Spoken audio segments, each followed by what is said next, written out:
begin what's trending. In the wake of conversations surrounding the heritage of candidates in the gubernatorial election in Lagos State, the chairman of the Lagos State Parks Management Committee, Musiliu Akinsoya, also known as MC Oluomo, in a viral video on Thursday warned Igbos in the state who will not vote for the All Progressives Congress to stay at home on election day. MC Oluomo made the comment while addressing supporters of the APC at a meeting. He also condemned Igbos, stating that if any one of them becomes governor, they would use offsprings of the Yorubas for ritual purposes. Let's take a look before we come back for a discussion.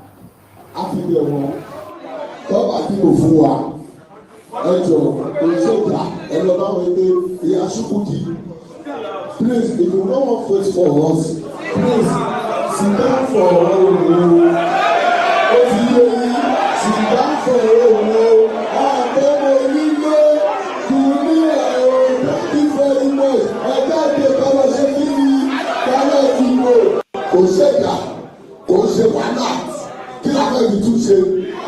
much. I got the Yorùbá wa kọ́ máa tètè ìdíbẹ̀ máa rọ̀ kí òkú Yorùbá wa kọ́kọ́ ṣe kí ni àkọ́kọ́ dìbò tán. Tàbá wá dìbò tán, kàá máa wò lọ wípé a ti bẹ̀yìn. Ẹ sọ pé ẹ ti gbọ́. Tàbá ti ṣe mistake, ó máa ti yé yín. Ẹ̀sì ní pé mistake ti ń ṣẹlẹ̀ lọ́dọ̀ kẹ̀kẹ́ ilẹ̀ ní ìdìlọ́wọ́ ẹ ti yé yín.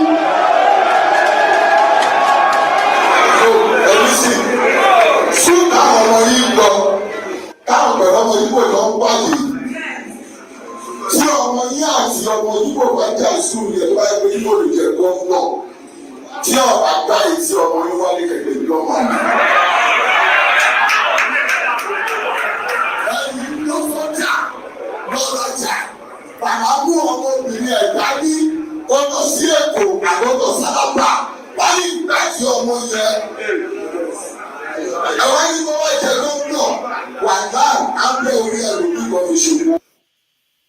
This has caused a lot of outrage. I'll take some. Good afternoon, all my brothers, my sisters. Orúkọ mi ni Alhaji Musiliu Akinsoya. Meeting tí mo lọ ní àná bí sister mi ló ṣe jẹ́ Ìyá Ṣúkúdì. Òun lèmi ń bá wí nígbẹ̀yìn pé Ìyá Ṣúkúdì tó bá ti mọ̀ pé ó dìbò fún mi jókòó sílé nurse mo kàn rí lórí social media. Tá a ní pé everything on sọ pé MC please I'm always on peace.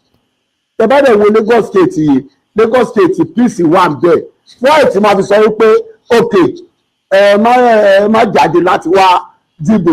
Okay tó bá jáde wá dìbò báwo la ṣe fẹ́ ní vote tí APC wá ṣe máa ní vote. Báwo ni Igbo ṣe ní dìbò fún àwọn APC àbí Hausa ṣe ní dìbò fún our APC is my party. Ẹ káàtì mi kú òun ọ̀rọ̀ tí ẹ̀ ń gbé káàkiri yẹn. Ẹni tí mo dẹ̀ ń bá wí níbẹ̀ ó wà meeting. Ètò ìrọ̀ àbùsẹ̀ náà tètè lọ pé wá pé Ìyá Ṣúkúdì a ti sọ wípé mo ní pé kó má jáde o. Ẹ ti understand sí ẹni yẹn dẹ̀ wà lọ́jọ́ mi ń bí yìí. Ìyá Ṣúkúdì kọ́ mo talk your own o. Hello my brother. Na me be the Mama Chukwudi wey dem dey talk of o. I thank God say now I be celebrity o. Because na from me MC dey always buy Indomie and he dey buy Indomie and he dey from time to time no be now don tey wey dey buy these things and he dey even talk and say Mama Chukwudi e don tey wey I see you if you no go come.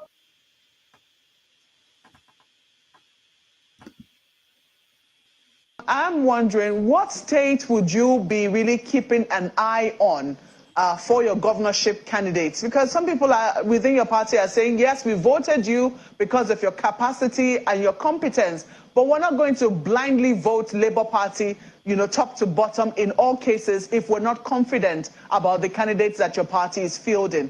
Let me tell you, I support the obedience. Please do not vote blindly. We have a country and we have a problem. And we need to deal with it. And I've said, please, you watch one will be character, competence, capacity, and compassion. The country needs to see competent people in position to serve. So do not vote blindly.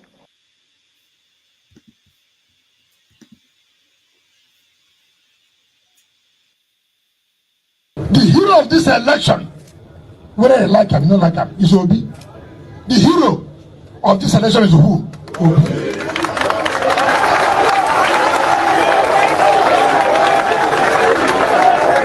Listen, I'm not saying, hold on.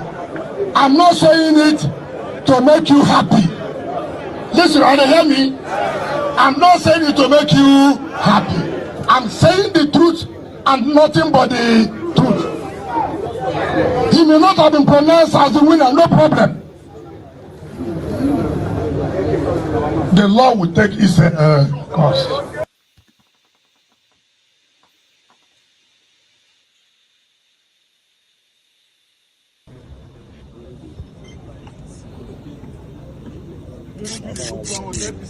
Adéogun wọlé báyìí gbogbo ọ̀tá ìlú Èkó Adéogun wọlé báyìí o lóṣìṣẹ́ o aṣígbogbo ògùn báyìí aṣígbọ́n báyìí olóko lọ́tà aṣígbọ́n olùjọba báyìí o olóko lọ́tà aṣígbọ́n olú Èkó báyìí o lóṣìṣẹ́ báyìí ọ̀pọ̀lọpọ̀ ìbò aṣígbọ́n báyìí o APC wọlé Sanwó-Olú wọlé báyìí o.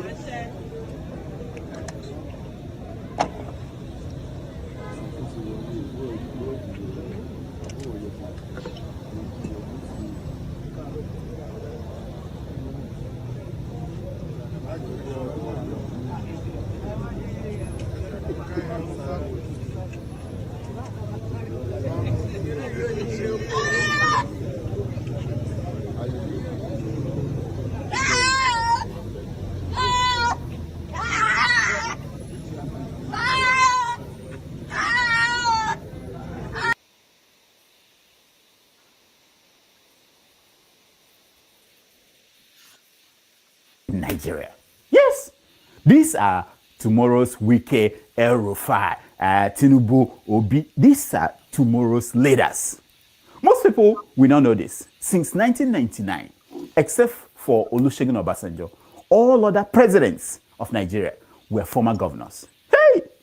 So down the road, one of these 28 men and women to be elected on Saturday will become the next president of Nigeria. Hey! I therefore warn all you LUP people that this is not the time to elect an Okada driver as a governor. No. By default, he could become a president. The same way the man who had no shoes became president long time ago. Not long ago. Yes, remember him. But then again, we're electing a professor as a state governor. Be better? The people of Anambra State elected a professor as their governor just a year ago. They thought he was a solution to their problems. After 8 years of Governor Willie Obiano, they felt they needed a break from a man who was always half working and half drinking. What they got was a professor who has so far been teaching them nonsense. Watch. Yes,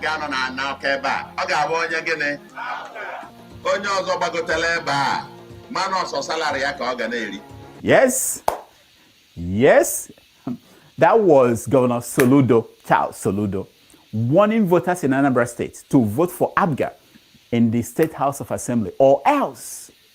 He warned them that if they elect any other party member as their representative, the man or woman will be collecting salaries only. That's it.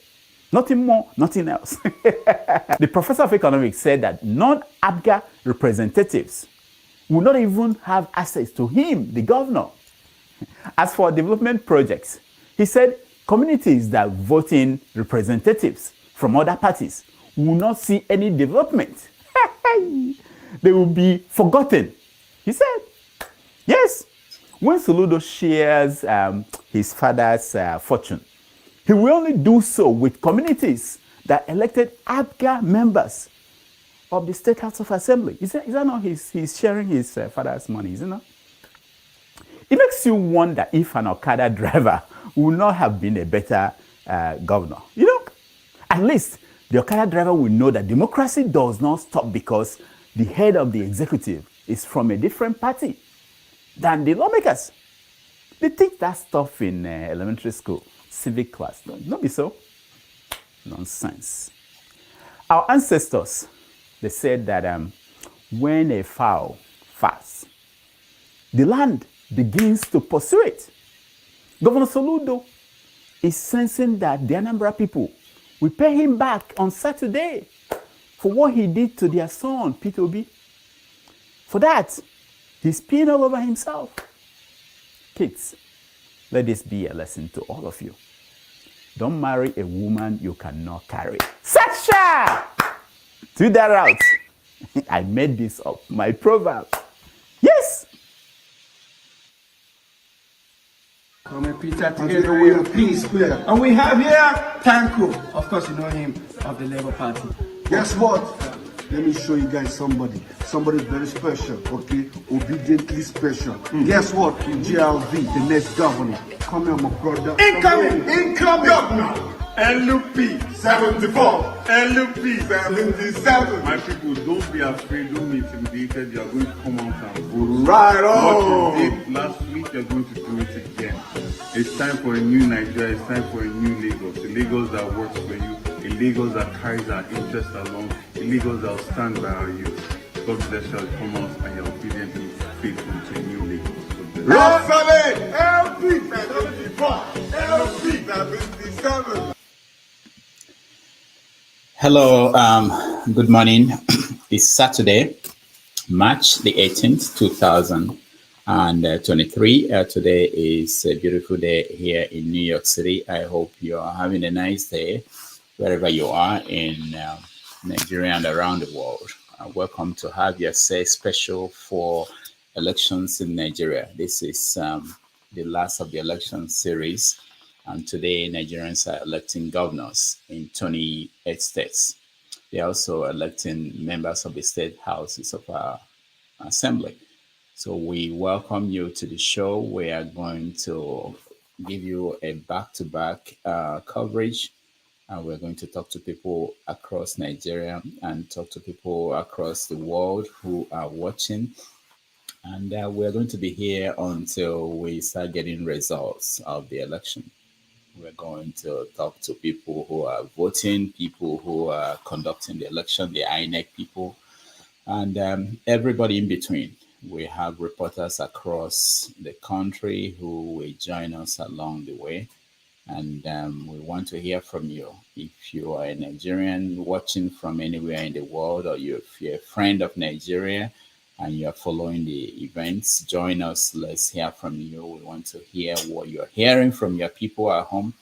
We want to hear from people at home who are voting. We know that polling starts at 8:30 and already people are at some of the polling stations. We are going to talk to them. And to be a long day. Hopefully, it will be better than the one we had on the 25th of February. So I thank you again for joining us. I hope you'll be with us along the way. Thank you for watching.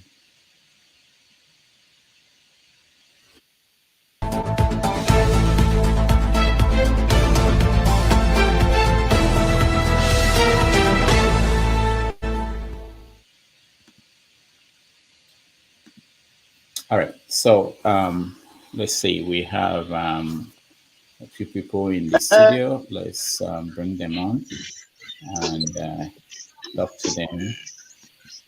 Okay, I'll take back. Madam H, how are you? Now, me, are you not asleep? Dusky, how are you doing? Chief, morning, sir. Madam H, Yes, sir. how are you doing? Dusky. Yeah, morning, man. Welcome. Not disgrace us today again. Yeah, okay. We have to be optimistic. Because that global disgrace, if we repeat that today again, I don't know how the other country going to see us at all. Let's my HO, hold on. Let me talk to Dusky. Dusky, how are you? Yes, I'm fine. How are you, sir? Good. Where are you? I didn't ask you yesterday. You are where? I'm in Liberia. Liberia. Okay. But where? In the Yeah. capital? Is that Monrovia? Yes, Monrovia. Okay, Monrovia. Okay. So how are you? Yeah. So are you watching what's going on in Nigeria? Yes, my intention is to watch what's going on, and I think joining a live program will be the means to use. Okay. So, being part of your program is an opportunity for me to do that. Yeah. Can you remind us where Mhm. did you go to school in Nigeria? I know you said you went to school in Nigeria. Where? Okay. Yes, I went to school in Ogun State. There is a university called Babcock University. Okay. Okay. Near Ikene, Yeah. close Yeah. to Elishan. Yeah. So what did you study there? I studied development studies, international development studies. Okay. Very good. And what Yeah. are you doing in Liberia now?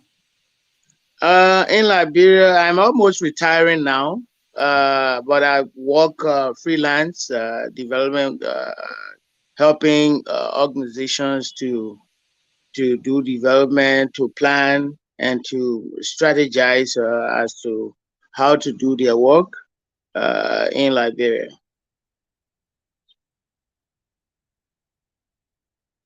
Hello, hello.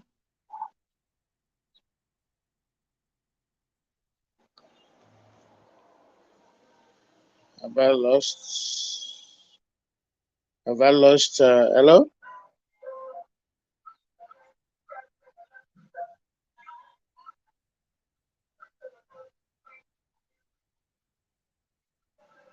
Can you hear me?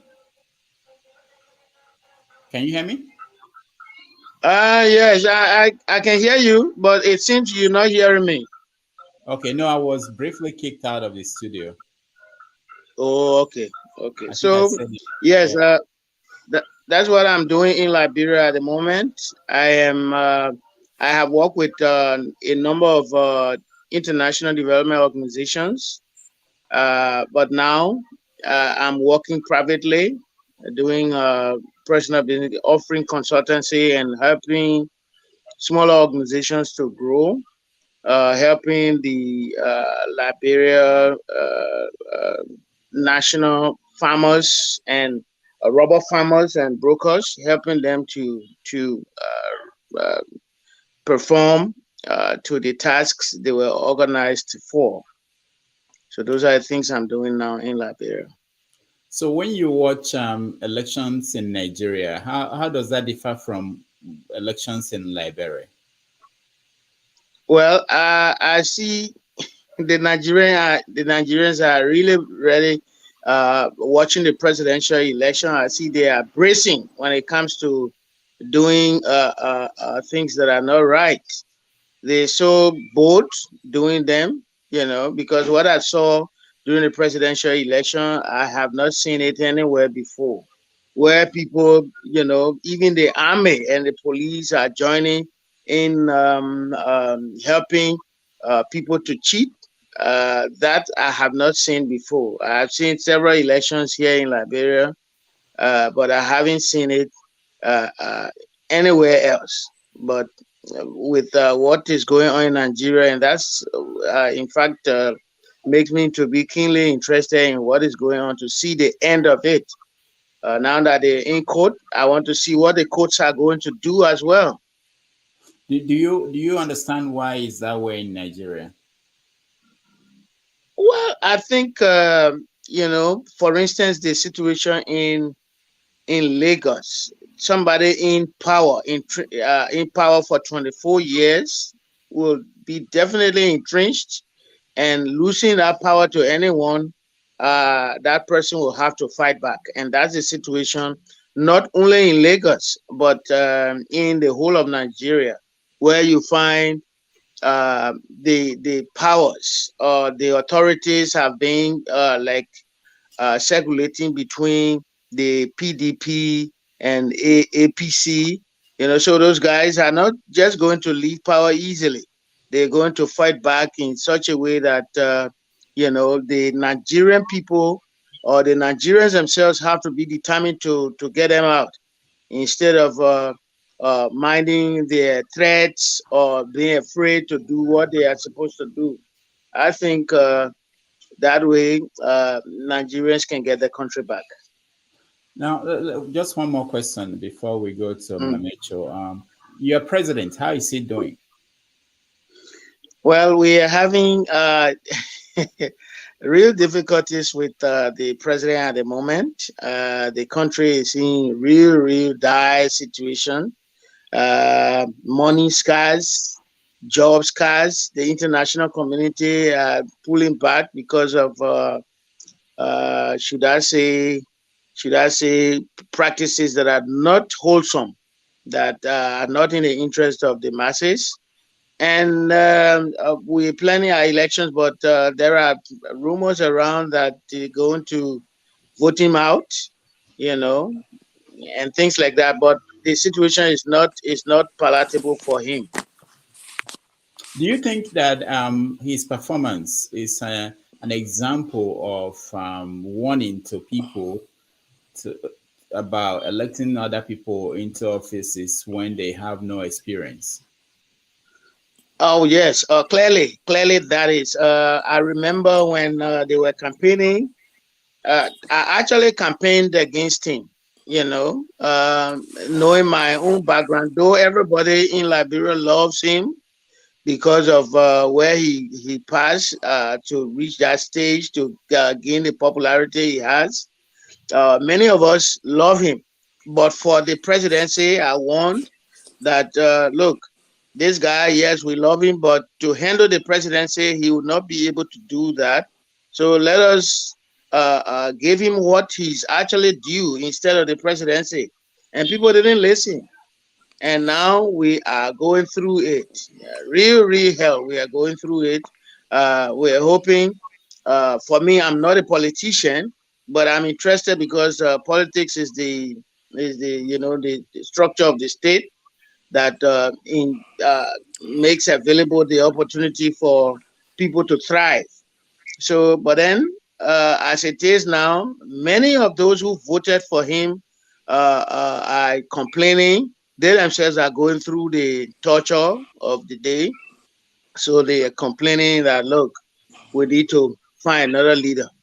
Unfortunately, the country is in a situation where the one that is supposed to come to replace him, he's a very old person, and then the same old politicians are surrounding him. So it's going to be a little difficult for some of us to get on board and give our support to the people who are availing themselves to become our leader. All right. Thank you so much. And stand by. Okay, let's talk to other people who are in the studio with us. Okay, Mama H, Okay, have thank you you. have you I'm called blessed. anybody in Nigeria? Your No, children, what are they doing? I didn't call them. Oh. Your Yes, children, are you not checking on them? The election is on. yesterday. Yesterday you go sleep with day. I just sleep. I just leave them go nap for 2 hours because I know say I go wake up on time. And I don't tell them what to do. Violence. No person get monopoly of violence. And we not trust our police, we not trust. So now then, I tell them, say, one, now be the eye neck officer. So, two, now be now security officer. Then three, una must do the needful. Come out. So as eye neck officer, you go there, do your vote. You go there, and go counter. In fact, when they do LOP 71, start your video, the record. When they won't start that document, when they don't feel, when they feel and they record, when they sign, they record, when they give every person they record. When you don't do that one finish, you waka. And since you be your own security officer, when you they go, put razor blade for your pocket, put pen knife another one, do a broken bottle put. No. Wait, No. make I finish my talk now. Carry No. your food. No, Money, Rachel, you have to waiting. hold on. I am listening. No, this is very Wait, important. let me tell you one thing. Wait. This Wait, is let me finish. And when you finish, no, you can't finish. I have to You stop don't you. even know what I want to talk It doesn't matter what you are saying. Wait, let me see. I am no. not advocating for violence. No, but you can. But in the presidential election, I lost many of my children. It doesn't matter, Mama. You cannot. No, wait. So now me get children when you go lost again. No, hold on. Wait. MC Oluomo, he came out and he said what he said. Hold on, Mama. The so-called president-elect when my children married, he did not make any comment. Sanwo-Olu said nothing. Then he said nothing. Then what did be name? INEC chairman said nothing. So make my children go, make them go like chicken. Make them take them do swear today. If it happen, you people won't like what will happen. It's still too early now to start it. But let me say this. Let me say this. Hold on now. Okay. Let me say this.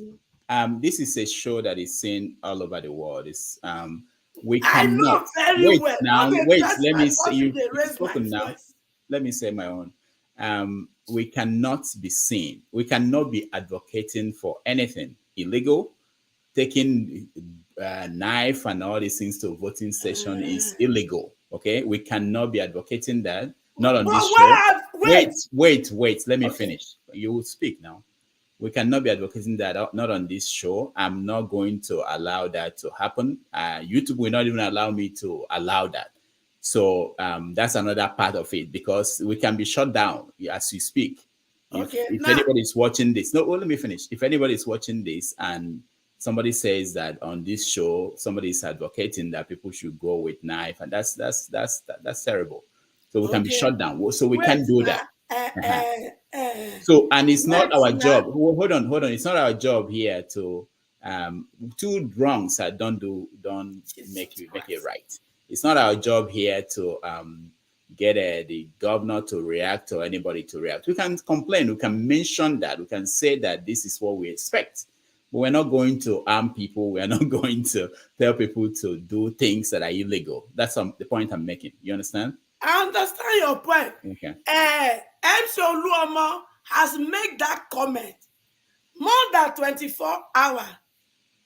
Dr. Damages, I expect us to use your channel yesterday to talk about it all through until Sanwo-Olu respond, until Bubu respond, until Tutu respond. But that was not done. So my children should go there. And we can do it for River State. Nothing has been done. Allah, if I told them yesterday, if a hair, grain of hair drop for any of my picking today, because of Nigeria election, whether una go see, una not go like her, and they talk her. Because no person is more Nigerian than another. None. Right. We are not supposed to be going to election and be afraid to lose our children. No. All right, Madam H.O., thank you. We'll come back to you. Solo, welcome to the show. Can you hear me? Yeah, we can hear you. Thank you so much. You see, I just love you, Dr. Damages, and I love your package. The way you package your things is something awesome. You. The way you address Mama now, I love it also. You see, when you are into election, we don't preach anything that is unholy. We don't preach anything that is, that people will say, why are you saying this on the platform? Oluomo, that you said. Oluomo came in, brought Iya Chukwudi. He has sent the video out. Police wanted to arrest him. The issue has been settled because he brought the Iya Chukwudi, who's a friend. He brought the woman out. And he said, no, this is my friend. Iya Chukwudi blow Igbo well for the place. Say, now be the sister we they talk about. So I don't see any reason why we should be bringing this on this platform. Let's put that one aside. Let's talk a little bit of what is going to go on today. I'm expecting that today should be better than the last one that we did. The presidential election shows if you don't have a structure in Nigeria, please, let's believe that you don't have a structure. There are wicked structures. Structure that will make them give it that belongs to LP to that belongs to APC, give to LP. Take 223 votes that belongs to LP, give to APC. These are structure. These are what they call the structure. When they say structure, these are the things they call structure. Wicked structure on the ground. Don't let us pull anything with Oluomo. We don't have the capacity. Just leave the man alone and let the man. The man is even peaceful. When you study him very well, you know that the man is peaceful. If you know what they used to do in those days, they will come there with guns, shoot. But this time around, it's a little bit mild. And let me tell you, whether you like it or not, there's none of them that did not read.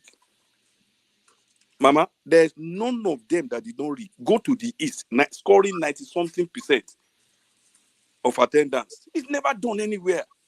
By the time they begin to look at overvoting in that place, you find out that everybody will shut up because all of them rigged. The only thing that one is smarter than the other. But I don't expect much to happen this today because most of the people who are coming in out now, we want to stay and see whether that thing will, whether beavers will work for them. And the beavers, let me tell you, is the best that can happen to this country if we study beavers very well. Where human intervention came in, people were manipulating. And that is only when you have to snap the result, the one pasted on the board, and then send it to the RV. When they are sending it, some will delay it. And let me tell you, some people delayed it with the connivance of all the agents, not just the agents of one party. All of them are paid.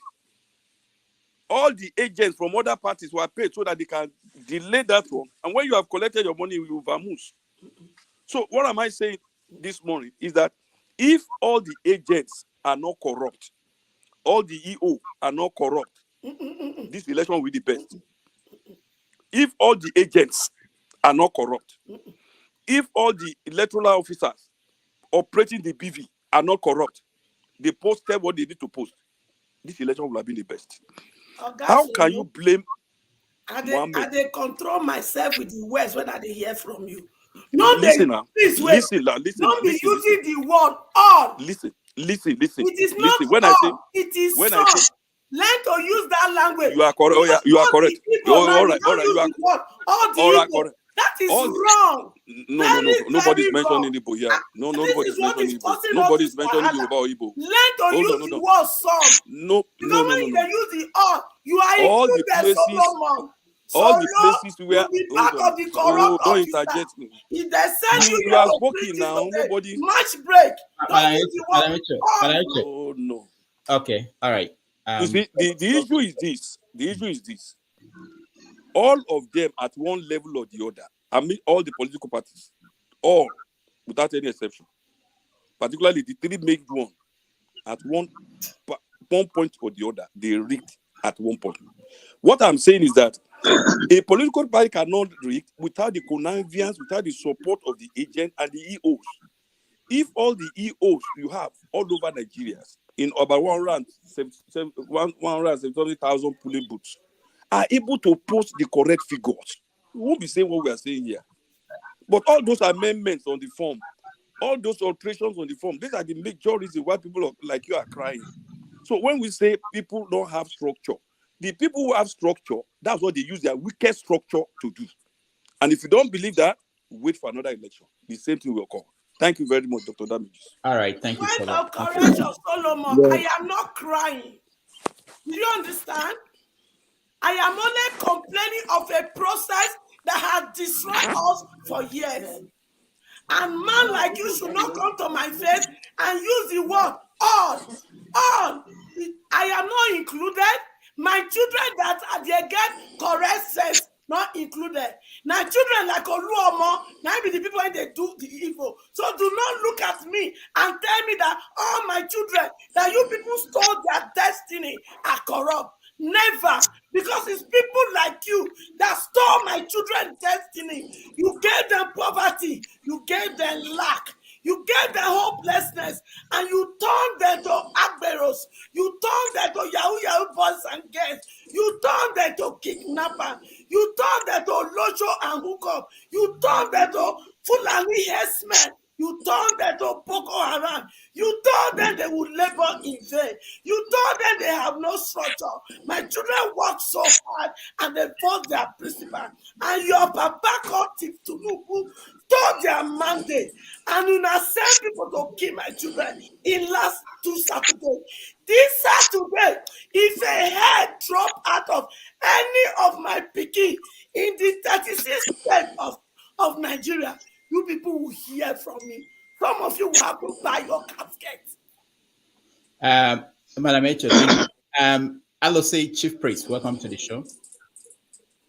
It's too early. It's too early to argue now. We have a long way to go. Alosi, welcome to the show. Unmute yourself.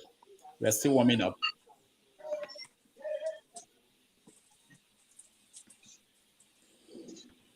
Okay, can you hear me? Okay, yeah, we can hear you. Go ahead. Nice to join you guys. I watch you all the time. For the first time, I was able to join. Thank you. Thank you. My brother. Thank you. Thank you. I'm calling from Arkansas. Arkansas. Okay. Okay. Yeah, I've been there before. My opinion on what has been said in the first place on the guy in Lagos that has been threatening people, especially people from the southeast. I watched channel news yesterday when I think the police person was saying that the guy said that he was joking, that the threat to the Igbos or the lady he mentioned was a joke. But this is not the first time he was caught on the video threatening anybody to stay at home if you are not voting for APC. This is not the first time. So that guy should have been arrested and in jail now. But that's by the way. My brother there, Mr. Cole, was saying something about because every political party to him is cheating, is rigging. It sounds like it's okay because APC was rigging or the problem that has been going on in Lagos. And he mentioned the Southeast, saying that Obi, Labour Party, on some of the states, that's what I understood from he said, implication that the Labour Party won like 97% on some of the states. In that case, they must be rigging. And that was funny to me. It look like Nigeria, where impunity has been the order of the day in Nigeria, that anything normal is considered abnormal. Something must be wrong. If there's something is incorrect, people will say that there's something that's not good. That's not okay. In the first place, in the Southeast, I'm from Southeast. Anyway, the election in the Southeast 3 weeks ago, there were reporters everywhere, just like you have reporters today everywhere. The only place there was any report of rigging or violence or any kind of hanky-panky was in Imo State. I think there was some problem, a little problem in Ebonyi State. I was talking about the day of the election, on that February 25th. Yes, I'm eating you. Only Imo State. There wasn't any problem in Anambra, any problem in Enugu, any problem in Abia.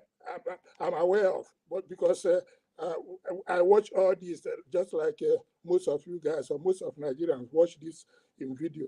So for him to say that because in the Southeast there were 90%, 97% Labour Party, there must be a rig. There's no report of that, and nobody can prove that. So you can't just say that because everybody must be cheating. For that reason, what happened on the 25th of February, where it was obvious that APC rigged the election everywhere. We have a problem in Lagos. We knew what happened in Lagos. We knew what happened in Rivers State. And the northern states like Kanu, even Castina, they rig election. So you can't use that. It can't compare that to what happened in the Southeast. There wasn't any report of any place other than Imo, which was APC that rigged election in some of the polling stations, which is still APC rigging. So Adam, I don't like when you're talking about Igbos. If Igbos are not corrupt, then why you have to, single out Igbos? Even in Lagos, that Labour Party beat APC in Lagos. A majority of people that voted for that, responded for that, are Yorubas. They're not even Igbos. How many Igbos went to the poll and vote? So it's not an Igbo thing. It's just what is happening in Nigeria. People are tired of APC government. Nothing is working. There's no law and order in the country.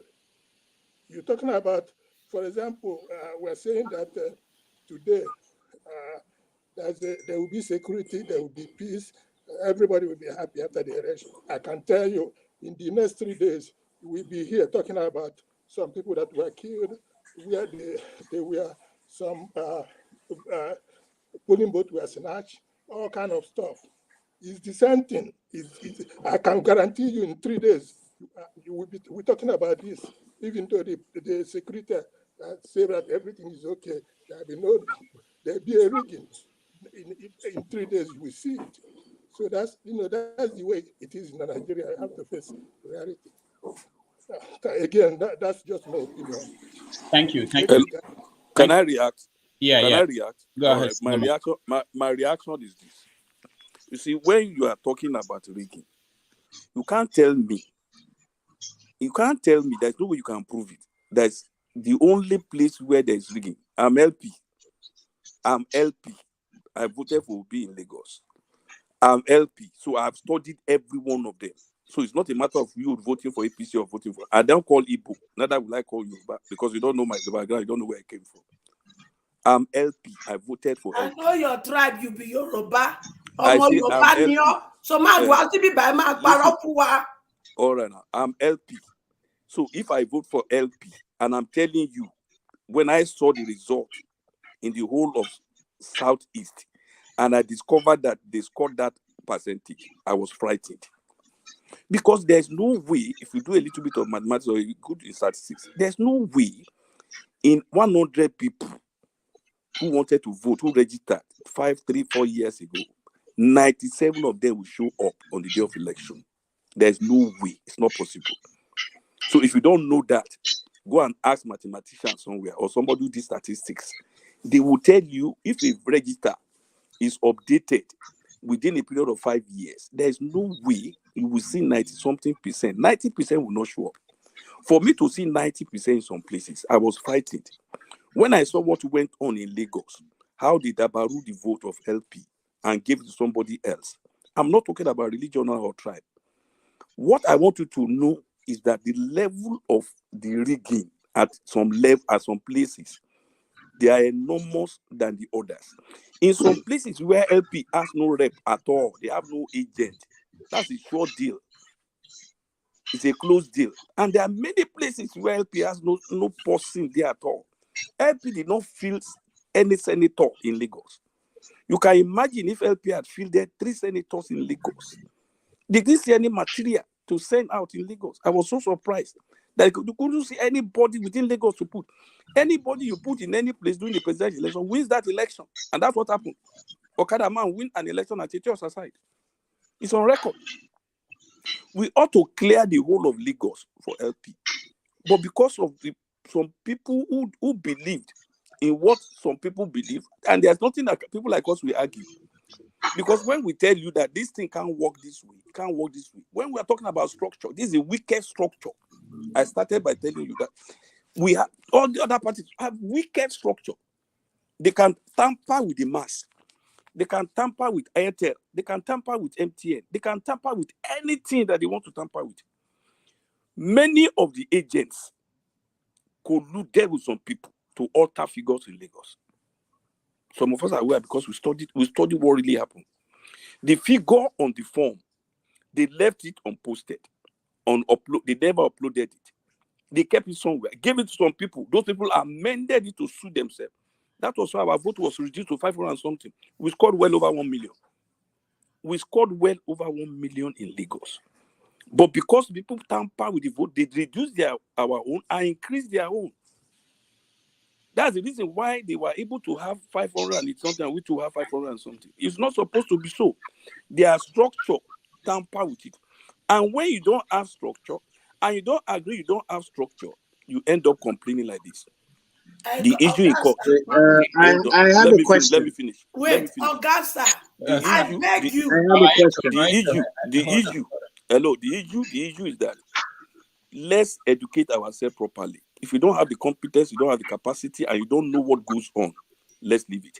Anywhere LP, Labour doesn't have human beings as agents, you have led that one to anything to happen. Anything can happen in that location. Anything can happen in that. Even where you have agents, they can still buy the agent. That's why I'm going to end my case. If you have agent, nice agent, they can still buy up that agent. That's part of structures. All right. Thank you. Yeah.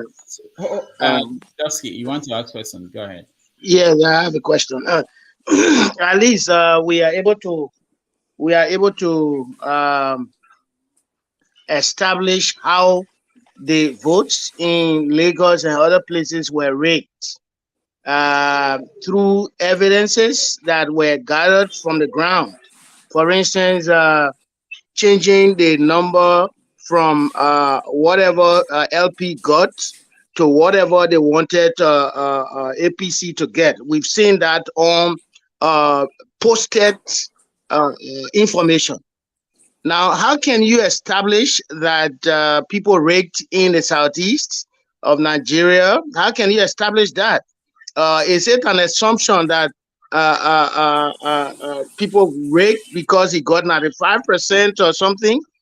I think it's obvious that people love Peter Obi. I mean, let us not dodge the issue. Yourself, you said you voted him. So what made you to vote him that will not make other people to vote him? I mean, the guy who spoke, the last speaker, you know, he was saying all of them rigged. And I think the war all does not suit the situation here, because we have been able to establish from our following that, you know, the people that rigged were evidences. There were evidences that they rigged.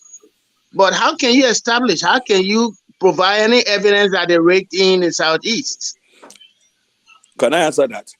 No, go ahead. before you answer, Yes, I go ask my All right. No, if you want, if I want I you go to ask answer. my also, you go answer all of them. Oh yeah. Add your own, mama. Mr. Add your Solo, own. you really surprise me. All right. It Don't is make it obvious. abusive anyway. It is obvious since you grow up to become who you are. You lack integrity, you lack trust, you lack accountability. Don't make and it you lack abusive. Let me finish. Let me honesty. I say just make it. Don't make Wait, it abusive. and you lack honesty. I say don't make it abusive. I am not abusive. You started with all. So I am teaching No, you I how didn't to address address you. Wait, let me mama. finish. Let me finish. All right, go on. In this show, no, in AY show, I look at Obi for his eye. I told him, my favorite in this election is Showore. But because my children loves you and they are supporting you, and as a good mother that I am, I will support them. That means naturally my children love Obi. Those who are not from the Easterner, like you said, you vote. You voted because you love him and you love his political ideology. So if you went there outside, love his political ideology. Now people might come with that from Anambra State that will not love his political ideology. And you came here, you say all of them rigged. My children did not rig election for Obi to my best of knowledge. Obi said he had no shishi to give to them. My children use their money to campaign for Obi. They use their money to print poster. They use their money to print face card. They use their money to print t-shirt. They use their money to galvanize from villages to villages. And that is what I call hard work. On the day of election, they came out massively to support what they believed on. They voted massively. In the history of Nigeria election, young people have not turned out the way they turned out in 2 weeks election. Is that your definition of rigging? We know in history that APC and PDP, their political structure is rigging. Their political structure is giving people money to rig. In the primary, they buy delegates. That is APC political structure. So why will you look at me and my children that work hard to vote for the person they love, and you define that as rigging?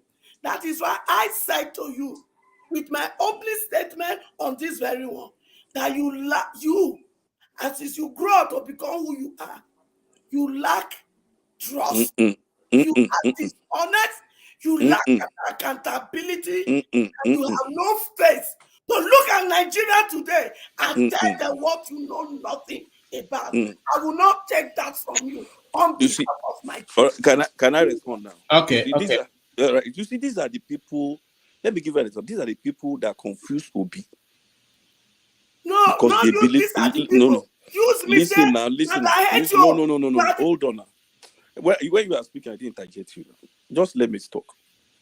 You see, when people like you surround a politician and tell him he will not need shishi, he will not need to spend money, he will not need to have agents, he doesn't need structure, you are the one that helped us to fail.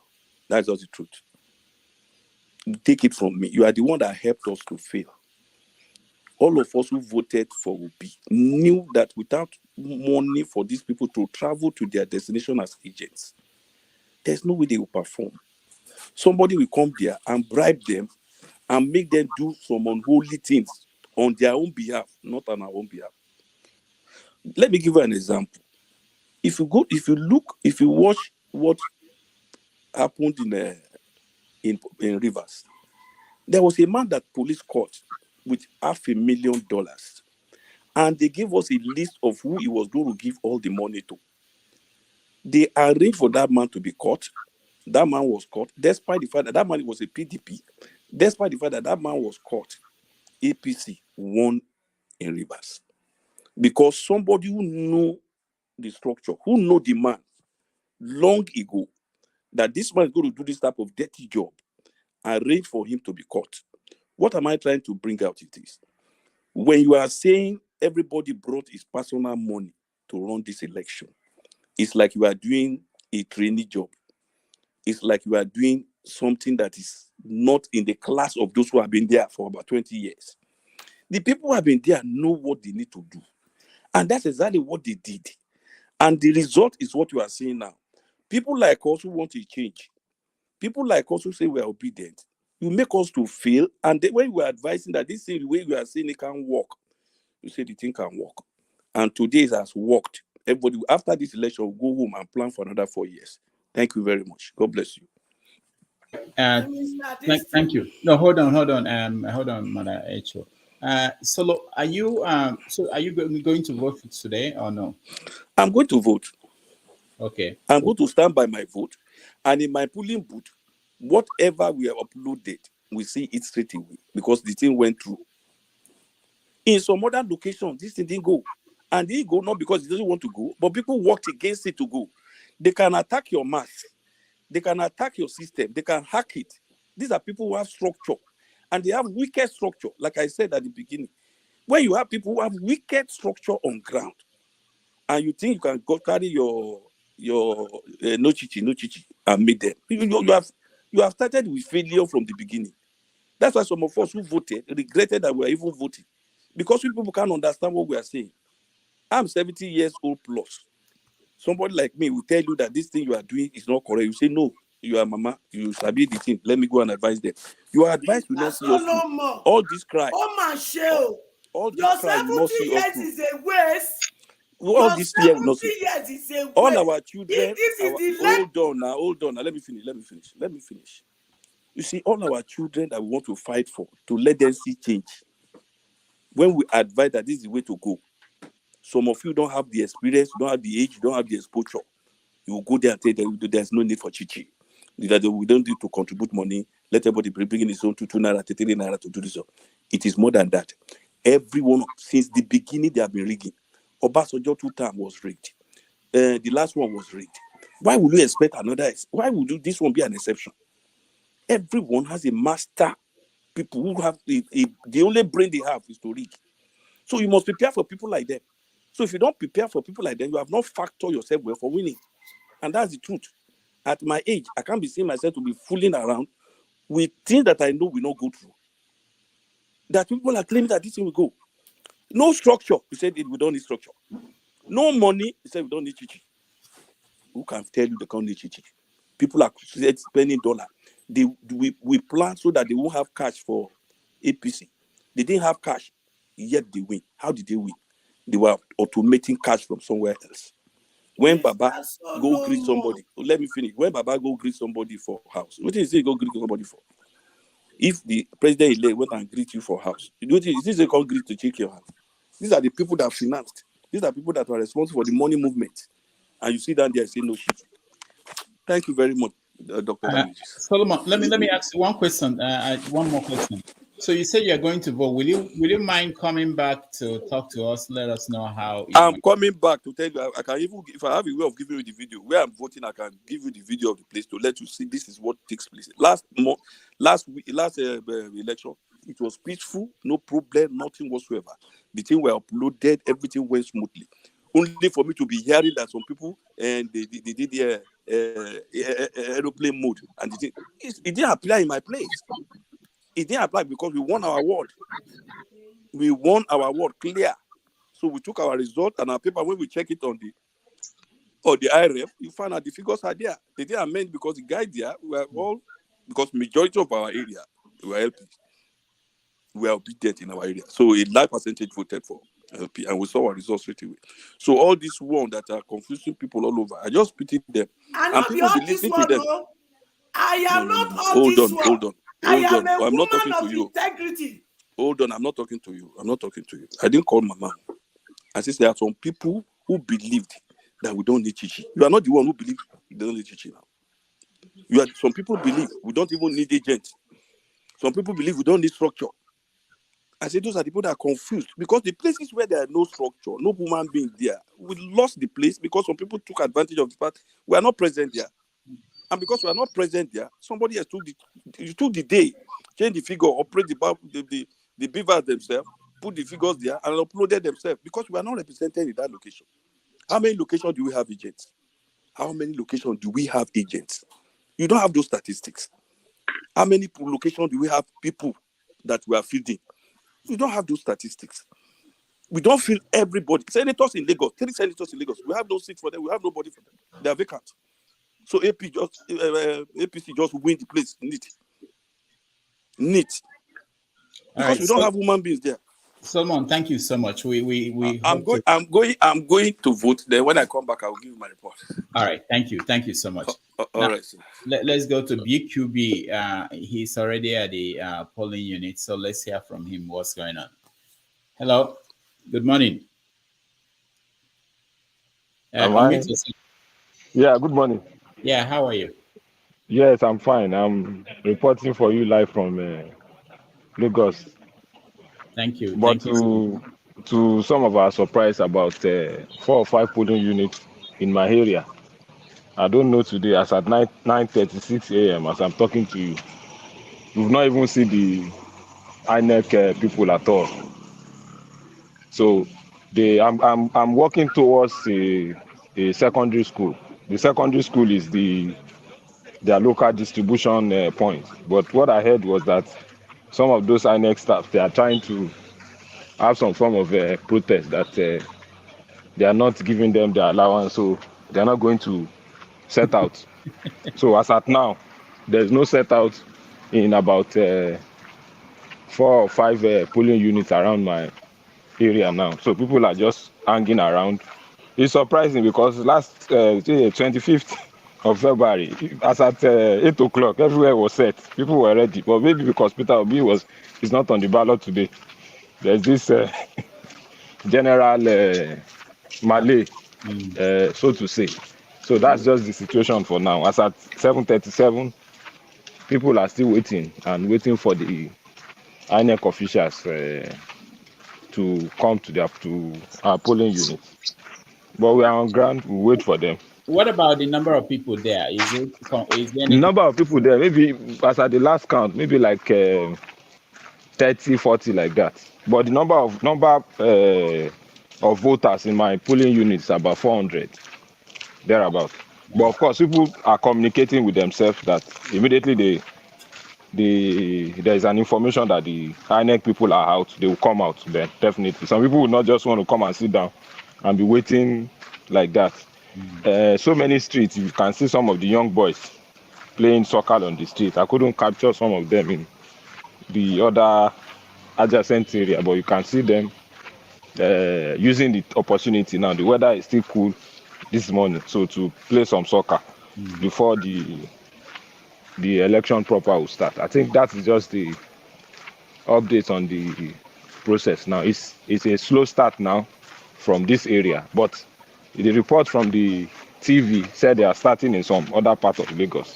But in Alimosho, this is my area, Igodo, Egbeda, Ikotun side, there is still a form of slow start in this area. Okay. I think that's the information for now. All right. Thank you, BQ. Thank you so much, and we will always check in with you. Okay. Rodney, welcome to the show.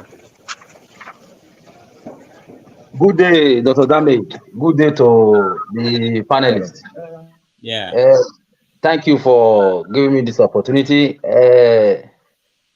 I believe by now, Dr. Damage, if, for example, you are canvassing to be a president, you will have a better idea for a better society. But if at this age and compared to a lot of us that are exposed, living in different parts of the world, that the manifesto of these guys who are canvassing for different positions, you can't see free education, you can't see free healthcare, you can't see any meaningful development that is attached to their manifesto. What we are hearing about is strike. Maybe the Igbos will leave Lagos, and so on and so on. So I just believe that we don't, for me, it's now become like a lot of people in various platforms. They are just lamenting and so on and so on. What the British did to us, it is what is manifest right now. Those that say that Nigeria is a zoo, I think they are, let me say, they are more intelligent than some of us who want to get it right, maybe by voting and so on. Hold on, Rodney. Rodney, I have some updates for you, please. Yeah, Just some few updates, please. Yeah, go ahead, BQB. Yes, I'm presently in a government hospital, which is Gondo Secondary School. That is where the set out for the whole polling unit in my area actually is presently. As you can see police officers and the NYC officers, the INEC officers they are going to use. I think the main problem they are complaining about here is the allowances, which I spoken with one of the coppers. He said they are still angry that the ones they did in the last 25th, some of them have not been paid. And this is what one of the INEC officers is trying to address. So, and the allowances cut across everybody, both the security officials and the staff that they are going to use for the conduct of the election. So probably in my local government and my area, the election is likely going to be delayed because everybody that is going to be involved in the process are still here trying to sort out their allowances and trying to organize themselves into all these small commercial buses that will take them to their different locations. I think that's just the update now in my area. Okay. Thank you Yeah. so much. I could say thank you so much for that image. At least we Bless can. you. Please, can I just continue? Yeah, go Uh, ahead. Go ahead. okay. Yeah. Yes, I think this guy, Professor Yakub, he was giving up to 200 or 300 billion.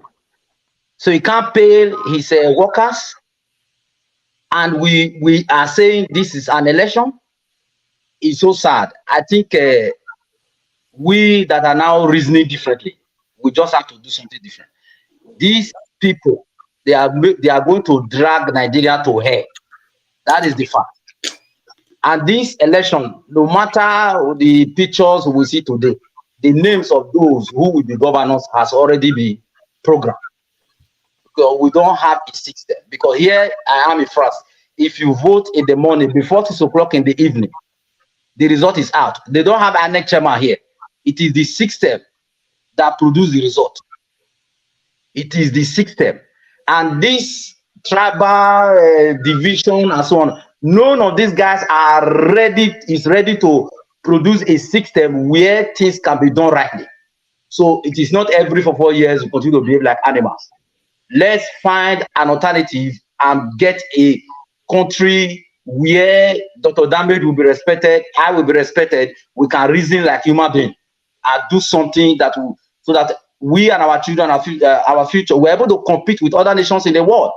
Nigeria is not ready. So those who are operating Nigeria, they are operating Nigeria that everything is going to collapse. Everything is going back. There is no way forward. So we just have to think differently and do something differently so that at least black people can have a sense of belonging in the entire world.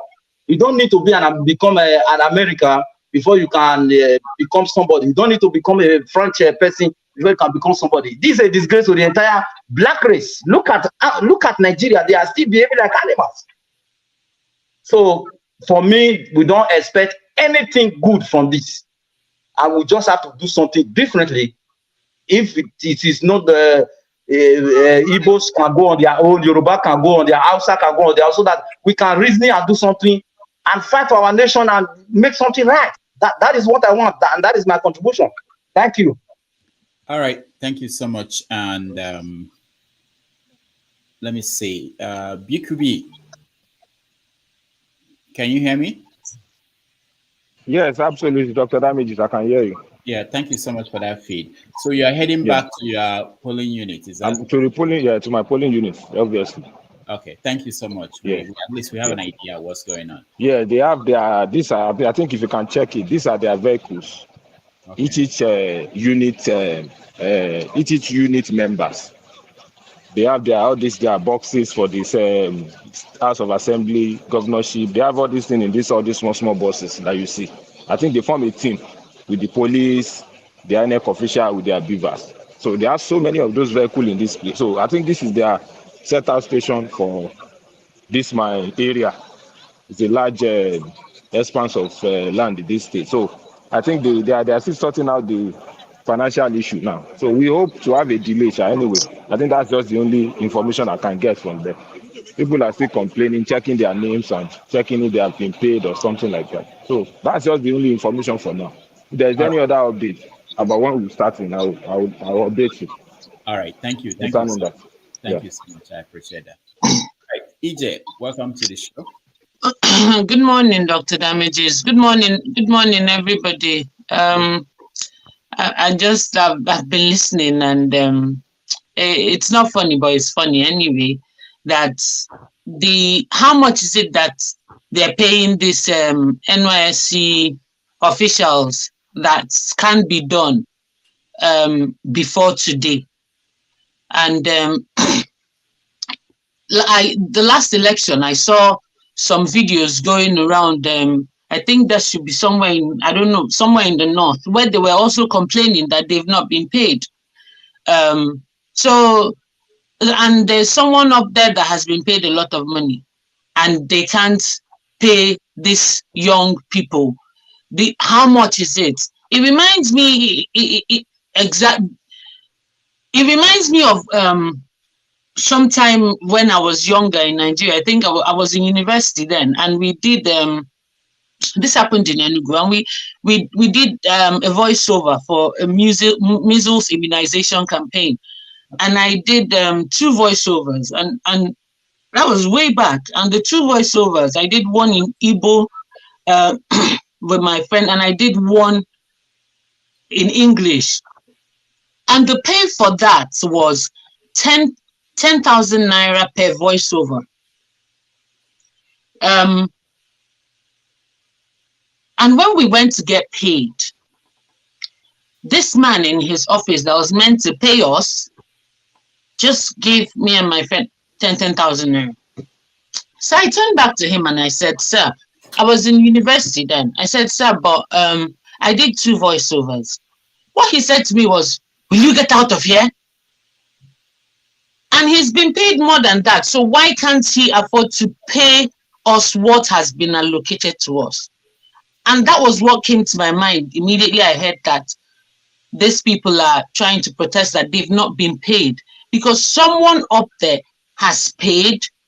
It is just an institutional fraud that people have the access to the money, but would not pay the little man because of greed. And we're thinking that Nigeria will ever be good. I don't know if it will ever be good because people do not want to help others do what they are meant to do. It's an obligation. It's your duty to pay the people that you've been told to pay because the funds has been received. So if after what happened on the 25th of February, we're having to talk about not these people not being paid yet, why won't they be enticed by other political agents or political parties coming to give them lots of money to sway the election their way? It's very easy. So is now that these people are stifling these young people, making them vulnerable to be induced so that they can sway this to the political party they want to win? Because that's what makes sense to me. Someone is sitting on this fund, so these young people can be easily manipulated. Because if you don't have money to feed yourself, money for transportation, and someone hands you a bit of money, you automatically do what they want. So it's just that lack of integrity that some people have. Thank you, Dr. Damages. Thank you, EJ. Thank you so much for the contribution. Vic Rhymes, welcome to the show. Unmute yourself, please. Yeah, Dr. Damages, I greet everybody. Okay, nice to have you. I just want you people to know that the rigging have already started. Did you they see have started, but you people don't notice it. Huh? Are you hearing me? Where did you see the rigging? The rigging started when those people started demonstrating that INEC didn't pay them. It's a plan. It's a big plan. Maybe you will notice it after, but it's part of the rigging. Okay. So that is all I have to say for now. Because people have to, it's not today. They will come and bring their materials and say they are not going to do. And the Obomosh, what did they call the name? Obomosho, what did they call it in Lagos? Yeah. That area is the highest local government, is the most, that is higher, that has the highest number of votes.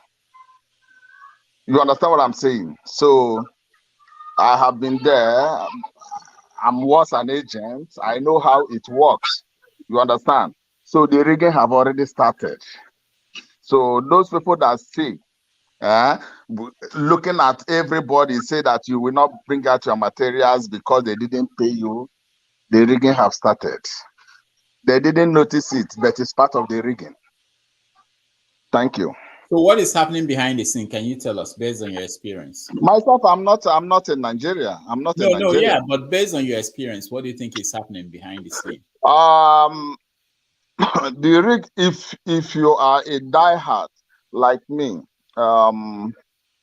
during the time of APP, I don't know whether you know party called APP. So that was my party before, and I didn't join any party again. You understand? So I could remember when this article that is jumping up and down, that they begged me to rig election in the north. I refused, and they threatened to kill me. I didn't agree. You understand?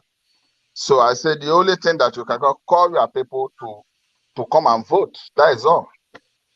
You understand? So yeah, Nigeria will never change. So what part of Nigeria are you from? I'm from Delta. Delta, okay. Are you Yeah, following? but I grew up in Adamawa. Okay. Are you following what's going on in Delta? No, I grown up in Adamawa. Even my wife, as I speak, my wife that is living here with me is an Hausa woman. So yeah, Do you understand the politics in Adamawa? I understand it very clear. So it's not something to discuss with you today. Okay. Nigeria is in a mess.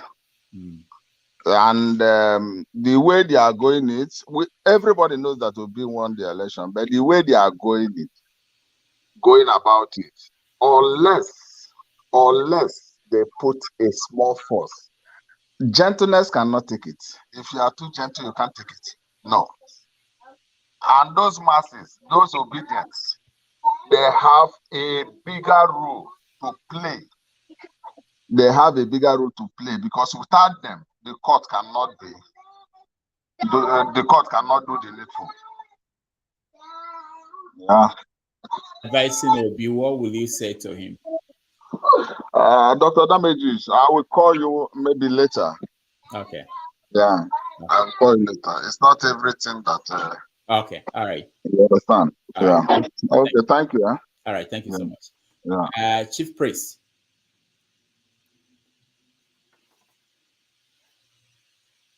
All right, let's see. I think we're getting another feed from BQ. Okay, BQ, go ahead. I think, can you hear me, Dr. Damages? Yeah. Yeah, I think they are sending some part of the money to the each polling unit has some set of members, the INEC officials member that conduct the election. I think the head is SP. So, for instance, a particular polling unit, if you have like 5 people there, so the head will be SP. So they send the money of each of those members, all of them, to the SP. So what they are saying is that now they've sent some of those money they've credited some of them, that before the end of today's process, they will pay the balance. So if you see the video I was showing before, I was discussing with one Alaja. She's actually one Muslim lady. She's actually one of the officials there. So she said they promised when they filled the form that they promised them that the total money should be about 25,000. One is supposed to be 17,500 and the other one is supposed to be like 4,500 for training fee. Everything is about 25,000. That the last election, 25th of February, that some of them were not even have not been paid up till now. So they now said that if they are not going to be paid, they wanted them to pay that one and part of today's elections too. So that if they are not going to pay, they are not going to set out. So this location is for Ikotun, Igodo, local government. So definitely election has not started in most. I couldn't get the information of how many polling units this place actually covers. But if you can check the number of vehicles there, the number of security officials and the INEC officials, the ad hoc staff there, you can know that it covers a lot. So immediately they started receiving alert, part payments. There are some jubilations among them, and some of them are planning to set out now to go to their various polling units. So I think that is the update now. So from what I was able to gather, it's just supposed to be about 25,000 naira for that a day job. But the system, like we always say, is finding it difficult to bring out that money, despite the huge amount of budget that was given to INEC. So why is it difficult to give these people 25,000 naira? 25,000 naira is not even up to the minimum wage to do this, to be in one place from morning to night.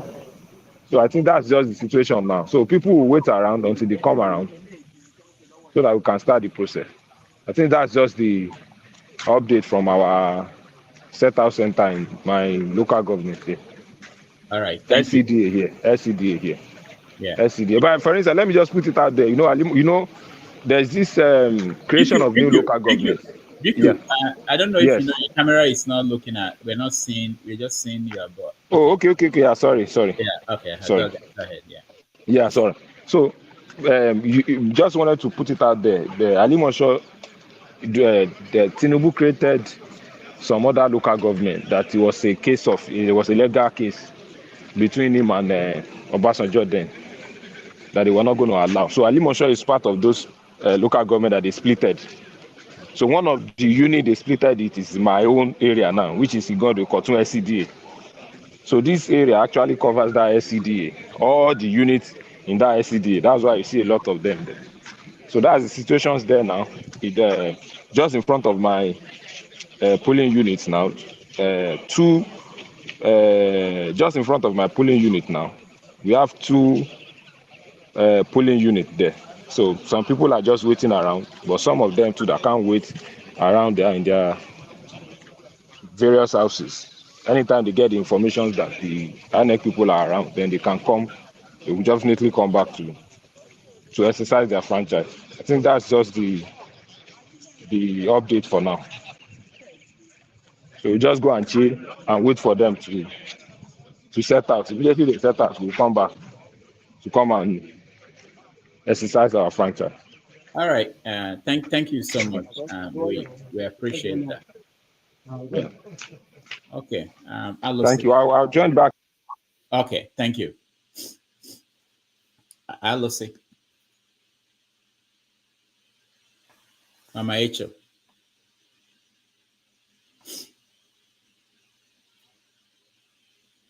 Alosi, can you hear me? All right. That has been. Hello, Doki. Yeah. Hi. So sometimes Nigeria can be so frustrating. why? What did you say that you are surprised about? No, it's not the election. Oh, okay. My PA, she was sick. I asked her to go and run tests. She refused. She was complaining about stomach pain. Go and see a gynecology. She went to see all these women when they rub belly. She came back, she was complaining. I said, you know what? I sent her link. Fill the form. Let me get you health insurance through helpmewaka.com. That is the last I hear of her. I call her, no response. I've sent everybody to reach out. We are not hearing nothing. I reached out to the brother. He said he will get back to me. I tried to reach out yesterday. He refused. Then I sent the phone number of the brother to my administrative officer. Reach out. They reach out. He picked. Where is that? She's there in Bayelsa. Can you give me Mama's number? Let's reach to Mama so that we can reach to her directly. He refused. She was leaving. She left with our laptop. She left with the power bank. And we are closer to the work we are doing with the boys that are traveling. And that's what I was trying to talk with my barrister when you were answering me. So sometimes these our young people in Nigeria, they give headache and yet they want us to move Nigeria forward. It's just heartbreaking. Okay, I'm sorry about that, Mama Echo. That's Nigeria for you. It's sometimes difficult, you know. But the truth is this: we must move out of this way. This is Nigerian way. It has not helped us, and it will not help us. And that is what brought us to where we are. So you see all these things we've all learned in our head, including me. We have to unlearn it, because it doesn't make us to fit into the global world we are competing. Let me use that word, even though I know I'm not in a competition. We can't continue like this in every aspect that are negative to our development. We can't. And everything we must do to move Nigeria forward, everything starts from our home. Because the people that become leaders today, we groom them from the home. Father, mother, please, parents, we have to change. Because if we don't, we are breeding monster out of this younger generation. And that is my worry. That is my fear. And that is why you see me fighting hard to see that we change things in our generation. Because we are the Moses that will change things to prepare a better African continent for our children. Starting from Nigeria, I am begging. Because what we are created in these children is difficult, but we have to work hard to unlearn it from there. If not, when we pass away and we can see, we will discover that what we left behind is time bomb, and it is dangerous for us. Thank you, Mama Echo. Chief Priest, I don't know if I've asked you this. Where are you from in Nigeria? Yeah, unmute yourself, Chief Priest.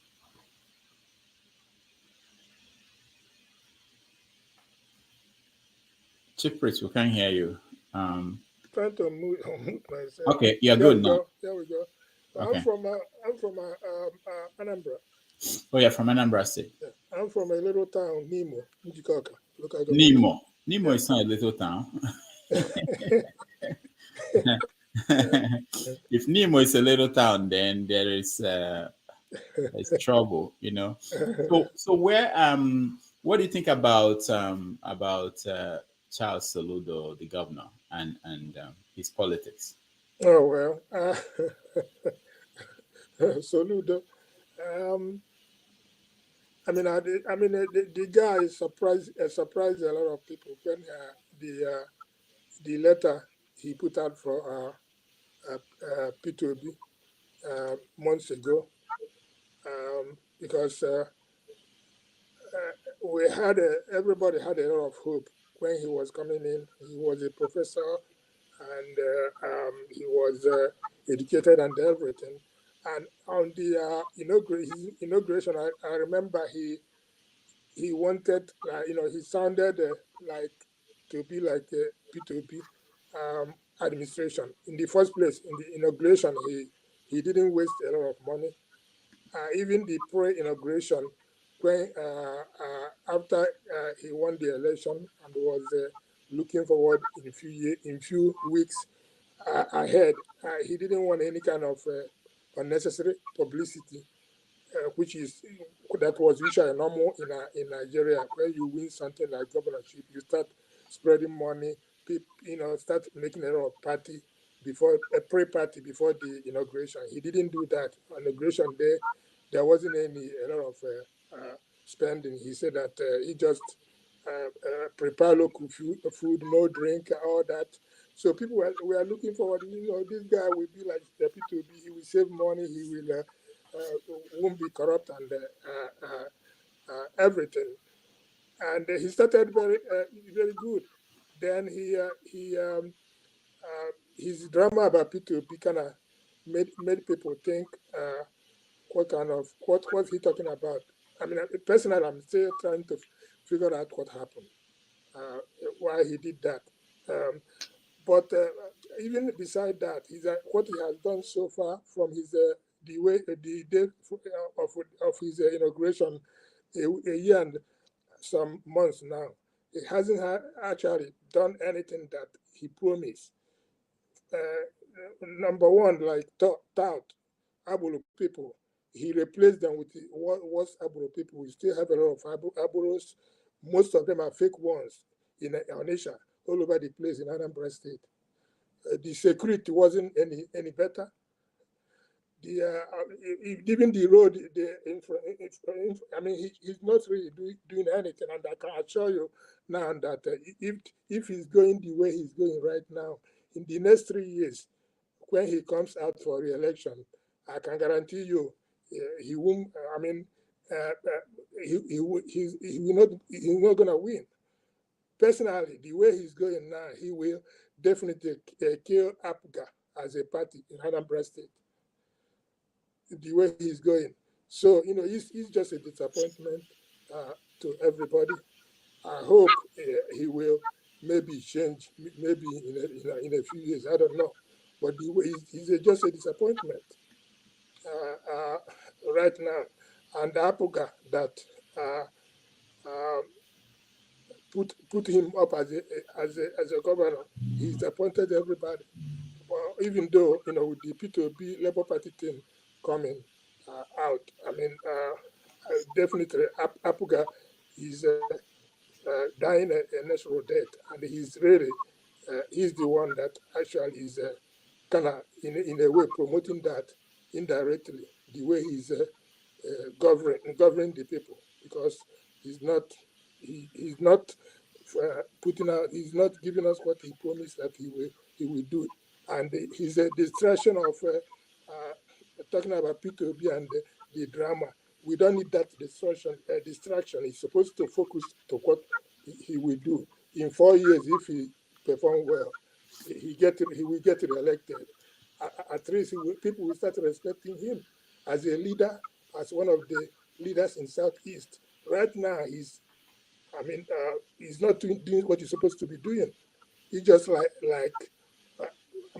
can't explain it. He's almost opposite of what we expect a person of his caliber to be doing.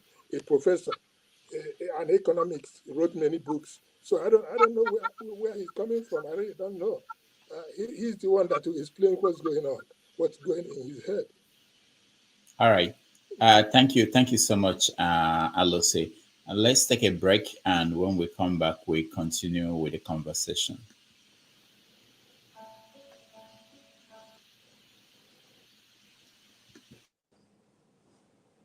Will be making his network television debut. This is his most recent album right here. It's called Spirit of Love. We're very pleased to welcome Majek Feshek.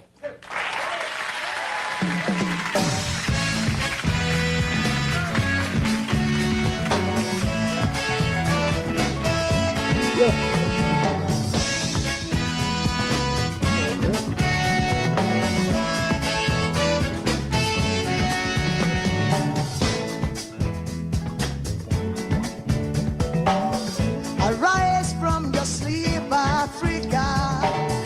Rise from your sleep, Africa.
Egypt, when we used to live like prince and princess.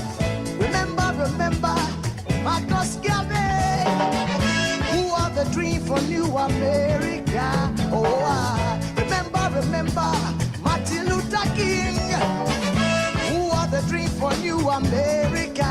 They say you are black, they say you are brown, they say you are black, they say you are brown. Only the angels of Jah is white now. Only the angels of God is white.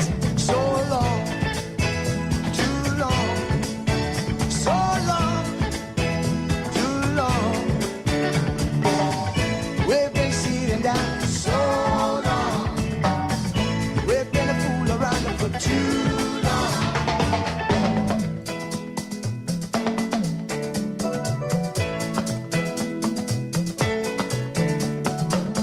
Arise from your sleep, Africa. Arise from your sleep, America. There's work to be done, Africa. So much work to be done, America. But if we unite, hey, we will be free. So long, too long, so long, too long. Press down for so long.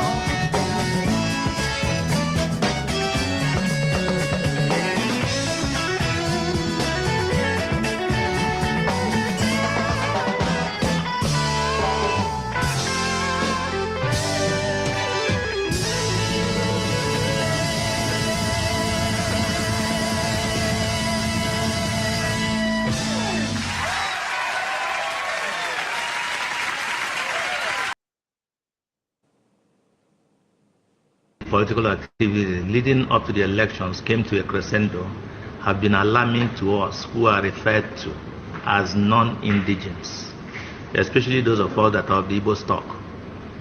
Our kith and kin have been singled out and targeted for verbal abuses, intimidation, virulent propaganda, deliberate representation to legations as everything evil, ferocious violent attacks, deliberate destruction of our means of livelihood, arson, and murder. The social and frontline media are awash with stories of attacks on Igbo and also with gory pictures and video clips of incidents. The government at all levels, federal, state, and local, have been made fully aware. They have chosen to do nothing. We have not found any protection from the state or any of its agencies. They have rather looked the other way while these atrocities happened, and to our mind, with acquiescence or silent approval. Some of our royal fathers at the grassroots level, the Bales, have been recorded to have invited Igbo people domiciled in their communities to meetings and threatened them with the destruction of their lives and their means of livelihood should they fail to vote for the APC in Lagos State. They have boldly used video clips circulated on social media handles to issue death threats to Igbos if they dare vote for any party that is not APC. Igbos are commanded to vote for only the APC in all elections, take pictures of their ballots as they cast them, and preserve those pictures as evidence that they voted for the APC as a condition that they will guarantee their continued peaceful existence in the communities post-election period. These threats have gone viral on social media, the corporate faces are shown on video clips, and the government keeps mute.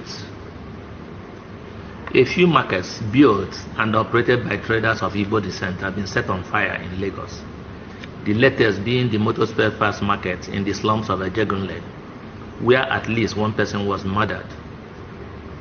A similar event took place in the Solon Ekotun area of Lagos, where the selective destruction of shops and merchandise owned by Igbo traders was said to have been supervised by the very respected royal father of the community, the Bale. These two incidents are in the public domain, and we have heard of no action from the government. We are aware that all these steps are being taken by the Lagos State APC to suppress the votes of any competing party in the elections. They erroneously believe that Igbos will not vote for the APC. We do not want to convince them otherwise, but we like to state one fact. His Excellency, Alhaji Lateef Jakonde, of blessed memory, said, and we quote, "Any party that has been in government for one term of 4 years does not need to campaign for votes. The visible work it has done for the people should constitute the bulk of his campaign. Why then would a party that has been in government and in power for 24 years rely solely on intimidation, thuggery, murder, and all sorts of criminality to win an election, and in that same vein single out the Igbo for victimization and direct such to a particular ethnic group, the Igbo?" We wish to state for the often time, the Igbo ethnic group is not a political party. It is not contesting this election. It has never contested any election in the past. It will never contest any election in the future as an ethnic group. The Igbo as a distinct ethnic group has no preferred candidate in the governorship election in Lagos State. Igbo people are members of numerous political parties, including the APC, on their individual choices, and are supporting their party's candidates. No Igbo man is contesting election for the office of governor. We have no dog in this fight. We should not be made the victim. Igbos, the politicians of the APC should desist from pitching Yorubas against Igbos with vicious falsehoods dished out from their propaganda machinery, just so that the APC can win the gubernatorial election. After they win this election, what next? The seed of distrust, mutual suspicion, and hatred must have been sown. How does it get taken care of? How does society move on from there? We believe that Lagos State APC can win this election and any other election without shedding Igbo or any other blood. The party surely has other legitimate means to win its election in a fair competition in accordance with the law. Sometimes we wonder if the APC realizes that they have a very significant Igbo population with them as members and followers in this same Lagos State. Igbos are Nigerians.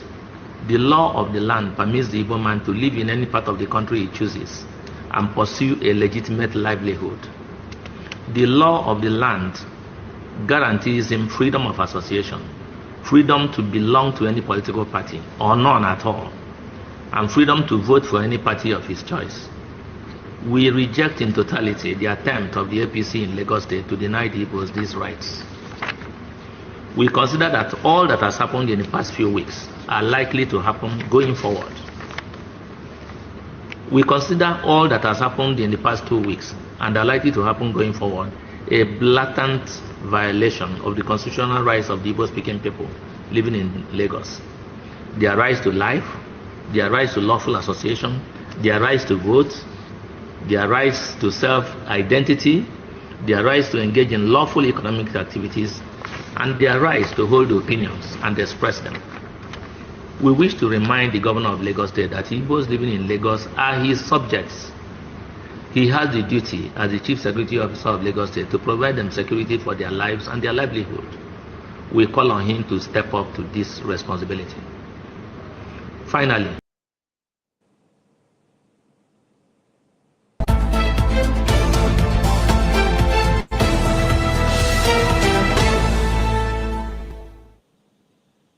All right, welcome back.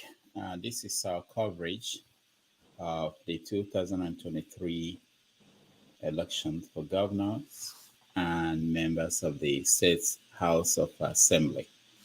We're joining you from New York, and hopefully you'll be able to join us from any part of the world where you are and you're watching this. Let me hear from Rodney. Rodney, so are you in touch with people at home? I'm sorry if I will say this. I'm not in touch with them to go and vote because I don't have any. It's not good to produce the result of the election. It's not good to give them a better society. because the people that are on the ballot, they are the same people who has been in the system, and there is no light. There is no free education. There is no. We pay their bills. We pay for their hospital. We pay for their school fees and so on. So if I'm in touch with them, I'm in touch with them, supporting them. I'm not in touch with them to go and vote. The governor of my state lived in America for years. The governor of my state is Governor Baseki from Edo State. He lived in America for years. But look at what he's doing. He has become one of the talk. He's working as a talk in order to suppress the Labour Party and other parties that are having contestants who are more popular than his party members and the party designate. So he's behaving like a talk. So I don't know. I'm not in contact with my people to go and vote. I don't have interest in it, because the contact I have with them is how I continue to support them. Maybe one day, quote unquote, we may have a better society. Maybe that society will not be carrying the name Nigeria, because the name Nigeria is the problem everybody's having. That is why a lot of us are living to have a better life in other countries. Look at what that Igbo man said. I thank God for his boldness. The Igbos in Lagos, are they not Nigerians? How many people have been arrested from that APC who are threatening Igbos, who are burning Igbos' property, who are telling them not to come out to go and vote? So if they are interested to vote, and Igbos in Lagos, they belong to different parties, even among they also belong to APC. Why is there a threat that people should not come out except they have to vote APC? And none of these guys have been arrested. So if the government of Buhari have strengthened all the Islamic groups, try to swallow others, now Tinubu government, if Tinubu is sworn in as president, is going to strengthen his Agbero groups to try to swallow every other person. Is that the Nigerian we should continue to belong to? So my simple fact is that I don't expect much, and I believe that a lot of people will not expect much. So at the end of the day, maybe 6 o'clock or tomorrow, ANEC will come out in the midnight and begin to announce what and what. You are looking at the pictures. They can't even pay those guys who have been conducting these elections. Look at the pictures. Look, up till now, some centers have not received the materials. And is this unfair? Why do we keep repeating the same thing and want to have a different result? So for me, I don't have interest in it. But anybody that wants to go and vote, it is their right to go and vote. And anything that also comes after the elections, may God help us. So thank you. All right. Rodney, thank you, sir. Let's watch what's coming out from the scenes.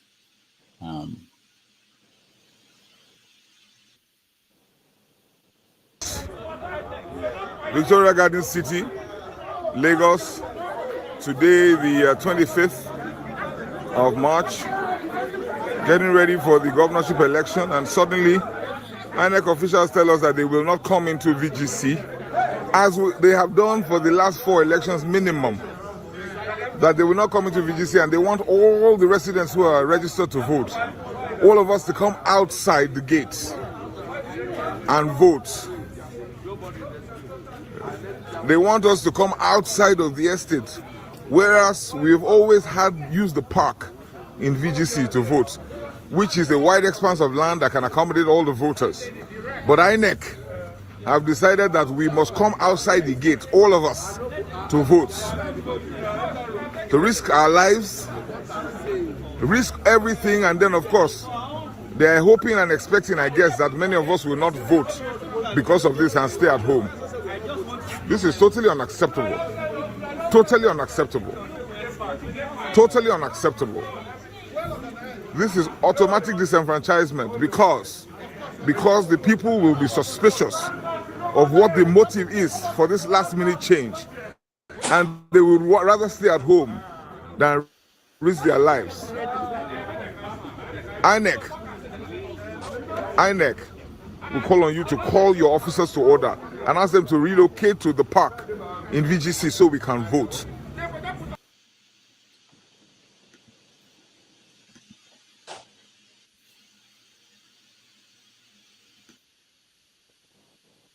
Make sure that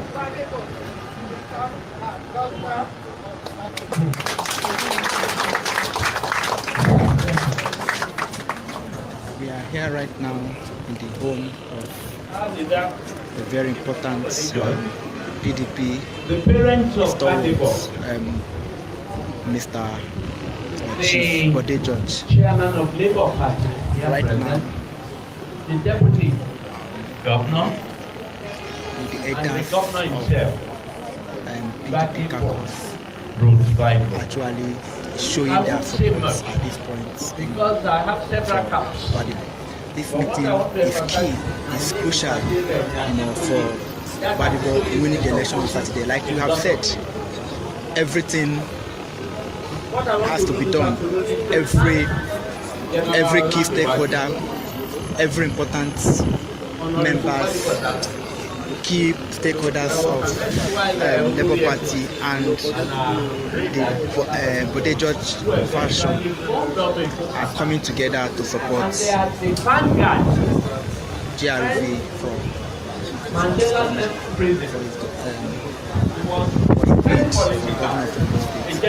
can see everybody here, everyone is the militant. And I'm not saying that he's not a co-party. All of them, as a militant, this is because they want to include people. You have to salute them. I really have to salute their courage. I know they've been rich separately, but an important people of the opposition party, but they have never, without want, they've never accepted anything. In fact, they demanded what is right for Lagos. And until that is done, we will not wait longer. Animal will come and do it. God bless.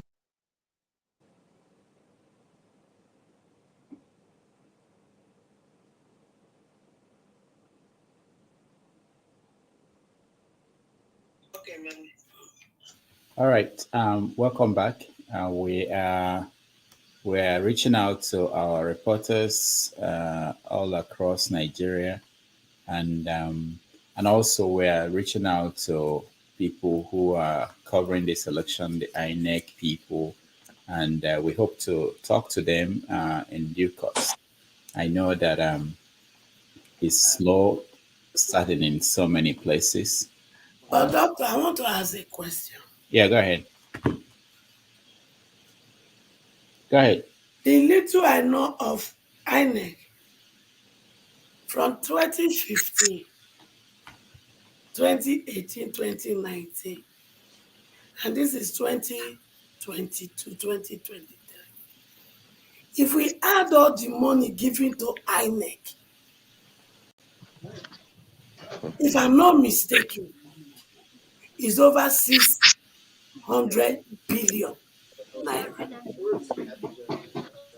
And INEC will not use this amount of money to prepare us for election. How? Okay, let's say they miss it in 2015. In 2018, they miss it. And in 2022-23 is an eyesore. So I know that if a child writes exam and he fails, and the mother and father give money for the child to improve, and the child fails, and the mother and father give another money for the child to improve so that he can pass that exam and Ife. I don't think such institution need to exist anymore. Because the money that ought to be put in our educational system is just put in the toilet in the hands of INEC to be flushed out. And we can't continue like this. It is better we give the job of INEC to my children that are in primary 6. They will do better. All right, Amaecho, thank you. I wanted to catch Rohan. Rohan is one of the, I think he's still in Nigeria, and we wanted to talk to him. He lives in Malaysia, I believe, and he went home for the elections. I hope he's still in Nigeria. So as soon as we get him, we will talk to him. He needed to give us some update from where he is. He's somewhere in the northern part of Nigeria, if I'm correct. The last time I spoke to him. All right. Let's watch more of. We're beginning to get videos coming out from Nigeria concerning these elections. If you don't mind, send you one video this morning of the ritual activities that they were performing on behalf of Sowo. So Yeah, we have some I already played that attacks one. by thugs trying to scare voters down at the polling unit at the bridge. So we are with one of them here. So good morning, sir. Yeah, good morning. Please, what's your name? And My name is Mr. Chinedu. okay, what happened? I got there this morning by something to 7, 2 minutes to 7. And then while I was there, I made few calls to get some people to bring seats for us so that we'll be able to sit down and canopy. And after some time, I saw one of the agents of a political party come in, and he started making calls. After like 10 minutes, some talks came in. They came straight to me, telling me that we should forget about voting in our polling unit. As the polling unit is just the polling unit by Festac Link Bridge, that we are not going to vote. I asked him why. He said this Omo Igbo, that we can't vote in this place, that is not allowed, except if I want my car burnt or if I want to live here dead as a corpse. I said, okay. I turned my car facing the exit. They came and started breaking my car. They hit with their big stick. They hit me and broke my big, broke my mirror too. We equally went back there and they started beating me, slapping me and hitting me. Is that how we're going to be one Nigeria? One can't be allowed to exercise his rights as a citizen to vote. It's wrong. All right, let's stop that video and let's talk to Rohan. Rohan, welcome to the show. Rohan, can you hear me? Yes, I can hear you, Dr. Damages. Yeah, how are you? I'm good. Long time. Yeah, I know. Are you still in Nigeria? Yes, I am. Okay, good. So, what part of Nigeria are you today? I'm in the northern part of the country, specifically the northeast. That is in Bauchi State. Okay, good. How is Please, it going? bring kilichi for me, oh. Madam Memo. Madam H.O. Please bring some kilichi for me. I believe you can feel the glitches here because of we are in Nigeria. Well, that is why we Our need a new motherland. Nigeria so that we can enjoy what we are enjoying over here at home. So, Rohan, how is it going? The elections.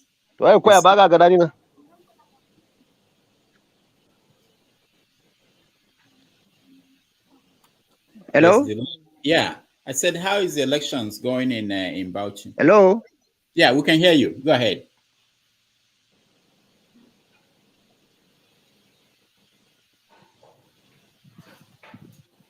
We can hear you, Rohan. Go ahead.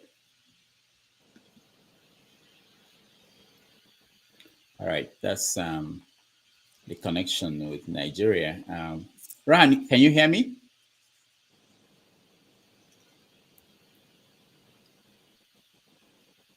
Oh, you are muted, Rohan. You are muted. All right, go ahead, Rohan. You're still muted. I cannot mute you. You have to mute yourself.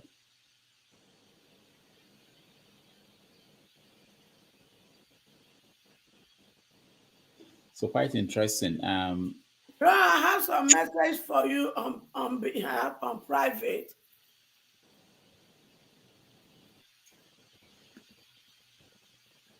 All right, I think his connection is bad. He can't hear us. And maybe data is down. That is why I sent him that message. Okay.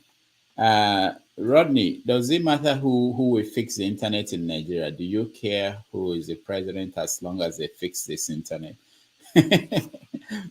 Does it matter to you? Because sometimes now everything be problem for Nigeria, and we got to fix it. So I think you heard about the time they were talking about G, is it G5 or something like that? You have he has two of his DP working. Should close one so that the echo. Kind of were passing it through various communities in Nigeria. That was also a problem. The people in leadership, they are not progressive minded. These are deluded individuals, no matter where they were trained around the world. For example, the king of Bahrain, the king of Qatar, the king of Arab Emirates, these are British brought up. But Nigerians also who have degrees in various universities around the world, or some of them who have preferential courses, militarily and so on. Once they get back home, they have deluded mind. Look at the king of Syria, king of Bahrain. Look at what they learned from Britain. Look at how they transformed their society with various programs, internet programs, a lot of them that have brought about bringing their nation from the third world to the first world.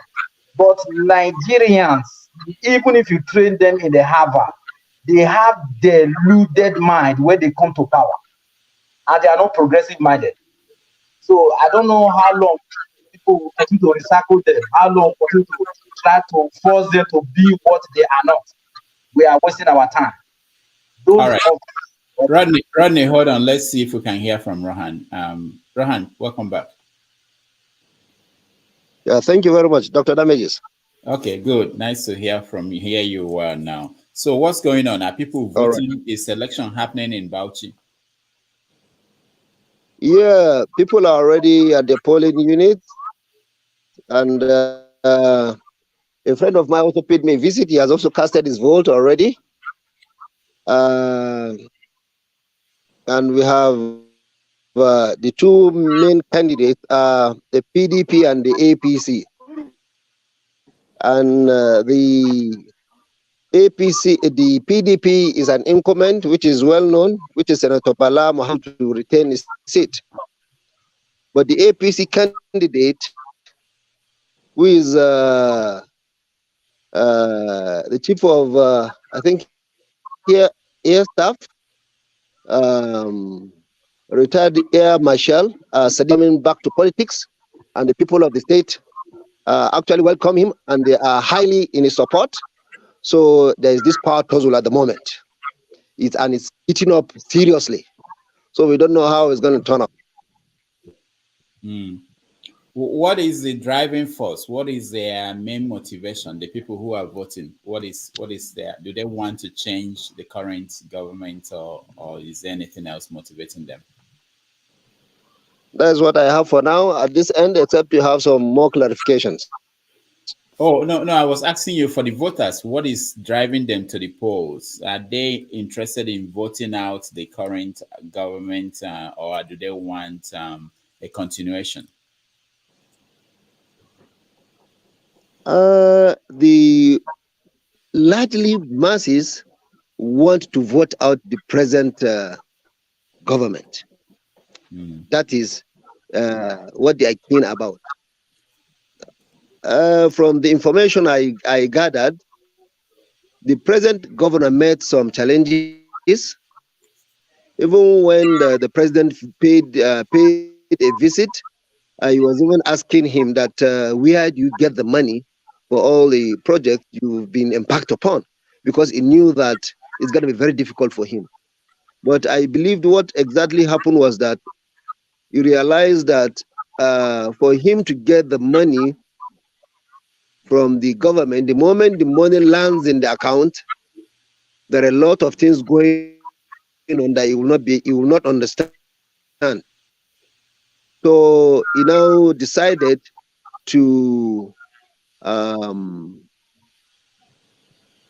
raise the revenue for the state, and as soon as he's able to get an approximate figure of about $1 billion and so, he decided to say take a loan from a bank, and then the money that is accruing from the revenue, it directed it directly to the bank so that there will not be any so I think with that he had a lot of challenges.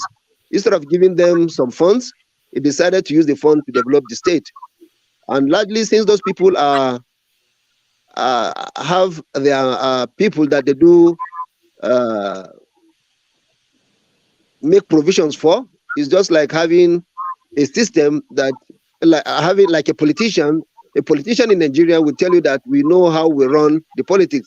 While if you come from the outside country, no matter your qualification and what have you, they already have their cliques already that they do service even after elections.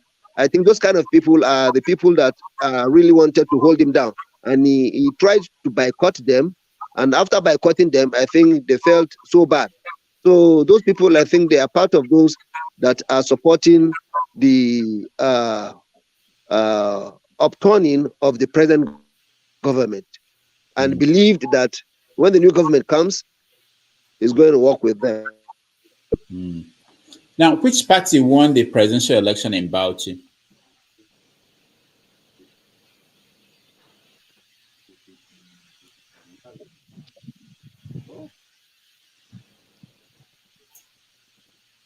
Pardon? Ron, did you? Yeah, I said, which party won the presidential election in Bauchi? You said what? Which party won the presidential election in Bauchi? Is it PDP or APC?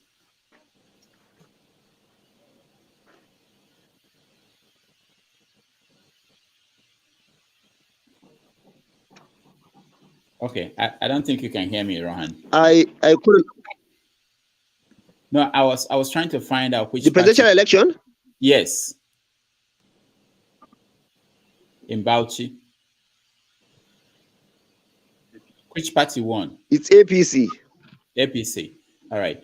And so there are no hitches there, because in other parts of the country that APC won the presidential election in Bauchi.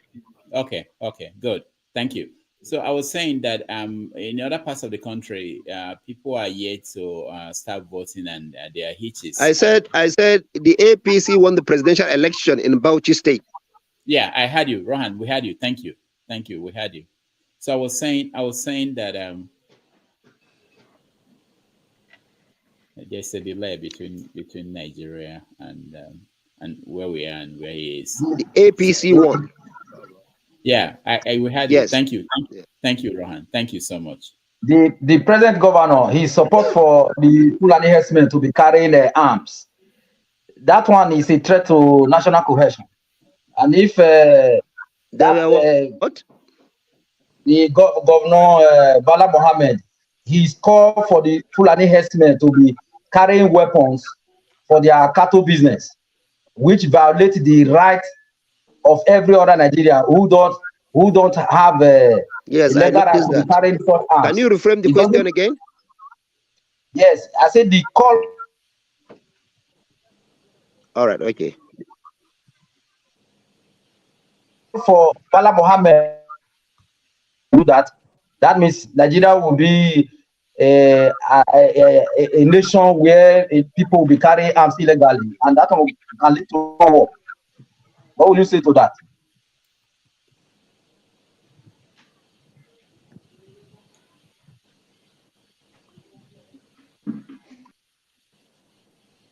All right, I think there is really disconnects the long delay. Okay, finally he's we'll be Doctor, I have a question for you. okay. Go ahead. We know we have a big problem in Nigeria, and we know we can fix it. So beyond the election, that should be our focus. Yeah, not today. Today is the election. No, After no, today. no. I said beyond the Oh, election, okay. Yeah, yeah.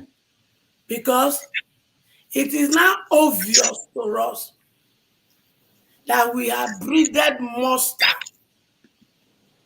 of a nation. So beyond this election, we just have to find a way of fixing it. And one of the things we need to fix first is this carryover of ethnic hatred between the Igbos, the Hausa, and the Yorubas. We need to have this discussion. We need to ask. They have to apologize. Other tribes not get problem with them. Now the three of them. So now the three of them now we go bring. Are you saying that Yoruba people are doing very well with everybody else? No. You don't see me don't pre. I don't come here because they talk of robo this, robo that. No, we've been talking of Yoruba, Igbo, and Hausa. So And as a mother, I want to facilitate that reconciliation. Because the truth is this: the older generation that has created this monster argument, they are quarter to go to their grave. They've enjoyed their life. And I don't want to pass that to my children or the grandchildren or children unborn. okay, Mama Echo, hold on. Okay, let's go to Shegun and listen to him before we come back to you. Shegun, welcome to the show. Thank you, Dr. Damages. Good morning Good and good morning. afternoon. Yeah. So, are you watching what's going on? Well, I'm following a bit, so I believe the discussion is about the elections today. So Yes. obviously, Lagos is one of the main points that everybody's looking at. So yeah, I'm watching the election and seeing how things are. So far, at least what I know, there's been some disenfranchisement in Lagos. Surprisingly, a colleague of mine, maybe there are some areas that are quiet. Somewhere in Akunwojo area voted as at 9 a.m. this morning. Between 9 and 10, I think he voted this morning. I was surprised because he appeared to be quiet, but I'm hearing news in places like VGC, like Surulere and all that. For me, I think INEC is one of the.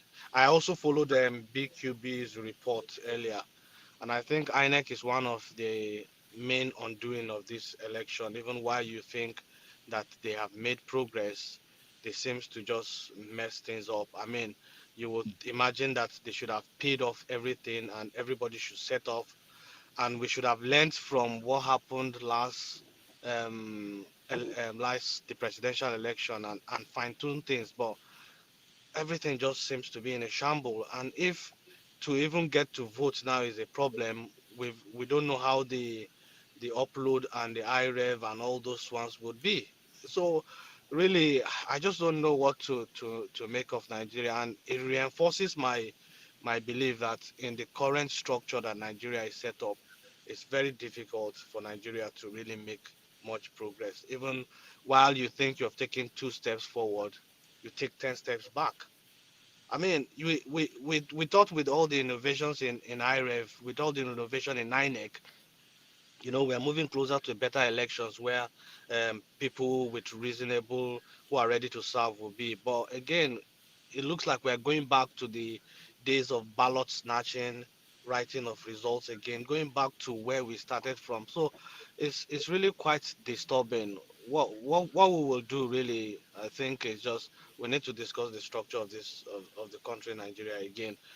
Whether we remain as one, which not under a unitary system, or maybe we just go into our separate regions under one country, or through federalism, or we just go separate ways. It's quite disappointing what one is there. And the governorship seems to be like a do or die affair. I have a friend in Kano. I don't know his polling unit. I've been asking him, what's his polling unit. But the report this morning is that there's been gunshots, tear gas, and the soldiers have had to come in to try to calm things down. So um, even as we say that politics is local, I mean every region is just having its own chaos and it's going on. So we just keep watching and we tell our people to keep safe. But all is a shamble. All for me, all is a shamble. So that's just what I'll say. All right. Thank you. What about the presidential election? I don't think we've seen you since the election. What do you think about the way things are playing out? The presidential election, obviously, um, it's the process. Obviously, I wanted Obi to win, and my belief is if Obi won, it would have been the vote of the people that have put him there, and that is a reassurance in the election process. But I think there's been so many shambles, election results obviously not transmitted, which made people to suspect it, mutilated results and all that. So again, the results was the presidential result obviously wasn't straightforward. It was fraudulent. But what will the Obi do? He just have to go to court, and whatever the court says final is what is final. If the court affirms Tinubu, I mean that's the court because Obi cannot go and try to ferment any trouble or make any trouble. So we will just be returning back to the days of June 12th. But um, again, it was a hard fought presidential battle. But again, I think INEC was deeply compromised, and that's what has happened. But we'll just keep pushing. One thing I know is that um, at least the people right now seem to be making sounds a very strong statement that the politicians are either running from pillar to post, worsening their acts or not. But we as a people will just keep hammering until we keep making significant progress. That's just I think the way it is. But again, the main thing that is standing in front is just the way the country has been structured, where everything happens in the center, where if you talk too much, you can't really make much impact. But if we govern ourselves within the separate regions, not necessarily three regions, because Nigeria has expanded beyond that, maybe we will make some progress. I think that's the way I say it. Okay, well, one last question. So everybody is paying attention to Lagos. What do you expect to see happen in Lagos? The outcome. Personally, right, even though in presidential I supported um, the Labour Party, I think in Lagos, my choice really is still Sanwo-Olu. Now I know he's got the clouds of the well, not the cloud of the godfatherism over him, but I think that overall, from what I've heard and what I've seen, he's really tried a bit as a governor. So if I was in Lagos, I will be voting for him. It's unfortunate the tribal, ethnic tone that the whole thing has taken. I think it was because of the result of the presidential election. It is a shaking. I mean, just like the way Adewale put it one time was that it's the Obi tsunami that is making them, to start um, bringing up the ethnic bigotry, but that's going low. It's quite disappointing that leaders of today would go low and try to disenfranchise people. I believe for the whole votes that Obi got during the presidency, it wasn't just the southeastern votes. People like us, back in Nigeria, voted for me. I have friends who have family who originally come from Isaleko, who said they were not going to vote for Tinubu, they were going to vote for Obi. So there are also people from other ethnic areas that voted for Obi. So this one that the people are going after the Igbo is just quite unfortunate. It's a sad event. I was listening to a video of two brothers in the Akerele fire incident who were saying their whole livelihood is gone. That's a whole set of families that have been thrown further into the abject poverty line. So we just need to find a way to live to try to live above this ethnic superiority or whatever it is. I mean, Bob Marley said until the superiority of one race and the other one is abolished, all we are going to be seeing is war. And this is our own war where people, because of election, is a do or die affair, and you start castigating against people. But people should watch out and still go out and try to vote. If you are able to vote safely, vote. But if life is in danger, you just have to withdraw. So it's unfortunate the events in Lagos. Some people are trying to we expected that the leaders should come up and condemn some of these things, but I've not really seen significant leadership in Lagos condemning these things. So they are in on it because it's trying to work in their favor. But again, I think it's because of the Obi tsunami that is driving everybody into panic. So, but we'll just keep watching. But I think most of it is a charade because there's been snatching of ballot boxes already. There's been attempts at disenfranchisement. INEC is not paying its officials. Those ones are also revolting. So everything is not really going on well. It's not looking good at all. All right. Thank you, Shagun. Thank you so much. I hope you continue to join us, and anything you hear, let us know. I have a question for Shegu. Okay, go ahead, Okay, Mama. Madam Mama. Ejo. Shegu, Yes, Mama Ejo. I am not happy with you on something you said. What are you not happy with? You said if you were in Lagos, you would vote Sanwo-Olu. Yes, I will. Good. Let me tell you, Sanwo-Olu is not qualified for your vote, and I will give you the reason. Okay. 2 weeks ago, a tribe in Lagos, the Igbo precisely, were picked upon, and Sanwo-Olu did not address it. And because he refused to address it, glorify wasted destiny called Oluomo, build upon it, and make utterances that is being played today. If Sanwo-Olu is a humanitarian or he's a servant of the people, he would have stood his ground and said, this must not repeat itself again. But he didn't do it. Some voters who have And actually glorify passed through the process. But from what I've gathered, he wasn't here 3 weeks ago when the presidential election was conducted. Has made the utterance and they're executing it today. Is that the person that you think qualifies to rule Lagos again? Then secondly, wọ́n ní pàṣẹ tí wọ́n fi na ìyáálé jáde, òun ló yẹ kí wọ́n fi na ìyàwó jáde. How did Sanwo-Olu come into play? Ambode was swept out for him. So how did he not expect they will not sweep him out?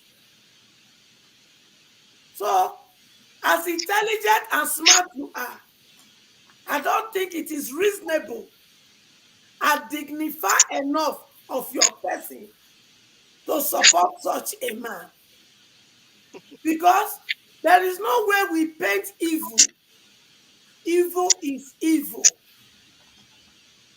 There is no way we define this thing. They have succeeded to breed monsters of Agbero that will have the audacity to call a tribe out, and they will be doing mayhem upon that tribe. And the sitting governor will not condemn it.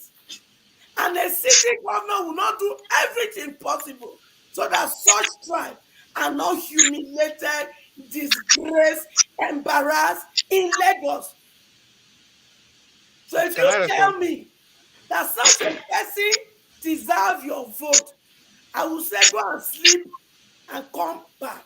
Because if you, let's flip the coins, and you are in this tribe that they are humiliating like this, how will you feel? Can I This is respond? not better, this kind of things, even in the land of Eh, Yoruba, Echo. constitute the issue I will between forget. I will Modakeke forget and your Christian. question, so Mama Ijo. So please, we are learned enough to Echo. condemn evil. Thank you. Echo, hold on. Okay, Shegun, you can respond. Oh, Shegun, hold on. Okay, let's hear what Fairly, Femi is saying. practically everywhere, from my understanding. Speaker. That's on one hand, as far as INEC is concerned. As far as the people are concerned, the electorate, the masses, I believe that so far so good, very peaceful. Very, very peaceful. You can see here in my polling unit, it's orderly, it's peaceful. I think the only downside is, from what I'm hearing also all over, is the voter turnout has been incredibly low. But then I won't come to conclusions yet because it's early days. We still have, I'm sure, 2-3 hours, maybe even more, before the polls close. So perhaps people are just taking their time and trickling in. The quote unquote mad rush of 2 weeks ago is not there. But then at the end of the day, we'll find out what the numbers are. But if it goes the way it's been going since morning, then definitely there's been some sort of voter apathy, which, at the end of the day, we'll figure out why. All right, so what do you say to INEC in terms of preparations going forward after these elections? Look, I think what happened a couple of weeks ago was a learning process. INEC tried to introduce new technology, which we all applauded. I don't know what happened with the technology. The beavers worked properly. I think the question of IREV was where perhaps maybe the ball was dropped. Now, like I said, it's a learning process. It's a learning curve, and I think INEC clearly seems to have corrected whatever lapses there were or loopholes there were, and I think we're seeing a much better operation this time around. A system is perfected. It's not perfected on the first day. It's perfected, as you continue to familiarize yourself with it and you use it. Don't forget that there were about 80 something million, 90 something million people registered last time. 80 something million collected their PVCs. About 25 million voted. Even at 25 million, that's a lot of numbers when you're doing with new technology. But that is no excuse. I'm just trying to say, in every system, there will always be imperfections until you perfect the system.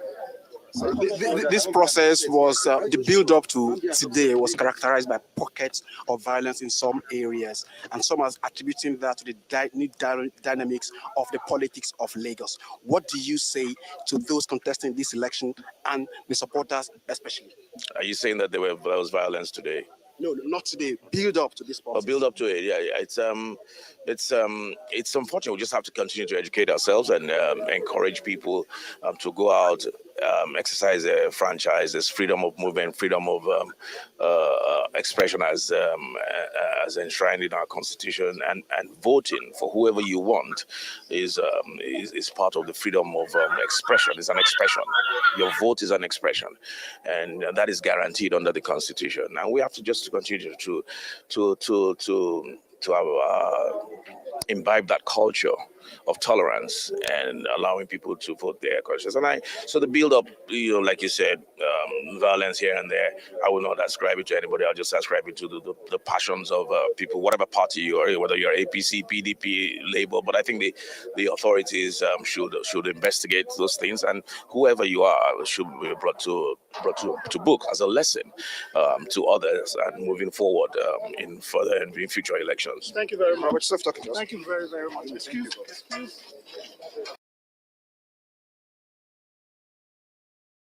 That was the Speaker of the House, Femi Bajabiamila, after he voted in Lagos. Okay, Shegun is gone. I wanted to. Oh, okay, he's back. So No, Shegun. I thought I was going to. Okay, so Mama Ito, this is what I would say. I know we all have different perspective, but it doesn't necessarily mean one of them is wrong or one of them is right. Now, I'm not holding brief for Sanwo-Olu, but I listened to a Rise interview where he was invited and where he condemned all the attacks on the Igbo. But personally, I would have expected him to have come out, even more forcefully to condemn it. So I'm not holding brief for him, but I know he has condemned it. I know also I've seen an interview where he went to the Akerele um, market that got burnt, and he pledged to give them 100 million to rebuild the market. Now, but that is not even the main thing. The main thing is these things should not be happening. So the condemnation should actually come from everywhere and not just from Sanwo-Olu, even from the parties even from the leaders in his parties ahead of him. But again, it's unfortunate that people have chosen this route. Why I'm supporting him is just because I've looked at the capacity around the team of the people that are presenting to him. The majority of us that are supporting LP for presidential, most of them I believe are because of the personality and the person of Peter Obi, not because the Labour Party itself, probably has the best people, because Peter Obi himself, his personality stands above board among them. They are all not angels. They are not all angels, but I have looked at what Sanwo-Olu has been able to do in Lagos for the past few years, for what he did with COVID, the development that he has continued from his predecessors, and the way he has really come out and is even more reachable than most of the predecessors in his before him. That's the basis on which I will choose him over the other candidates. When we were comparing Obi and other presidential candidates, we were comparing their antecedents. Obi has antecedents. Tinubu has antecedents. Atiku has antecedents, and we were comparing their personality and their antecedents. In this current presidential elections for Lagos State, if we want to compare antecedents, what is the antecedent of the Labour Party candidate? What is the antecedent of the PDP candidate? What is the antecedent of the APC candidate? That's what I've looked. And that's why I said if today I'm voting, it would be Sanwo-Olu because of what he's done. Chago, if you were Sanwo-Olu, because you cannot rule where there is no peace. If you were Sanwo-Olu and you know that a particular group of people have hatred for the Igbo in the state you are ruling, and you know them very well, that they will definitely carry out this threat today. It's not just speaking about it in the air. If you really know what you are doing, that is a solution. You would have talked about it in the air, because I know you are smart and intelligent to do that. And also make sure those people are arrested and locked up, so that this thing that is happening will not happen. I know that is what you will do. So because Sanwo-Olu did not do this diligent job, he's not qualified anymore to rule my children in Lagos State. Because no person is a monopolist of violence. Then too, you must not breed people who deliberately hate another tribe. And anytime there is issue, they will burn down what they used to feed themselves and feed their children. And you think it's normal? What is 1 million naira? Is that what is burnt in that market? Those people will not be able to pay their children's school fees. they won't be able to feed their wives. Mama They won't be Echo, able to take care of I themselves. like This the is what way you will put happen it today. that some people, but I like the way you put it that you said it's some people. Thank God that you didn't say it's the whole Yorubas that hate the Igbos because I don't join yeah, you people to use the whole because I know it because is that not the whole. it's good you put it that way. But what I'm saying is I don't want to be seen as holding brief for Sanwo-Olu because I'm not. But again, is it Sanwo-Olu that is responsible for getting those people arrested? Where are those security? There's a commissioner of Lagos. He But was he did invited not to arrive. listen. Just wait, It's the wait, same thing that happened Mama in Echo, ESAS. It's the same thing Mama that Echo. happened in ESAS.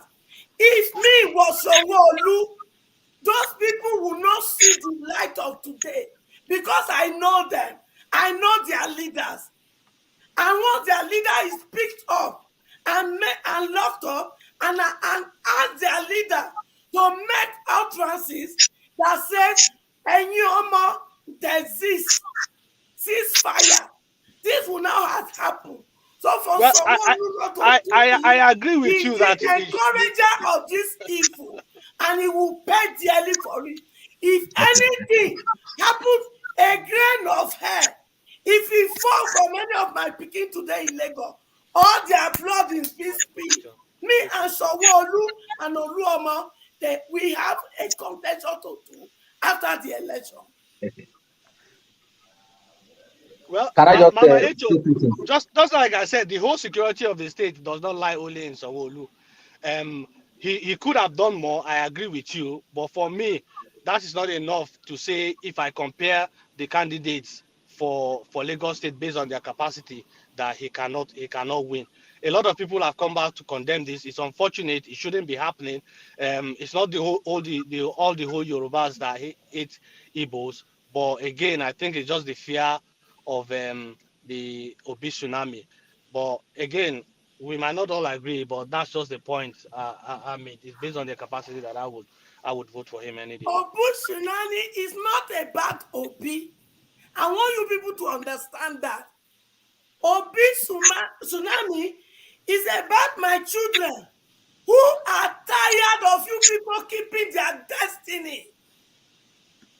It's about my children. Mama Echo, you know I'm not among them, Sha. If you like, you there among. If you don't like, you not there among. Now pikin wey call me mama, now I be mama. I know they need people when not call me mama. But the truth is this: my children are smart and intelligent. They know their destiny is being caged, and they are looking for a liberation because they want to live 1960s and beyond. They want to join the 2023 global war. And the only thing out is somebody they believe in form of Obi. In LY show, I tell Obi, you not be my favorite. My favorite na Showore. But because my children wanted you, I don't have a choice here. I have to support my children. So the battle on ground is not about Obi.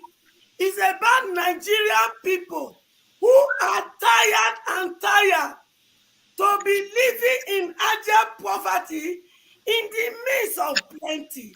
So they want a liberation. So it is not Obi tsunami.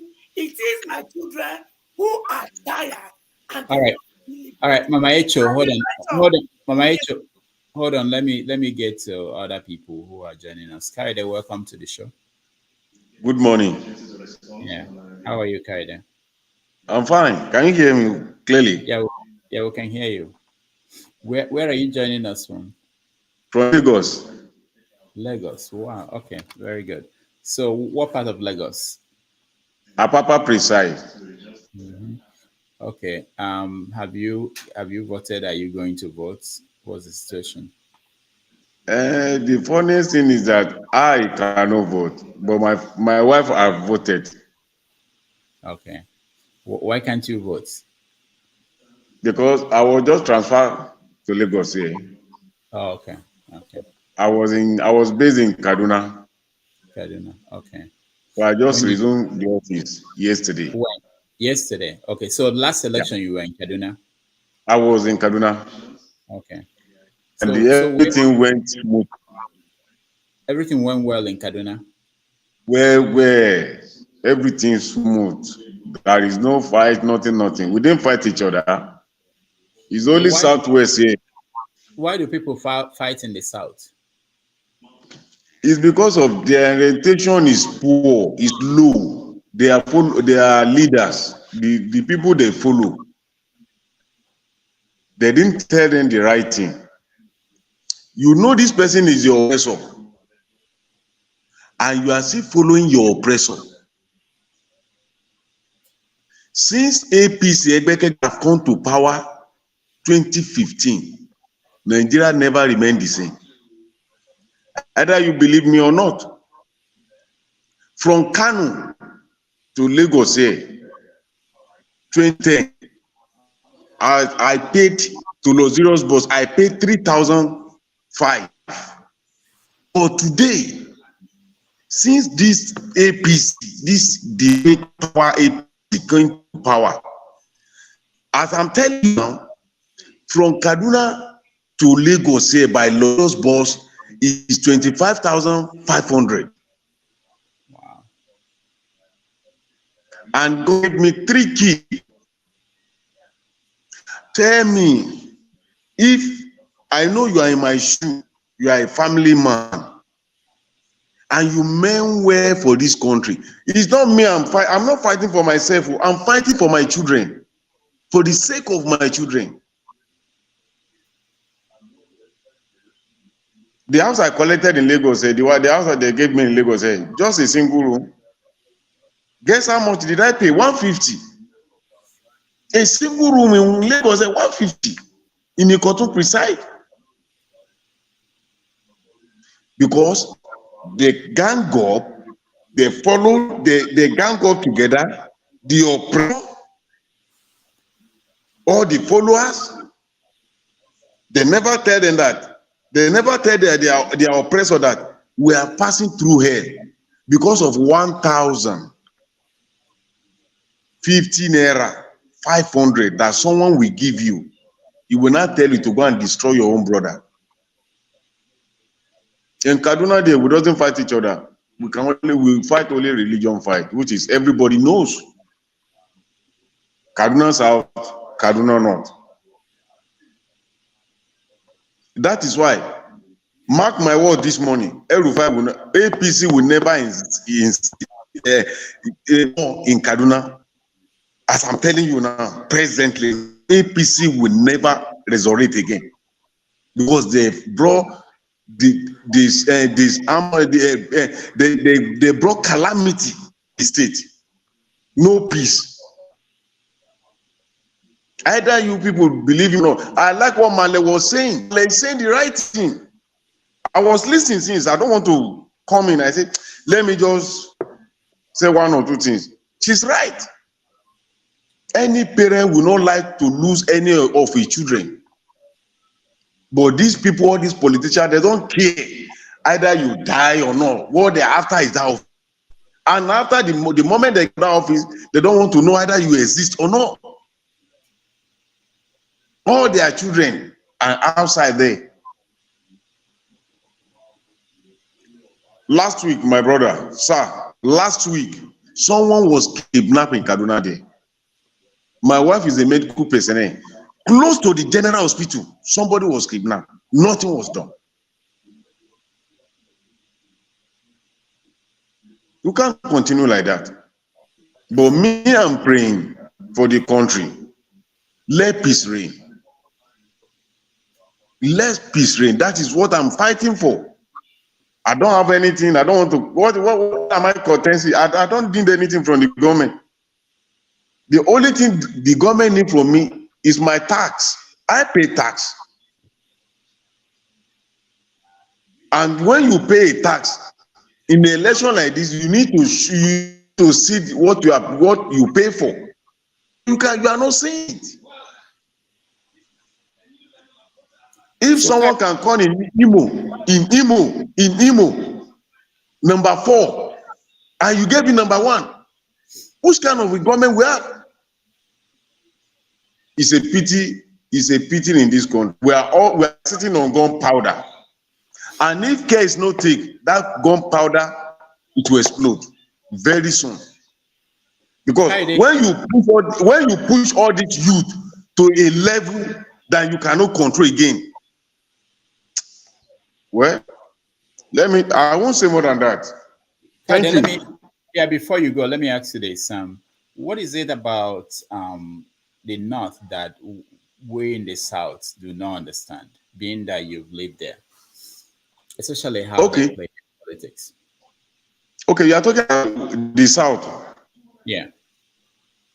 The South, they are educated, but the level of their educated is being pushed in the dustbin by the people they follow. Somebody that did not pass through any way, he will be telling you that your PVC he has expired. Go and collect another. A learned person, any learned person that is in APC, you need to go nearby secretary and let they should check his brain. He's annoyed. You will not. It's not that Igbo, not Igbo that has the problem. Yes,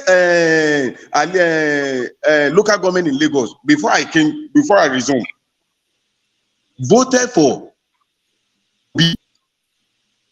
And that biggest Alimosho is dominated by Yorubas. I'm a Yoruba man. He's dominated by Yorubas. How many Igbo that are there? There are few. People are tired of APC. People are tired of their government. That is just it.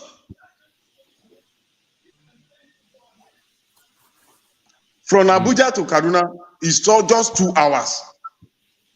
Before I married my wife, before I married, I was studying in Niger State. I will left Kaduna 11 o'clock in the night, and I'm going to Niger State to go and see her. Nobody will harass me. Nobody will harass me on the road. But now I can't try it. I dare not try it. When my company was telling me that, Mr. Kayode, you follow flight. My wife was telling me, say, thank God you follow you follow flight. I don't want. She don't want me to follow the road by road. It's not safe. If you feel southeast, south, all of us, we are not safe. All of us were sitting on border until we come to end. We put an end to all these politicians. We need to retire them and let them go. Look at other Africa. Rwanda is better than Nigeria. Go and Google it. Go and Google it now. Rwanda is better than us. All right. How many of the children school in Nigeria here? It's annoyed. So our problem are not Igbos. I'm a Yoruba man. Igbo are not our problem. We stay together. Go to Kaduna. I can tell you the place that Igbo dominate in Kaduna. Go to Sabo. After that, Sabo is in Kaduna there. When you go to Central Market by Kanu Road, ask all Igbo there living peacefully. We never have an issue with them. Why is South here? Why? Why are they turning Igbo against us? My elder brother married from Abia State. Okay, you not tell me now we should send the wife away and the children. It's not done.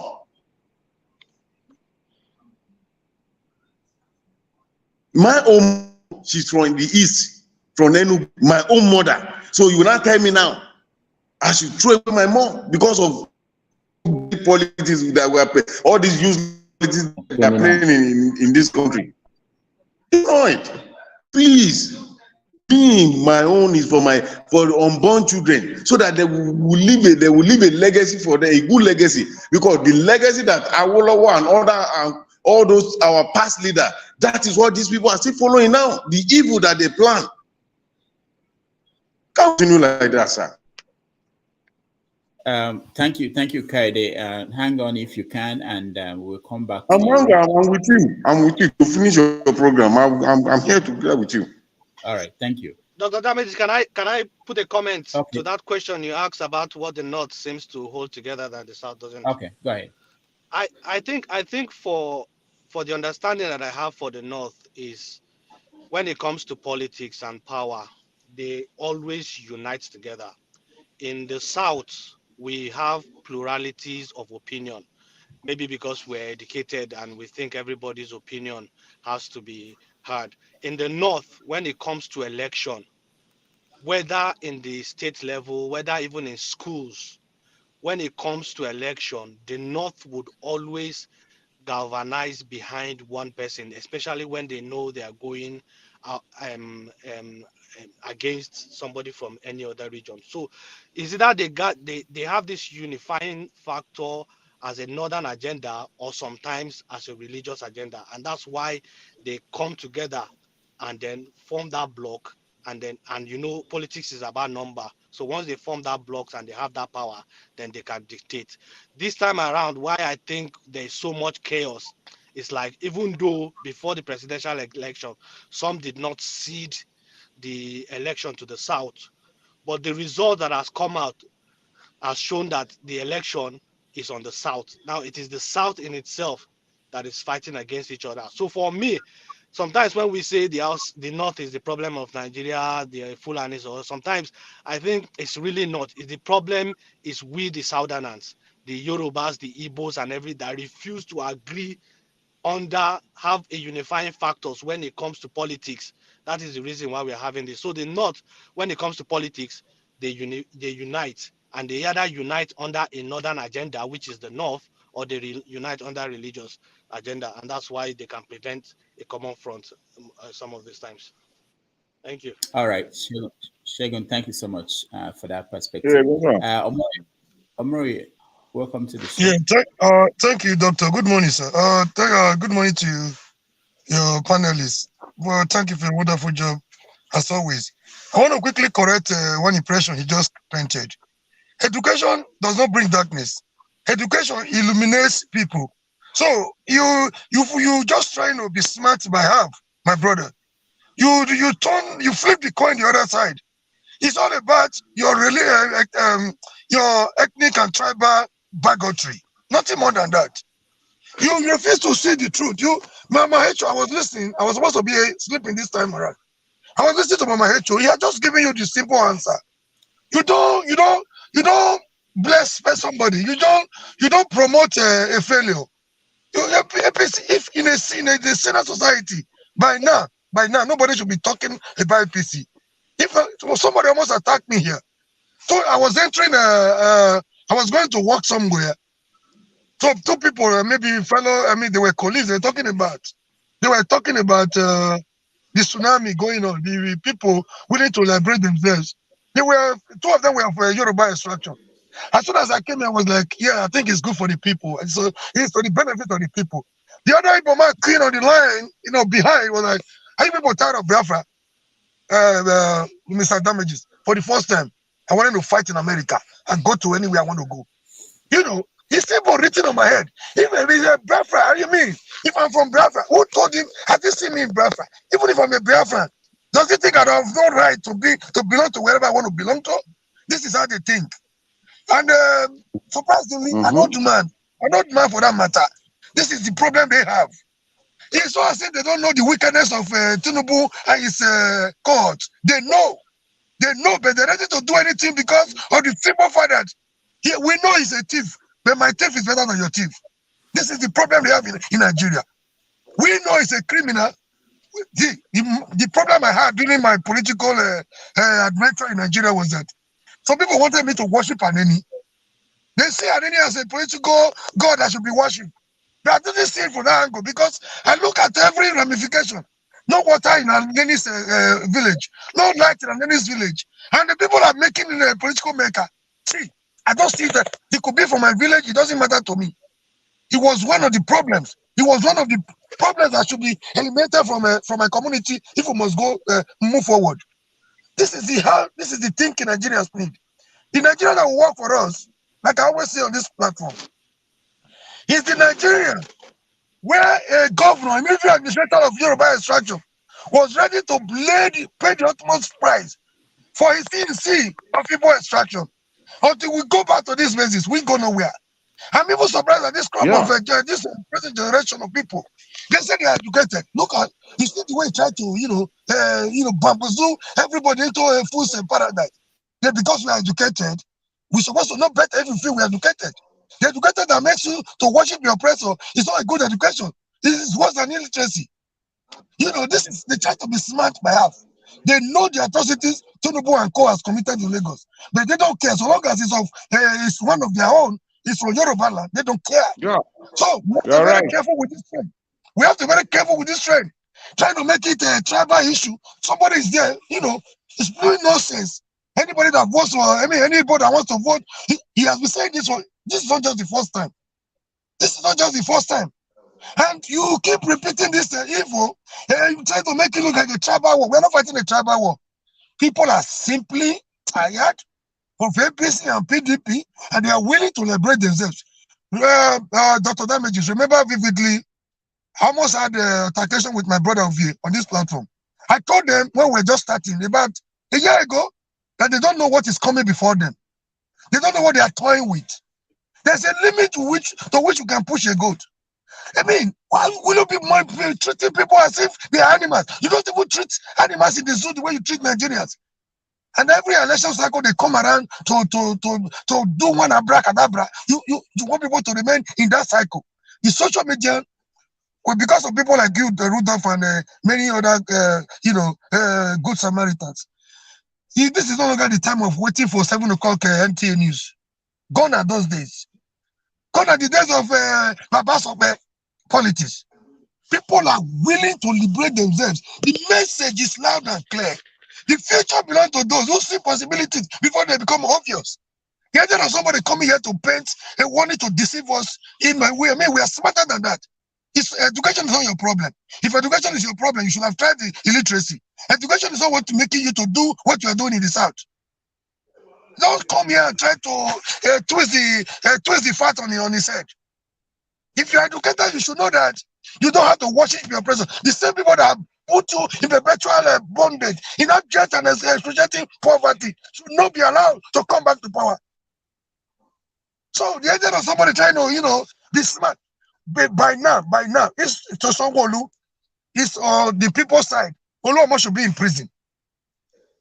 He by now, Songolu is not a messenger. He's not an Araran boy for Tinubu. He's not an extension of Tinubu's private estate, a political dynasty.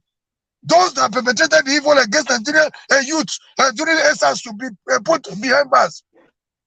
So we know the truth. We just try to, hide under religious and tribal sentiment, to put ourselves in a harm's way.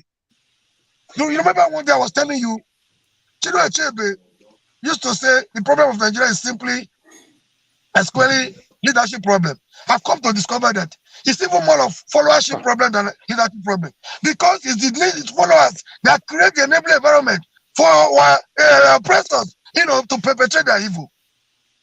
Just like that guy that's spoken. I don't know if he's still there or listening to me anywhere. This is the trouble. This is the problem they have. They know these people are criminally minded. They don't care so long as it's of their, extraction. We have it everywhere. If the Igbos have them, the adults have them, the Yorubas have them. Just that it is just more obvious in some areas than others. It's my criminal, I know it's a thief. So long as it comes from my area, it's my thief, and nothing should happen. What you say? This part you're trying to tread is a dangerous part for everybody. It's even more dangerous than the religious problem we're trying to deal with. Trying to turn one tribe against the other. We are brothers and sisters for Christ's sake. Poverty does not know a tribe. Poverty does not know religion. We are all poor. We are all suffering. Look at Lagos. They pray. They heap praises on Lagos. Dr. Damages. If you go to Lagos, if you have something to do from the island, you go to the from the mainland to the island. An appointment that will take you 20 minutes, you will spend the whole day trying to get there. At the end of the day, you might not be able to even make it. If you make it, you're not coming back to your house to sleep. Is that the Lagos you heaping praises for that criminal continuing before? Hey, if he has headache, he flies to either London or the other area for treatment. Is that the Lagos of your dream you want? They said he built Lagos. How? I'm even ashamed to say Lagos was one time the capital, the administrative headquarters of Nigeria. You'll be disappointed. Do you know how much it has? Lagos is richer than some countries in Africa. You come here to hide under religious and ethnic bigotry. They want to babuzo that into false paradise. We are not false. We cannot continue like this. People are simply tired. The message once again is loud and clear. I've said this about 2 years ago. There is a tsunami before us. It's not about Obi. This is the message people are not getting. Obi, in the midst of criminal, in the midst of Tinubu and Atiku, the very day they finished their primaries was when I concluded that there will be political revolution in Nigeria. Putting Obi in the midst of Atiku and Tinubu is like Jesus Christ in the midst of Barabbas and the other criminal. You don't need much preaching to, you don't need much message to a political campaign for people to know these people have come a long way. They are perpetrated in their criminality for too long. Is it Atiku you're talking about? Is it Tinubu? What do you want to tell us about Tinubu that we are not aware of? The other thing he had, to deceive people in Nadeco, he was in Nadeco. Other than that, the role I played in Nadeco, Tinubu did not play half of it. They used us to achieve their political gain. The risk I took under Nadeco, we were the student wing of Nadeco. They could not leave their house. They would give us some of the dangerous errands, to die. We are only allowed by the special grace of God. They did nothing. So somebody coming here to say because of what Tinubu did in Lagos, he has done nothing, and they don't deserve to be to be compensated. They should be shown the way out. They should go into political oblivion. Thank you very much. All right, thank you, Mr. Murray. We appreciate your contribution. Timsy, welcome. Welcome.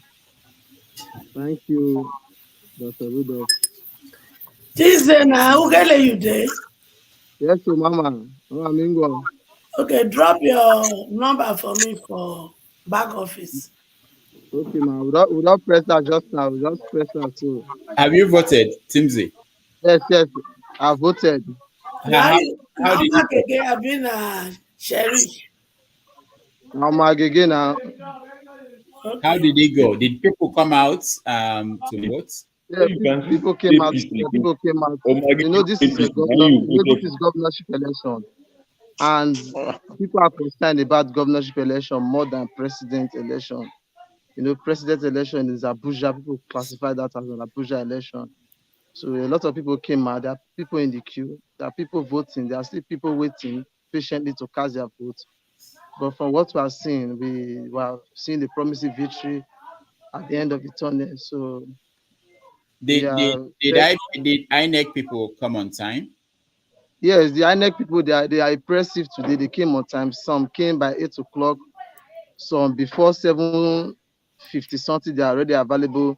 But we're just waiting till after the elections because they are still voting.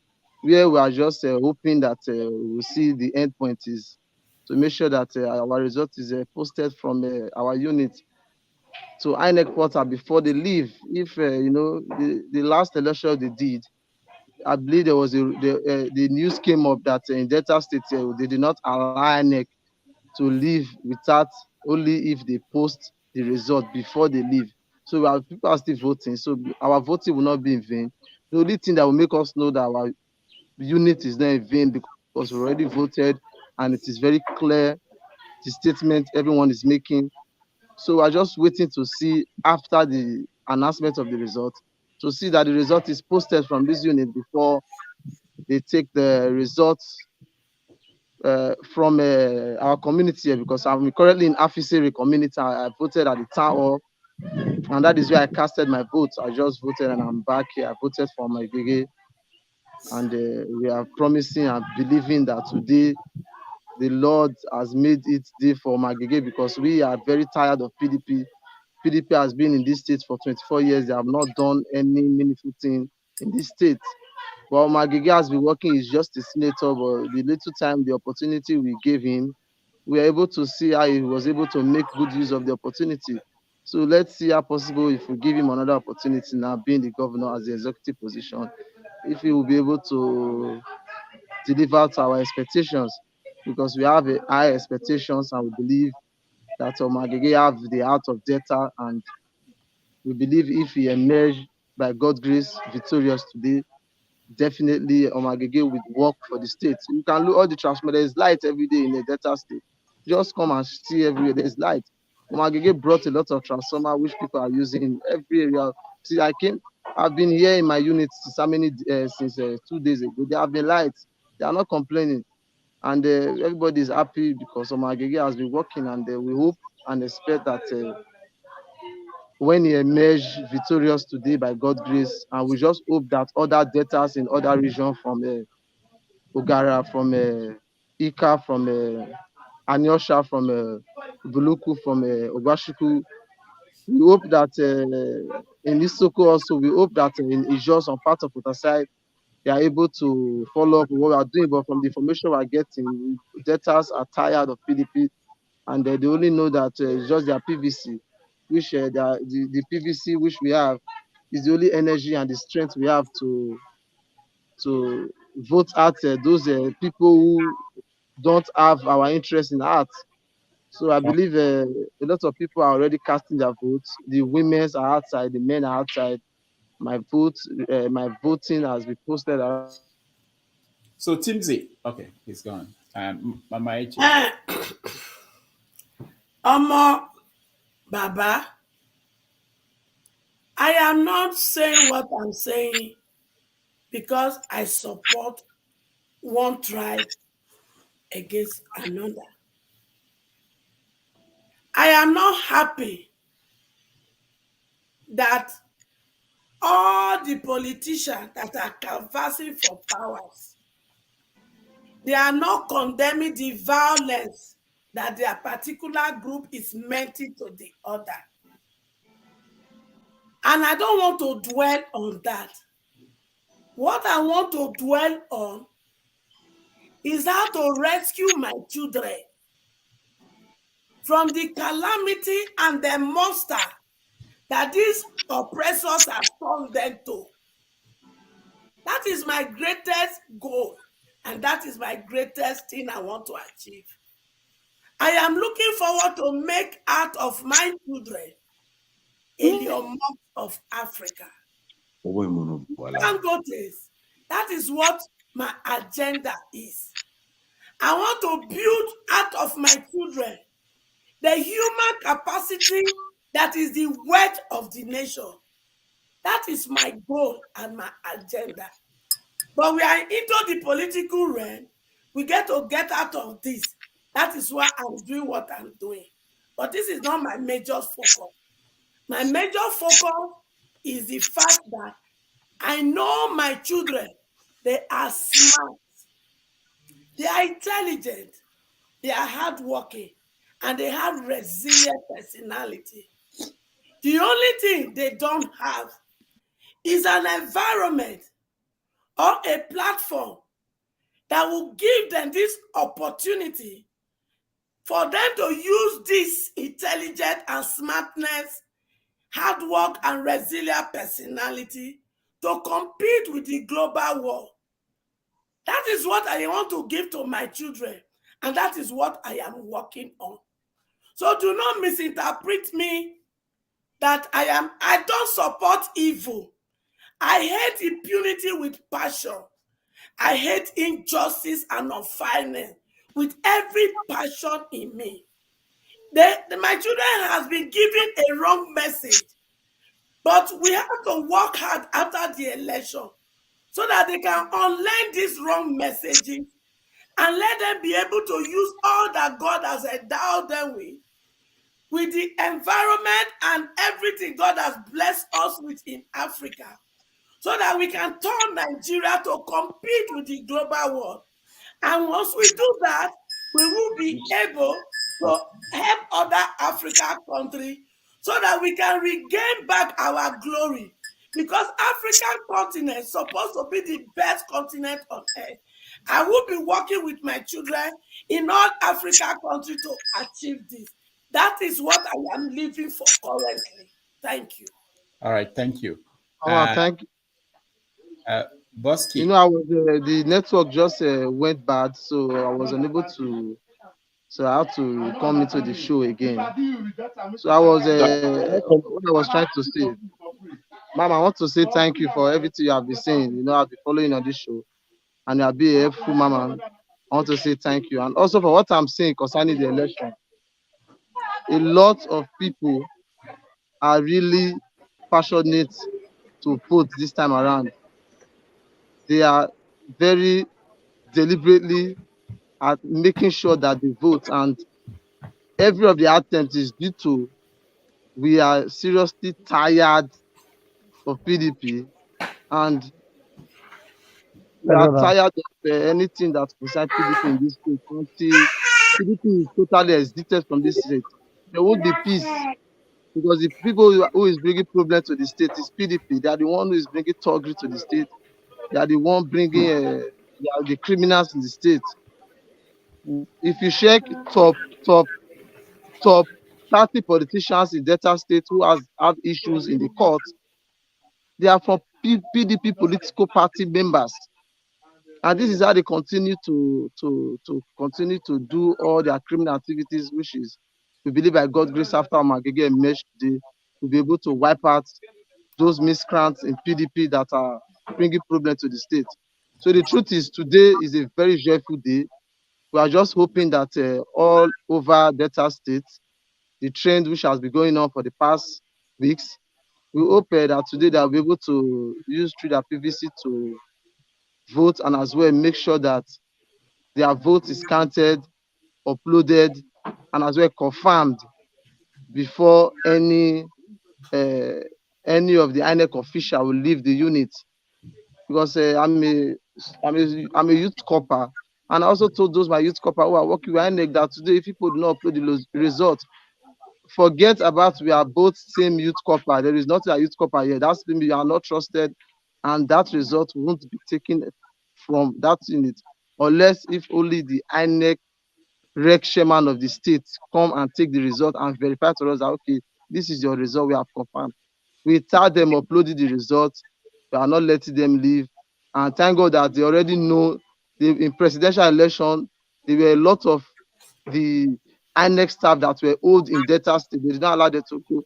And this time around, it is more massive because the information is spread around the state that INEC, the one in now, the caution for the good, for peace, because of those people you sent, for the life, for the safety of those people you sent, those the children of those poor, the children of those people you sent to different police units to stand as INEC official, please, to help their life so that they will not experience violence, so that some people will not use the anger of Nigeria to face them in today's election. They should please advise them that after the election, before they leave, they should post the results, and we should confirm. The government is the most smartest person in a technological way. I wonder why they continue to perpetrate this evil. We have NYSC, the government have portal. Look at NYSC portal. Look at the government payroll portal.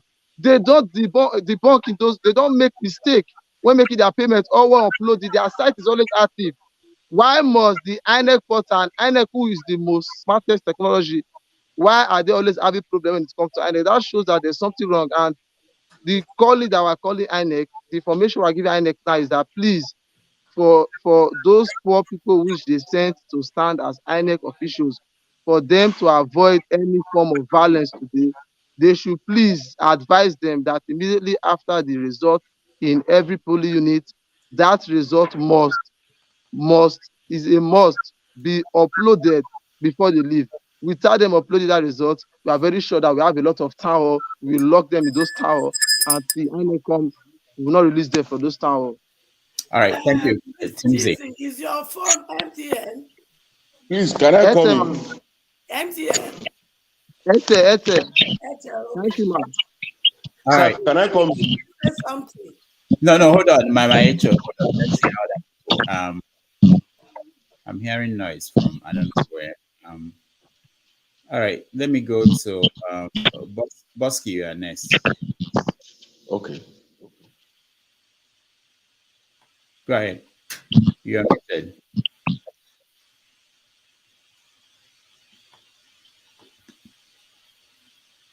Bosky.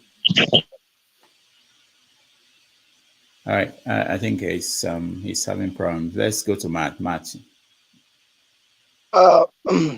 Hola, perdón, I say hola. I say, so I'm so sorry. I have been speaking Spanish since, so I made mistake by saying hola. Good afternoon, good morning, because here is still after to 12 right now. Dr. Damages, please, I just want to say something, but with a heavy heart. You know, so that sometimes we hear our mama, HO, boiling and saying some certain things. It will look as if maybe she's saying it because she doesn't like all these politicians, or maybe Nigeria is the worst place. But from the news, I wanted to connect before. But when I saw Njenje Media, saw the kind of news that is coming out from Lagos and VGC, some other Jegule, some other places, people coming out. That was, you remember yesterday, Dr. Damages, we talked about Lagos. BOD tell us that nothing everywhere is going to be like heaven, this and that, you know, we all believe. But today, that same thing, I heard somebody shouting, Chukwudi, sleep, oh, sleep, oh, you better sleep, don't come out and vote, oh, if you are not voting for APC. So all these things, even Kate Henshaw was also attacked. Choma Chukura was also attacked. I know you people must have seen all those things. In River State, the same thing is going on. I don't know what kind of country that we are living in. I don't know why we should be in this form. I don't know. Can't we just exercise our right without infringing in other people's, you know, right and you know, their right to vote? This is a very simple exercise. You understand? But they are making it to be complicated, as if it's nothing. I wanted to go somewhere to show you something, but you know, I don't want to get out of context what we are saying, so that you see how people behave in this place. I wanted to show you just a simple thing. You see how people, even the grandma and the grandfathers, you see how they behave. But you see our young people. I am a young man, above 40. I don't know how somebody can hire me to go and disfranchise my fellow young men and beat them and destroy what they are building for the good and betterment of the country. You see to that. So sometimes I don't understand what is going on. We say that Nigeria is one and we should be one. But at the same time, we are using our hands to divide and rule. I don't understand. Even Choma Chukura went and called the army. The army, they were just like reluctant, telling her to go back where she told you that they attack her. Are they not the people that will go there first to see the situation of the place, and before they will tell that young lady to go back there? So you see the kind of confusions and things that is going on. You will begin to wonder. Obakala in Omahia today was quiet. Somewhere in Obakala, I saw it in a channel news. It was quiet. People were voting quietly, and there's no disturbance. I saw it. I listened to the news before because I was trying to get around the news, because that time BOD was there. I don't want to come in and start you know, saying things that he may not like, or maybe to offend him, because sometimes the news that he always try to tell us that Nigeria is heaven, but we know that Nigeria is not heaven. We know that there is no problem. There is problem in Nigeria. When this young man, FCO Lomo, said that thing yesterday, I told you yesterday in this place, the message has already gone out. For him to come out and carry Mama Chukwudi to come and front in camera is nothing. You cannot do that thing. Cannot be able to do anything. He has already spoken that word, that evil word, and that is the one that goes faster. You see to that? So please, this thing that we come here, sometimes we say people should tell us the truth. Don't be sentimental. Don't come and tell us that we are using emotions to speak. This is about the country that we say we love. Emotions need to be there. Love needs to be there. If you say that you love someone, emotions have to be there, and love has to be there too. So we always, when we come here, let's always speak the truth. That is why I used to say it. Mama Hecho, I salute you. And Kene, always I used to, and one other guy, Henry, and one other guy, Show or something. All these people, they come here, you see, with the other lady that was a Yoruba woman that spoke yesterday. All these things shows that there are still good Yorubas, there are still good Igbos, there are still good Hausas, but there are many that are trying to paint Nigeria black, and which is not good. This is a day that we are supposed to celebrate, all of us, saying that yes, we have voted, everybody is happy, and everybody will go home enjoying. But look at it, it's sad. You see to that. This is what I have to say for that. Let me allow others to talk because I'm walking home right now. I'm still with you people. Thank you. All right, thank you so much, man. Solo, you're back. I'm back okay. here. I've done my voting. You've done your voting? Very peaceful. Okay. No issue at all. But let me tell you the only thing I saw there. There's no agent in my polling booth for LP. They are stronghold. It's a stronghold for LP. No agent. No agent. A stronghold for LP. Is that they didn't pay them chichi or something? People just disappeared. They didn't appear today. Last one they were there. There were more there. Today, none of them came. So are you going to go back to see the I just want to give you a brief. I promised you. I said I'm coming to give you a brief report. I needed to search how many agents are there. All the INEC officials fully present. All the arrangements perfect. Voting orderly. Were there more people than there are more people this time around, and they are still coming. It's a major stronghold for LP, but the agents are not there. Take that from me. Okay. You see, when I've been emphasizing this. These are people who have been in this business like Goliath. So we need a strong David to face them. They have been in this business for a long time. All my ages in life, they are always rigging. They have no money. As a matter of fact, they have no other business other than politics. They have no shop, they have no industry, they have no factory. The only business they have is politics. So when you want to meet people like them, you must know that you know what you do. Otherwise, they just make you look stupid. Look, LP in Lagos at the last election, you must have been over not less than 1.5 million that will vote for them. They scatter some places when they know that these people are trooping to that place. They scatter the place. Go there, scatter box, break the box, clean everything there. By the time they reduce it, they dash us some wrong figure, 500 something thousand. I almost weep. But I know the result, this type of result we should be expecting. When we don't have anybody representing us in a polling booth, you have left the people to their whims and caprices. So they will just do whatever they want to do in that location. And that's exactly what is going to take place all over the governorship election all over. Thank you, Dr. Damage. All right, thank you. And stand by, okay? So back to you. Kaide, you have anything? Yes. I just have a little one about two things to talk about. This that copper, I didn't know his name, Sha. I don't want to know his name. Timothy. Sir? Timothy. Okay, Kingsley. I didn't blame him. Okay, Kingsley. Timothy, okay. Timothy, in fact, I'm supported in you, graduate. For this time, you are still worshiping APC. APC for that man, APC that brought calamity to this country.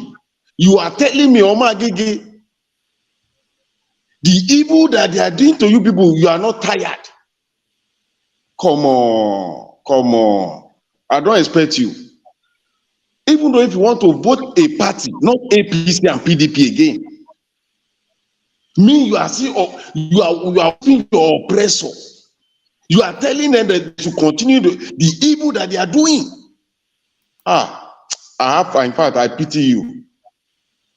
I'm a graduate also. But what pains me a lot, my late dad, in this government, I lost my dad and I lost my mom within 8 years with this government. I tell my dad is among the people that they brought this calamity, this evil party, APC, to power. Me and we have argument. He said he will send me out. I said, sir, you can't send me out. This is my house. He said he will send. I said, I will not leave. My mom said, my son, leave. Don't respect your dad. I leave the house for them. Today, where's my dad? Today, where's my mom? I have 3 kids, all are ladies. And you are telling me to face now that you are tired with APC, PDP for 20 years. Are you not tired with your problems? How much I'm giving you? How much? Other parties are there, better than them. You still want to remain in bondage. Well, I don't blame you. Continue. I wish you people all the best in either Edo or Delta or so. I let the will of God be done. But me, I know in this country, either we like it or not, people move. People must what? People must leave. Because crisis must happen. Because we are sitting on gunpowder, as I earlier said it, and that gunpowder will explode. Either we like it or not. So because all these people they didn't work for us, they didn't work for us. For all, including our children that we born, they don't mean well for them. All these people, all these politicians, old couples, all those old fools that you are talking about, that you are tired with them. A common man, or Okada man, become either senator or House of Rep. Eh? Do you want to remain in your bondage? Vote them out. Let them. It's we that make them to be important. They are not important. To hell with them. All right. For giving me the opportunity. Thank you so much. Let's go to Kingsley. Kingsley, welcome to the show. Good afternoon. Yeah, welcome. Where are you joining us from, Kingsley? Okay, I'm joining from Edo State. You're in Edo State? Yes, I'm in Edo State. Okay. But I'm from Delta. I'm originally from Delta. Okay. So how is it going over there? Everything is fine. Everything is fine. I just went out, but the thing is, I didn't vote, but I went out, so I saw that everything is every polling unit around me here. Everything is going well. Why didn't you vote? Okay. As at the time of registering for voters card, I was not in the country, so I couldn't get mine. Okay. So how are people? Did people come out to vote? Did you see signs? Yeah. People came out to vote, but not like the presidential election. Like what we see, people was just like Labour Party, obedience, and the rest. But I would say the like the volume of new Nigeria dropped. You understand what I'm saying? You understand? Okay. So what are you hearing? People did what? I say the people that were like most of the people voted for Obi. Not today. Yes, I hope they didn't vote for Obi today. You said? I hope they didn't vote for Obi today. No, Obi is not in the post today now. Okay. Okay. All right. So aside that, go ahead. Go ahead. Okay, Kingsley. aside that, I wanted to comment on my HO because I feel that woman is very, very, very she's a real mother. I've been following her. I watched her interview on AY Live. I see what she did. She's very, very, very, very smart woman. She's a mother that means well to her children. All right. Mama Angel, I like her so much. you have Thank it. you, Kisley. You have The it. thing is this. Yes, ma'am. When I came to US by force, oh, my papa God forced me with lottery visa to come to US. I didn't know why he brought me here. So I struggled for years to find out. But the shocking thing I find out when I first come, I discovered that people are living on the street. They call the homeless people. And I know that what they are showing us is the beautiful places in New York. That is what I was used to before I came here. Then when I now look at how they make money to run their country, and I see what we have at home, that was the beginning of my journey. I discovered that we are so blessed, but we are suffering.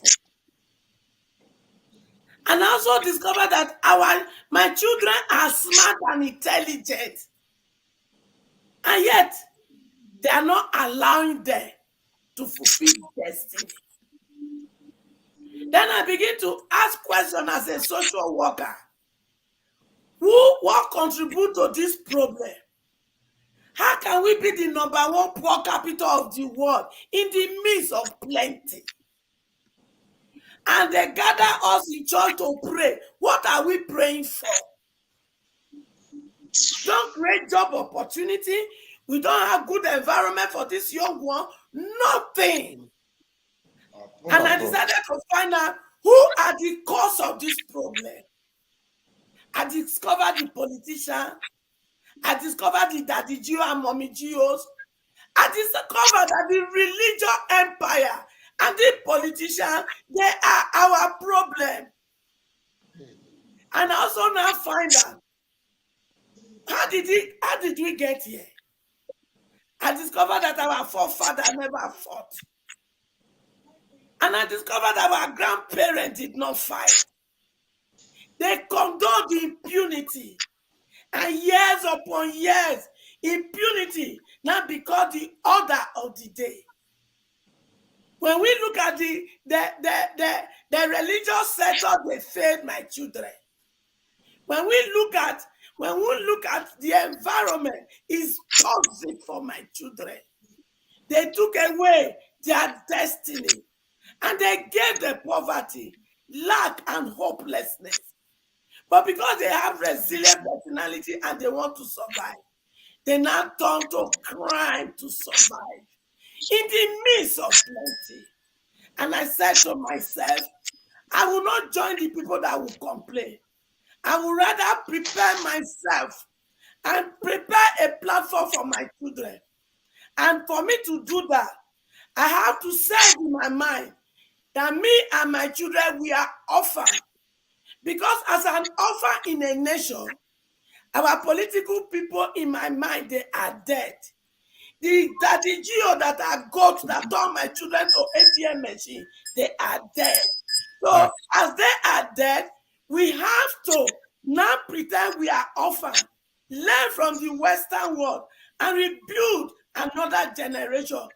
Generation that will bet Elon Musk of Africa. Generation that will bet many Dangote. So that is what make me to do what I am doing. All right, Mama Icho, thank you. Let's go back to Nigeria. Let's hear from BQB. BQ, I'm hearing that I played a video before of what's happening at Victoria Garden City. Garden City. So, what do you know that is going on there? Yeah, we saw it on some eyewitness account event happening. There's some violence, like some people are being attacked in those some polling booths there.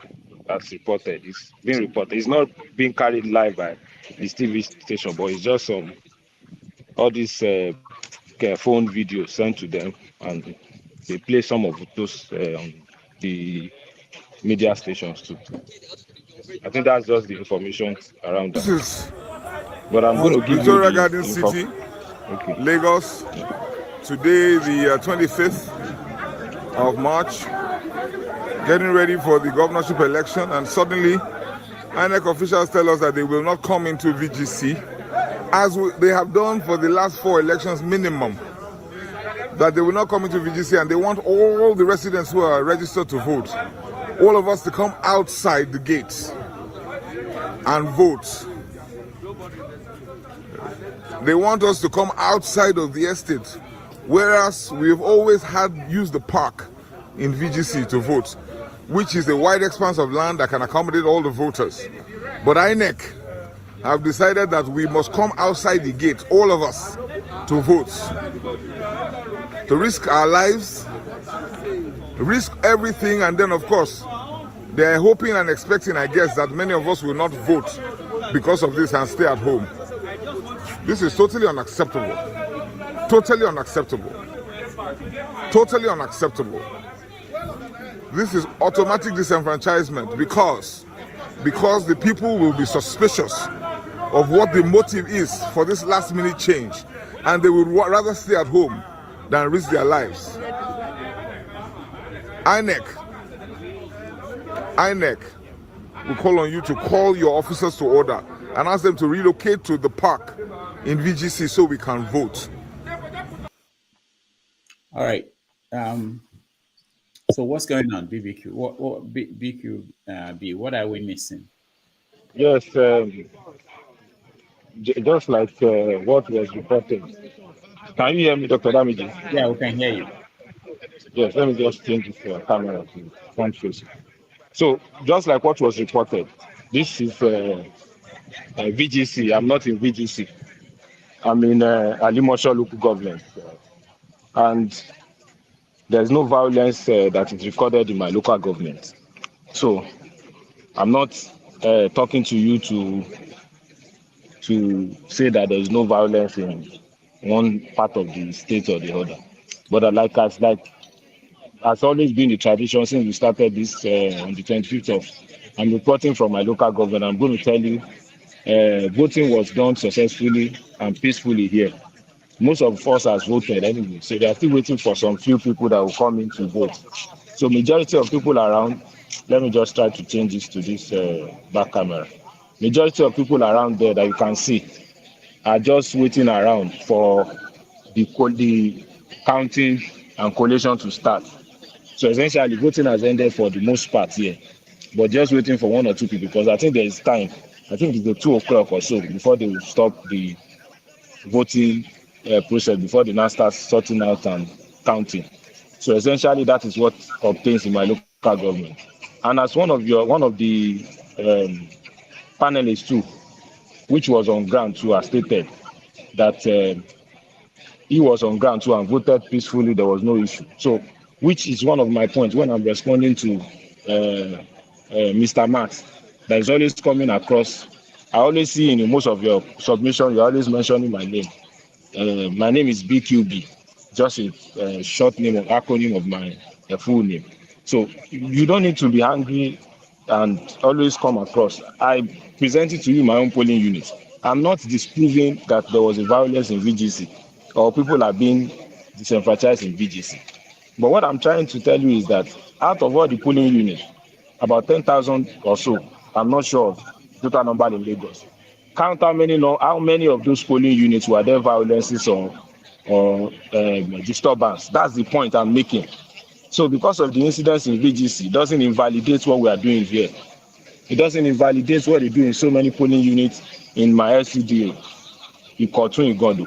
I think that's my point. I'm communicating with you as a learned person.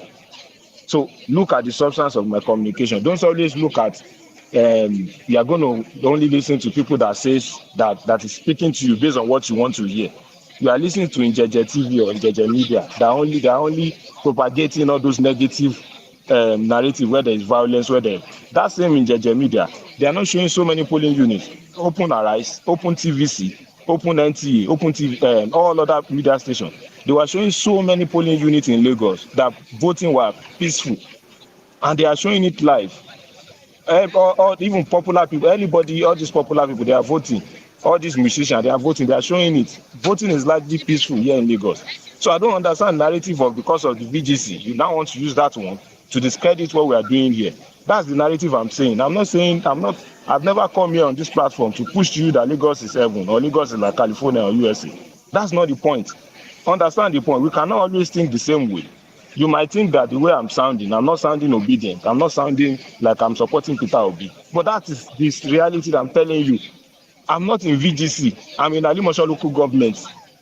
An election is peaceful here. There is no problem here. And this local government is the largest local government based on the electoral vote. Check in the states.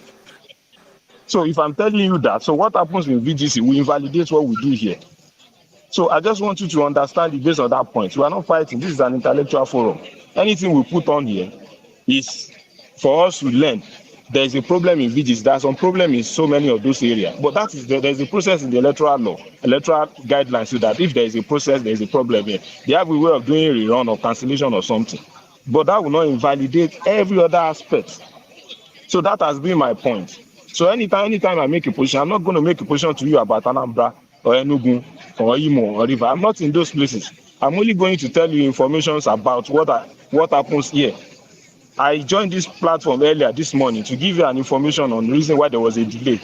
I went to the Setting Out Center, which is a secondary school close to me here, to give us the information there. That is what is happening on ground. I met some of those INEC adult staff. The reason why there was a delay, the one they did in February 25th, some of them were still not being paid. They are still being owed. So they were protesting that they must be paid before. These are facts. These are the informations on ground. This is not about somebody reporting, made a video and now be saying something and be publishing it and circulating it for you people. That's the point. I'm saying it live. This is the situation here. So there might be skirmishes in some area. At least for now, we are hearing only VGC. For the part, I have a friend that voted in Oshodi, called Oshodi, around the area where even the MC Olomo people will vote. But luckily now, there has still been no violence in those areas. It seems to still be going peacefully as at now. That is what we want to hear. That is what we are praying for. So I think that's just the submission now. So the state we are presently, the majority of people have largely voted. It's just waiting for the time of voting to end officially so that the counting process can start and the winner will be announced, at least at the polling unit process. Before the other magic, Dr. Damages, the other magic of transmitting IRF, all those other stories will start going on. But the nuclear process is the one here at the polling units. I'm not going to follow them to the local government, to the state, all those ones. So that is where the magic of changing all those things will take place. But the one happens here, we'll update it, we'll let the information be out there. I think that's just the information I want to put up now. Okay. BQ, Yes. let me ask you, the number of people that came out today to vote so far, do you think it's close to what happened on February 25th? Yes, but I don't want to sound tribal, but I'll tell you, I see some people that I did not see in the last one. What I mean is that I see some age group. I see some people 70s. I see some elderly people that were using crutches that they went to bring them out this time around. This is reality. This is not about I didn't say there's something like this the last time. There was nothing like that. So I think there was more sensitization now. More people came out now. People are much more interested now. I don't know the reason. Maybe people really go inside to bring all those our senior citizens, the mamas, the babas out that they must vote. So I see so many of them around now. And of course, the refreshment too was given around the area. They gave us Ghana. Let me ask you, who brought the refreshment? Yes, so from what I saw, the party in power, they have one mobilization people. So the part of the money for mobilization is what they used to buy the drinks. They bought Coke, they bought bottled water, and they bought gala, and they gave it to everybody in the polling unit. They are not even saying whether you are voting for Labour or something. So they share for everybody. So I think it's the party that is doing refreshment, not the, and they even give us all these bonds, not the INEC people. The INEC that cannot pay their ad hoc staff is the one want to produce refreshment. Who brought the tarpaulin that was outside? Do you know? Yeah, that one I can't really see, but I know as early as this morning, the tarpaulins has been put on ground. You have $48. The tarpaulin has been put on ground, has been set. So I don't now know if it's the INEC, if it's still the same. Each polling unit have some. The polling unit is usually set in front of a particular place, maybe a house, an institution, or some place that they can see somebody to liaise with. So the people around that place will make some local arrangements in terms of setting up the place that people will sit and the canopies. So that arrangement has already been done this morning. The only delay we had was the INEC people coming in. And I explained the reason why the delay was because of the money they were not giving them. They were not giving them their allowances. So that's much of the information I know about this canopies. All right. Thank you so much for that update. Okay. Yes. Let's go back to Matt. Matt. Dr. Daneji, thank you for this opportunity. BQB, I'm not attacking you, only God knows. But you should understand You always been sometimes. sounding like that. You always been sounding to be like. You should understand. You should understand when the way why I'm talking to you this way is because you spoke well. You spoke well now. You understand me? You have spoken well. I've not been speaking. Because I've not you been speaking said well before. no. You have not. You know why? You now said something that I like. You said, show where you are. Things are getting on well. The things you feel in Obomosho, that's a particular circle. No matter how, Not Ogumosho, no matter Alimosho. Perdona, Ogumosho is in Osun State. Alimosho, where you are, that place there is peace over there. People are voting and all that, but you don't know about other places like you mentioned. You understand me? I agree, absolutely. Now, that is why I told you have spoken well. Like, I don't know, you on ground. Maybe you have seen it or you've not seen it. You know about detention, No, complaining. I saw the video. I saw the video now already You circulating know. already. It's Okay, even good. being shown on local media. Yeah. That's good. You know about Choma Chukura. You didn't see that one. I saw the videos too. I saw all those videos. So these videos, when he went back to the polling unit, showing that no one was there to vote. And there's another place where they showed the APC came out. They said they were singing and saying that people should not come out. They were on the road saying it loud and clear. You understand what I'm saying? So if you understand what I'm saying is that what MC Olomo said before affected this election. There are low turnout in some places, not in all places. I'm not telling you that it's every place, like maybe where you are now. I'm not telling you maybe because you are there, you are seeing everything live. But I'm just trying to reflect to whatever we say with our mouth sometimes affects, the mind of the people, how they think, how they reason. Do you understand? There are many people, if you want, there are many people who are in their houses videoing, use their own, their own phone, capturing everything. There are people thumbprinting as I'm talking to you in Lagos because they don't want nobody to come near to vote.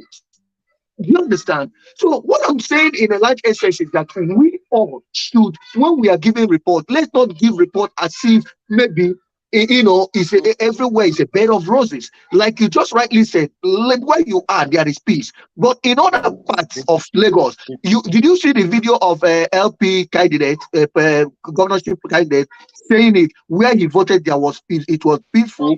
There are Yes, people. I saw it too. Yes, You saw it. I saw it. Exactly. That's what. Yes. But that when he voted, when he finished voting, Now, a video were coming in, messages were coming in. There are some parts of Lagos where they didn't want allow LP voters to vote. He said it. And, you know, all these things. When you speak, you like now you say something.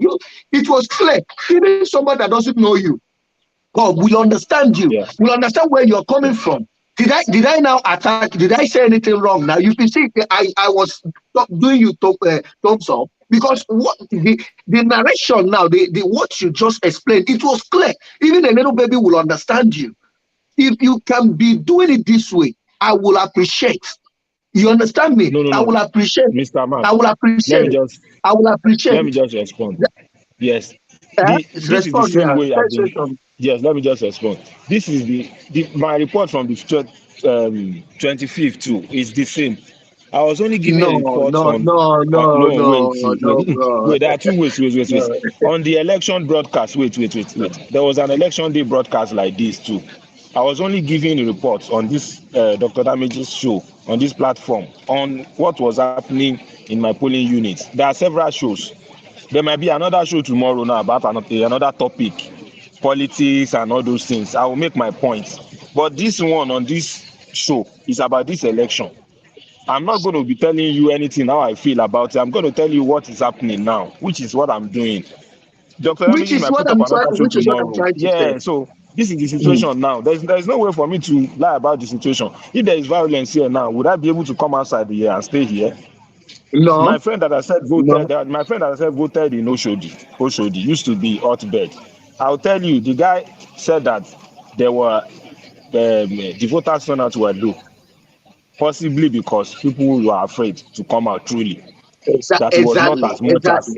And I'm telling you, that is the situation. I don't need to lie to you I don't need to say anything that is not. That is what the guy said. He said the voter turnout were reduced, possibly because people were afraid that if they come out, they will be attacked. That is his reality. He's the one in Oshodi. Oshodi to where I am. Without now that there's no traffic, probably be like 20-25 minutes drive. I'm not there, so I can't really speak authoritatively of what is happening. Can I ask you a question? Can I ask you a question? Maybe you that is on ground now, in the situation that you are seeing now, the situation like the way you are seeing videos flying and the way you see where you are being quiet and calm, people are responding and doing their thing. Do you think? I'm just asking. Do you think that LP will have the chance to come even first or second in this election with the things that you are saying? That's the way you feel about this today, that's this particular election in Lagos. Oh, okay. The way I feel as a Lagosian, as somebody living in Lagos, based on capacity, personally, I'm telling you personally, I want Sanwo-Olu to be re-elected. He has done well based on my own assessment. So I'm not even. I voted for him, so I want him to win. So now asking me a question like if the way the voting process is going, if I had wanted Labour Party to win, would conflict the way I'm going to answer you. Do you understand what I'm saying? No problem. So yes, it will conflict the way I'm going to answer you. I don't feel GRV has the capacity. He has gone to MIT, but he doesn't really have any experience or any capacity to govern a state as Lagos. That's what I feel, and that is true. There are so many other candidates that have better profile. Sanwo-Olu is there, Doherty is there. So many other candidates is there. That's the point. Some of us living in Lagos. I'm only just asking based on. I'm so only that's just the asking. point. You remember you said that old people came out to vote. So I'm only trying to gather around on the basis of those people coming out and all that. If you can give more insight about that, that's the only thing. But now that you have explained, anyways. Yes, and if you remember, February 25th broadcast, I even showed the list of the voters in my unit. About 400 of them. There are two polling units. One is 140 something. The other one is 250 something. And I even ethnic profile the names. Most names, about 80% to 90% of the names, they are Yoruba names. And Peter Obi won my polling unit. He won the two of them. I voted for Peter because I know he has the competency. because I feel that Tinubu's age and net will not allow him to perform. Peter Obi won. So are you going to say it's only the Igbo people that voted for Peter Obi? I can show you the No, list. no, no, The no, no, list no, is no, 90%. So that's the point. But the no. situation now is different. We are not going to say because we voted for Peter Obi. GRV is different from Peter Obi. He doesn't have the competence and character. There are so many people in Lagos that have more profile to be a governor than GRV. That's the point. That's the fact. All right. So that's what I'm telling you now. BQ, let me say something. Maybe Yes. this will help. I Yeah. really it's not easy. Some people don't know because I've been a reporter on the field. I really thank BQB, Team Z, Ngozika, and all the other people who have played that role for us. And maybe Yeah. what's confusing sometimes is they all individually have their opinion, but when they are reporting, like BQB is telling us what's happening there, he's telling us what's happening. He's not mixing it with Yes. his opinion. So Yes. Not the fall I want. when he airs his opinion, that's a different thing. You may agree or disagree with him, but you Yeah. don't. Yes, sir. You have to be able to separate when he's telling you this is what I'm saying. This is and what this is is what there. I'm Yeah. seeing where I Now, am. It doesn't but mean what that I want, in Sokoto that something else is not there happening. might not be violence Yeah, in so Enugu that's the point. And or Rivers. my goal in this is to, as much as possible, like Rohan that was in Bauchi, telling us what he was seeing in Bauchi. That's different from Rohan's opinion. So we are Yeah. trying to, as much as possible, do this because it's important to know what's happening directly from people Okay. that we are seeing. All right. Okay. Let's go on. Let me play. BQ, you are not fighting, eh? You understand? You are not fighting. No All right? problem. No problem. We are brothers. Okay. No problem. All right. Okay. Yeah. Fabian, welcome to the show. Let me play a few videos from some of the videos that are out there, things going on, and then we continue the conversation. I think I saw an interesting video that I think people have been talking about. Let me play some of those ones, and then we continue. Okay.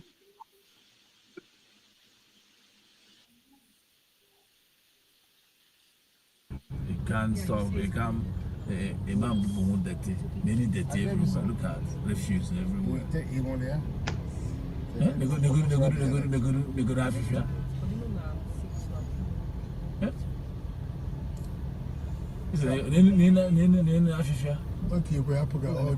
Which nonsense Apuga? Ubugon di Okoko. Nena fi ebe ne kwa shock ebugo Okoko nen. Nen Africa no go Africa no go Africa. Somebody I know now somewhere I know on ground Mali na eme no kasi na oluchago hin. Nen Africa. 1 year get you go but you solve a problem of Africa. Case problem you solve for goodness sake. And they claim they were a professor. Huh? All right, this one is one of our crack reporters in Oka, complaining about trash all over the city, and wondering why the governor, who is a professor, has not been able to solve the problem of trash in Oka. So he's saying that hopefully Labour will win and impeach him.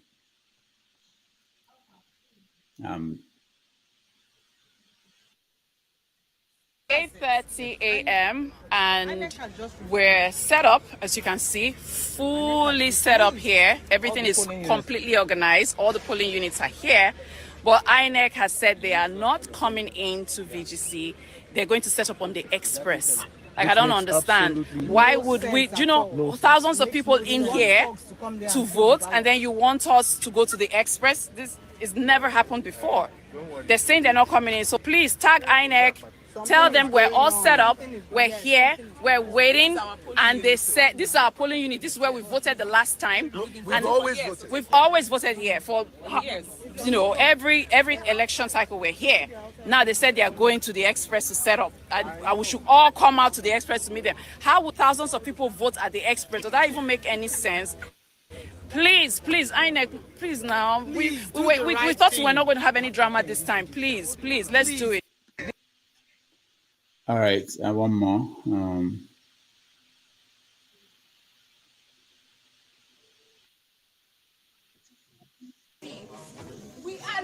uploading.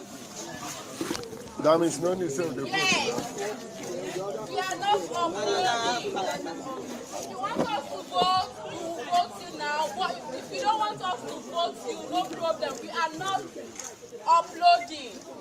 We are not uploading. We are not uploading. We are not uploading. Your political agents, they are all aware. All right. Those are some of the sounds and pictures from what's going on across Nigeria. And we want to welcome Fabian to the show. Fabian, welcome to the show. Thank you, Rudolph. Thank you very much. Yeah. Okay, do I comment on any of the? Yeah, you can start. What are you hearing? Did you go to did you have from I'm not based in Nigeria, but I'm from Anambra State. So my father just sent me a message. Everything is going well in Anambra State. So he's based in. I'm from Nnewi, so things are moving very well there. Most likely Labour Party all through, but still. I saw the picture of what you sent about the video. Yeah, that I think a lot of people are now disappointed with Prof. I was telling them all this when they were voting Prof. When I was telling, when Prof came out, they were all saying, Prof, good idea. Told them, I look at this man. He might be educated, but he doesn't have what it takes. You need to listen to his program and his agenda there. When I was explaining all this to them, they seemed to kind of get blinded to the ABGA drive. Of course, ABGA is always the ruling party in Anambra State, so it's quite easy for them to kind of lean towards that. So you understand that. The other issues is what I see, what I call double standard of Nigeria and hypocrisy. I was listening to INEC publicity spokesman last night, and where he was saying that they will upload manual and electronic, and I'm kind of wondering, these are people who have made this is your policy, and you are not following the policy. And it's kind of strange in Nigeria that we reward people who get paid a lot of money and they don't do anything. And we come and we are defending them. They tell us all these things. We just brush it aside. I look at the pressmen, they don't bother to question them. They don't bother to interrogate them. They don't bother to dig deep into what the law says, bring the law before them and present this when you're asking questions. But that's the country we have. When the next set of leaders come, the president select, I'm going to see a new dimension. I'm going to predict what is going to be happening. Most of this freedom we have will be taken away. All these things you are doing on the internet, you'll be losing it very soon. So that's what we'll be expecting. All these things we think we are enjoying now, we will lose them. So let's be prepared. Thank you. Thank you so much. Odua, you're next. Yeah, hello, Mr. Damager. How are you? Good morning. I'm good, yeah. Yeah. Mr. Damager, I've been watching your program for a very long time, and I can see what everybody has been saying, every day. But Mr. Damage, I don't even know where to start from, but let me just say it, why are people putting emotions on Nigeria election? Mr. Damage, our forefathers are not Nigerians. They don't know anything about Nigeria. It doesn't exist, The British gave us this name. They forced us together. They put all of us together. They came with guns, with weapons, to come and invade our forefathers. We all know how this. I don't know, maybe people don't know history anymore. I don't understand. But everybody, we just have to be truthful. Nigeria is intentionally created never to function as a country by the Western countries. That is just the truth. Do you think I'm a Yoruba man? Tinubu, this or that, and I was, election. The Britain, they select Nigerian president. No, not by election. At the end of the day, they will say that they should go to INEC, they should go to court, they should take the INEC to court. Is it the same way they conduct election in Nigeria? Is it the same way it's conducted in Britain, in UK, in US, in the Western country? Let me tell them. We just have to be truthful with ourselves. Like Obi, Atiku, Tinubu, they are all puppets to the West. They are all working together. I will not let Yeah. one or any of them to use my emotions, for me to think that okay. Let us be truthful with ourselves. If Obi win the election, which constitution is Obi going to use? Is it not the same constitution Buhari is using? If Tinubu wins, the Tinubu that they put there now, because there's some Yoruba they are thinking like me, I am not for Nigeria. I am for Yoruba nation and Biafra. We should break and go our separate ways. Nigeria is not a country, and it will never be a country. The only solution is to dissolve Nigeria. We should go our separate way. We are tired of this. So when are we going to be after 4 years? Okay, let us assume okay, Tinubu is there now, right? Okay, okay. Let us say it is 8 years. He's going to be president. After 8 years, let's assume everything was. The next one that's going to come there, is he going to stop from where Tinubu? Is he going to continue from where Tinubu stopped? He's also going to come and do his own charade as well. And Mr. Damed, look, the Nigerian Constitution is a deadly constitution. It's even powerful than American Constitution. Thank you. And nobody can change this. We have to be truthful. As in, I will not put my emotion on Nigeria election. I will not, I have to be, this Igbo and Yoruba talk thing, Mr. Damage, we have to be truthful with ourselves. We are not one. The British caused this. If the British don't put us together, we won't be having this Yoruba and Igbo, this thing, and Hausa and all these things. The British, they don't teach us history in Nigeria. I don't know anything about history. In school, they didn't teach us all these things. It's when I came to the West, and I was like, and I was going deep, reading history, and I was seeing the truth, like, wow, the British put us together for their own economic selfish interest. Nigeria is not one, Mr. Dami. See, even God cannot, even if they elect God or Jesus, anybody, they can never fix Nigeria. It is created not to function as a country. It is intentionally done. Nigeria is a man-made country, not God-made. Biafra is a God-made country. Yoruba is a God-made country. Arewa, the Hausa, is a God-made country. But the word Nigeria, Lord Lugard, and his girlfriend Florida Shaw, they're the one that gave us this name from the royal family in the UK. It is man-made. All right. Hold on, guys. Hold on. So Odua, hopefully, after today and tomorrow, we will go back to talking about Nigeria and other issues. Okay. And I would like you to come and join the conversation, because we do talk about these things. It's not going to end today. It's not going to end in our generation. There are so many issues someone can take on what you just said. America is not God-made. There's no country that God actually made. But it's a different topic. Let's concentrate on the election. After today, we'll get time to talk about all those. Okay. Before I go, this is what I want to say about the election. Let me say something, Doctor.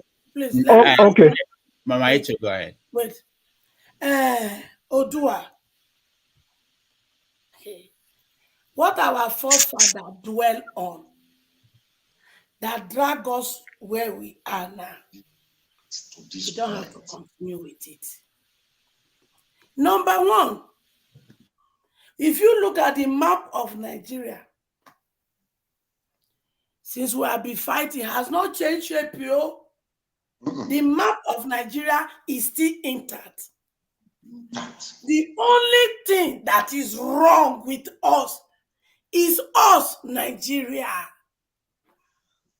Now we be our own problem. We be our own problem. All the people that have perpetuated this evil, is it the map of Nigeria or we? So if we break into all these you people are talking, is it not all these baggage people that will break into all this? Is it not? Did you and me decide which country we want to come into this world in? Did you and me have a say which mother or father should give birth to us? Did you and me have a say which tribe we want to come? Did we and we Did we carry any land from heaven when we are coming to earth? These are the questions we must ask ourselves. If at all we even break into my house, doctor's house, your house, this trouble will still continue. Why? Our orientation is wrong. Why are we fighting ourselves? If you come from a polygamous son like me, hatred and bitterness, is existing? Is it not existing in almost every home in Nigeria? Even those who came from monogamous home, did they love themselves? Did they love their own success? So the problem is not map of Nigeria that brought us together. The problem is you and me. And not me and you addressing ourselves as a problem and decide in our mind to become the solution we are looking for. We go nowhere. All right. You people want us to break. Mama Icho, we don't want this topic to be we don't want this. Revolution. Mama Icho. Mr. Damage, take care, Mama Icho. Yeah, take care. Yeah. Bye. All right. So let's go to Ngozika, who is on the ground in Enugu, to give us account what's going on. Ngozika, welcome. Thank you, Doc. Good afternoon, everyone in the studio. Good afternoon to our audience. Can you hear me? Yeah, we can hear you. Go ahead. So, I know you're a bit surprised that at the peak of the voting hours, we are all relaxed. Yeah. Voter turnout. I've been hearing complaints since morning. People felt bad. They keep complaining, especially the elderly ones, that after they suffered and came out to vote the last time, they didn't get what they wanted. So there was no point in coming out. And others felt that we were not going to come out early, that the INEC officials were not going to come out early. So they decided to take their time and do whatever they were doing at home before coming out. So you have so far not so bad. We have not done bad for our polling units. As at the last election, we had over 300, I think 332 accredited voters. That we closed voting around 3-4 p.m. This is 12:49, and so far we have over 200 accredited voters. So they are trickling in. They are not coming in a rush. They are taking their time. They think we didn't come out early. So we're having a scenario where I've had some people come and vote and call their loved ones. There's no queue. Come and vote now, no. And those ones will come and vote. And there's this bunch that they couldn't care less. They say they voted the last time and their vote did not count. And then we've had few cases of failed verification. I think so far it's not up to 5, is it? Up to now, we don't have. I think we don't have up to 5 failed verification. It's been pretty smooth. It's just that turnout is not. It's not that much. So yeah, and it's been relatively peaceful. People are just coming in, smiling. You verify them. They go and cast their ballots, banter here and there. They go and sit down. If I turn the camera now, let me see if I can risk it. You see people. Okay, you see people seated. I don't know if you can see them. Yeah, under the tree. Every single person here has cast their votes. So they are waiting for you guys to count? Yes, this is what they did the last time too. After casting their vote, they will sit under the shade of the tree and then count their votes and then go home. So it's peaceful around here. No issues. So are you people ready to upload? Are you prepared? Do you have your system? Yes, please can you show your face? This is my presiding officer. Okay. Say hi. Good afternoon. And this is my assistant presiding officer. Hello. And this is my third assistant presiding officer. Hello. So he has the password. Yes, we checked everything before coming out. And any issues, our RATEC is around. So we've been in communication with them. Everything is going on smoothly so far. What time did you get there? Sorry, Dr. Ramidis, can I just ask one question? Yeah. From Ngozi, please? We got just one here. question from. Okay. Go ahead, BQ. Sorry, Ngozi, can I? You said it was relatively peaceful. That, just the word you use before peaceful. What do you mean relatively? Why can't you say it's peaceful here? Okay, it was peaceful. Why I used peaceful, why I Okay, used thank you, relatively thank was you. that a few moments ago, just up down the road, Why do you a use bit further. relatively? Yeah, I just Wait, wanted to know. I don't know English too well. So I just wanted okay, to know why do you put that relatively peaceful? Why and I'm can't you trying say to it's peaceful explain. here? Are you Yeah, going to let me there's a explain? delay Oh, because okay, okay. there's a delay between you. So a few minutes ago, just a bit far down the road, not too far from our polling unit, there was a bit of skirmishes. I don't know who they were. They were on the road fighting. I think two guys. I was too far. Our polling unit is quite far from the place. That is why I said relatively peaceful. Aside from the usual agents' disagreements, there's been nothing here. Just disagree, then agree, and you can see everybody is sitting down. You can't even differentiate the agents without their tags. They're all gisting. Okay. So what time did you get there? Because you're a team. What time did you get? Okay, we got here a few minutes past 9 a.m. Okay. No, sorry, we got here before 9 a.m. We got here before 9 a.m. and we started voting 15 minutes after 9. Yes, 15 minutes after 9. Okay, very good. The beavers, the reconfiguration, did it Well, did the have a beaver, have a look for yourself. okay. So this is how the process goes. Yes, she'll be given a ballot paper. Okay. Then she will go to the booth, and my PO will enter. Once she's been verified, it will it will indicate successful. That is the Beavers machine. You can see it up close and personal. Mm. That is the Beavers machine. See the total number of registered voters. See what we have so far. So that's just about it. Good afternoon, sir. Good Now, afternoon.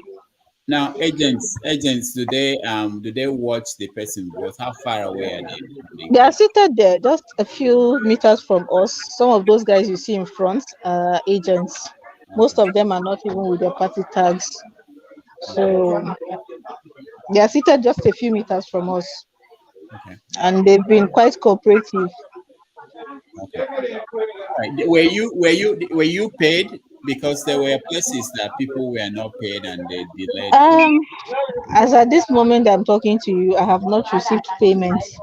The only payment that I've received was the transportation allowance that we were given the day after the presidential election, 1,500 naira, which is a which is a far cry from what I spent getting here, but that's all right.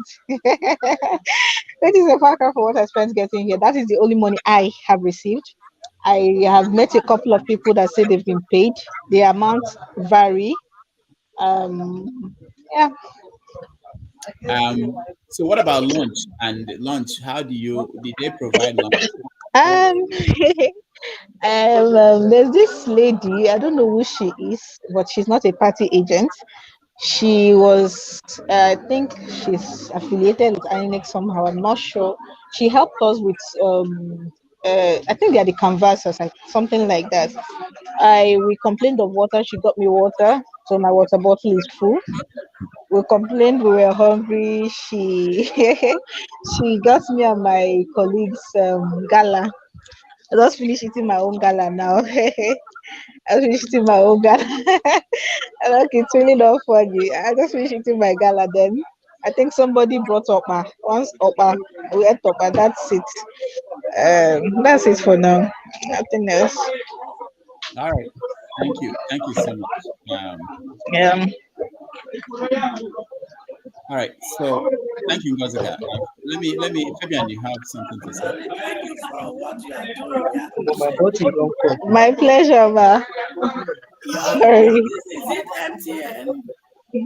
Yes, my it's MTN. It's MTN, and I'm having a very terrible headache. But thank God today's traffic is slow, so it allows us to rest. If it was 3 weeks ago, it was chaotic. We had no breathing space till 4 p.m. But today, they are trickling in gradually.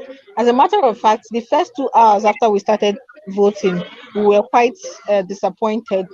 at the turnout. Then gradually people were trickling in, and now we are over 200.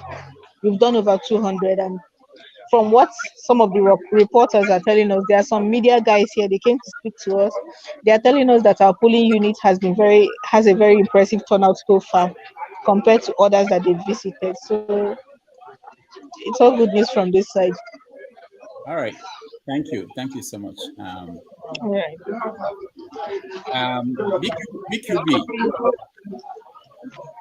Just to corroborate what Ngozi said, I actually went to the INEC distribution center for my LCDA, the Godwin Cartoon LCDA, which I interrogated some of the ad hoc staff too.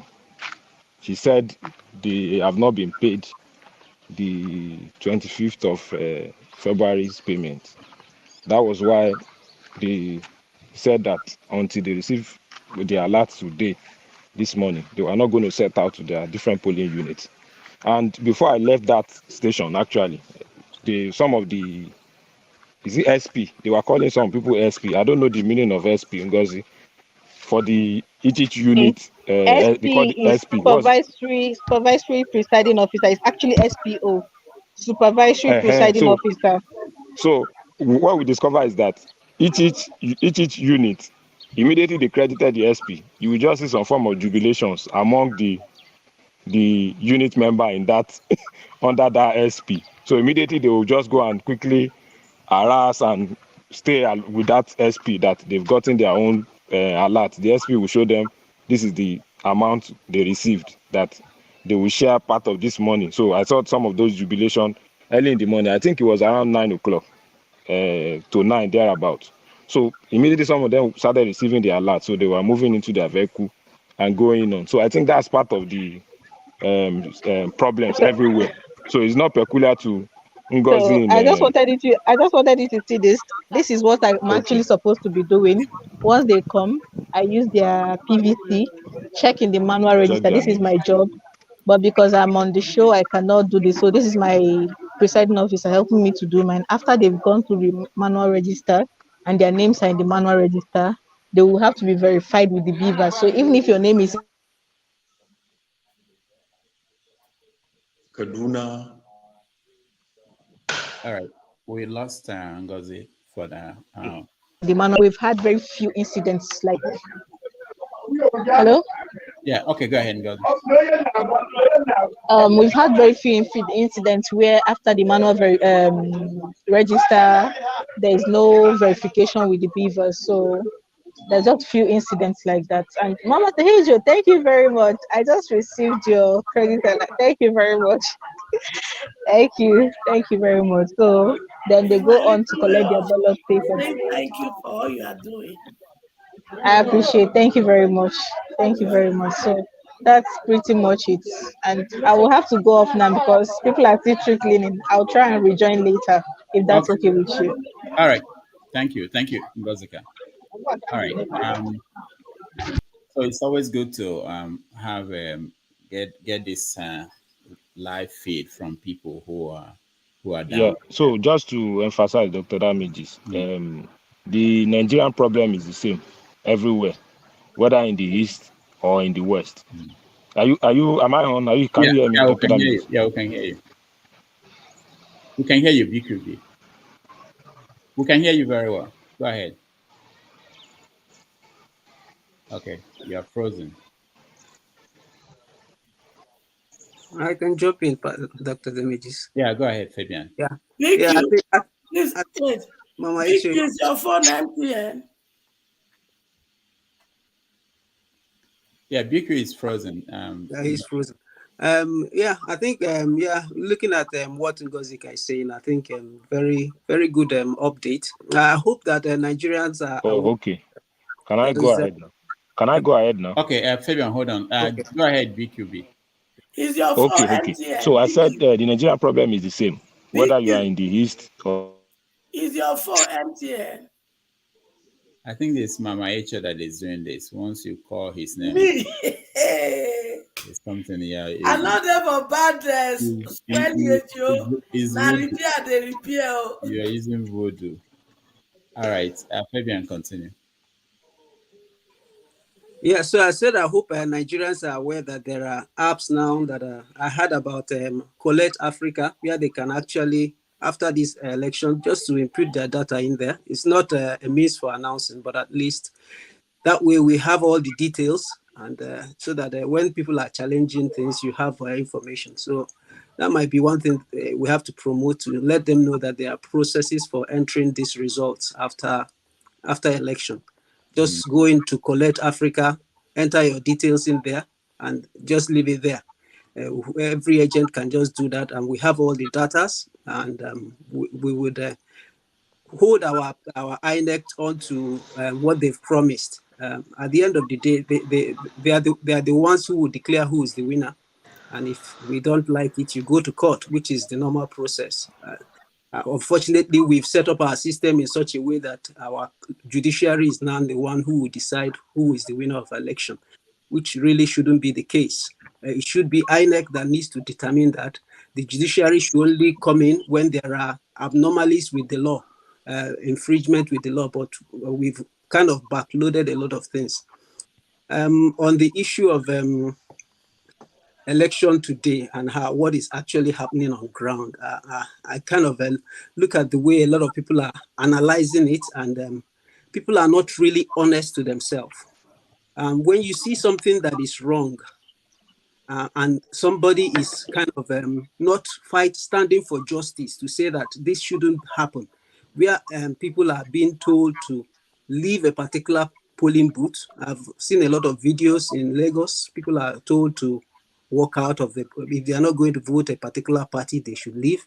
And that is a high rate of injustice being perpetuated because people are, impunity is reigning in the land. I was listening to somebody who said our constitution is the problem. If our constitution was the problem, in our constitution, it says that you cannot do that.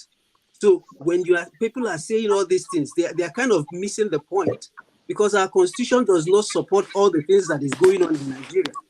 I know that there are other issues in our constitution that need to be addressed, but there are laws within our constitution that is fighting, that stands against most of the things that is happening in Nigeria. But apparently the executive, the legislature, and every one of them are just the same. I saw, what is his name?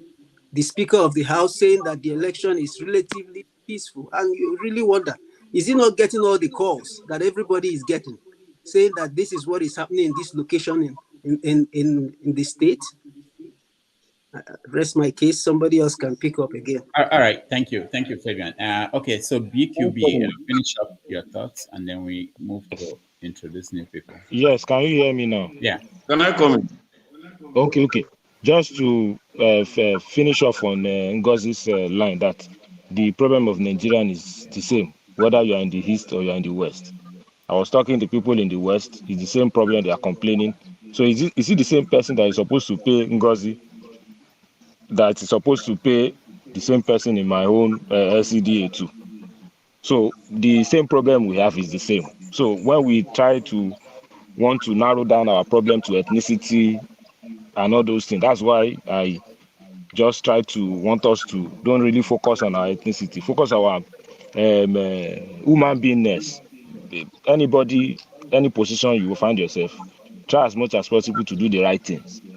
People in Nigeria are not doing the right things, whether you are Igbos, whether you are Hausa or you are Yorubas. That's the genesis of where we are. That's the genesis of our problem. Just like Mama Icho said, if we divide the country along these major ethnic lines, remember there are different tribes too. In Yoruba, there's so many tribes. There is Ijebus, there is Egbas. All those tribal affiliations too will now start to come up. There's some people, even in Lagos, said they wanted to create a lagoon state. This thing is still in the background from some people. That state will be made up from some part of Etiosa and Ijebus with Ejebode, all those things. So this issue of ethnicity and tribes is not really, I don't think it's really the solution. But the only way for us to harness that doing the right thing, that is the only way for us to move forward. But otherwise, we are just going to come around every 4 years to talk about the same thing, talk about Biafra war, Ojukwu history, even in 4 years' time. That's what I feel for now. Thank you, Dr. Damage. Me and my children not a join now again Dr. after Damage, election. Yeah. We go carve ourselves out Dr. to Damage, prepare can I to come come in? in your box. Yeah, hold on, guys, hold on. So let me go to Kaide Okay. before I go to Brown, Rock, and Joseph. Kaide, go ahead. Dr. Damage, I don't. Sometimes I people will, speak. I don't see who is speaking. Is it Kaide? Okay, go ahead, Kaide. Go ahead. can you hear me? Yeah, I can hear you. I will be very happy if this country divides. I will be the happiest person. Okay. Now, we have 3 languages. Igbo, Yoruba, Then Hausa. at cutlass, I've been a knife, you go take divider. Divide them. What I'm saying is that, Male, what I'm saying is that I will be very happy. One, Yoruba, Hausa, we are selfish. We say Yoruba, Hausa, Igbo. Yoruba did 8 years. Obasanjo did 8 years. In the north, they did another 8 years. Why are you denying the Igbo the opportunity? Okay, they want to go, you say they should not go. You are beating a child, and you are telling that child he should not cry. Come on. We are sitting in gunpowder. As I will keep on saying it until the right thing has been done. If we do not do the right thing, we'll continue like this. The coming generation will still meet this evil.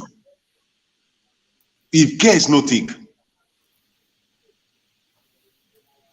Like this, my Yoruba brother was saying that either you are Yoruba or you are Igbo, we are selfish.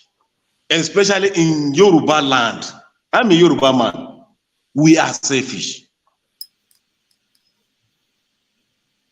If we want divider, you want peace to reign, if you want peace to reign, Male, if you want peace to reign, you have to give what belongs to Caesar to Caesar. If this person did 2 years, let another person did 2 years. Don't be saying Emilokan.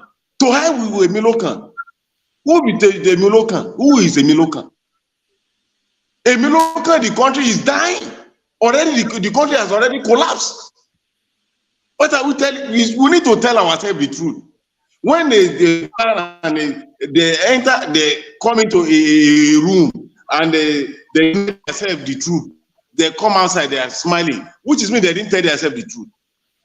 But if they come out, both of them, everybody is hungry, which is mean they tell themselves the truth.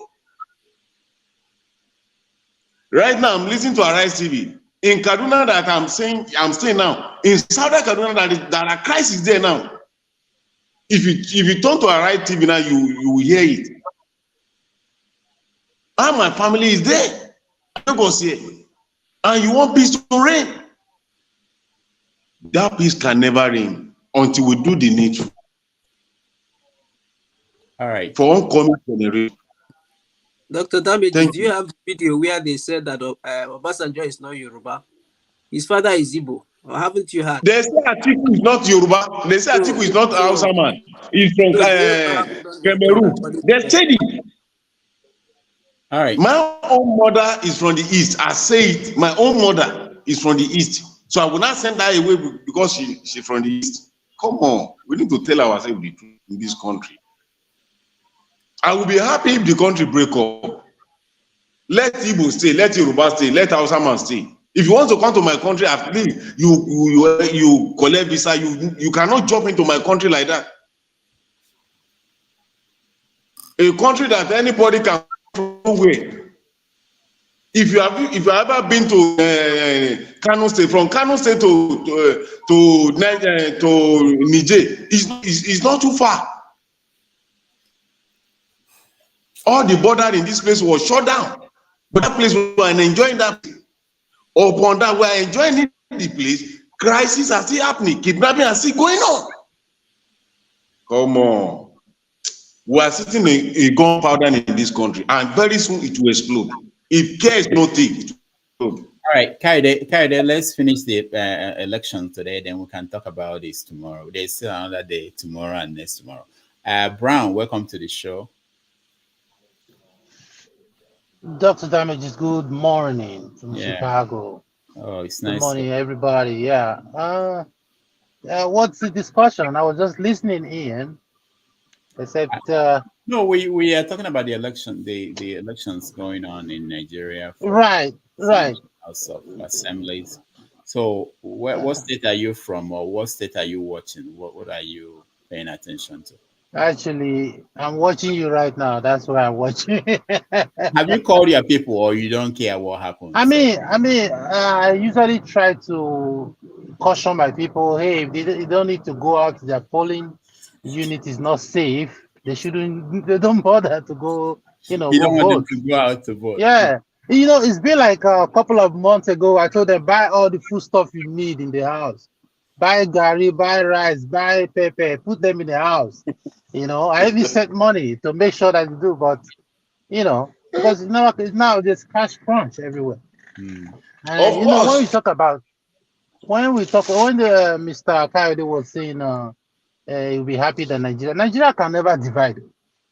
They can never divide because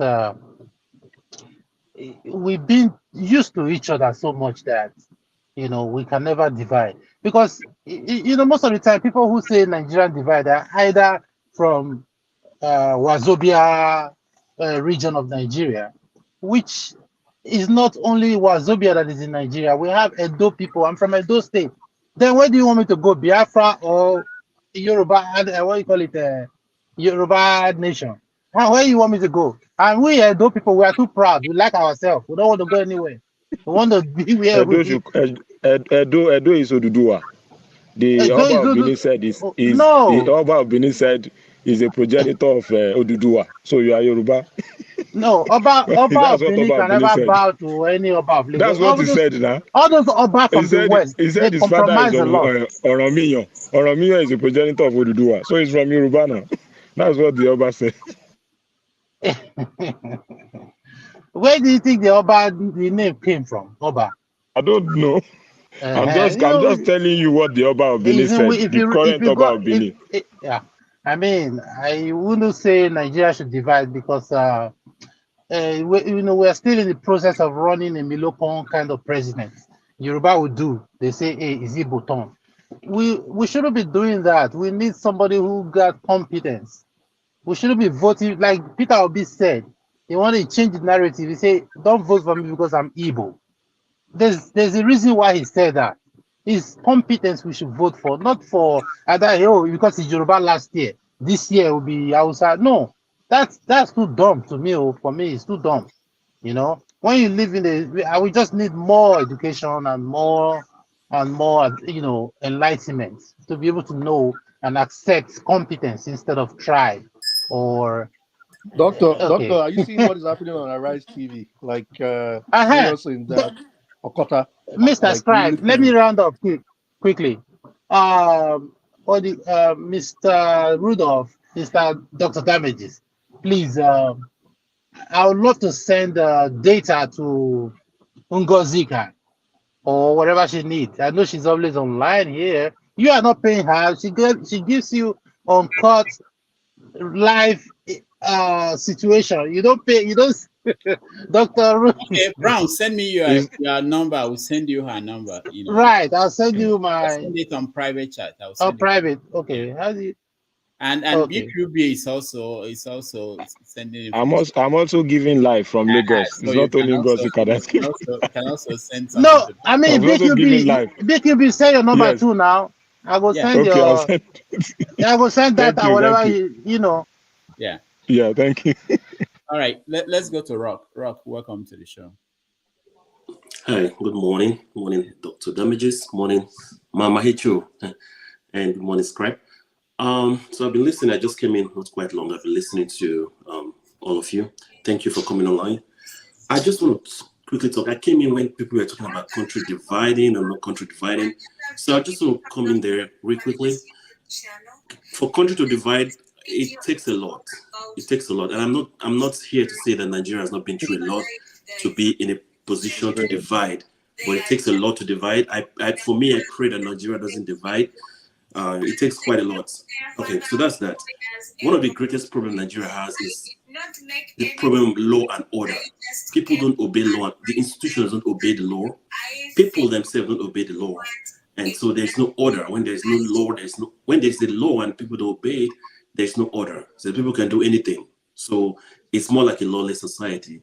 So that's one of the major problems we have in our country. And if we can address that problem, things might start looking better for us. Things might start looking in a better direction. And I don't know why we are not looking forward to that and trying to do that. We have poor institutions. In a country that have poor institutions, when I mean poor institutions, I'm not talking about financially, I'm talking about ability to carry out what your institution is supposed to carry out. It's either they look this way when they get some money, or they just blindly look this way and they do whatever they want. Those poor institutions is costing our country a lot of peace and a lot of togetherness and all of that, because sometimes you do things because this person is from your tribe. I'm talking about institutions. They do things because this person is from your tribe. This person comes from this side. This person comes just based on your name. They know, okay, and stuff like that. This thing will cause a lot of division, and it's currently causing a lot of divisions. And so I'll leave it at that. And I'm going to talk about River State because, again, I think I was here yesterday. I'm from River State, and I'm very interested in River State election as far as the election goes. Prior to these elections in 2020, 2021, River State has been a lot like its PDP state, and the people there are more biased towards PDP as at that time, though. I'm not talking about now. And like it always is, people tend to love their governor, and all of us, like, we tend to like love our governor. Governor Wike is outspoken and all of that. We tend to love him then. But things start changing. Things started changing when it started looking like his love for having a southern president is looking more like selfish. This thing started playing out from starting of this year, from January. It started playing out, and prior to the election and after the election, a lot of people have now. I'm going to say hate the man, but it's just more like really seeing what the man stands for. It's a lot selfish than just trying to fight for a southern president. So election in River State, for me, I could tell you point blank from what I'm hearing or from what I've been, I call back home a lot. The LP candidate, Beatrice Itubo, it will be a miracle, like it will be beyond the miracle for LP candidate to win in River State. She's not that popular. If she has some votes, it is because of the obedience and P2B's movement. That is why they will vote for her. It's not because she's credible.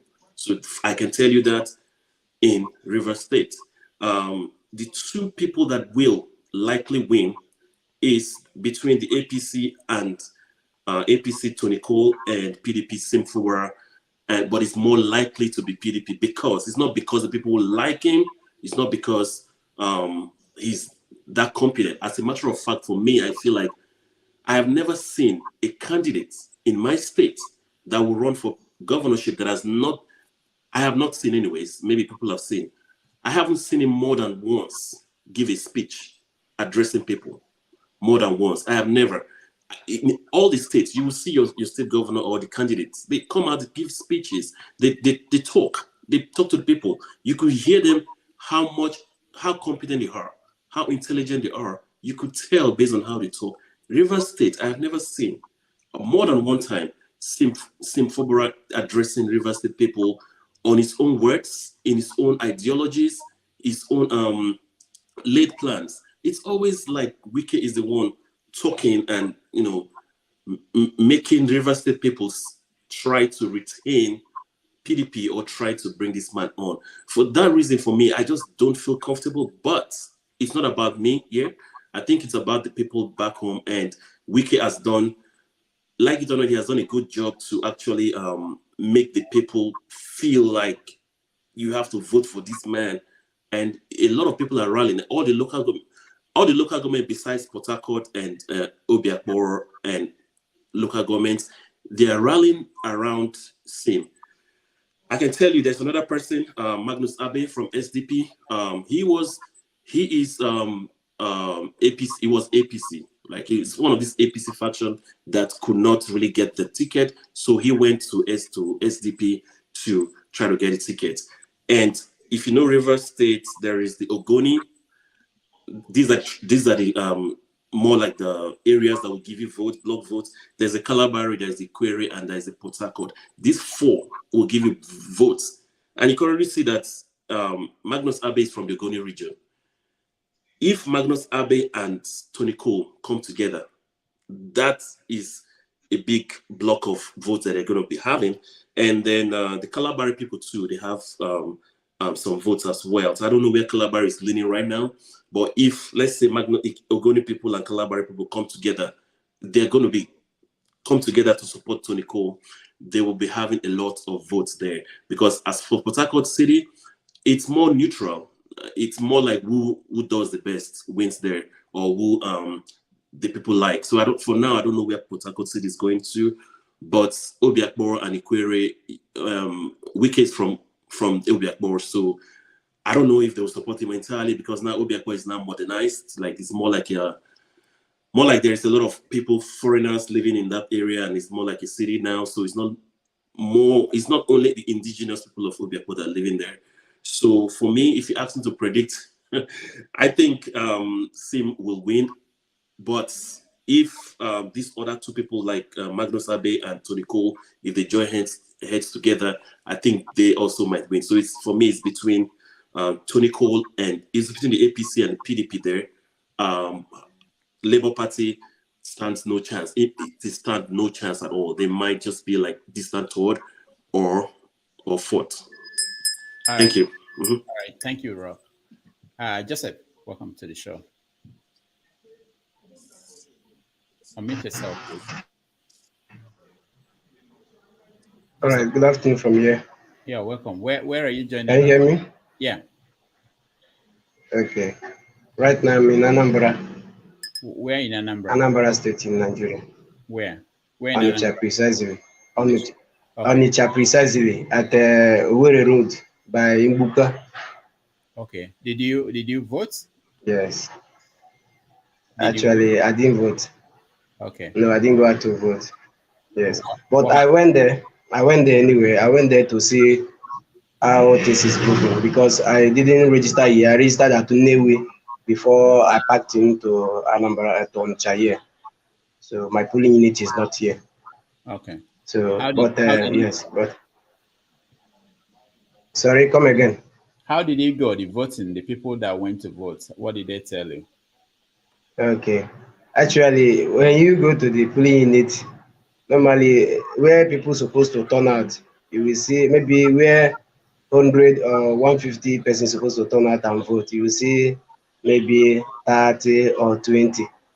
Like in this my area here, we have about 7 or 8 polling units this area here. So I went there, I strolled down to that place to see how things is moving, because even yesterday, the man contesting for House of Assembly was moving around here sharing biros and the booklet and this abada, or this akara they used to say 1,500 naira to people here. So I went there to see how things is moving. But anyway, no fight. There are no fighting, no too much, but people do not turn out to vote.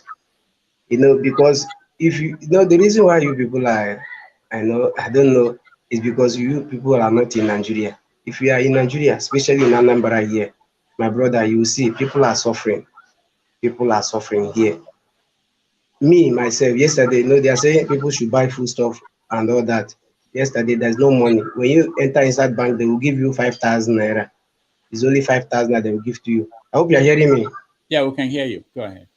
Yes. So the 5,000 they're giving to you, is that the same old 500 naira note they say they don't want us to use again?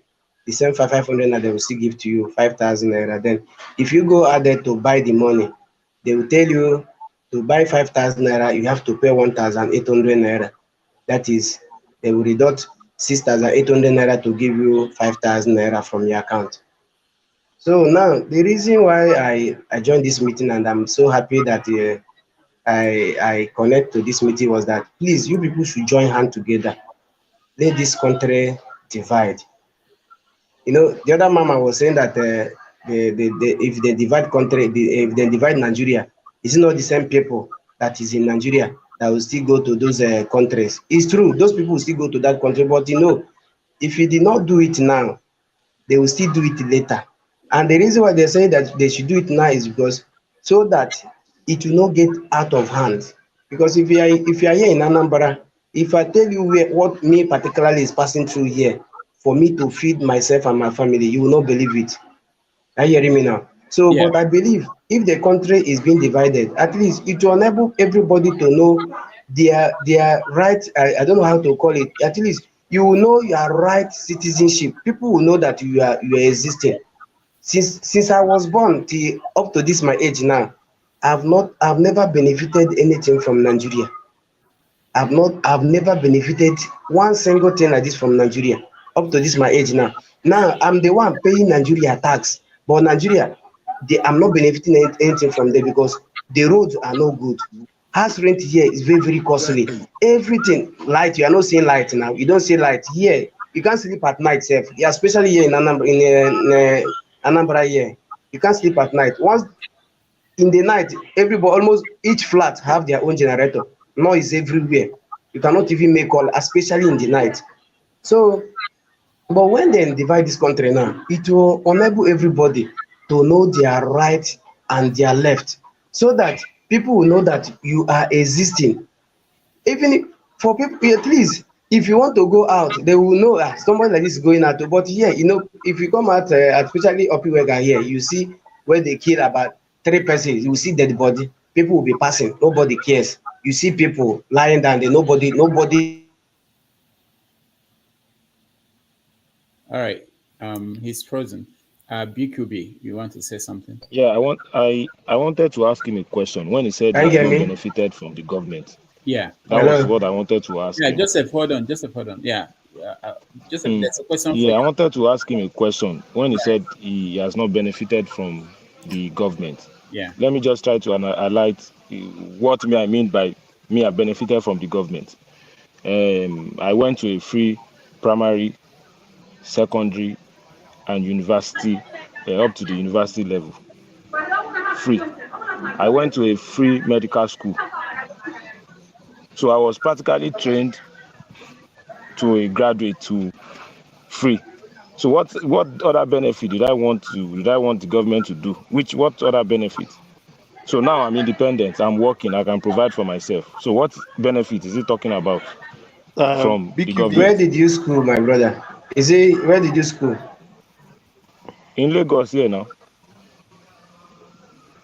Joseph, so I don't understand the benefit you are talking about. Let him try to enumerate what he means by he has not benefited from the government. That concept.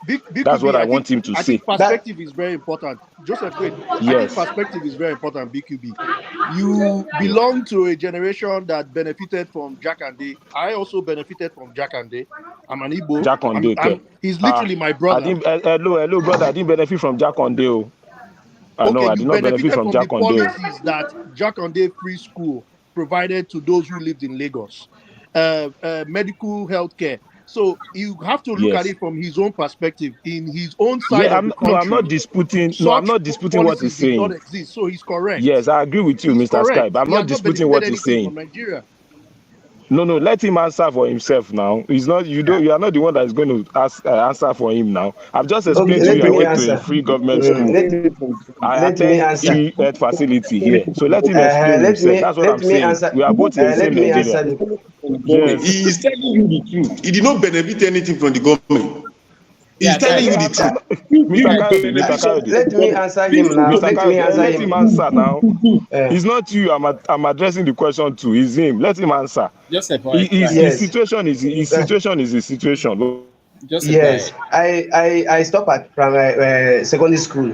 So from my primary 1 to my secondary school level, I told you I did not want to free government school. I have never entered into one free medical maybe hospital like that. You say treat this person free. I've never experienced that since I was born. Are you hearing me now? So when you say you benefited, maybe from your own side.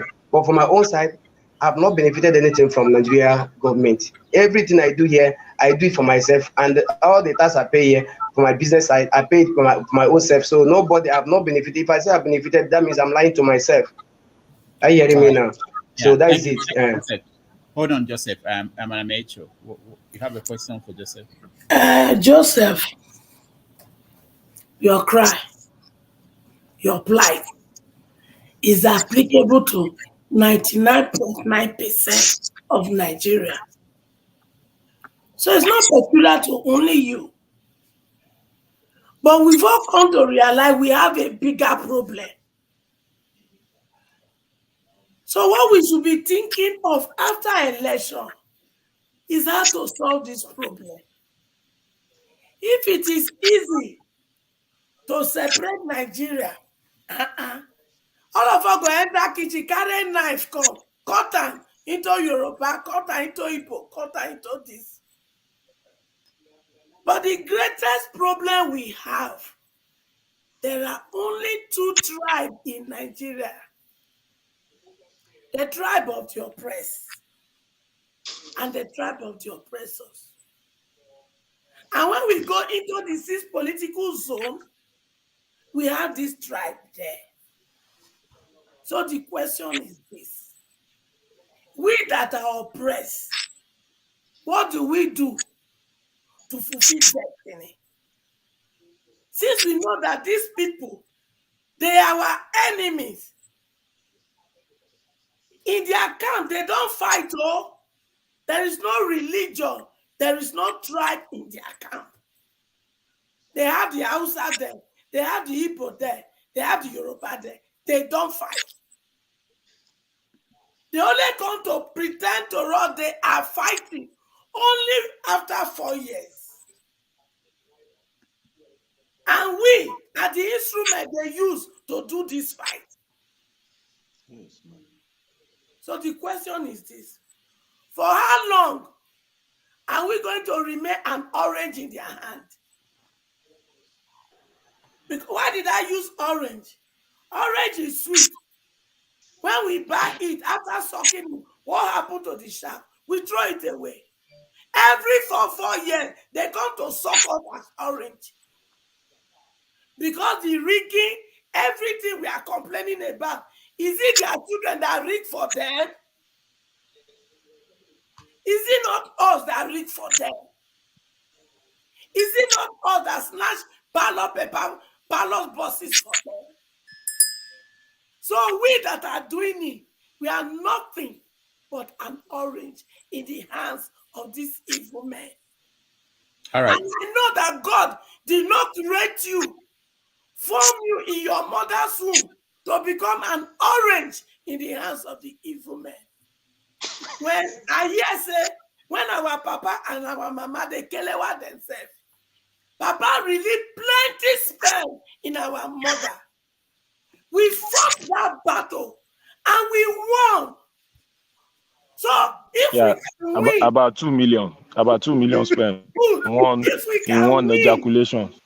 If we can win, when we don't have life, when we cannot think, why do you think if we unite ourselves today, we cannot win this battle against this monster?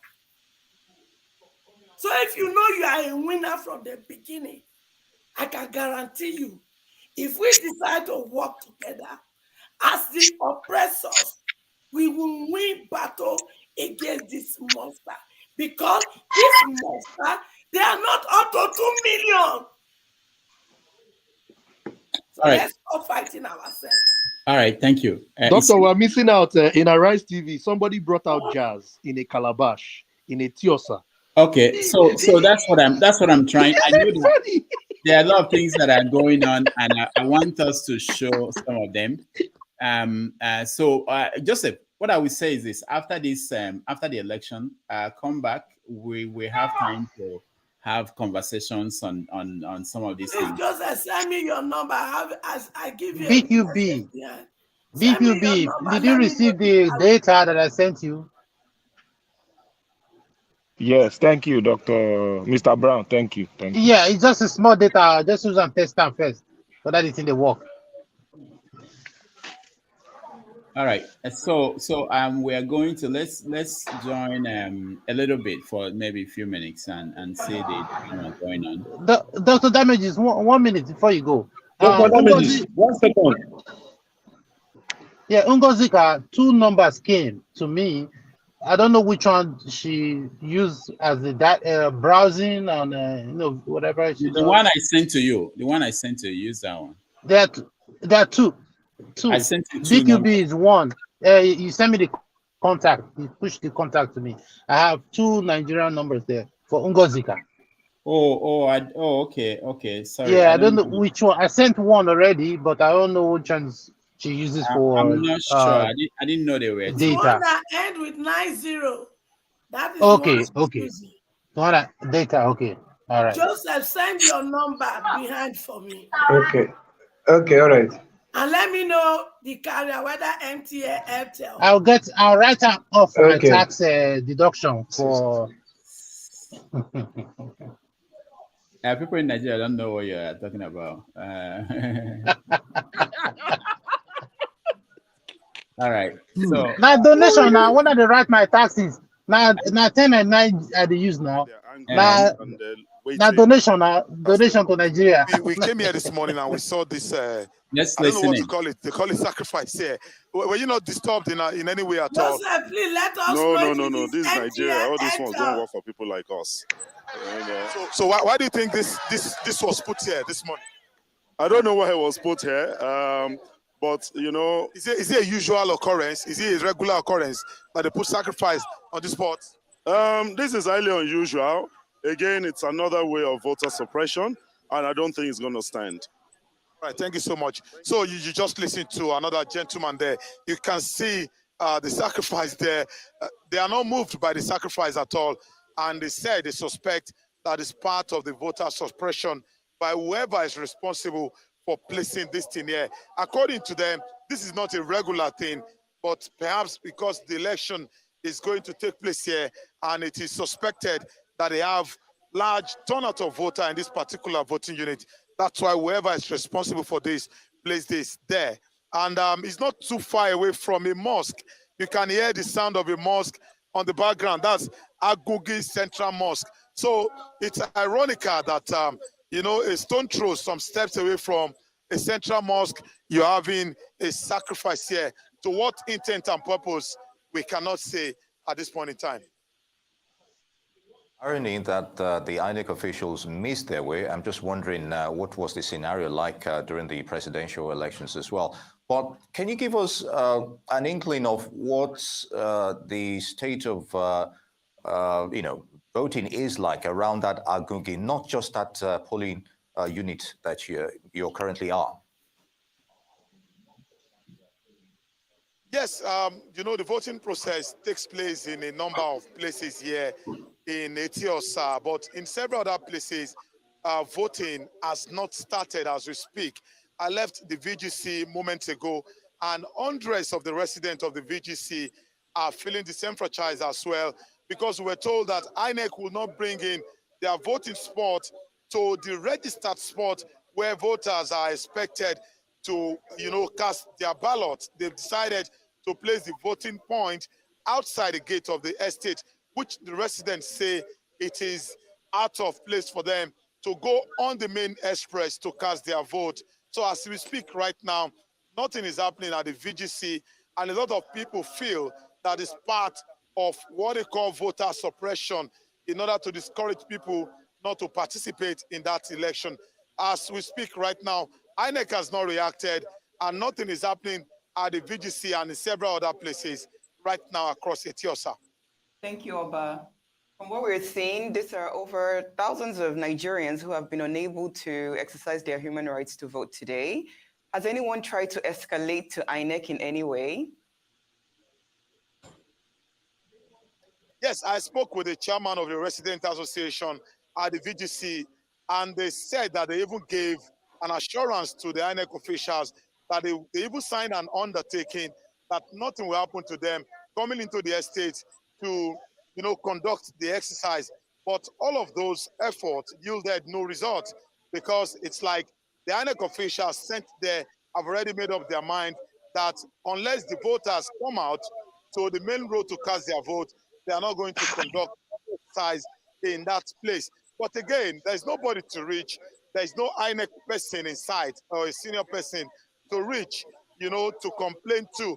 And we're told that a particular coordinator of the electoral officers in that VGC, that they were able to reach the woman earlier. They called the woman spoke with them, but subsequently the phone number was switched off and they have been unable to reach the woman as we speak. We also hear a report of another estate nearby, Ikota Villa Estate. We were told that the exercise is not taking place there too. We'll go there immediately after leaving this place. So in several places around the Tiosa, there have been issues. There have been one complaint or the other. We even have a particular monarch that, single-handedly moved the voting point and relocated to the gate of his palace. It's something that people have been complaining about, and a lot of people here are feeling disenfranchised in Etiosa. Very good. Obadeoye, correspondent of Lagos. Hopefully we'll get more from you as the scenarios unfold. We still have Victor Ohai to give his thoughts on this scenario so far. What do you make of it? Oba says the INEC people are yet to come, and it's a few minutes to 2 p.m. At the moment. So, despite a large turnout, by the way. The power of data. When you have data, you use it for analysis.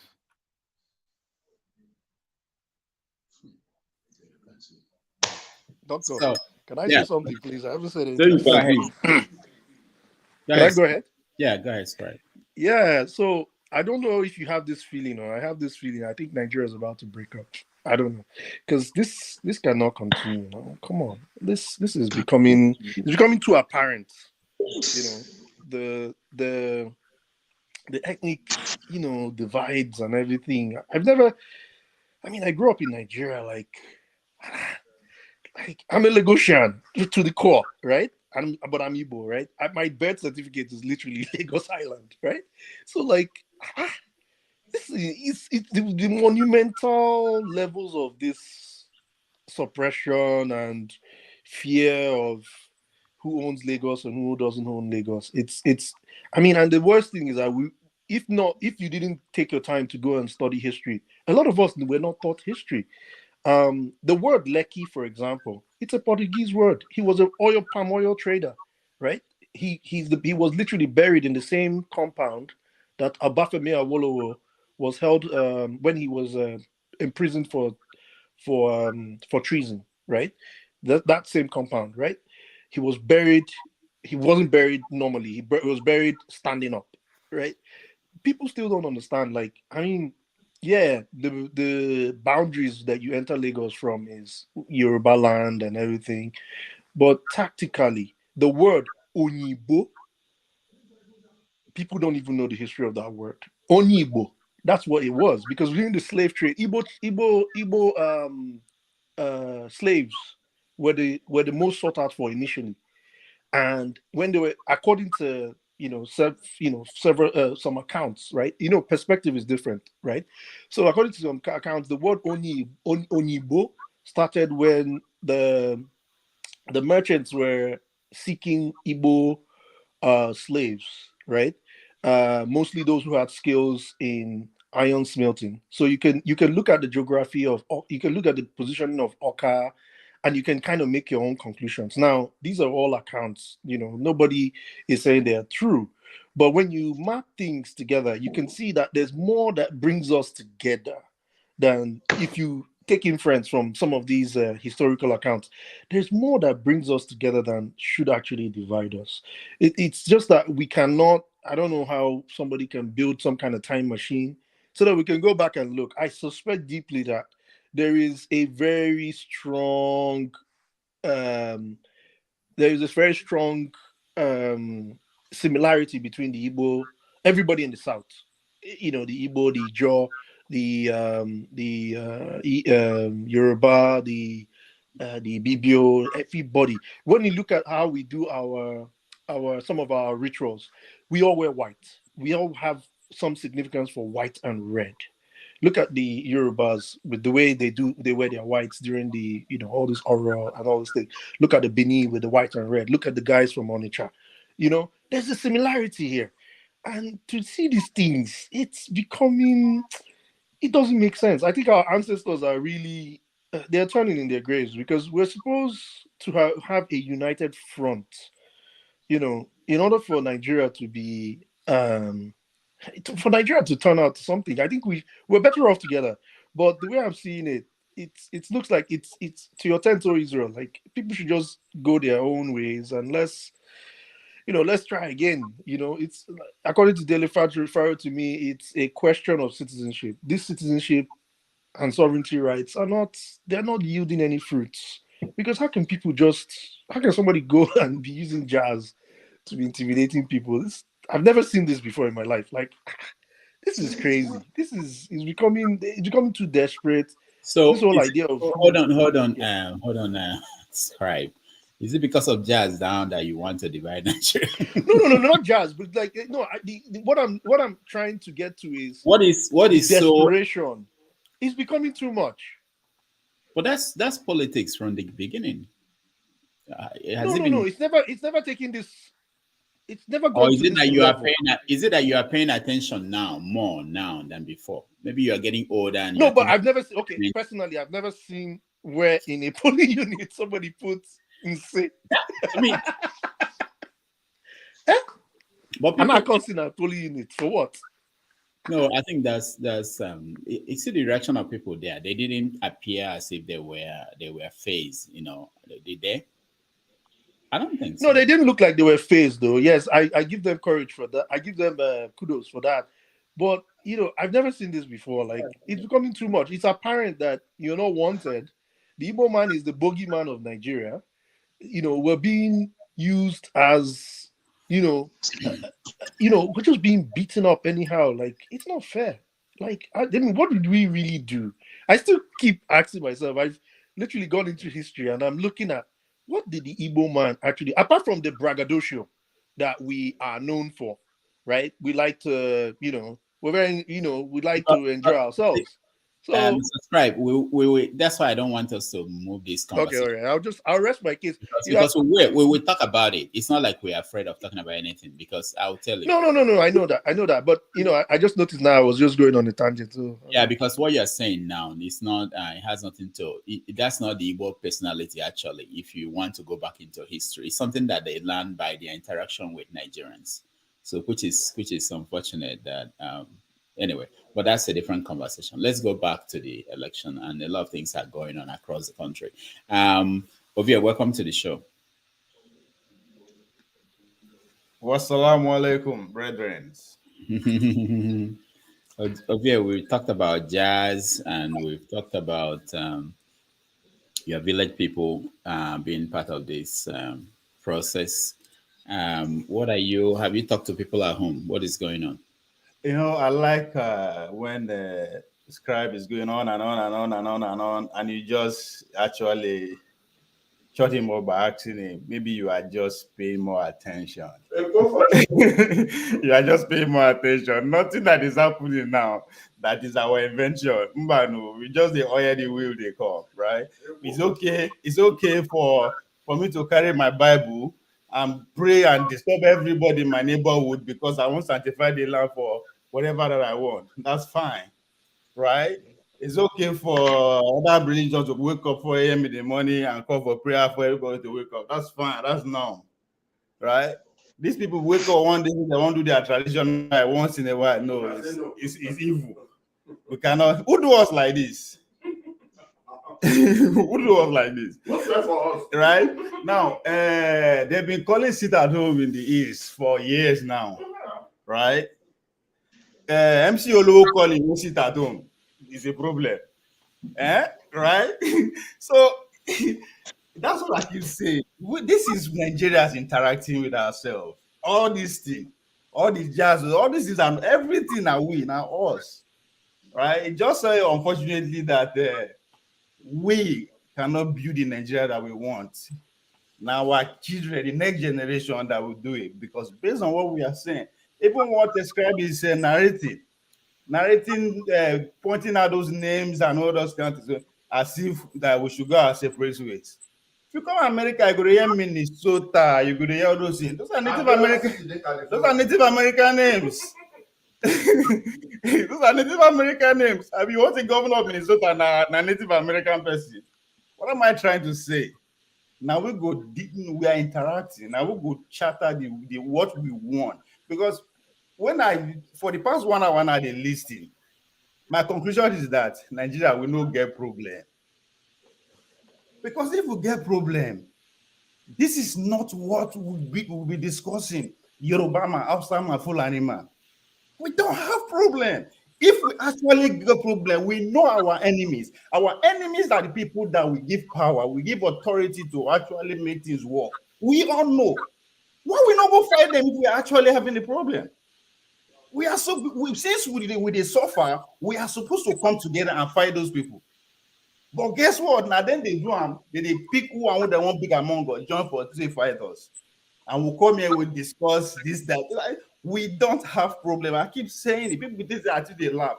Because I'm seeing this I'm from a a very minority tribe. So I see this thing as an outsider, and that's why they always laugh. Nothing that is they do unto ourselves. What is happening in Lagos today? As the Lagosians are saying now who they want be this. Trust me, none of us will tolerate what we expect these Lagosians to take from us. None. None of us. If the Anambra people wake up tomorrow saying now Soludo they want, another people say no. This same thing will happen. The same thing in the north. And this is who we are. But we no one accept that. That is because it's easy to blame and complain. I'm not saying what is happening is okay. No, it's not okay.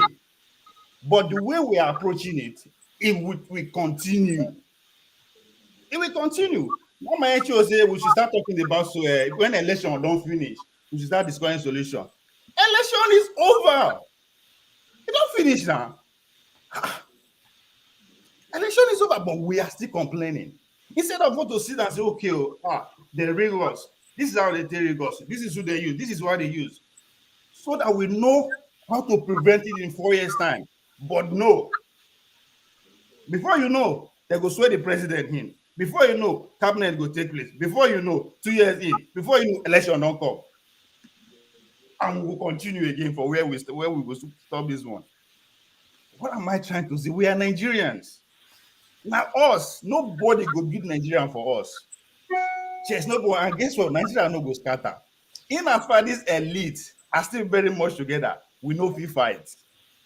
I guarantee you that. Even if we want to, we can't. Now, when then they fight, it will trickle down to us. That is because we are not together. We're not. Now, somebody was saying that it's in Onishabi, where 200 people used to come out and vote. You go see 30, 40 people. Right? But we don't want to talk about that. You are talking about Lagos. People say that they go Lagos. Whether you like it or not, the owners of Lagos are the investors. People will get $1 billion at stake. You think they will sit down and allow you to choose who governs who oversee their wealth? No. If you want billions today in Lagos, you have so much investment, you will be so much interested who will govern those your property. Regardless of how bad that person is, if you say now this person will get my property, that's what he's going to go. That's power. That's power. So what am I trying to say?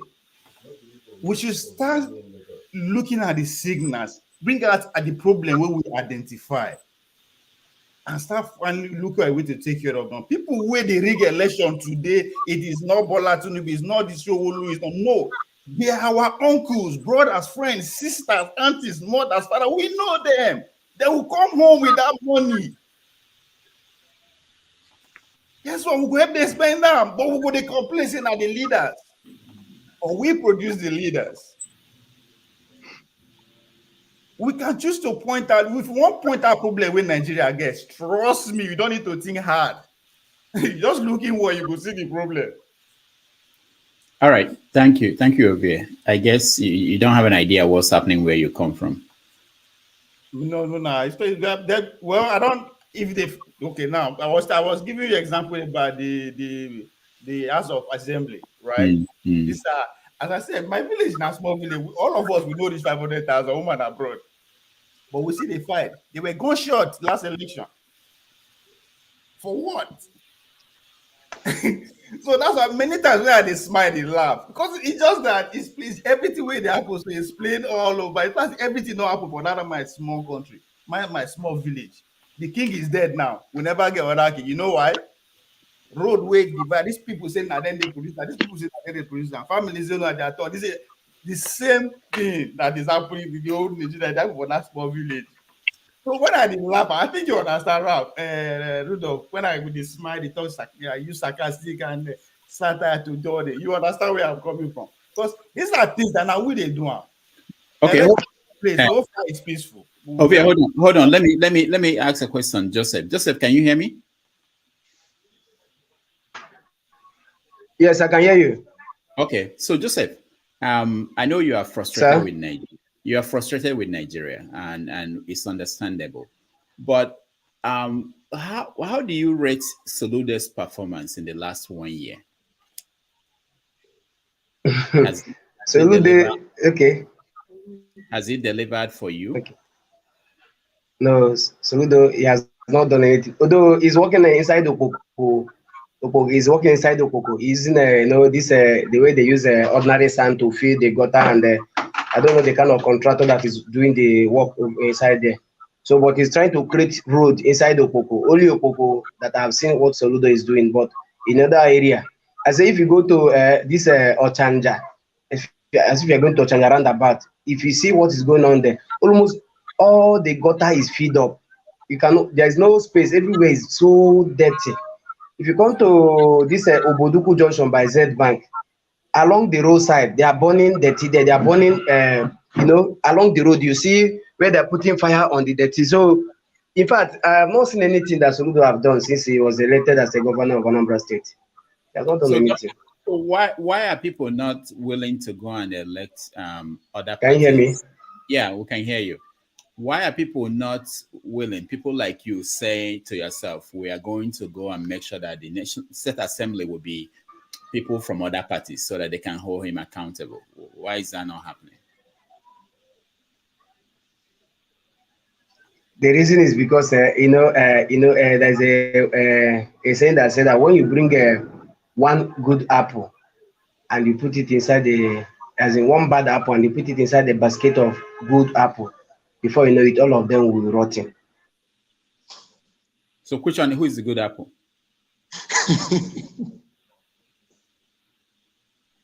Can you hear me? Yeah. Hear me? Yeah. So they don't have power over governor. If a father cannot do as what he's supposed to do as a father, is it the son or the daughter will come and say challenge his father? It's not Nigeria here, not in Nigeria here. All those things can work, but not here in Nigeria. When you take for example, when Soludo was elected as a governor, he said that all the Agboro is going to be chased away from Opiweka. But Soludo become a governor. If you come to Onitsha now, as I'm talking to you now, you can't even answer call along the road. They will collect the phone from you. I have been a victim of that. As a driver, if you are driving along the road, you see boys putting their hand inside their body. They will to drag the steering with you. So Agboro is more than if you come to Chanjana, the kind of Agboro you see, you yourself will be all the KK drivers that is working. They are working for Agboro people.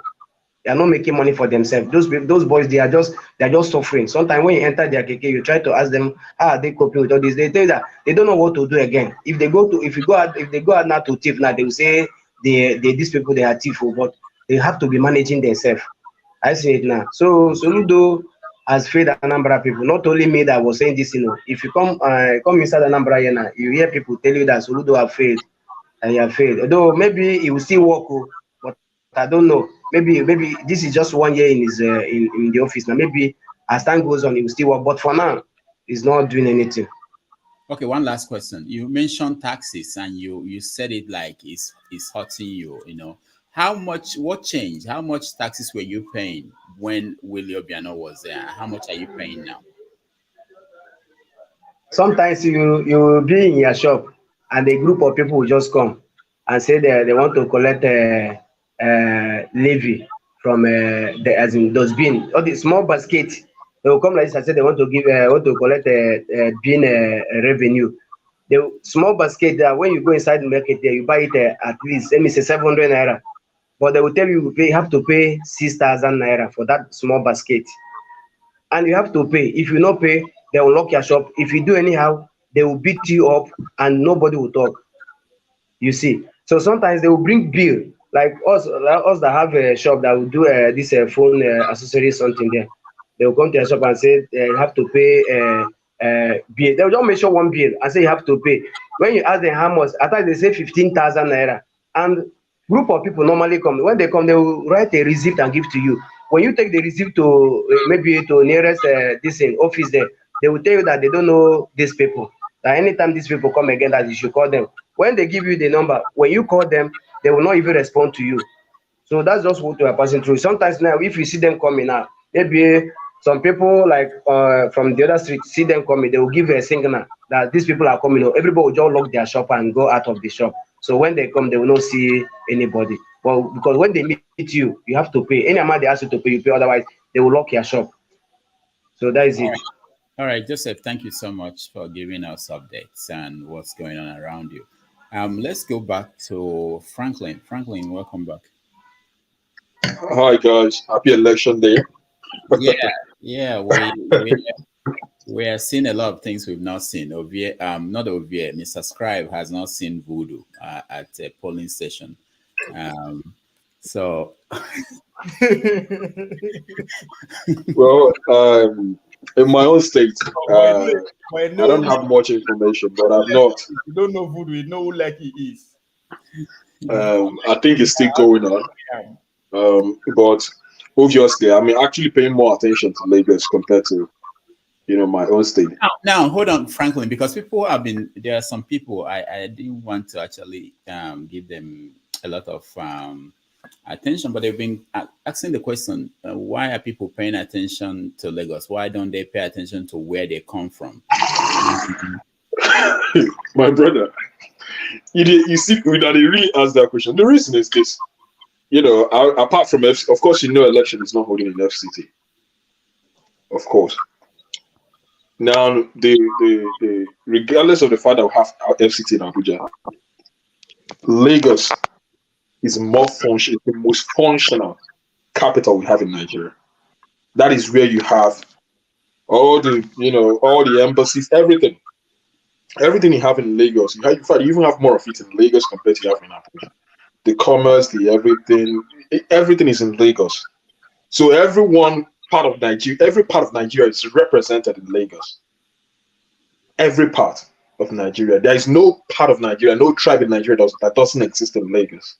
So, and prior to today, we've already also seen, signs of, violence that, will preempt today. And it is already happening. The rigging has started. In places where you think Labour Party is very strong, they've been, comments that, there's no INEC presence, there are not INEC, officials, or, are not arriving. Then you also have a lot of areas where people are being suppressed. The moment they see you and they think, oh, you're about to vote for Labour Party, that is it. So there's a lot of voter suppression in Lagos, and oh my goodness, it's literally crazy, my brother. I have my family, a lot of my family, they stay in Lagos. My in-laws, they stay in Lagos. They couldn't even go out to vote. You get? So, and that's happening. And also, maybe now in a place like even in Enugu, some people, you can see that the participation is not as it was in the presidential. Some people are also of the opinion that their vote is not going to count. So, it is what it is. I'm not expecting anything marvelous today. It's Lagos definitely. APC is going to win Lagos. They are going to find a way to like rig themselves into winning Lagos, because they've managed to intimidate people. They've managed to keep people away from the from the ballot. That's it. All right, thank you so much. Let me play a video. There is something happening in Ojo area in Lagos. I got a video from that side. People are taking to the streets because they were not allowed to vote. Let me see if I can get it.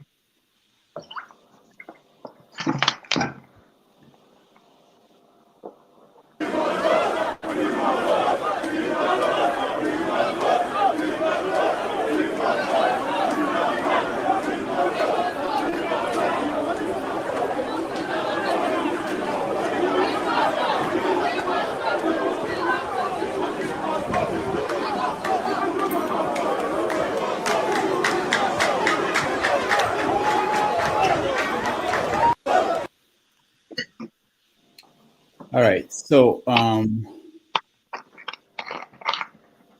there are several situations, and one of the things I wanted to, I was expecting Franklin, yeah, to say when I said why are people, the questions that are being asked, why people. Dr. Damage, I've not actually seen that particular video you played. I've not seen it.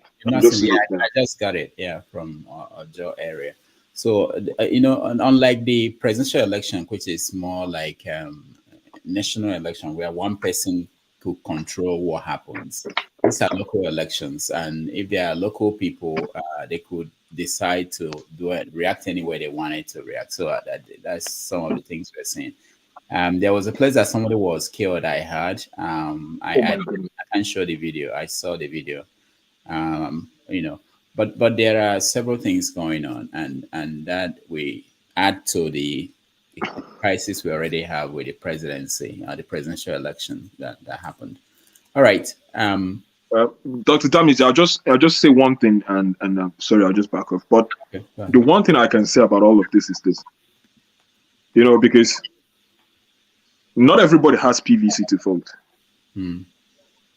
I think, one of the mistakes or the messages that we've not managed to pass in all this time was how we can get people who do not have PVCs to participate.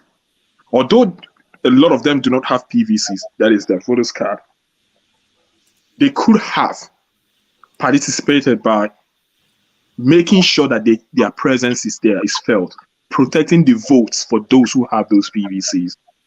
That's the one regret of information. It came across to me this early in the morning, and I realized that even in all the platforms that have appeared, in all the messages that I've put out there, I never for once tried to engage people who do not have their PVCs about the role they can play by participating and ensuring that they help those who have PVCs to protect their votes.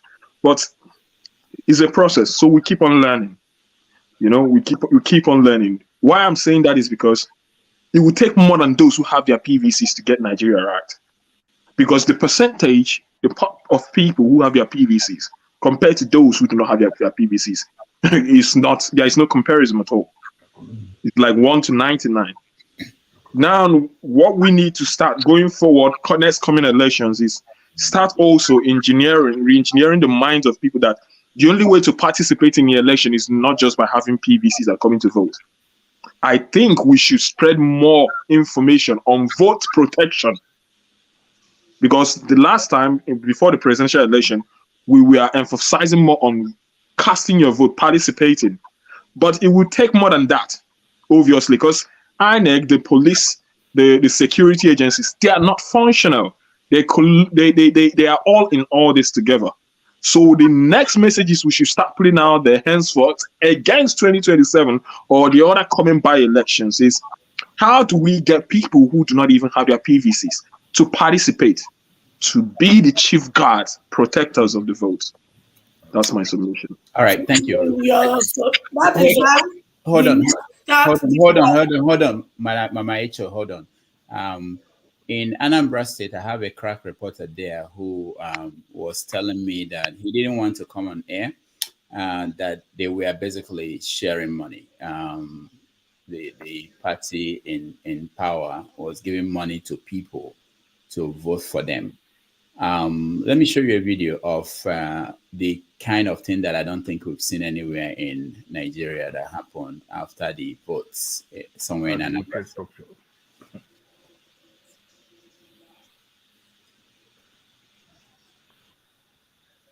Thank you, rejoicing.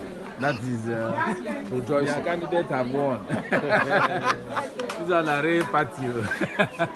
The burial will do. I been a vote with the cast.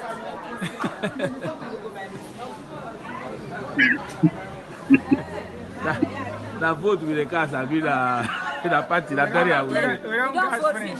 We don't finish. Okay, we don't cast finish. Now wow. This one I'm more than special.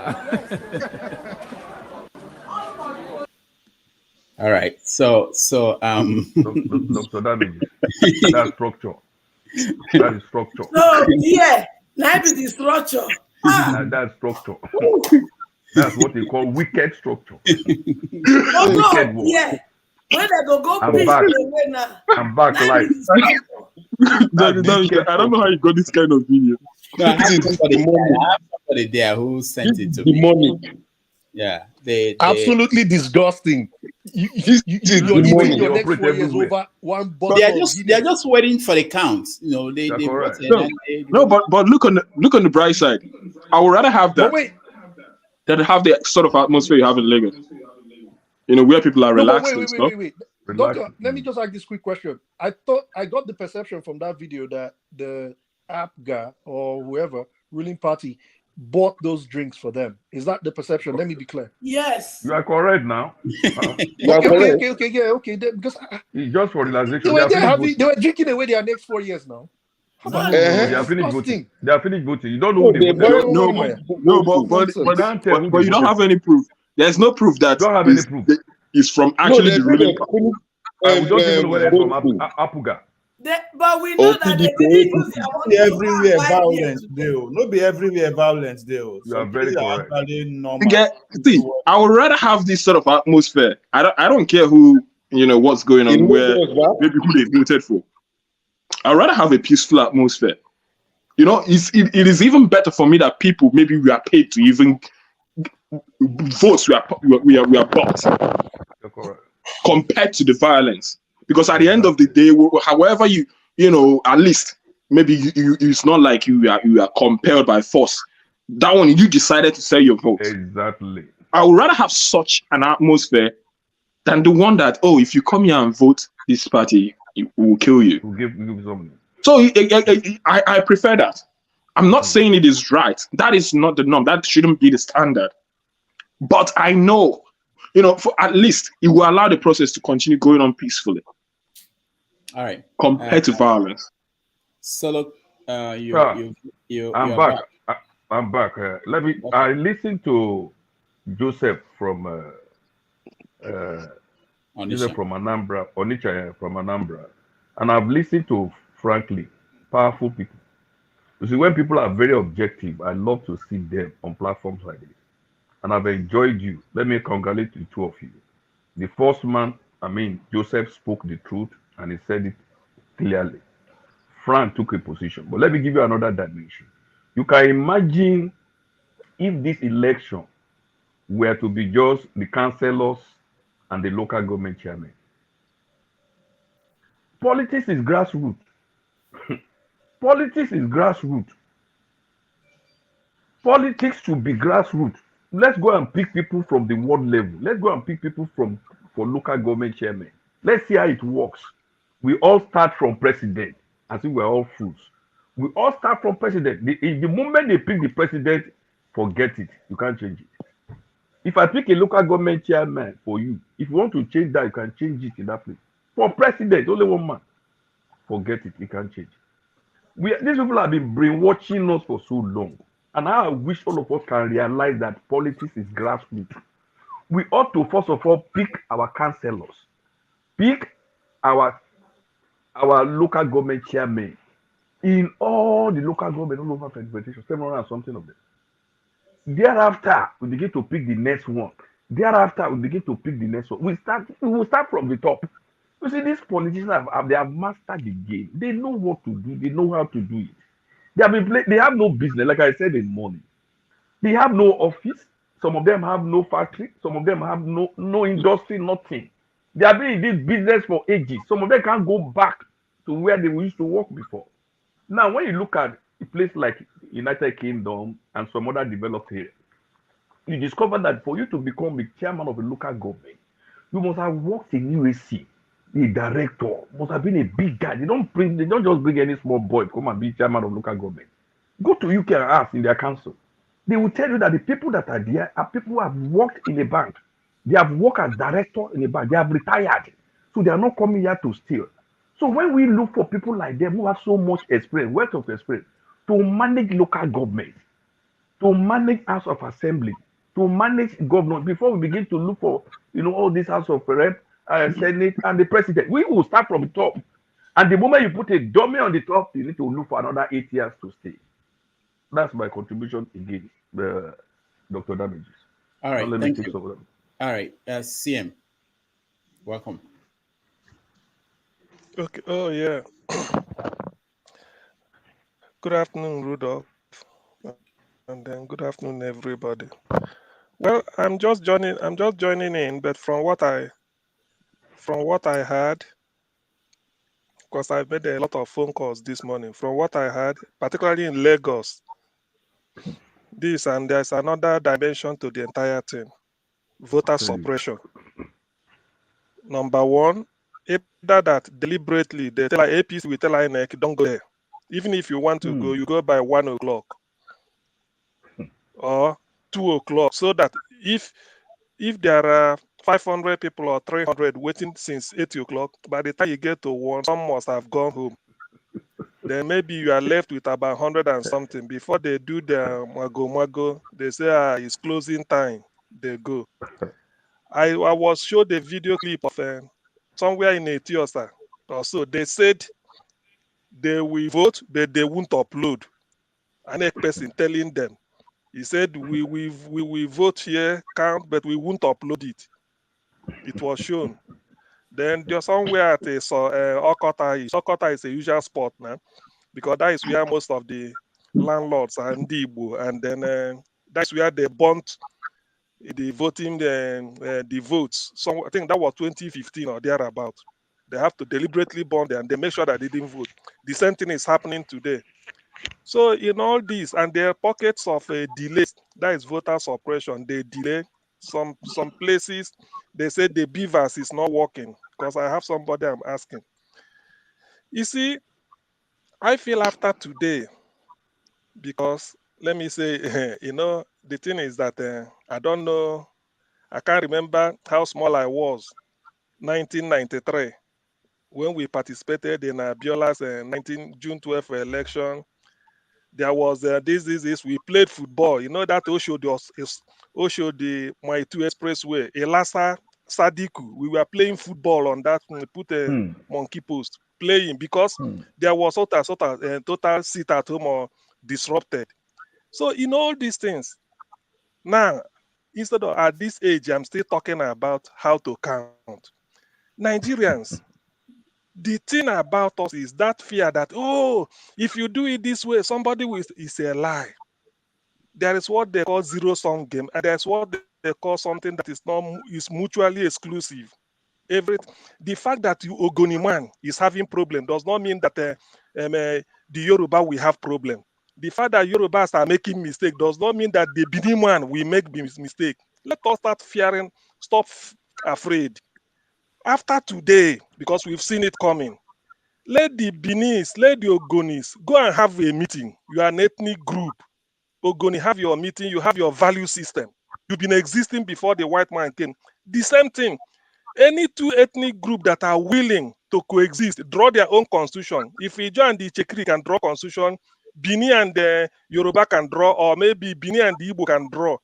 We go up and then start living together and then get out of this cage called Nigeria. This is, okay, what else do you want people to do?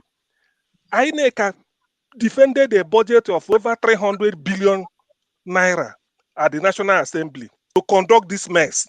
Today you are telling somebody you will vote, you won't transmit. Of what purpose? You did it in Anambra, it worked. You tried it out in Edo, it worked. You tried it in Ekiti, it worked. You tried it in Oshun, and this is the high point. And you are telling me on 25th, 3 elections were conducted. House of Reps transmitted, no problem. Senate transmitted, no problem. Presidential election, not even any single polling unit in Nigeria transmitted from presidential result. And they were voted simultaneously. 3 ballot papers were given, 1, 2, 3. So for how long? What I'm trying to say, I'm looking at the wave, I'm looking beyond today. How long can we continue this madness? All in the name of we want to be united. We are unity. Somebody, hey, we are the biggest black nation. We should be a black power. The world is looking up to us. Now we are suffering. What is the world doing? Is it not the world that told us that our election by our own standard, we didn't even meet the standard we set for ourselves? This is not United Nations standard. We said this is what we want. We did it. The beavers was a local ingenuity by a member of staff in INEC, and it worked to save money. Now look at the mess. Look at what people will come in the morning. They waste the whole day. In the end, they will announce result, and we continue. So you see, what I'm trying to say this is that I'm looking beyond today. What I'm saying, I know some people may not like it, but let me tell you, you can't be in a marriage that is hurting you, and you be managing. You be managed for how long will we come? And individually, we can do well. If you let a job be a nation of their own, they can do well. What is the population of Denmark? What is the population of Denmark? Norway. What is the population of Finland? What is the population of Estonia? What is the population of Croatia? Are they not? Is there not peace of mind we want? That a German will coexist with a Kanuri man in a country. If you say, hey, no, we want to be, but we are suffering. Look at this. Look at the mess Nigeria is. To the extent that you use naira to buy naira. Today, people told me they can't even see money to feed. Number one, electricity is not there. You come out to change your situation, the system will fail you. Deliberately, INEC was paid not to conduct the election. They were deliberately paid. How can you come late when they've claimed transport all the billions? You won't show up. By the time you show up, you just do this and the people goes. Some people said they won't even upload. What are we? What a mess! What a mess! Are we not ashamed? Sierra Leone will be observing our election. Ghana president or this thing, Kenya, you saw the observers from Africa. They were even telling us it's below par. These are Africans. So you see, when people, this idea of unity, when we continue 4 years, it will be the same. 2015, the same. 2019, the worst. Now look at where we are, beavers with technology. So you see, gentlemen, I'm looking beyond today. If Nigeria want to continue like this, well, who am I to say no? But then now I must voice my opinion. To me, the best option is going apart, because this thing can't continue. You can't tell me that if Ijaw nation cannot conduct themselves, that a Yoruba nation cannot conduct themselves. It cannot be.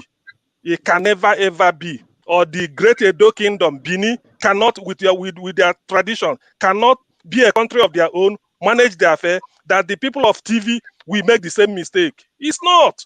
But when you say this, people won't be able to happy. Where does it work? Look at Yugoslavia. Where are they today? Are they regretting going apart? They are not regretting. Czechoslovakia was a country before Slovakia and Czechs. They've gone their separate ways and they are enjoying, and Nigerians are trooping there to go and make a living.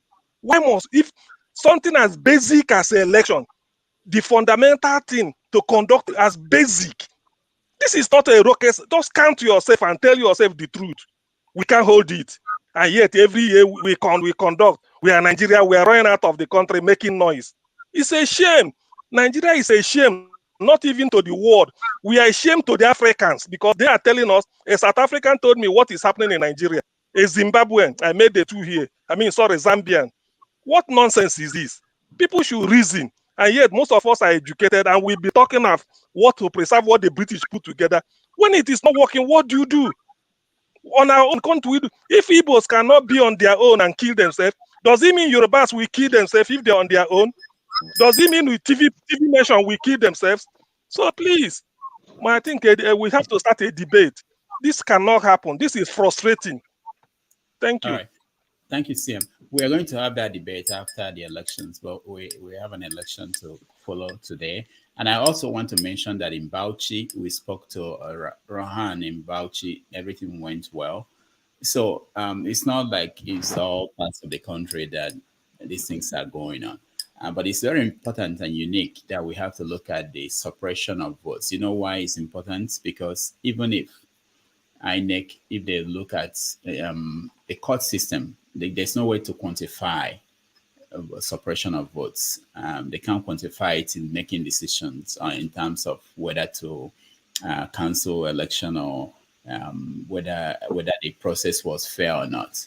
So, for example, as far as I know, if at the end they look at the results and they see that this candidate got 200,000 more than the other candidate, everything else you're saying, they will say whatever suppression doesn't mean that it's going to change the outcome. So we let that stand. So it's a unique thing.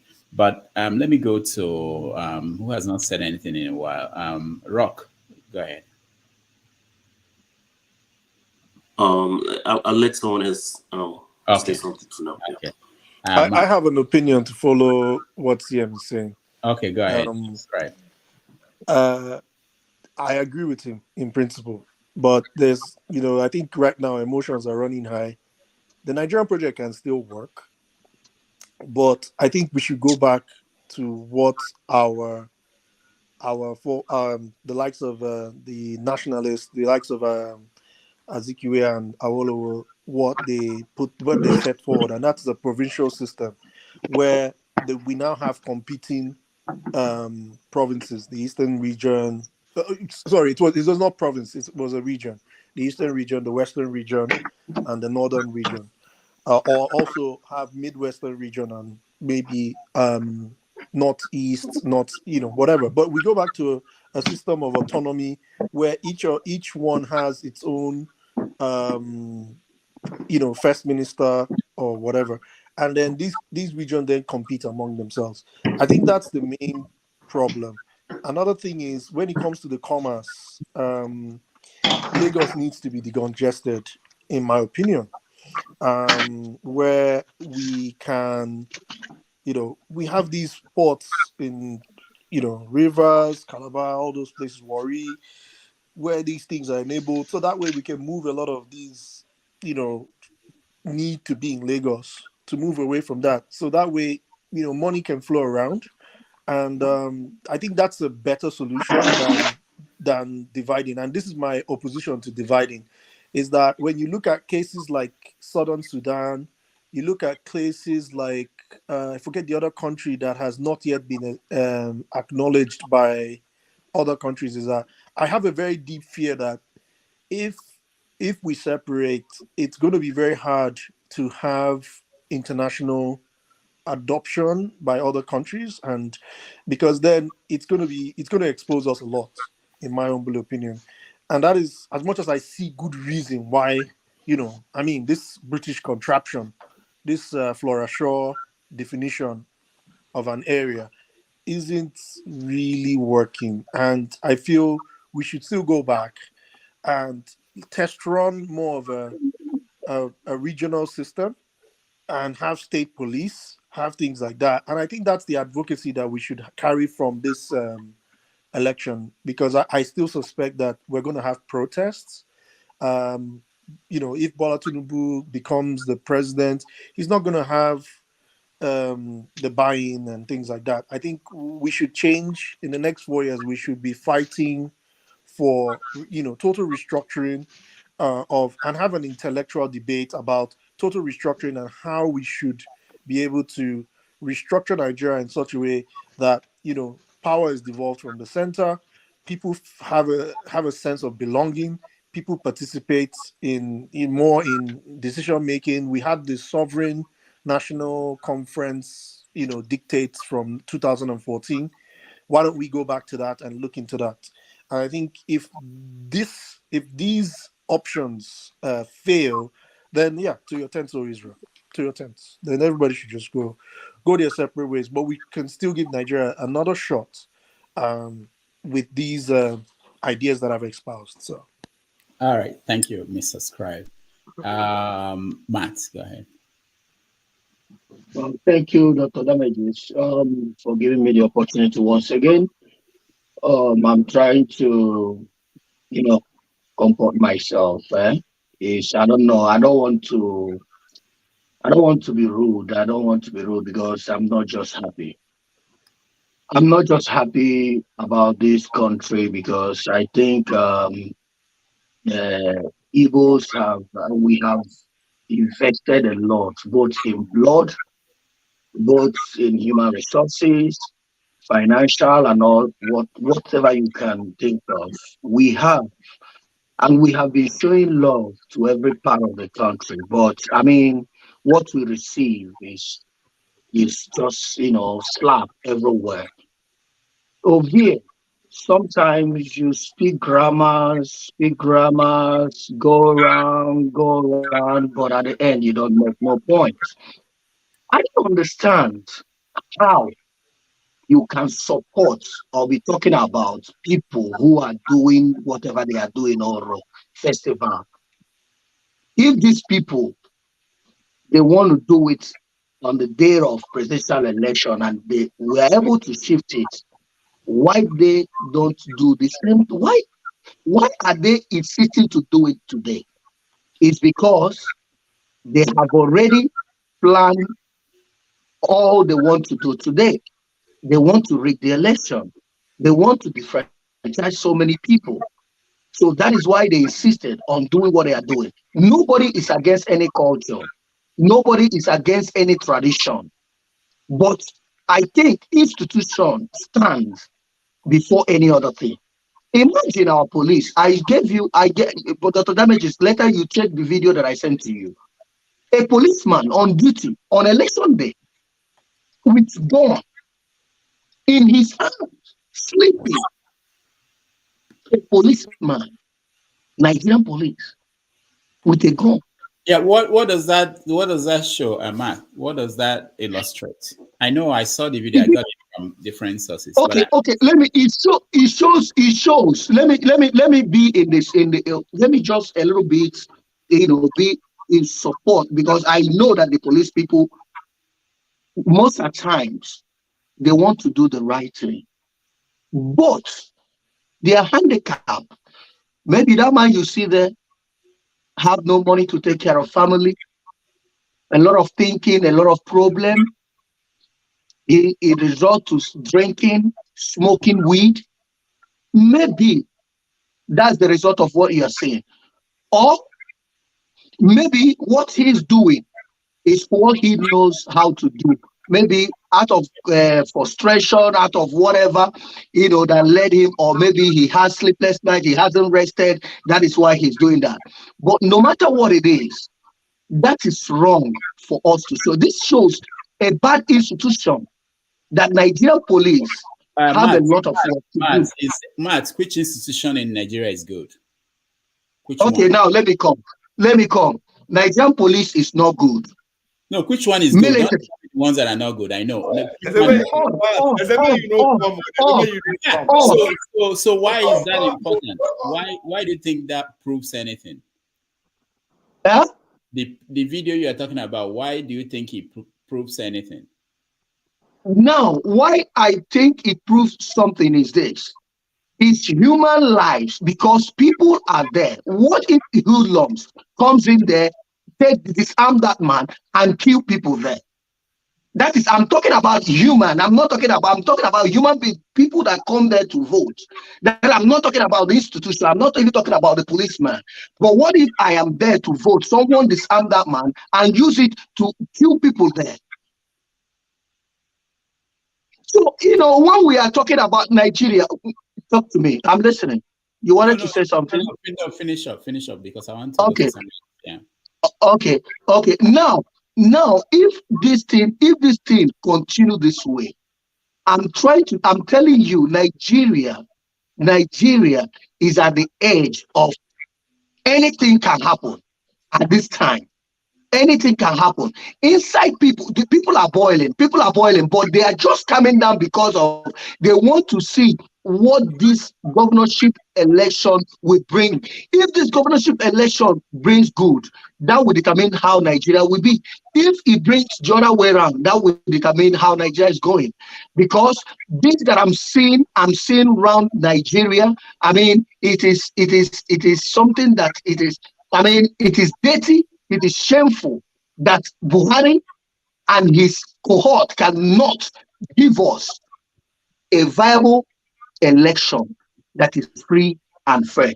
Ovie, remember, one good turn deserves another. You have people at home. Think twice. Matt, thank you so much. So what I'm going to do quickly, I'll have to move people around. There are a lot of people in the inside the backstage, and they want to say. So I'll be moving people out of the studio so they give opportunity to other people. Ebike, I know you are in Warri, but what is happening in Port Harcourt? You are based in Port Harcourt. What's going on there? We haven't had any report from there. Ebike. Can you hear me? Hello, Doc. Yeah. What's going on? Am I in the studio? Yeah, you are in the studio. I know you've been in. He's been backstage for a long time. I feel sorry, and he's hello. Joined. Yeah, you're in the studio. I can hear you. Am I in the studio? Yeah, but turn off your YouTube. Dr. Damage, you could put me in the backstage for a while. Put me in the backstage for a while. And then Rock, I know you, but you've been here twice or 3 times today. Let me get other people too. Yeah, put me in the backstage. Put me in the backstage. Put you back. You want to go there and relax? No, for a little while. Put me in the backstage. Bring someone else. All right. Yeah. No, okay. So what I'm doing is, but that is not unlimited space. So sometimes we have to make room inside the. Omori, go ahead. Let me. The people I wanted to speak, they are dropping off. Go ahead, Omori. Yeah, Dr. Damages, good morning once again. Brother Ovie, good to see you here. What have you committed again? I don't know why that guy was there. I wasn't here when you made your submission. Are you still a Kokosia? You are not a Baptist. What have you said again that guy is not happy with you?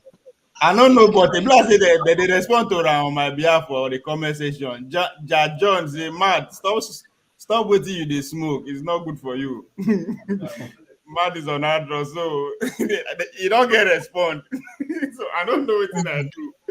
All I talk say, let everybody live in peace. Say that me and Una be the problem. That's all I say. All I said though. Nah, I'm okay. No be Buhari again. I think see, it's appalling, it's disgusting. You know, it's disheartening and disappointing to see this kind of election going on in Nigeria. You know, it's not something anybody is happy about. But then I always you know, I see light at the end of the tunnel. See, everything that is happening, I have my own personally. I'm not happy thinking of somebody like Tinubu becoming the next president. You know, it's going to take us 50 years backward politically. You know, because you can't give what you don't have.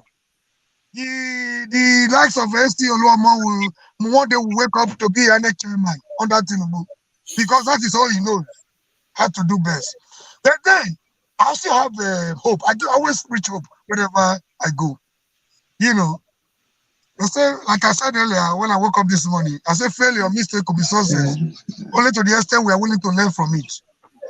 See, we might not be where we hope to be yet, but I want to tell you that we're no longer where we used to be. This is the first time you see a city governor. You know, before now, we used to have it that if governor of Edo is PDP, Edo will go PDP. If governor of Lagos is APC, then Lagos will go APC. We are beginning to see a city governor not being able to decide. Last election, my governor was, I used to think he was a gentleman. He has to say, you know, I mean, he resorted to, you know, toggery, snatching of ballot papers, you know, just to be able to make a point, because he was losing his own polling booth. People are not happy. People are not smiling. And the Nigerian government has to be very careful the way they manage the situation. Like I said earlier this morning, doctor, there's a revolution going on. If people are not getting it, City governor wanted to go to Senate. He's losing. He's not going to Senate. People are beginning to take their destinies in their hand. People are willing to take their countries back. See, the voter suppression you see here and there, the manipulation you see from INEC, it's not what I'm seeing from this whole thing. I'm seeing victory. I'm seeing success. For the first time, people are waking up from their slumber to say, that's not what happened in the last election. They are still coming out to say, we have the courage to, I listened to, they called it the Labour governorship candidate in Lagos this morning with channels. I was encouraged. We need people like that. We need more of that. We should not allow this tempo to diminish any bit. We must do everything humanly possible to sustain this tempo. Not just sustaining this tempo, to take it to the next level. If we continue the way we are going, their days are numbered. They know. They know it. That's why if people are calling for division, they have their point. They are taking this out of frustration. That is not what we need. We need more of this we are doing right now. We need to encourage people back home. We need to take it to the next level. Somebody just spoke by saying, it's not just have PVC alone. Yeah, he made a very valid point. Even with and without valid point, you have a role to play. Defending the vote of those that have valid point is another good role. So we should not allow this tempo to diminish. They are tired. They are not sleeping. Nigerian people are giving them sleepless nights. There's a limit to which I need to do to condone this nonsense they are doing. See, nobody is happy, but I'm seeing a lot of victory, a lot of challenges. Nigerians are willing to overcome their challenges. Gone are the days of like, if whatever they say, nobody is listening to APC, nobody is listening to PDP. So that challenge alone is enough to encourage us to do more for our people. So it might not be like by now everybody expected Obi to be declared the presidential, the winner of the presidential election. I said earlier this morning, the only reason why we still have peace in Nigeria right now is because of the kind of person, who's his character, this kind of gentle, his kind of humility.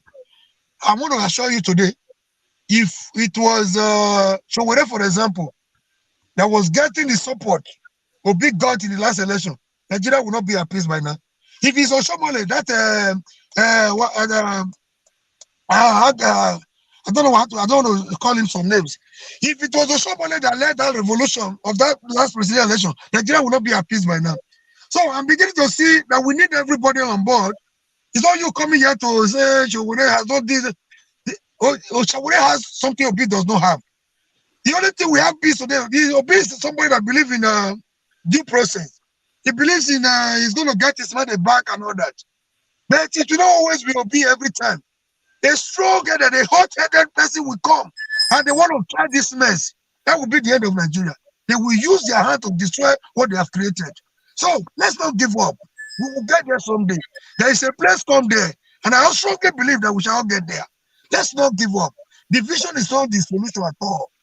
If you divide, you see how the likes of Tinubu in the area you are going to. You have the likes of Okocha, the likes of a governor of Dima, in wherever you want to go.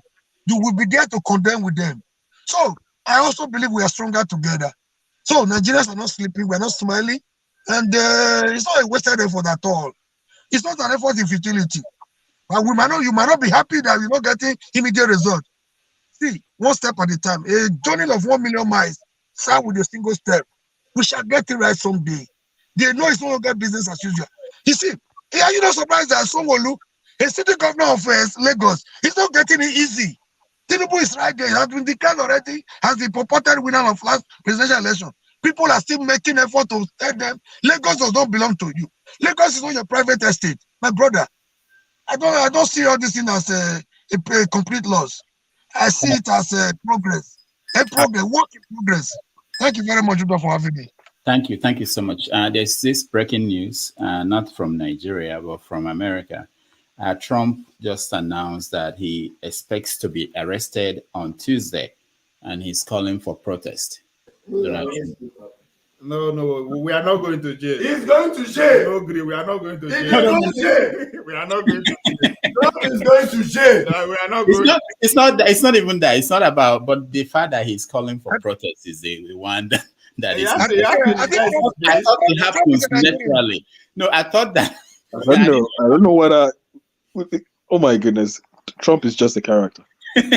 He's calling for He's a people to Nigerian. Why Trump is can't a he just Nigerian. go? Why can't he just go and answer his case? Why is he making it a national problem? Why can't he just go? I just said that because it was connected to what Omore was talking about. If Shore had been the one. Okay. Okay. So I'm thinking about, look at Trump, and you have a private case to deal with. You're calling for protests before his arrest. Anyway, all right, John Abba, welcome to the show. Thank you, Rudy, for having me. Thank you, everybody. The politics of this day have improved a lot, but the notion that we are going to go backward from where we are, we have not made a significant progress. That's not true. A lot of progress has been made. Democracy is not easy. I said on a politics platform yesterday, politics, religion, all of those things, we inherited it, and it's going to take a while for us to adjust very well. What is going on in Lagos and other part of Nigeria is just appalling. In Benue State, for instance, there is no Idoma man running for the governor. The governor of Benue State, the contenders are all thieves. And over the years, no Idoma man have become a governor of Benue State. Even with this opportunity of LP coming to place, his name is called Heyman. He quickly grabbed it and running with it. What do you say to us in that part of the world? There are also many things. When I look at the Idoma people, I look at the Igbo people the same way. They complain so much about they are not being given opportunity, they've been oppressed. But that's not true, completely not true. They find a talking point and they keep hammering it over and over and over and over. And is there about time for the Igbos, sisters and brothers, to utilize their influence back home? One thing is to be on the media and come and cry, this person makes sense, this person doesn't make sense. Why am I comparing the Benue, Doma people and Igbo people? They never get along. They never have one agenda. They are very similar to Igbo culture. Nobody agreed to take order from the other ones. They are all strong-headed people, and they will cry, "Oh, Benue people, we have never become a governor." How do you become a governor when you cannot even get along within your own constituency? David Mark was a Senate president over the years. If you go to Tukpo, you can't even find a clean drinking water. All you see is hotel, slaving our girls and our brothers. So Igbo people, it's about time. They then go and be developing their place. I mean, Lagos belongs to any part of Nigeria, anybody can live. But if you are complaining, even the Buhari regime they are complaining about, Buhari doesn't hold anybody, any state, their money. He gave them their money. So why can't they use it to develop their own place and say, "Oh, I turned this place like a Dubai. So give me a chance, give me Nigeria, I will turn Nigeria to this way." That's all of these are all silly excuses. Every 4 years we still come here. Every 4 years we still come here and continue to say this is where we are, and they'll divide us along the ethnic group or religious line and tribal issues like that, saying in Lagos now the masquerade has to come out to vote. Next time, maybe somebody like on a politics will carry Dada and put a drug lot on it and you say you want to vote. And it's all distraction. Let us focus on where we are going. A lot of progress has been made, and we continue to build on the legacy. Thank you. All right, thank you. Please, no, please. CM, Just no, a follow-up, please. No. Please, Hold on. I know. just a follow up, please. No, your mind was leaking, and it shouldn't leak. There was a time your mind it was leaking. No, why I didn't want you to do a follow up. Okay, go ahead. Just 1 minute, because I want to get to Mazes. Okay, go ahead. Okay, yeah. Please, when somebody give an opinion, it's not frustration. If anybody called a Nigerian is not frustrated, that person must be evil. There's no, whether you are living home or abroad, every Nigerian is frustrated. So when somebody give opinion, don't just say, you that are giving alternative opinion, you're also frustrated. Otherwise, you wouldn't be in a white man's country or sending money home. That is not the best to do. Then secondly, for John Abba, what you must know is that when you say go and develop your this thing, there are more than 300 ethnic groups in Nigeria. Ndi Igbo that you single out are not doing badly. If you scale it, even if we are not number one in development, we can never be number last. So we are doing within if every ethnic group can even do as much as we've done, that is okay. There are some ethnic groups. Igbos have brought laurels to Nigeria. That is part of development. Igbos have put Nigeria on the world map of sports.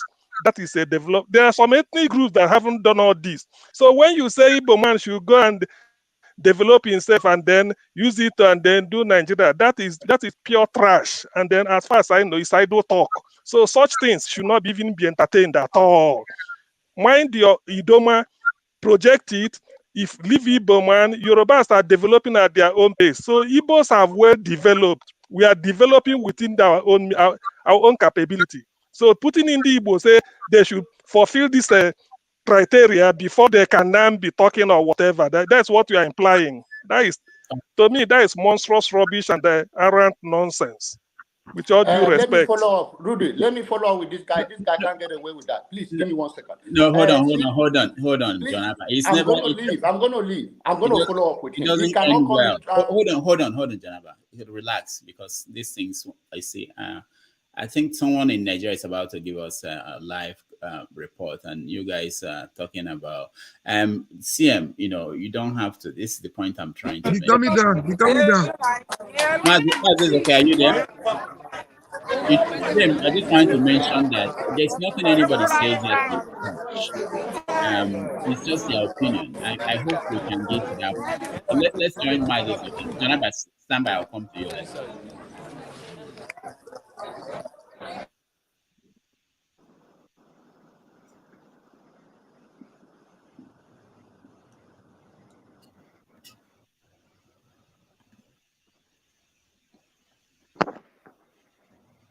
Yeah, unmute yourself. You have to mute yourself. I cannot mute you. Are you bringing me back in? Yeah, you are in. Aziz, okay, welcome. Okay. Thank you for showing us what's happening. Yeah. Thank you, guys, everyone. So you can hear from the background, right? You can hear from the background. These guys are now counting. You can see the voter. This is Enugu. The counting is now ongoing. Had we experienced something like this when we had the presidential election, I believe no one will be, up in arms, saying that something irregular was done. You can see that if INEC wants to conduct election, they can actually do the right thing. But obviously, we are far from what happened the other time. Today, election was conducted the way it ought to. You can see how peaceful everyone here is. Now, let me tell you something that occurred before now. I met a man here who, on the day of the presidential election, lost her daughter. I did a live stream and I spoke to him. I believe, I don't know if he's still around, if I can call him up here. I think he's left. But there is something very instructive. He says he's from Katsina State and he has lived in Enugu for so long. I asked him if anyone ever disturbed him when he wants to cast his vote. May the soul of her daughter that died on a day before the presidential election rest in peace.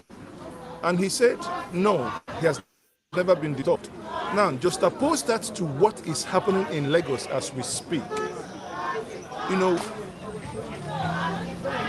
Sometimes words fail me to really think that Nigerians would stop fellow Nigerians from voting and there is no total outrage.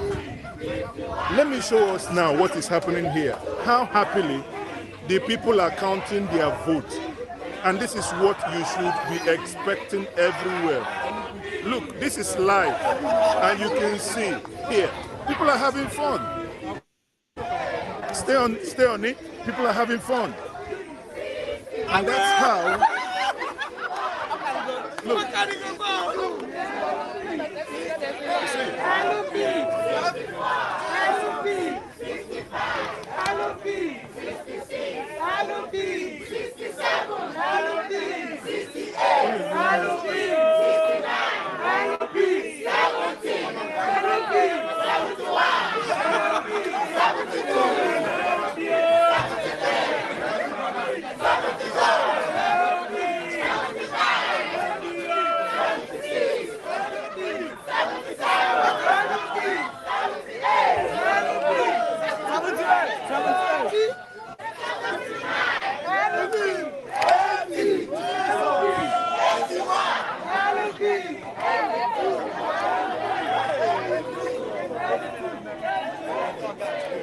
Okay, so guys, you've seen That's it it. now. This is the best thing Don't I've say seen these things. today. Thank you very much, Sorry. my brother. Okay. So what I'm trying to tell us here is we can see how peaceful the people have come out and they are voting. They are having fun. We wish that Nigerians all over the world could actually vote in this manner. Have fun. Election is not war. Nobody needs to die. Nobody needs to be hurt.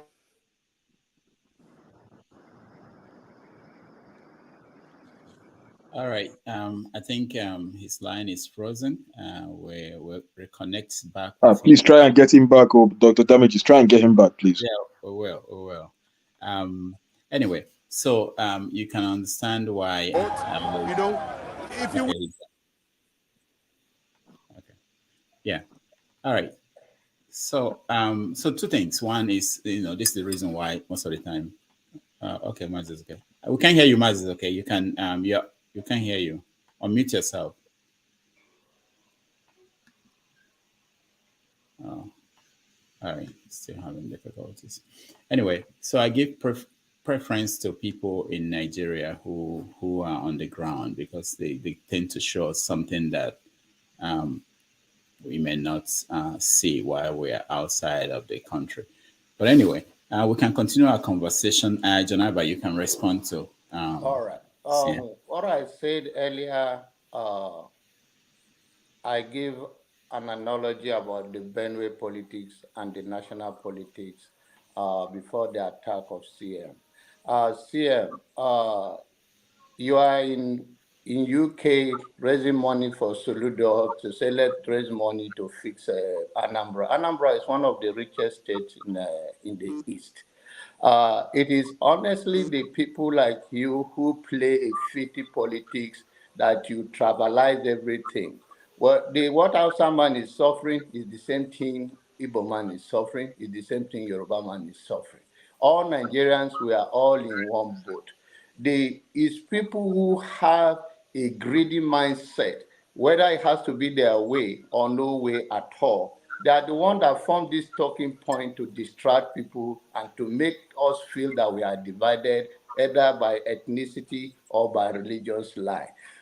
In a country or when reasonable people gathered, what they want to do first is to make sure humanity comes first. Nnamdi gave an example of a Katsina man. Of course, if you are from Katsina, it must be Hausa or whatever. People like you guys that have created a war that come to bite you because you think politics is on the media, that you think you can divide Hausa from Hausa Fulani by talking points that you created smartly, and that will favor your candidate, it fall on your face because Nigeria is bigger than all of us when we all believe that it's an institution.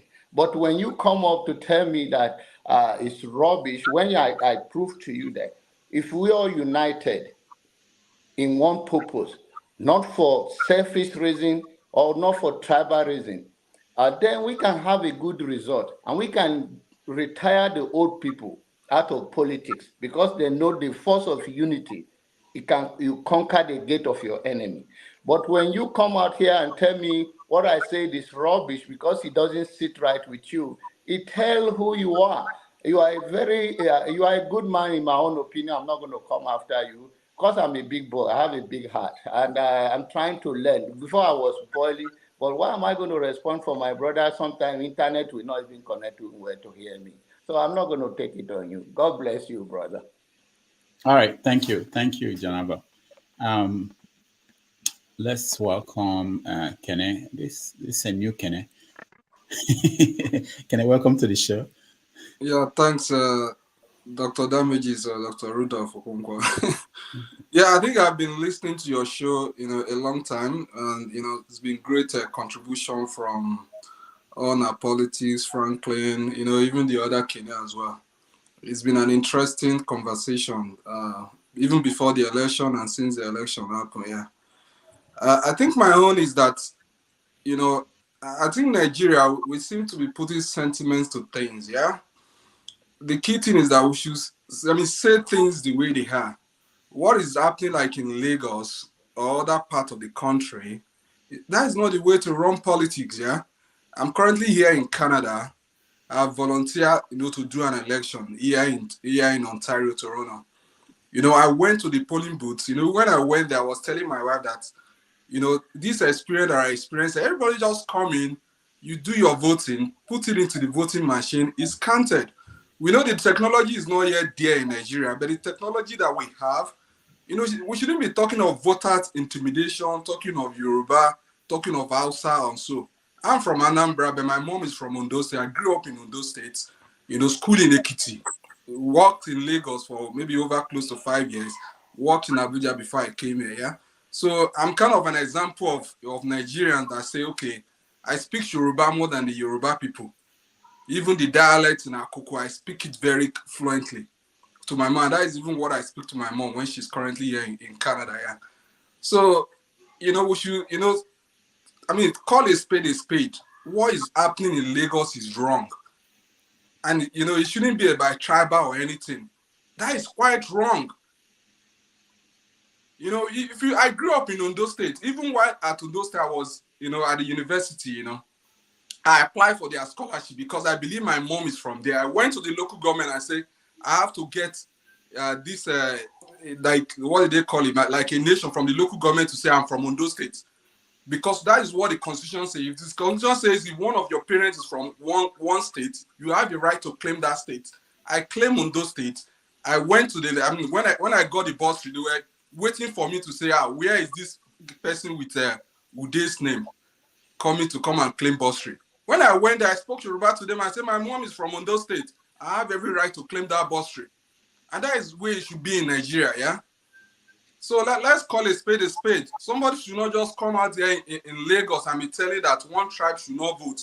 And everybody seems to be keeping quiet and say, Nigeria is improving. What is improving there?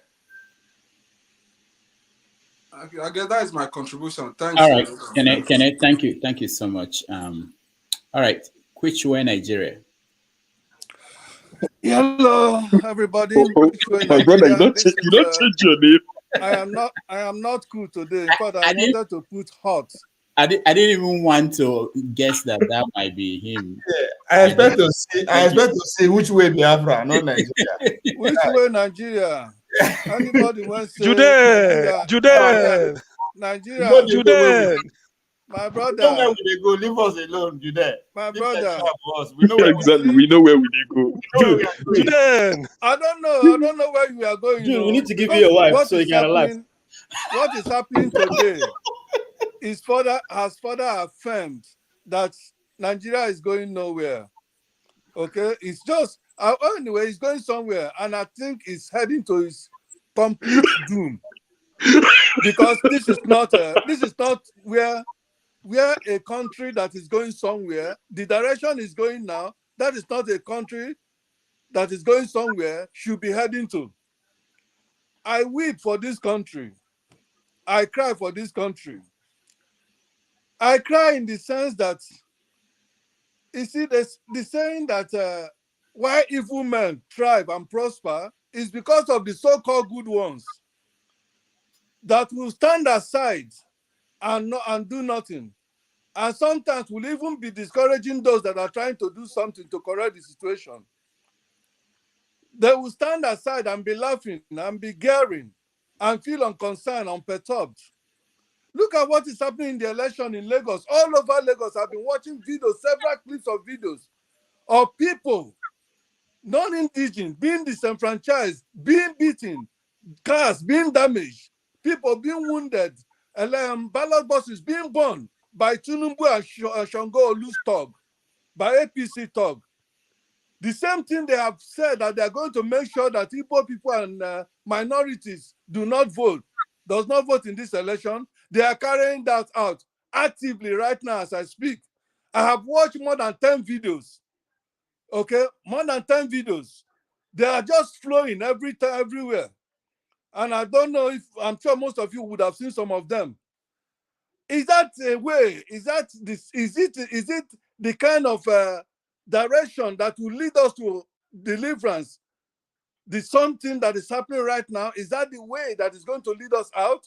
Where we allow certain particular individual, a few individuals in a country and in certain states to be terrorizing other ones. Mazin Nnamdi Kanu with the IPOB. You see, I'm going to refer to this. I am not an IPOB member, but by reason of being an Igbo man, I am that name. I bear that name. Indigenous people of Republic of Biafra. Now, this man was gathering, had his members that's rallying around every time. They never even carried a gun or a weapon or molested anybody at any point. And yet, they term them to be terrorists. And they ban them. And they have been killing them since then. And our people, even these people that are terrorizing Lagos now, have been saying, yes, let them kill them, they are terrorists. Now, what they are doing in Lagos now, what is it? Can somebody tell me what is it called? Is it not terrorism? When are they going to ban Tinubu for being a terrorist? When are they going to ban Shango Olu for being a terrorist? Because these are the people sending these thugs in order to remain in power. When are they going to ban them? Nnamdi is still in jail, even when the government of Nigeria have their own legal system, have several legal places have pronounced and said Nnamdi should be released. They have no jurisdiction, they have nothing against him. He has not committed anything against the land. Even international community have said they should release him. Now they still have him there. When are they going to ban? When are they going to arrest and prosecute Tinubu and Shango Olu for the terrorism they are causing in Nigeria? They first of all went during NSAS. They went and massacred Nigerians that are protesting, peaceful protests, singing national anthem. They went and killed them. They refused. Now they have not arrested them. Some of us come here and continue to laugh and make jazz and think we are going somewhere. Very soon now, Kulata will come here and be analyzing this election and say, yes, I told you guys, that Tinubu is going to win. He will be analyzing, and some of us will be clapping for him. Is it this election now that is going on that somebody that has his senses will come be and analyzing that somebody won? That this is why they are good politicians. I told you people is going to win because he did his. Is this election that is going to be analyzed? Nigeria, which way are we going? I weep for this country. I weep. And many of us are in overseas. We see, like one of my brother here in Canada have just said how they conduct election in Canada. The same applies to US. Sometimes you wouldn't even know that there's election. If you even choose, sometimes you may even choose to vote from home. They will mail you everything. You just fill it out and send it. And your election, your ballot will be credited, will be counted. And you not even know that if you choose to go out, you can take, sometimes you take out from break on your lunch period, you go and cast your vote and go back to work. That is how things work. And we that are here, we see how these things work. But in our country, we continue to defend this evil. We continue to defend the APC. In fact, anybody that is supporting APC and defending APC, that person may heaven reject that person and the family, no matter where they are in this world. Because people are being killed right now. People are being wounded right now just because they want to go and vote. And people tell me that it's okay. Why? Where are we going? And some of us are abroad enjoying the good things of life. Look at our brothers and sisters suffering in Nigeria. Suffering under the brutality of these evil men. And we are here abroad supporting those evil people. Somebody say, I don't support Obi, don't support Labour. If you don't support Labour, you are an evil man. You are an evil woman. I don't care. Even if you have right, that your right is killing people. You see, one thing is that you might have right to support whoever you right. But that your right is killing people. And as long as your right is killing people to support evil men in Nigeria that have been brutalizing and killing Nigerians, that right has to be resisted by every blood, every venom that is in the mind and in the heart of every good man in Nigeria. We are fighting for good Nigeria. When Nigeria is good, it's going to benefit everybody. But for you supporting this evil man because of your selfish, mundane interests, God, heaven will reject you and your family, wherever you and your family is all over the world. Heaven will reject you and peace will elude you. For what is happening in Nigeria now, that people line up and they cannot vote, crying. Look at videos flying around and people say it's okay. May God help us. All right. Jude. Wait, damages. Jude. Okay. I hope you are okay. I know we can be very, very, You'd have to just go and drink water. Take care of yourself, Jude. Honestly, you need to look after yourself. Guys, can I just drop one question before someone will continue? I have a question. Life? I mean, excuse me, what is life? No, what are we really living this life for? If we cannot live for our brothers and our sisters, if we cannot think of the next human being, I am not, even if I have the whole world and my neighbor is poor, I am still poor. What is life? It's because of selfishness that Nigeria is where it is today. Because of selfishness, we are too selfish. Anything that concerns us, that is all we talk about. Once it doesn't concern us, oh, I don't care. And that you think that is life? No. We will all soon die and get away. But what we do in this world will determine our legacy, will determine where we are going. I know some of us doesn't believe in heaven, but however, the thing we are living on this earth, the mark we are living on this earth, is going to haunt our children that we are going to live on this earth. It's going to haunt them in the world to come, and both in this world and in the world to come. How can we be having such a country where people cannot go and vote without being intimidated, without being killed, without being brutalized? A country where gangsters are ruling, where terrorists are giving red carpet reception, and good people that are fighting for the betterment of the whole country, they are being criminalized, they are being killed. And we say that is a country, and we're saying, let us calm down. Somebody, let us calm down. Anybody that is supporting APC and PDP, may thunder fire them and their entire generation. I place curse upon them today. They will die, no matter where they are and their children. They will die. Thunder will fire them. All these people that have been dying, that are being killed in Nigeria, their blood will be upon them. Amen. All right. Hold on. Wait, Mama Echo is not here. Oh, she's been here since morning with me. Oh, really? 3, yeah. Wow. When did you start? About 3 or so. Let me say Mama this. Echo don't get back now. This wedding must happen. Dr. Rudolph, this wedding between Jodane and Mama Echo must take place. Let me say this. I'll be quiet. Let me say this. Jude, I know when people are really talking from the depth of their heart. It's, I feel you. I know that most of us have these feelings about what's going on in the country, and people will react differently. I always defend the right of everybody to react differently. Even people who say that they've had enough, that the solution is that the country should cease to exist. I defend the right to have that opinion. But at the same time, I think my right ends where your right begins, and your right ends where my own begins. That's my philosophy. Dr.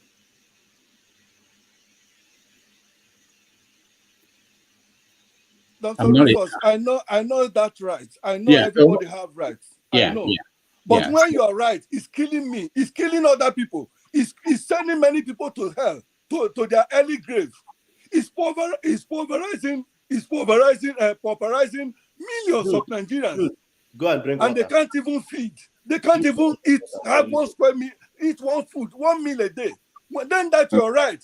It's making people not to actualize go their develop God-given health problem potential. like this It's if you keep on going inhibiting like this. Honestly, and sending Nigeria, we millions should of take leave. Nigerians out of Nigeria. That right should be fought against. Yeah, Joe, this is the thing. This is the thing. I'm not a doctor, so I will leave it to Dominic to talk like a professional. But this is what I know. For no matter how you will feel about the country, some of us, this is our therapy. When I come here and listen to people talk about Nigeria for hours, it's a form of therapy. I could react in a different way, and people react in different ways. But this is the challenge I always give to people. Whatever you believe in, it's your job. It's your job to convince other people to believe in your position. It's your job. That I don't believe in what you believe in. It's you that failed, not me. I believe in something. Someone convinced me.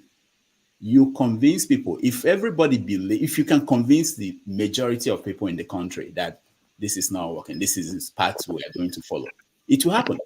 But it's not by cursing people. It's not by praying. It's not by saying that you will die, that the country will change. It's not going to change. When I see my HO, God punish your family, that's nothing. You wouldn't do anything. If you can go to church and pray for the rest of your life, the country will remain the same. People have been praying. It's your job to sit down, map out things to do, goals, and convince people in a peaceful way. If you want to go and fight, that's also an option. But you do that. I would even debate that with you. Whatever happens to you, that's your own approach. But the point is this. The job is you have to put it back to us, back to you, whatever I believe in. I believe in getting people together and let's talk. And I'm trying my best here. That's what I'm doing. You sacrifice for what you believe in. Convince people. People are willing to listen. But if you are not projecting it in a way you can convince them, maybe your position is the majority position. But you have to calm down. Basically, write down, these are the steps I'm going to take. It's not you can't force people. You can't. Nobody can. That's why I'm saying your right ends where my right begins. You can say that my right will be resisted, but I don't know how you're going to do that. If I have the right to come into Nigeria because I have a Nigerian passport and you feel that I shouldn't come, I don't know how you are going to stop me. What I mean is practical sense. What can you do practically to convince people to come to your position?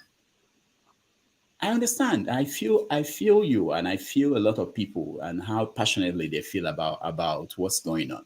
But also, we can use one incident to just jump. Tomorrow, let me tell you what will happen tomorrow or next tomorrow. There will be people who will be announced as winners. The lawsuit with the presidential election will be going on. One day they will say either Tinubu is the president or not, or things will keep going. People will be fighting for position. By next 3 months, we are talking about this minister is not, confirmation of these ministers are not going well. This minister is not doing their job well. Life continues. That's the way it is. But if you feel that this is not going well, your job is to say, okay, what am I going to do? How do I get majority of people to come to my side? You need it. You need it. Maybe this outburst is also part of it. Maybe people will come to you, but it has to be, something has to follow, something practical. But it must not stop the right of other people. That one I don't support. Dr. Damages, I understand all of this, okay? I understand all of this. And the truth of the matter is, if Nigeria is good today, it's going to be good for everybody. I don't need to go and be kneeling down and continue to beg somebody. All this approach you have said, I have taken it I have done it several times, even from my secondary school, even right from my universities in Nigeria. Okay? We know, you see, Nigeria have not started being bad today. Even in secondary school, even in university, look at student unions in universities. Look at the way, the radicality, okay? The way people will collect money, the student union administration, they will use the money in enriching themselves and all the things, and then the gangsterism in the universities, the courts. Many of us, people like me, we have fought courtism in Nigeria, in University of Nigeria when I was there. I knew all I went through. I knew how one of the court members slapped me because I was, talking to them to leave their evil way. Then we were preaching the word of God, letting them know, trying to change their mind through the word of God. And I've received beating from them. We have done all of this. And it didn't want Nigeria is a place that no matter what you do in terms of pleading, it's not going to work. So what's the solution? The solution is that when a bullier, somebody is bullying you and continue to bully you and you continue to give the plead, to say, I beg now, stop now. The more you continue to ask him to stop, or the more you continue to run back, the more you are reinforcing his behavior, the more you are giving him strength to continue to bully you. What you do is to confront the bullier. So hold on, let me hear his solution. What's the solution? Finish up. The solution is to confront the bullier. These people bullying us, for Nigeria to wake up and say enough is enough. How many people would they kill? How many would they kill? All right, Jude. If that is your approach, we can start and continue to talk. Talk from here to Jericho. Nigeria will not change. This woman will not change. Imagine now, for instance, where platform like you or other platform or everybody that said they like Nigeria to move forward begin to because all these people that are doing all this evil thing to us, they have families abroad, and most of us know where their families abroad. We are not saying to go and do anything to them. Bring out their names, where they live, their street address, and publish them on social media. That is what will happen? That is one of the ways. Jude, what will happen? What will happen is that, number one, these people will know, oh, Nigerians know where their families are. You think Nigerians don't know? Hold on. You think Nigerians don't know where they are? You think people here don't have them on social media? Publish them. Many people don't know. Hold on. They themselves don't know that we know where their children, where their families are. It's not true. It's not true, Jude. It's not true. They don't know. Friends. Jude, if you are not friends with them, I am friends with some of them. They know that we know who they are. Okay? But their family, their parents committing this evil in Nigeria don't know that. No, they know. There's nothing is hidden. There's nobody in America that you can't find their address and their phone number if you want to. Anybody. Who does? And then one of the ways again is making abroad, we that are abroad, to make it uncomfortable for them to run to. Because how do you make it? Listen, Jude, have you forgotten you're living in a place where the rule of law prevails? Yeah, exactly. That's what I'm getting to. That's what you're not living in another, barbaric, civilization. Jude, you have to calm down. You have to relax. Jude, I continue to say it. There are two ways. Revolution happens in two ways. It's either you're ready to bear arms, or you're ready to hit the ballot. And how I see it has to work. No, Jude, let us not get sentimental. Few minutes ago, Mazi Zoke was here. Was he not showing us something that was happening in Enugu? Just a few minutes ago. And something is happening in Enugu. And the election is going on peacefully. And you can hear them counting for Labour Party. It's not PDP. People are there actually counting their votes. See what is happening in Lagos. No, hold on, Jude. I'll speak to that. Now, there was a question I was going to ask on the platform, before Jude started. What's causing this tension right now in Lagos is a question of ethnicity. And why is it happening? Lagos is very much cosmopolitan. Few weeks ago, just about a week towards this election, when they looked at the fact that they are not going to make the numbers, what did they start? They started infuriating people with ethnicity. An Igbo person, you're about to vote Igbo, you're about to vote Chinedu. And this gentleman who is in Labour Party is thorough Lagosian, thorough Yoruba. Now, that made me question myself. I asked myself this. Let's take, for instance, it was Osibanjo who was championing this obedient movement that was, the figurehead, like the symbol, just the way Obi is. Do you think we'll be having this sort of problem in Lagos? Can anyone answer me? There's definitely the won't. Jude, not just you. I would like to hear someone else's opinion. We can't make we can't make that extrapolation. See, Dominic, Rudolph, what about you? What do you think? Be sincere to You know yourself. Franklin, my simple answer. Let me answer you, Franklin. Let me answer you, Okay. Franklin. Go ahead, CM. We cannot be having it if Osibajo is the other way around. If the question you ask, if hold on. Osibajo is displaces Obi as Go leader ahead. of Obedient movement, we cannot be having it. Exactly. Calm down. Now I'll counter you on that. It might not be 100% correct, but that would be my own submission. Who remembers when after 2019 election, when Show Record said call for revolution, said he didn't accept that the election was not right? What happened to him after? Was he not later put behind bars for about 6 months? Good. He was arrested. The point I'm trying to make is this. Don't go about thinking it is all Yorubas that are stopping the non-indigenous from voting. When you go and take a very good account, it is just a minute number. Nobody is saying it's all Yorubas. Nobody. You get? No, hold on, CM. No, hold on, because Jude, because I know I heard when CM was talking and everything, because CM was of the submission that this is the reason he always thinks we should go for Biafra. Of course, everyone has their right, to say what they want, their submission is. But even whatever it is you're craving for, Biafra, whatever, different ethnic groups, you go their different region and everything. My brother, so long as we do not have a government in place that is able to recognize and legalize referendum, what you're calling for is bloodshed. And if anybody is not prepared for bloodshed, we must strengthen our minds. We must strengthen our emotions. We must be more strategic in approaching the ballots. Can I ask you a question, Franklin? One question. One question. Go ahead, Sam.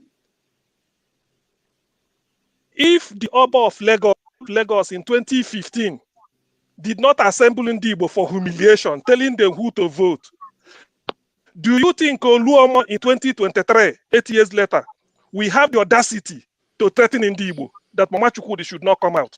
Let's be honest. If whatever the father is doing, the son will learn. If the Oba of Lagos did not call Ndibo out of over more than 100 ethnic groups living in Lagos to humiliate them, telling them they must vote for Ambode or else he will deal with them. If he did not have the temerity, the effrontery to do that, do you think 8 years later, Oluomo will be threatening Ndibo openly that you should not come out? Mama Chukwudi should not come out. Do you think what will happen in 2031, another 8 years? Is that what you call progress? Don't you know what is called dignity? Hold on. Do you know what is called dignity? Do you know what is called dignity? Let me respond to that. Now, I think, this idea that, because there is even something that also happens in Lagos and like every other place. People forget that there are other minor ethnic groups in Nigeria. And it will seem as if only maybe the Igbos are being targeted. I can tell you at this point, there are a lot of adult people who are in Lagos. Do you think they are not affected by this? The Oba of Lagos called Edo people in his palace to humiliate them. Hold on. I'm not talking about... See, hold on. You are setting a different question. Answer the one I asked you. Don't set your own. Did Oba of Lagos, there are more than 100 ethnic groups living in Lagos. Why didn't he call the Jaws? Why didn't he call the Chekiris, the Urobos, the thieves, the Kanuri, the Fulani? Why did he call the Edos? Tell me, when did the Oba of Lagos assemble the Edo and what to do in Lagos? Has it happened? That is why Oluomo will call 8 years later. Not cooling down. I like addressing the honest. If you see the fact, you say it. I asked you a question. Tell me any other ethnic group. Simple. And you are setting another question. Sometimes when I talk on this platform, people start I'm making it seem as if I'm not also an Igbo person. I'm an Igbo person through and through. But what we are looking for is solutions to our problem. First of all, what's making a lot of Igbo people to stay in That's why Lagos I ask you that question. is because of the way Nigeria is at this point. Lack of restructuring, all the, the resources, everything. For us to still change that, it still has to be through the ballot. But we cannot change it when we are looking at ourselves alone, just ourselves alone as Igbo. There are other ethnic groups that are affected. Yes, Igbos are the highest, maybe traders, but there are people from Edo who are also importers who have been affected in Lagos. There are people from Benue, from Middlebelt. Why did the Oba assemble in Igbo? You are answering another thing. See, I'm not going to focus myself on what the Oba did. That's what I want to say. Can I say something? That is the question now. It's a question I ask you. Okay. My brother, I was not there when the Oba called if I'm to mark your script. Thank you. I score you. The question is, why did it? If you don't know it, you say you don't know. You can say, I don't know why the Oba did it. As simple as that. And I don't know why Oluma did it. It's a simple. You don't know. Not that you will leave the question and start to lecture me on Nigerian history. From a political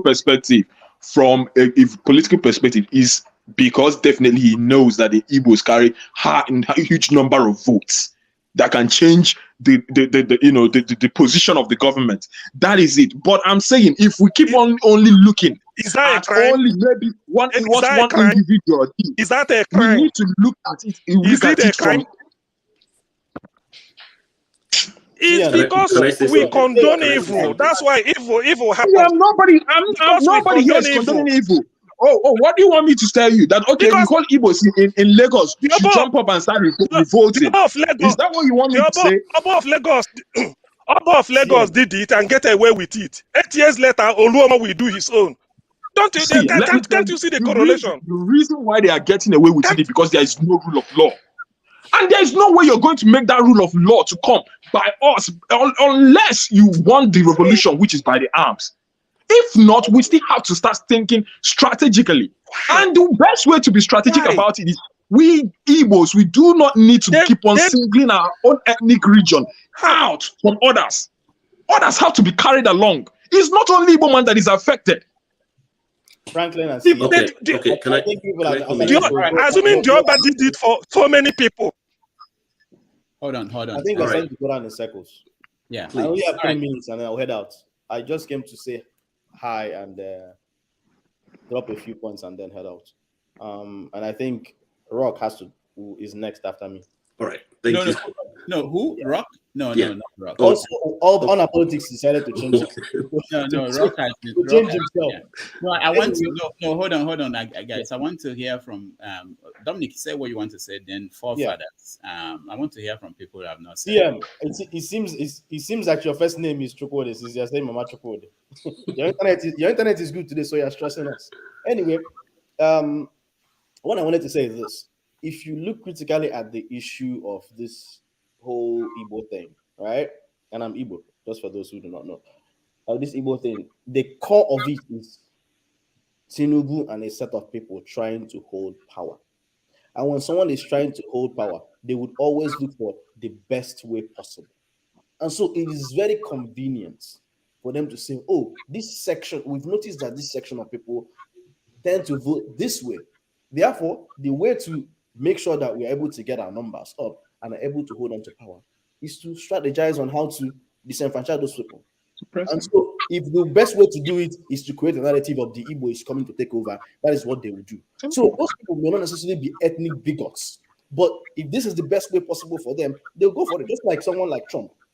Sometimes some of the things he says, he may not believe in it. For example, he says, Trump used to be pro-life. It used to be, I think he used to be pro-choice. If you go back in his history, and then once he joined the Republican Party, he's like, oh, this is what sells. And then he's like, all of a sudden, he's like, I'm pro-life. So you have those certain politicians who will go with just anything that will make them win. And so there's not necessarily, in my opinion, I don't think there's necessarily when it comes to the political class. I'm not talking about the Obas and all those people and people who are real ethnic bigots. But in general, when it comes to control of power, and the elites who are trying to control power in Lagos. I think it's about what makes the most sense to them. And they see Igbos have big numbers, they tend to vote a certain way. And this election, LP had massive support, and Igbos probably will tend to vote for LP and probably for GRV. And so, how do we disenfranchise them? Either sell the narrative of the Igbos taking over Lagos, or sell the narrative of pushing a Togre to use that to disenfranchise areas where Igbos are more. So I think this election, the thing that we have to keep in mind is don't let anyone intimidate you. Make sure you are safe. And at the end of the day, encourage people to go out and vote. But I will not encourage someone to insist on voting if their life is at risk. That is the point where I would say probably do not vote. But if you can, try your best to vote. That is what I'm going to say. I heard what you, CM and Franklin, said. At the end of the day, and also Jude, it's impossible to divest our emotions from how Nigeria is doing, because we have people here, we have families there. You know, at the end of the day, some of us want to retire back to Nigeria. Why would I want to stay in another man's land where the kind of food I eat is not present? There are barely people that speak my language. You know, there's always this sense of like, this is not home for me.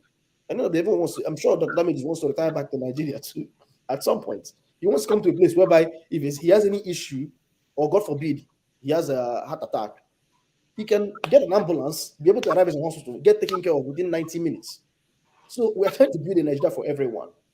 Okay? Jude, please go and drink water. Yeah? Dominic, please. I'll just correct. I'll just say something. One thing that I do not agree with. Yeah, sure. Go ahead. Is this point where we say, please, if you think it's dangerous, do not go and vote? No. That's not what I said. That's what I said. I said I would only tell you not to vote when it comes to the point where your life is in danger. See, this is it. See, let me. Now, this is where we need to. This is the narrative we need to keep changing. Why? Because, frankly, it's easy for you to say this because you are not there. My brother, I'm telling you, this will be the last election. You see me. This will be the last election in my life that I will not vote. You see this election, and the reason is because it's beyond me. This will be the last election that I will not vote in my life. I've said to myself, God, anything that makes me not to vote in Nigerian election going forward. In fact, my first duty from next year is to go and get a PVC. Sorry? Are you in Nigeria? No, I'm not in Nigeria at the moment. But this will be the only election that will ever come again in my lifetime that I will not vote. Even if I'm using a walking stick, I'm in my 90s, I must vote. And this is where I want us to start changing our mentality. This thing about fear, look, and I can understand because I had the same argument this morning with my wife. Fortunately, she has more of her people in Lagos. Anyway, about 6 of her brothers. I have to head out. Okay, and we are talking about the elections. And she was like, when she saw certain things happening online, she was like, she started calling her family members. Oh, you people should go back. You should go back. I came and I stopped her. I said to her, please, what exactly is it you're doing? Okay, you're telling your own brothers to go back. Whose brothers do you want to go and stand in the line and make Nigeria work? Who? Because if we all, if it's all about self-preservation, and no one die. But we won't go that heaven. So this is what we need to start changing. Yes, everybody doesn't have a PVC, which was one of the things I said when the first submission I made here. Although everyone doesn't have a PVC, but it's not only those who have PVC that can save Nigeria. It requires the effort of those who have PVCs and those who do not have PVCs. And there are more number of people who do not have PVCs. Imagine if in a polling unit there are about 200 people who have PVCs. And there are also about 300 people there who do not have PVCs, and they are guarding the ones with PVCs, regardless of the party you're voting. Are you telling me how many armed people would they bring, or people with machete are they able to bring to disrupt it? My brother, where I don't know how they put it, but they say that resistance has to become a duty, where intimidation or suppression has become a norm. It is our duty. If we cannot fight The only fight that I will ever encourage is fight of the ballot, and that is casting your vote and protecting it. Any other fight, you need myself. I'm not going to go for it. All right. Because Nigeria is not like in America where people bear arms. Thank you, Frank. The best form of revolution is the revolution of the ballot. Is now how do we strategically approach it? Thank you. Forefathers. Yeah, thanks. Greetings everyone on the panel, the chat, and the viewers.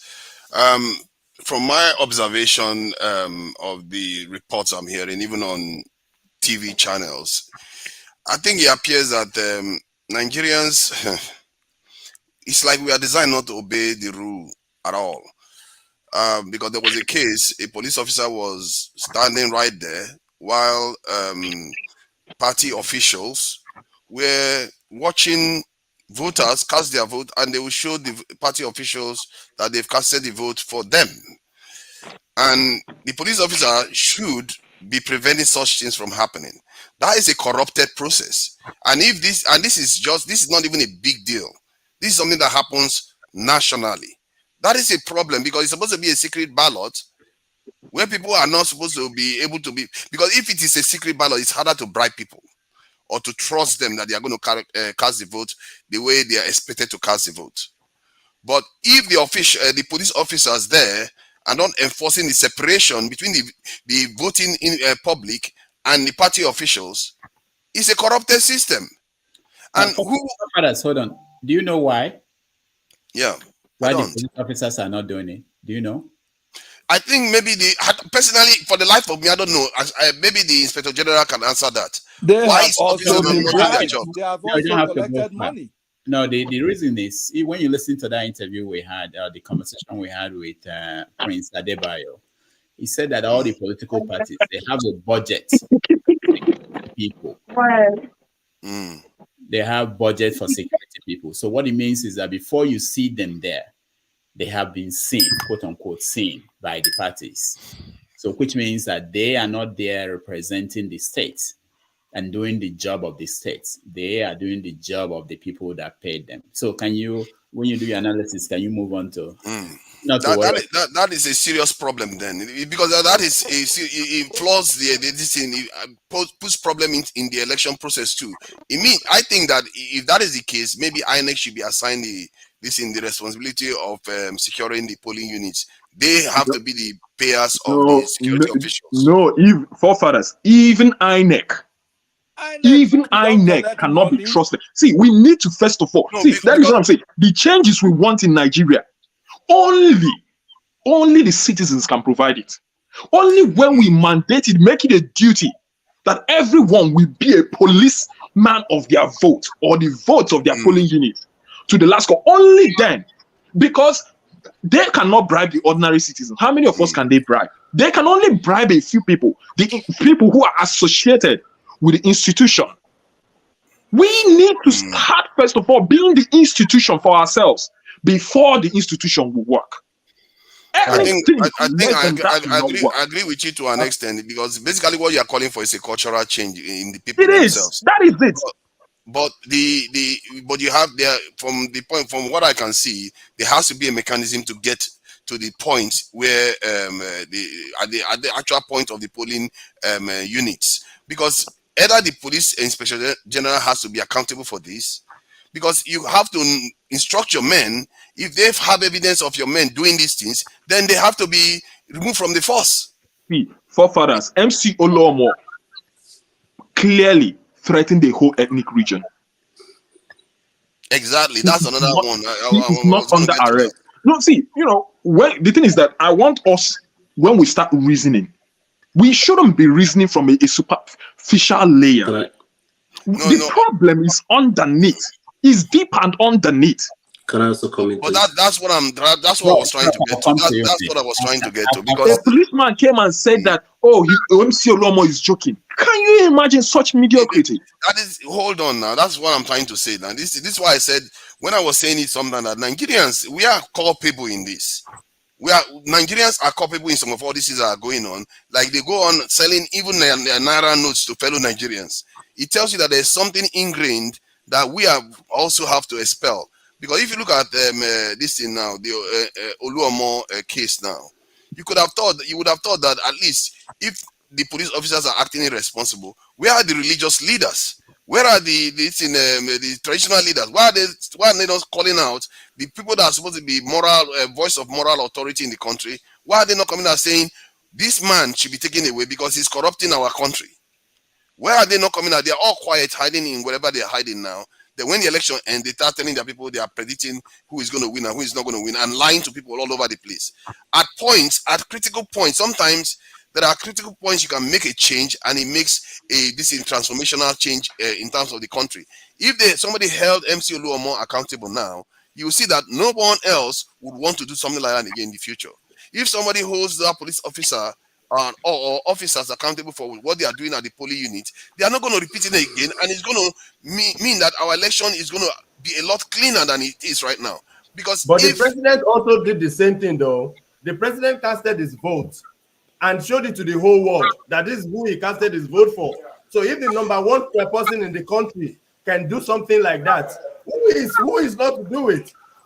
Now I get what you are saying. That the problem with that the president is that he's immune, and next time he's not going to run for election again, so he's going to get away with it. So next time you don't vote for officials like that people that are going to do something like that. Let's say Tinubu or any other governor did something like that in their when they were governors. You don't want to go and vote them when they become presidents, because they are going to break the rules too. Rule breaking is a big problem in Nigeria, and we have to find a way to hold people accountable for it, because we have to think creatively, because they are out there. All these so-called leaders in our churches, in our mosques, where are they when all these things are happening? Where are they? Why are they not coming out to say these people, this man should be arrested, this man should be arrested? Where is this Inspector General of Police? Thank you. Why are we not calling them out? Thank you, forefathers. Let's move on. Yeah, no. Abiola, hold on. Let me go to. Sorry. I'm people like the Inspector General of Police, they should be in or somebody representing the police at a very high level should be on TV stations, briefing Nigerians on exactly what is going on, and if people are reporting back, they go back to that police station and say, this police officer, what do you think you are doing? They need to be able to hold people accountable. There has to be systems of accountability. This type of stuff where we just say just allow the stuff to keep going on. Nobody is going to do anything. After this election now, they'll just bury everything again. We have to find a way to get to the source of the problem, because it's almost as if everybody is in cahoots. The citizens, the police, all of them, they are all in cahoots, and we have to break the chain. You break the chain through the law enforcement, you break the chain through INEC, or you break the chain through societal, cultural change. And I think that Franklin has said a lot of things that is quite valid here today, and I think it's worth listening to most of the stuff he said. So thank you. All right, thank you. Rob, you're next. Okay, thank you, finally. So I'm going to try to hit on two things Franklin said, and also something that Jude said. Most of us here could see that we're very, very passionate about our country. I could see the passion, all of you. And I could also see that most of us are angry about the situation. It doesn't matter the tribe where you come from, all of us are angry about the situation in our country. We are looking for a possible way to start making our country better. But it looks like there are a few cabals, a few people that are just there doing things that favors them, doing things that, as long as it favors, they don't care if they're hurting other people and all of that. I really appreciate all of our passion and all of that. My question, or my answer, my response here is, while we are this passionate and we are this angry, let us start thinking about the solutions. What is the solution? What are the solutions that we're thinking about right now? And that's where Franklin's thoughts came in. And I was thinking in that direction too. Revolution, people are saying, revolution, let's divide. You cannot really divide without necessarily having some sort of revolution or something like that, or some referendum or something like that. Two ways. Franklin mentioned two ways. It's either by ballot, revolution by ballot, or by carrying arms. I'm not for carrying arms, so I really appreciate the fact that Franklin mentioned, and that's what my own thought too, revolution by ballot. And then someone countered him and said, it is not working. You're doing revolution by ballot, it's not working. I'm telling you, it's working. It's not working as much as you think. It's not as much as you want it to happen. You probably want it to happen overnight, sweep every state, or sweep majority of the states, and sweep majority of the House of Assemblies and Senate. No, it's not going to happen like that. These guys, the cabal, they are strong. They will do as much as they can to retain the power. But look at it very well. We had all of us, I mean, not all of us, but me, I'm kind of rallying around P2B. And initially, a couple of months ago, I mean, that's about 1 year ago, you wouldn't really give him a chance of leading a party that could take 35 House of Assembly seats. And you wouldn't give him a chance to lead a party that will take about 7 Senate seats. These are the ones that have been confirmed already. Now, we are currently having states, House of Assembly elections and state governorship elections and all of those things that come with that. If some of these, the smaller parties or Labour Party, for example, takes few states and takes few House of Assembly seats, you're going to see that gradually, by ballot, you're beginning to change things. Gradually. It's not like it has to happen right now. It's gradual. Now, will this momentum continue? That's the next thing. Will this obedient momentum continue? If it does continue to 2027, that structure that they're talking about, you don't have. You don't have structure. You're beginning to have real physical structure now, plus momentum. So now you have two things going for you. Beginning to have structure plus momentum going for you, meaning that in 2027, you could possibly have more. And if 2027, you have more, that means you're beginning to become the party, the people. And if this party, Labour Party, are bringing credible people, then we're beginning to change the narrative. Okay, I'm going to leave it there. Let me go to what Jude said. And I understand that Jude, I don't know if you're still here. I understand that you're very, very passionate and you're angry about the situation. I am too. I'm from the South, and everybody in the Yoruba nation and Yoruba states and Hausa states consider South as Igbo. So I also understand how you feel. However, I want to just point out one thing you said, and that's why I was trying to talk all this while. You said that if you are not anybody voting any other party other than LP is evil. And that is not true. I just want to point that out. And people that are watching in the comment section and people that are watching all over YouTube and Facebook, that is not true. Because when you say that, it begins to make other people that genuinely voting for credible candidates in PDP or APC, credible, the key word is credible candidates. They begin to feel like you're attacking them and all of that. So I don't think that is true. There are credible candidates in other parties as well. I don't want to mention name, but let's assume that P2B was still in PDP and got the ticket, and then another person came up in LP. Would you now say that anybody that doesn't vote for PDP and all of that? So that narrative, I'm not sure about that. So anybody that wants to vote should vote any party they want to vote. Just vote for credible candidate. That's my own. Thank you very much. All right, thank you, Rock. It's nice. Where is Abiola? Okay, he's gone. Let me welcome Ike. Ike, welcome to the show. Well, good morning, Rudolph. You're a strong man. You were here last night and you're here again this morning. I don't know how you do it, but only God will give you strength. For people that believe in God, some people don't believe so. There was a scene in a movie, Blood Diamond. I don't know if anybody have watched Blood Diamond. Towards the end of that movie, the white boy, after the flight have taken and he's about to die, he says, God have left this forsaken continent a long freaking time ago. He said that on that, and I refer to that because I believe in God. Sometimes I ask, does these people that do this have the same heart that I have? Do they come with the same image of God that I came with? It's difficult for me to comprehend that. And the sad part of all this is that yesterday I alluded on this. In Texas, where I live, if you go to a clear normal person in Texas, you go to his trunk, he have about maybe 30, 50 guns. If you watch what is happening in Lagos, they are not even doing anything. The only thing they do, pow, on the air, the whole people disseminate. Then they do what they want to do. People say, oh, the Christians are corrupt. The church people are corrupt. They are the people that these people give money. They come and sow seed, and they continue maintaining them for them to do their evil doers. Another problem is that all these elected people, they are not going there. All they are going there is to share money. They keep on sharing money. And it's going to be difficult for Nigeria to change. I thought this would be the right time. I thought the INEC have a good idea. I thought that Nigeria will change this time. I don't know. Somebody says about ballot. We riot. We went to demonstrate. They kill people. You went to uh, um, this election now.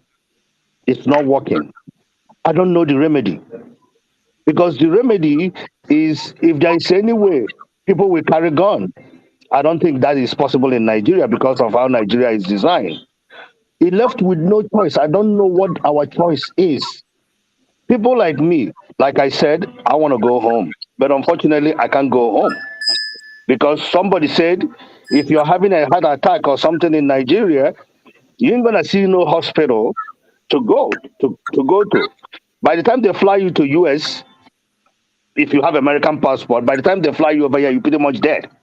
So um, I understand Jude's heart. I understand where he's coming from. I think Rock to eluting on the of idea of if you see PDP person that is good, let's vote for him. P2B eluded on that 2 days ago because he knows that LP is not everywhere. What LP have done in 9 months or 8 months, no politician saw that coming. No politician saw that coming. But the problem we Nigerians have is that we don't have long time goal. We don't plan long time. We want things to happen in a short time. And that is the reason why we have fundamental problem. Even the people that do 419, they want to do the whole thing at the same time. Then you get caught. So that is my little take on that. All right. Thank you, Ike. Joe, you're next. Meet yourself, Joe. Hello, brothers. Thank you, Rudolph. I appreciate your work and everything you've been doing. So for providing this platform for everybody to share his view and his opinion. So I'm going to take on what they have said a little bit, not to kill the time, but I'm going to start from Franklin, what he said, that concerning about Nigerians when they went to polling unit, if the violence starts, they don't need to someone have to stay there, someone has to fight. I understand where he's going, but the way Nigeria has designed this election, I don't think anybody want to lose his life because of this election, because we have saw what have happened before and nothing was done. Even in Nigeria is where the Chief of Justice, the Attorney General was dead, and up to today he didn't get justice. Talkers of ordinary man in the street. So we all want change, but when you go to polling unit, you find out the security operative in the polling unit, they are not doing anything, and you saw some thug with knife and gun coming towards you. Of course, you're a human being, you have to run for your life. Nobody wants to die for things to change. It's unfortunate we find ourselves in this situation, but the only thing I can say our problem started from the head is when I say the head, it started from the present government, the president himself, and the APC as a political party. They all laid this foundation we are suffering today. And all the institutions in Nigeria, both INEC, security apparatus, all of them, they are all working under this government and this party at APC. And nothing can change because they are working with their master. And they cannot do beyond what the party and the master, who is the president, told them to do. Because when you watch what during this election, both the preparation, the Inspector General of Police and the Army Chief, all of them come in the social media, come in the TV channels and promise Nigerians they're going to protect their vote, they're going to protect their lives. And every Nigerian have confidence on them. and prepare to come and cast their vote. And what they see is different thing. And you will see a policeman sitting in the polling unit doing nothing, where the thugs are beating up people, harassing people, maltreating people so badly. And okay, the presidential election that comes up, the same thing happens. And INEC said they learned their lesson, and the police security operatives said they learned their lesson. They have to mobilize security agencies from different polling units. They have to do undo, they have to do on that, quote unquote. We all see this in Nigeria. It's very easy for security chief, including the president himself, to come out openly on the social media and say, we're going to do this, we're going to do that, just like INEC chairman did. And when they say it in the social media, it ends up in the social media. They don't put it in the practice. That's the problem we have in Nigeria. It's easy to say something, but the biggest thing there is to put on the work. That's the biggest problem we have in Nigeria, because they don't care. They only say it in social media so that everybody the world can believe them they are doing something, which you and I as a Nigerian know they are not doing anything. That's why I say nobody wants to lose his life, because the way Nigeria has designed it, I don't think anyone will just try to go and lose his life because of election, because election will come and go. And we find ourselves in this situation started from this government, because past government have been corrupt, but things have never been like this from other past governments.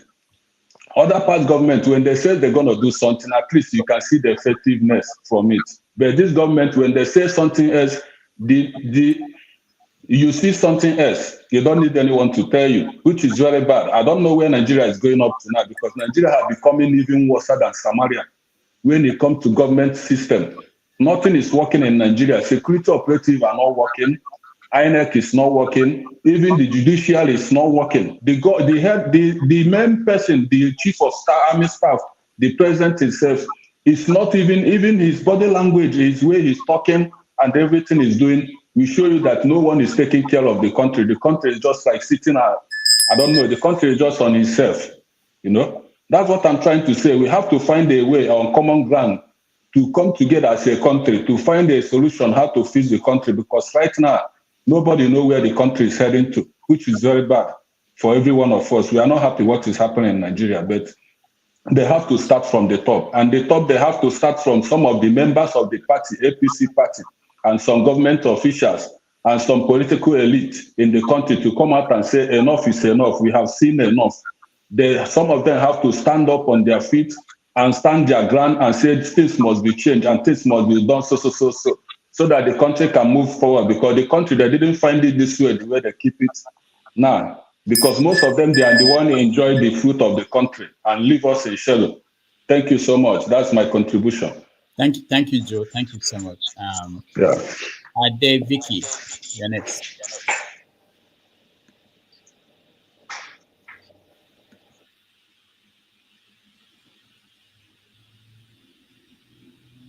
All right, she turned off her camera. Miraj.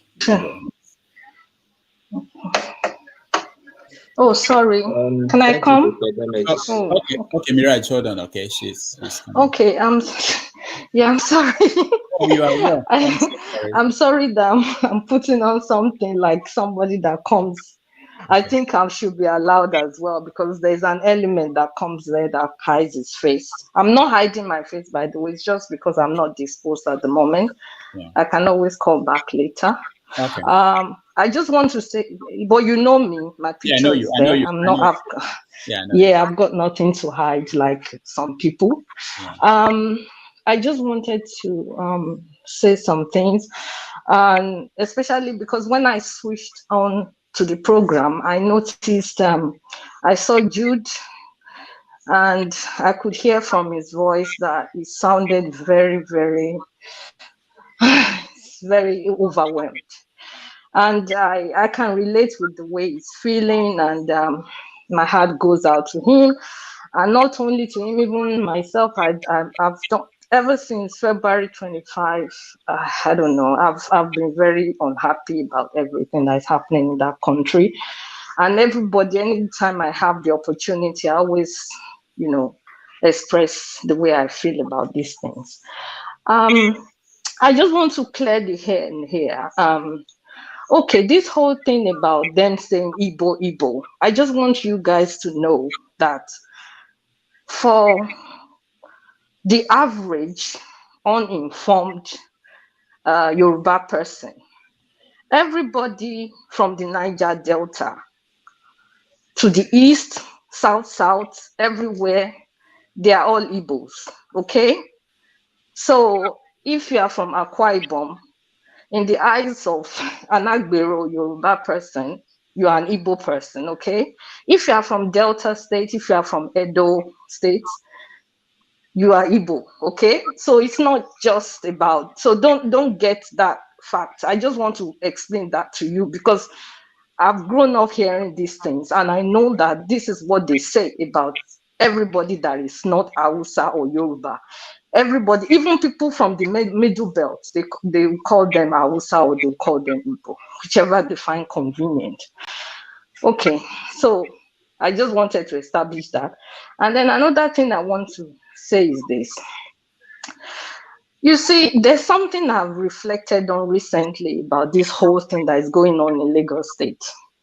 And it has dawned on me that this whole thing about GRV, Gbadebo, and what we are seeing today is something that, you know, if you look at it, some weeks ago, before the February 25 election, we were hardly hearing about Gbadebo. I didn't hear about him. You know, the whole fight or the whole contest in Lagos for the gubernatorial election in Lagos seemed to be between Sanwo-Olu and Jandor. But after February 25, and they saw what happened, how the LP has proven itself to be more than just two people tweeting somewhere. Because I saw some of them, even as at January, somebody was telling me that they were ready to bet with me that in the whole of the country, that Labour Party would barely manage to get 5,000 votes. And I laughed at that person. So when they saw what happened, so they felt threatened, okay? So this whole narrative that they are pushing out about against Gbadebo, against Igbos or whatever they are saying, is because somebody who happens to be the kingpin of Agberos and who has been in charge of Lagos State since 1999, that's 24 years ago, okay? He has had Lagos State in his pocket. So now, for the first time, he feels threatened that even though he has managed to get the certificate of return, because I would never, ever call that man my president, okay? But he's holding that certificate of return in his chest. I'm sure he's going to, even when he dies, he's probably going to have it there in his chest because it means too much to him. So he sees Lagos State now that, oh, no, even though he's got that certificate of return, he still wants to have control over Lagos State because he's the one that has been controlling Lagos State since 1999. So who the hell is GRV or whoever that is coming now under Obi?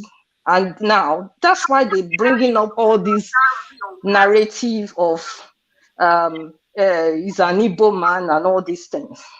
And then I just want to also say something now that, look, this is not something just about Igbo.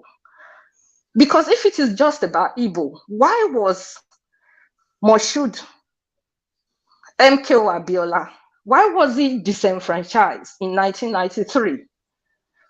Why was it that he got, the presidency through a very free and fair election that even everybody in the world attested that that election was free and fair, but they refused to give him that position. And MK Abiola is a Yoruba man, but they refused to give him. So this is not against the East. It's not against Igbos. There's something wrong. And we have to do something beyond talking. I think the people in the diaspora, they have a role to play in all this. We need to strategize. And I will close by saying this. I'm sorry if I've taken time, but I'll close by saying this. Whenever we are strategizing, I will just say this: whoever the people had that want to strategize, let them not bring it to social media, okay? Please. Because when these people are planning whatever they are planning that we are seeing now, we don't see it when they are planning it. We don't hear about it, okay? Because I heard the other time some people were saying on social media that, oh, because of what happened on February 25, when they go into the polling, whatever, they will take their dogs with them to protect themselves. And before you know it, the police chief were warning people about it because it was all over. You see, all the snitches, okay? All the snitches, all the agberos and their stooges, they're here on social media. They are here on Dr. Damage's show. They are everywhere listening to what we are saying. Some of them are commenting rubbish as I see them on the chat. And some of them, they keep quiet, they don't comment. But they are here hearing everything. So they go back and they give the situation report to their masters. So please, whoever you are, if you have any idea of how we are going to strategize and bring, true democracy in our country, you have to plan, okay? But don't bring it to social media, because anybody will come, they will listen, and they will take it to their masters, okay? Thank you for the opportunity, Dr. Damages. Thank you. Thank you so much. All right, Miraj. Thank you, Dr. Damages. I just have some few words because I've been listening for quite a while now, and I must say I was a little bit overwhelmed by some of the comments I heard from some of the one or two persons here who actually said that if we are threatened or we felt threatened not to go and vote, that we should stay indoors. And some other person countered that personal opinion of the other gentleman.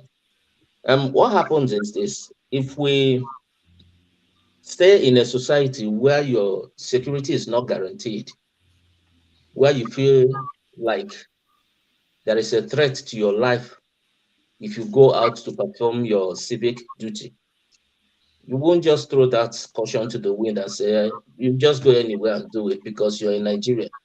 Because there are many brave people who have crossed the thin line between stupidity and bravery, and yet they didn't come out of it without being scared. So the thing is just that when you see our people talking sometimes, our major problem as Igbos, one of our major problems is inconsistency.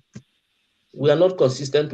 Sometimes what we are thinking is not what we are doing, or what we are saying is not actually what we are going to do. But when you see some of us who are in a place that probably they are living better than they used to, or they feel that they are now better off than the people in Nigeria, therefore they stay there and they talk rubbish. If somebody is telling you that Nigeria is going to get better by the day with the present system of government or the same kind of a list we have, that person is misleading everybody. Because even if you go or you don't go, they will always have a way to make up to the numbers that they need to put them and to see them in office. So what are the people going to do? They have already started in Lagos, where they started burning Igbo markets. You see, if it were to be maybe after the election, you will see the governor there. But this is before the election. Now you see him, he's there now, he's trying to pacify everybody, donating 100 million naira and all that stuff. These are just whitewashing of some certain issues that are very serious and fundamental to our existence. An Igbo man is always engaged in issues that he shouldn't be engaged with because other people see them as threats. No matter where you are, if you are in the north and you're doing well, they see you as threats. If you are in Lagos, they see you as threats. So what I'm trying to say is this: our people should be more consistent with what they are planning to do, what they want to do. Not you say A and you do C because you feel that you have the opportunity to do that. We should be consistent in our ways. Thank you. Thank you so much, Miraj. I will skip Kaide. I'll come back to you. Skip Rodney and go to Femi. Femi, welcome to the show. Good morning, everyone. Good morning, Dr. Damages. Good morning. How are you? I'm cheerful but sad. I don't know if there's an irony in itself. I'll keep harping on my baseline belief that for us to continue like this, we need to have a conversation. I don't know how it's going to happen. And at the risk of sounding repetitive, we definitely cannot continue like this. It's obvious that we're steeped in our ways of the past, and we cannot continue to see. I keep saying we can't continue blaming everybody else but ourselves. And I've made analogies that compares what existed even before the British, the Portuguese, the British came to Africa as a whole, and Nigeria in particular now. That there were things we were already doing. I mean, there were inter-ethnic clashes, domination, whereby whenever people took other people's lands, they took them as slaves and what have you. I mean, so it wasn't like saying things started before the British, or we can totally just blame other people by ourselves. We need introspection, and we also need to be true to ourselves. Because first of all, the damages, there has to be a country for you to even say you are ruling. You have to have a country or a nation that you're ruling. First of all, Buhari has done his bit in terms of worsening, and his cohorts have done their bit in terms of worsening our situation when it comes to religion and ethnicity, because this thing's going hand in hand, right? It's gonna get worse before it gets better. This is not a doomsday prediction. It's obvious, because if certain people have decided that it's either their way or the highway, as is obvious more than ever before, especially now that young people and even old people across the board, the lettered, unlettered, people of conscience have decided to try to at least give it a go. Irrespective of, and I believe it's across ethnicities. At least there's people that have been conscientized to that point. And this is what we get. Well, I can only wish Nigeria well, but we should not keep harping back to may God save us, or basically just blame the West. Yes, the West has its part, as you can see. Even they, after the presidential elections, you see the way maybe the French president, for example, subtly accorded some kind of form of recognition to the so-called incoming president. Well, but the others have been really reluctant, because while on one hand, everybody recognizes that what we've always done is selection in Nigeria. This is of which this is the worst possible explanation of it. However, the West also, that we always, we seem to blame for the most part, are conscious of the fact that they're more about Nigeria's stability, especially in Africa, than even like really happy on the fact that the elections and saying things, shenanigans are going in Nigeria are the way they should be. It's unfortunate, it's sad, but I'll keep you at that for now. It's just sad. All right, thank you so much.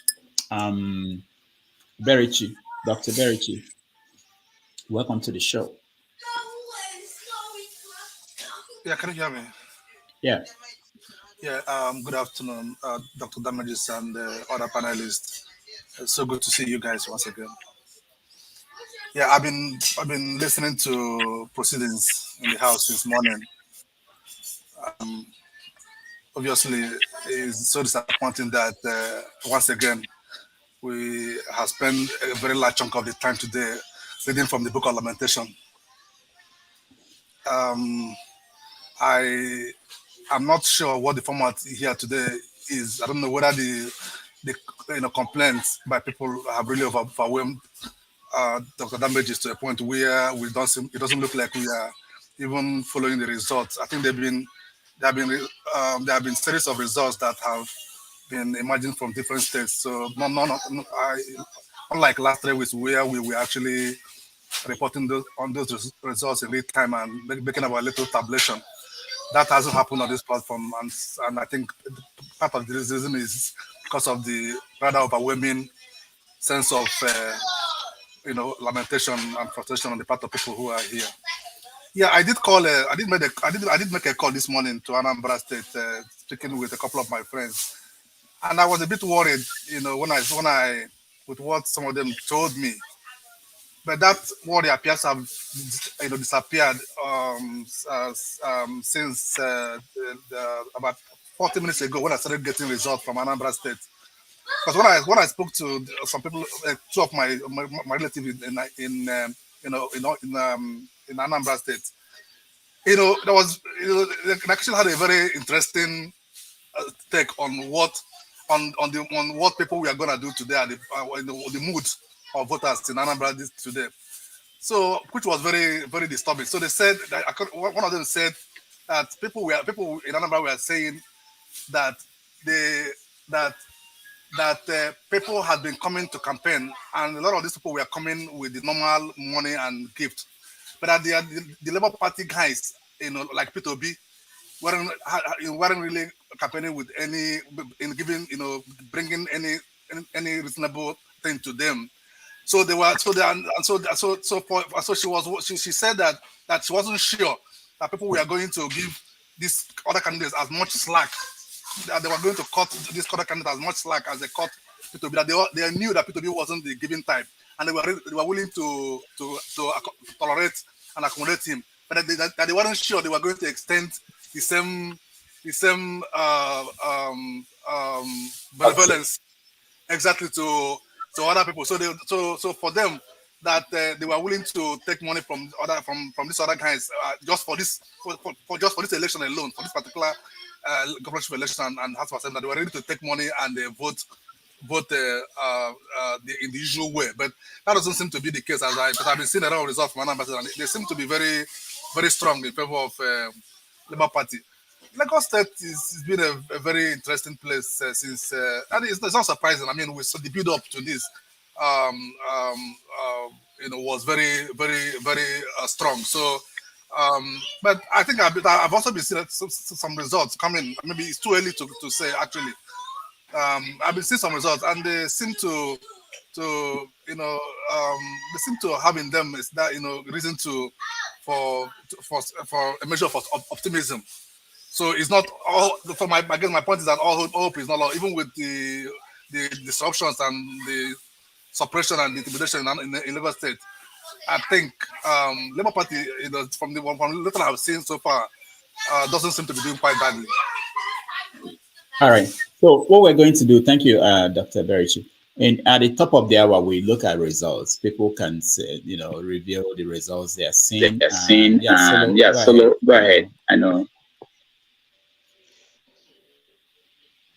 Thank you very much, Dr. Damaris. And thank you, all my panelists. We have finished counting our votes. And in our polling unit, APC had maybe 33 or some 32. And LP has about 47. So in our area here, we have so much relative peace. We don't have any issue. Like I used to tell. Which state are you talking about, please? Which state? I'm talking about I'm in Lagos. I'm in Lagos. So for us, it's relatively peaceful. Not much disturbance. But in some locations, I understand they have issues. But by and large, if you have about 13,000 polling units in Lagos, and let's say about 100 crises somewhere, not up to 5%.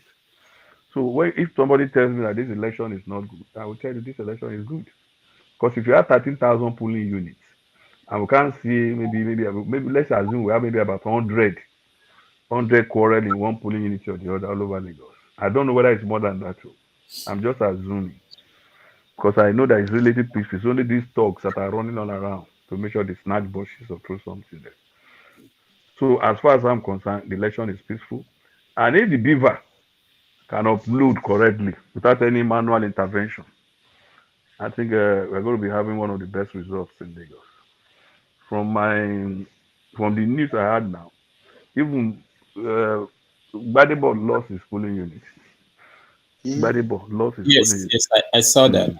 Gbadebo lost his polling unit. So let's just believe for the best for this nation. Not just be thinking that this nation is going to crash because of one person. But the best that happened to Nigeria is Obi. He shook everywhere. Whether you like it or not, take it. He shook. I think we will have something like this consistently in the past years. Things will have changed long ago. The man shook everywhere. He made everybody to stand up. If you are sitting down before, you have to stand up. If you have not been doing campaign before, you have to do campaign now. So this one will teach those old politicians a lesson. Nigeria is getting, we are getting trained. Like this, it can't happen in one night. You have to take some gradual process. If you can see a lot of people now joining LP to face APC and PDP, I'm suspecting that PDP, most of the people in PDP are likely to move into Labour as time goes on.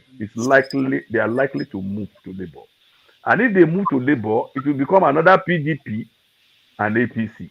Because by the time PDP comes in and take over Labour becomes another PDP. So we just need to grow this democracy. Thank you so much, Dr. Damage.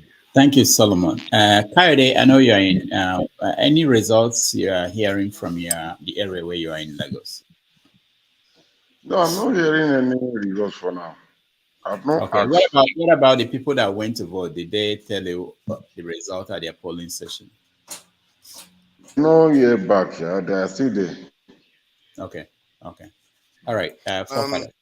Yeah, I think you see, I think CM was a little bit exercised about what the Oba of Lagos said, or the ruler of Lagos said. I think part of the reason why they did it is not necessarily because they are targeting the Igbos per se. They want to polarize the population so that their own voters they get more votes from their own potential voter based on ethnicity. That's the trick they are playing. And because if he gives them extra 5%, if you look at the presidential election, you can see that he can swing the election easy.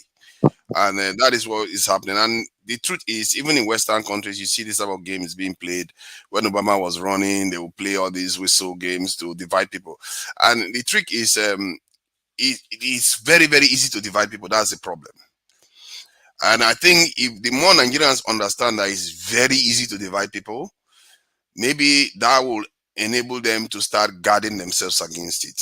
In other words, build immunity to division or divisive rhetoric. Because if I show you a research that was done, that even a page of document can change your attitude towards your life, literally. Just one page. You read it, it changes the way you think. And it's not because they change any stuff. They just change one this in pronoun from one pronoun to the other, and that's it. The human mind is changed. It tells you that this is why leaders use it, because they know it's easy to tweak people. And if people realize that their minds can be altered so quickly, maybe they'll guard against it a bit more. Do you see what I mean? So that is something that one of these days we'll talk more about that and present some of the research on that kind of stuff. So if from what they said, Badebo lost his home and this in his own polling unit, it's telling you that maybe what they've done has worked. After all, the presidential election is basically 45%. Tinubu and P2B got just a little bit extra for P2B. So you can see that you can swing the other way around very quickly. But that said, I think I agree with the previous speaker that P2B has changed a lot of stuff in Nigeria. And currently, they are even calling for a government of national unity in the country. The question is whether they are sincere about it. And if they are sincere about it, I think it's not a bad thing for Nigerians to look forward to. Because we need to be able to work together. I think it's going to take all parts of Nigeria to get us out of the mess we are in. The country is in a lamentable state. There are countries that are at war that have better outcomes than Nigeria. They are literally at war. been fighting for 8 years straight, longer than our civil war. They have better life expectancy than Nigeria. They have less infant mortality than Nigeria. Well, what kind of we are basically not necessarily at war, but we are running our country worse than people that are at war. It tells you that it's going to take everybody. If you think one party, one guy is just going to come in and fix it, the reason why that has been failing is because the other side is pulling. When the other one is trying to succeed, the other one is pulling this thing behind. If the other one wants to succeed, the other person is pulling them behind, pulling them back. Was it not somebody that ordered that Emefiele should go out to be arrested in court? Somebody ordered the DSS to go and arrest Emefiele, not the president. Someone did. Nigerians didn't ask the question, who did? Who placed that order? Where did the order come from? There are powers in the country that they keep pulling.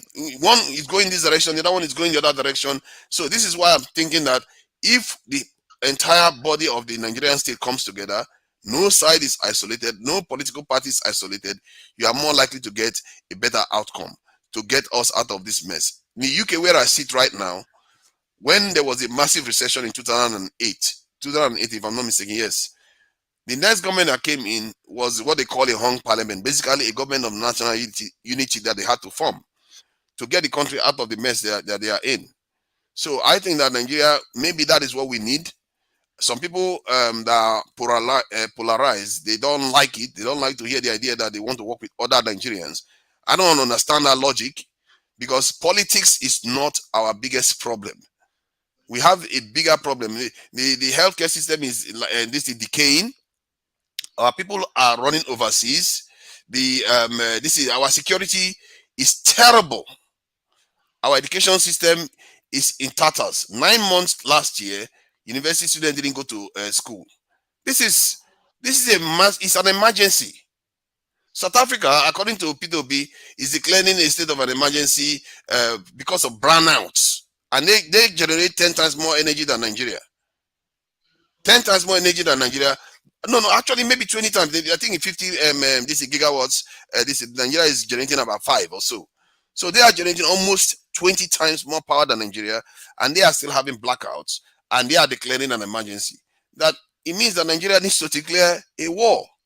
That's the South African leader actually created a whole new branch of government just to deal with brownouts.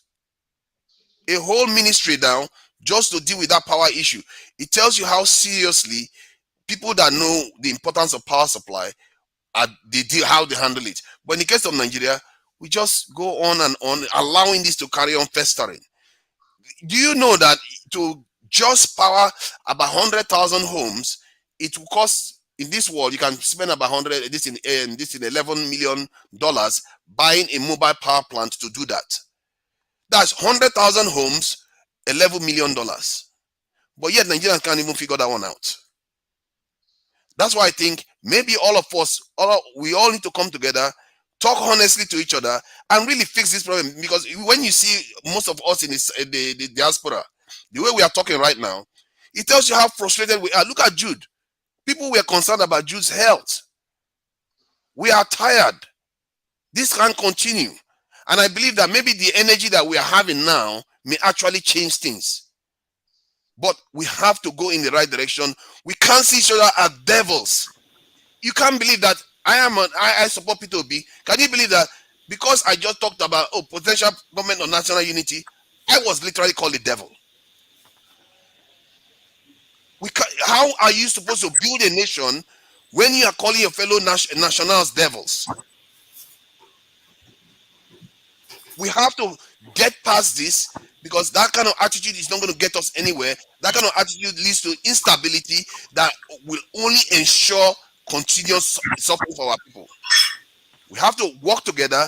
We have to see each other, and no matter how much we despise each other, bury that, because your children they are not going to thank you for this sufferhead we are all enduring right now. Many of them, if they have been our generation, the generation before us solved this problem, many of us wouldn't be traveling overseas today. If only all it takes is for you to just bury that, your prejudice, your anger, and all the rest, to work with your fellow Nigerians to fix this problem. focus on the problems. That is my only focus. When I'm not very personal. I don't hold people hate Tinubu. I don't have any personal grudges against him. I just prefer him as a leader because he's ill. He looks like he's not very well, and P2B has a lot more to offer. That's why it's not personal. I don't hate this in article, and we should not make this personal. What should be personal to us is our country. It's our healthcare system, our education system, our security. All that is far more important than personalities. Thank you. All right, Fafadas, thank you so much. Franklin, you're next. Right. So basically, when CM was talking earlier, I think you were CM. He was mentioning, he threw a question at me and was asking me to give him the reason why the Oba I can't remember the name of the Oba. Lagos. But the Oba in Lagos, why he singled out only Igbo people. And that was just the same point almost what Prophet has made, that we shouldn't always, especially a lot of us that are Igbo, that we shouldn't always just capitalize on maybe one bad thing that one person has done. Because I know that a lot of Yorubas are trying to change the APC government. So because one political figure has come and done one bad thing, it doesn't mean that, it's all Yorubas that are trying to, suppress Igbo people's votes or coerce them into voting a certain way. Because, in the just past election, what happened in River State? Was it not in that same election that Wike changed all the votes? So what is the difference between what Wike did and what the other gentleman did? The only thing is that Wike maybe probably had more power of, changing his own votes directly. They are all trying to manipulate the votes, either by coercion or either by, directly, changing the outcome of the election. What happens in what Hope Uzodinma did in Imo State? So that is why when I always give the submission that we should, when people who are bad at doing things, let's look at who is doing the thing. Don't, stereotype the whole region or the whole people, based on, that same one bad singular act. And it is just what it is. We need to keep looking at it the way it is. Whatever is affecting everybody in Lagos, there are many tribes in Lagos. Nigeria has over 200 ethnicities in it. And we all need to come together and keep on saying, no, this needs to stop. This needs to stop. And I'm still of the submission that the ballot is the best way possible. We are making progress. We'll move forward. Maybe the outcome of the elections in Lagos will not be as well as we want it. But progress has been made. Some people are casting their votes. And we shouldn't all just, like someone said, let us also try to look at what's happening in other states. Thank God for Mazi Ezoki, who gave us an update on what's happening in Enugu. I was impressed with what's happening in Enugu. But I can also tell you, it will not be in every area in Enugu that is that calm. You still find places where there are flashes of violence. You get? And someone else said something. We focusing on the solution. My solution is that democracy is a long-term thing. It's something that is prevalent with us. We need to keep on making it better. It's just like, for instance, you as an individual, you keep on making yourself better. You go for education, you go for courses, you try to, scale up in your career. You try to build a better house for yourself and your family. That is what we need to keep doing to our democracy. We need to keep adding. We need to keep supporting it. Is it perfect? No, it's not. Can it be improved upon? Yes. But like I said, we individuals need to become institutions for good. And how can that happen? Is mass education. And someone here said, we shouldn't say the things that we want to do. Our plans online. My dear, there is no the other media, general or regular media.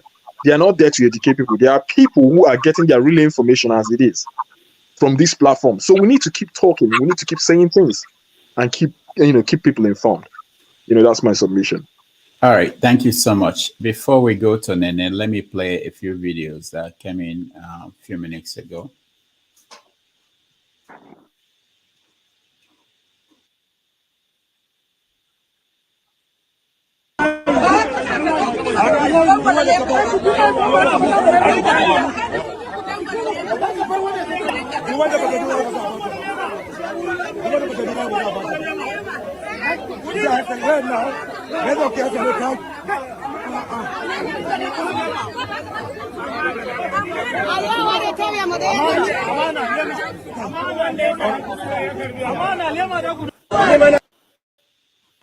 That was Commissioner in Bauchi sharing money right there in public.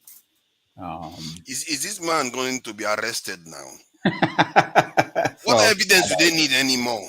Poor fathers, come back to the real life. But this is the problem now. We are staring at it in the face and we are not doing anything. And we keep acting as if why do you expect the problem to be solved? Now so, and the crates. Now so.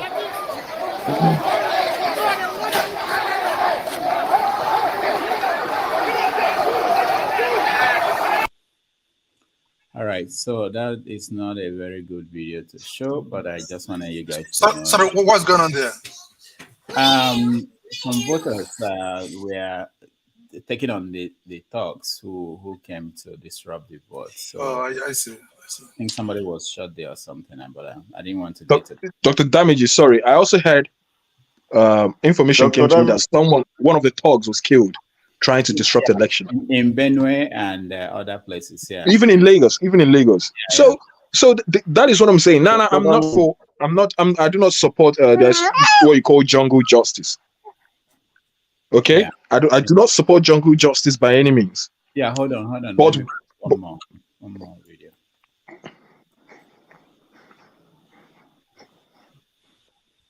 About anything, here is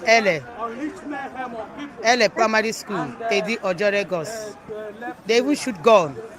All these Agboro, they shoot gun everywhere, shooting gun at the people. They are not army, they are not police, they're just shooting gun for people everywhere. They scatter everything. This is LA Primary School, Ojoregos, Tedi. So we are not voting anymore, we are just walking around. All right. Nene, you're next. Dr. Damages. I don't know who's speaking, but hi everybody. I've been up since up until 3 in the morning, just watching videos from election proceedings back home, and it's been overwhelming, and I've been feeling very disillusioned. And I've been on the phone with my folks because they live in Lagos, and I was trying to find out how they're faring, and if they went out to vote, and they did go out to vote. And prior to today, they were very determined. They were like, these Agboros and all of them are not going to deter them from voting. So they did go out to vote. My sister, my brother have different, my dad, they have different polling centers. And my sister and my brother, who have the same polling center, went there, and actually they live in Adimosho local government area. And for that area, the case is basically a case of voter apathy, because it was not a lot of people. Voting was actually canceled in that polling center. And my dad's polling unit, it was just very few people who came out to vote. And again, the case of voter apathy as well, because who's going to want to risk their life? In Nigeria, you come out to vote and those Agboros do something to you, and that's it, you're done. Nothing happens, no justice, nobody finds out what happened to you, nothing. So people just basically stayed home. People opened their shops, just going about their regular business. So, and I'm kind of wondering, because and for my parents and my siblings, they're feeling very, very disillusioned, because you're talking about a man who was a teenager during the Civil War, who actually fought in the Civil War, and he actually raised us to see everybody as Nigerians, not as Igbo, Yoruba, whatever. And he's saying that from what he's seeing right now, what he sees going on right now, he's never seen this kind of thing before. He's telling me that a couple of days ago, Tinubu was telling the NBC to censor stations that are, interviewing Obi, and he was like, this man hasn't even gotten into Aso Rock yet, and this is what he's doing. So if he gets in there, this is going to be basically back to the times of Abacha, and we're supposed to be like a democratic, nation. I'm hearing people keep talking about, we have to keep, we have to believe in the system. We have to believe in the system, but the system is getting worse and worse. So I don't know where we go from here, because from what I'm seeing, I actually had to log off, Instagram or whatever, because I was feeling like it was rage, it was disillusionment, it was, I don't know. Where do we go from here at this point? We're lucky that the part of Lagos my parents live in is mostly Yoruba dominated, so you don't really see, that much violent activities from Agboro. It was just a case of voter apathy. But from other places, I mean, this is like you're disenfranchising people, and everybody just making it look like it's okay. Nothing is happening. The police is actually in collusion with, these people. Where do we go from here? It's very, very upsetting. I'm sorry. It's very upsetting. All right. I'm done. Nanette, thank you so much. We understand. A lot of people feel that way. IG Uzo, welcome. Who is speaking? Who is calling me? Sometimes I don't know who is speaking. It's not very clear where I am. It's me. Oh, okay then. Okay, go ahead. What's going on?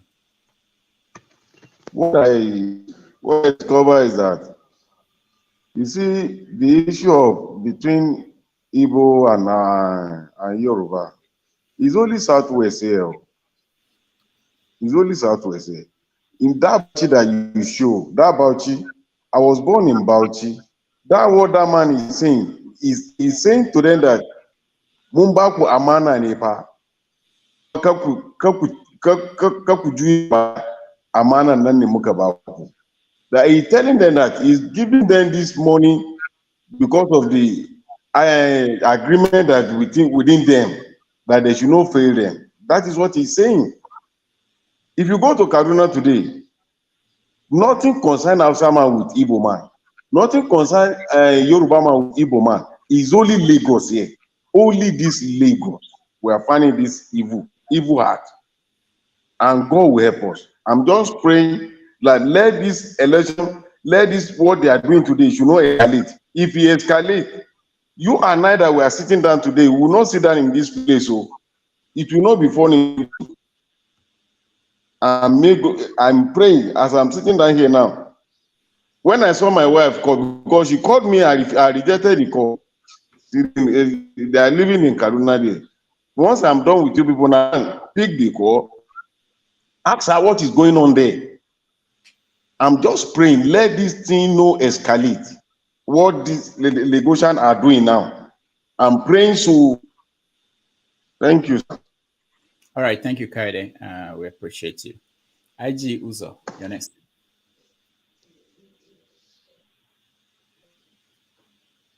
Unmute yourself, please.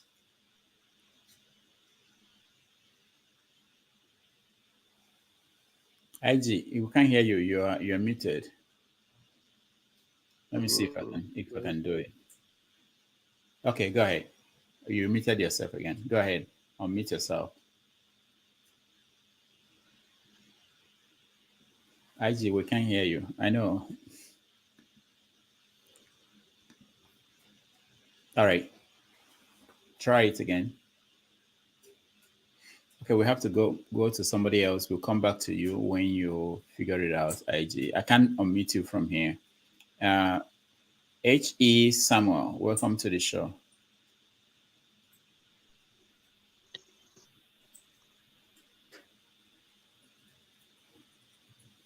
Go ahead. Can you hear me, sir, please? Yeah, we can hear you. Good. Okay. Where I am, it is 10:48 a.m. and I want to say good morning to everybody here on the panel. Special greetings to Dr. Damages. Thank you.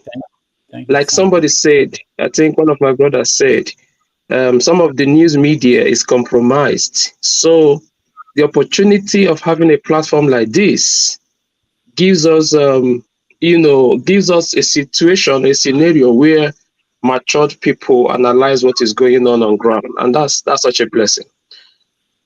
What I want to say to everyone is, what can we do? Because sometimes it looks we are powerless.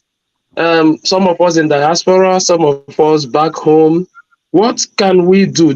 I think the conversation needs to shift a little bit, because I've always maintained that I feel insulted. If we don't feel insulted, I wonder why. I feel insulted in the nation that we call Nigeria, especially the way they treat all of us with impunity.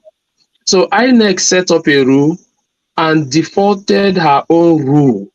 I mean, by herself. It is crazy. And we are hoping and believing that everything is going to be good. I don't think so. And the earlier we start telling ourselves the truth, the better. This election we go with their full chests. They will announce who they want to announce. And then they will tell all of us, go to court and seek redress if you don't like the outcome. With their full chests. And it's already beginning to happen. So what happened during the presidential election is not even enough. They are still showing impunity in the governorship election. One of us said here, and I'm concluding already, one of us said here that, oh, democracy, it's a process that, he gave example of how we keep improving ourselves, how we go to school, how we acquire knowledge, how we keep improving ourselves. That's a very brilliant submission by that brother of mine. But what I want to add to that is that works in a process that is clean, a process of mutual respect, a process of, a process of things being done the way they ought to be done. Because if democracy will improve by what is on ground, I can take a different angle to it. I can say it's not true, it will not improve. Because the person who is right there on seat, who got there the way he got there, will not hand over to a sane person. For transition to move from one sane person to another sane person, you need to have someone who respects rule of law, someone who has integrity, someone who has character to be in position. There is no way they will hand over from a sane person to a sane person when they themselves is insane. If they are insane, they can't hand over to a sane person. So what is going on today is that 2023 election, if it has fallen into the hand of people that we all, or majority of us, don't agree are the right people to be in power, guess what? The next election, they will make sure it falls into the hand of people who are like them or even worse than them. So we are looking at a very long time to change the situation, unless by what Showore said one time, unless by revolution. Honestly, sometimes I look at it, I say, oh my God. I was listening to Arise Television and somebody was trying to say, God forbid that what happened in some nations don't happen in Nigeria. Because the thing is beginning to look like maybe Nigerians' salvation will come by heavy revolution. Apart from that, who will hand over to a sane person? These insane people, they will not do it. So if we don't fight and make sure we correct it, no, that's why some people say 2023 election is very pivotal. If we don't fight now to capture our nation, we'll be looking at the next 50 years. And they will do what they want to do with impunity. There's nothing any of us can do. We'll just come here and speak English. Me, I'm getting tired of speaking English. I think the conversation should be like, what do we now start doing to say, no, we can't take this nonsense? Because they can't be insulting us to our face and going scot-free with it. Thank you, Dr. Damages. All right, thank you. You can speak Pidgin English. It's allowed. And if you come with your own interpreter, you can speak your local language. We're okay with that. I get your point. I'm sorry, no, you have to get your own interpreter. I'm sorry, but get me room interpret. No, I don't understand everything. Thank you so much, Samuel.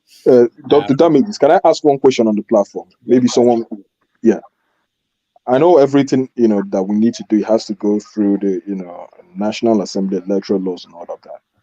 But being that now we know that our problem is one, voter suppression, and when they ask you, they say, "Oh, we don't have enough security." Police will claim, "Oh, they've identified flash areas where they suspect that there might be violence." So in a situation where we know, okay, with voter suppression is our problem, and the security is not enough.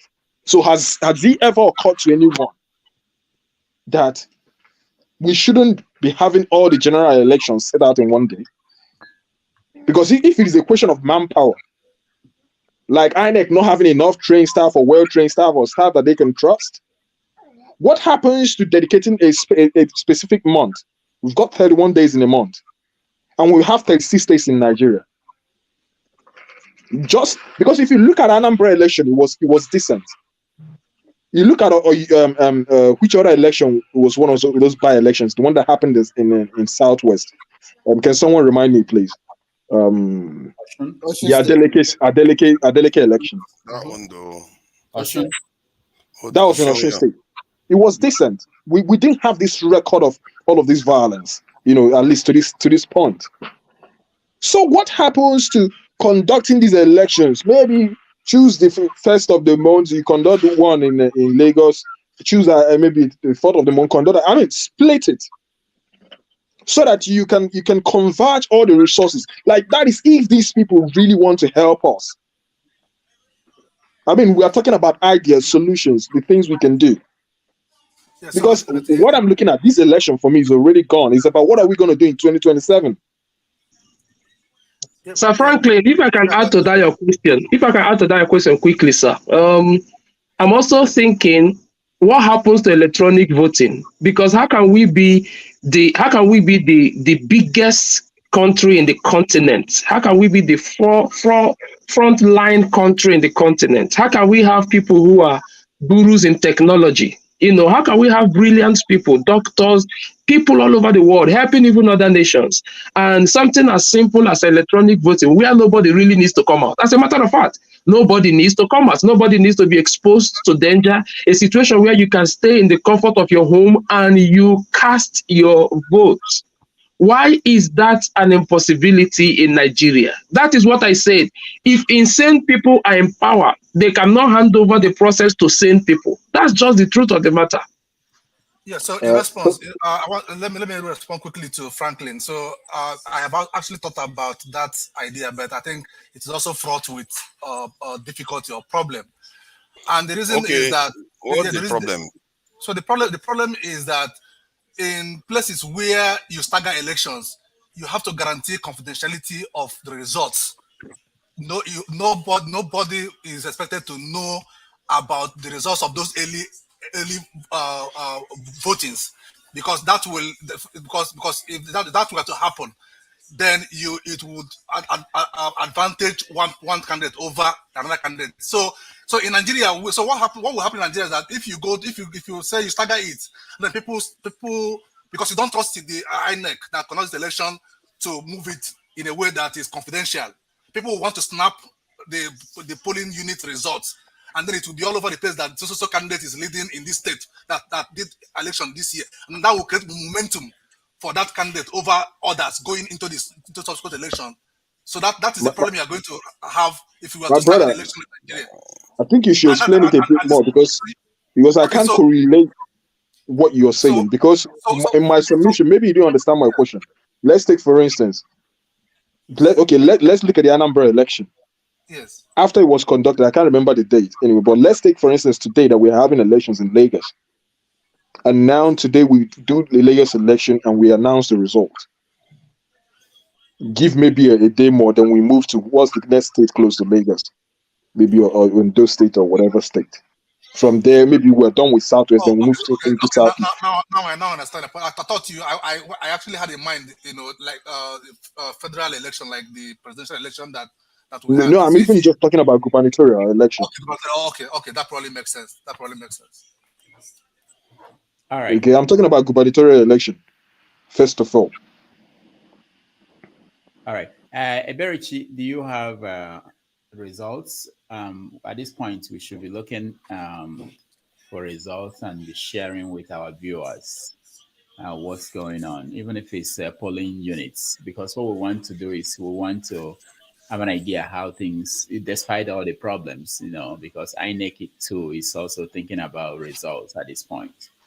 And by tomorrow, we'll be saying that this person lost and this person won, despite all the hiccups.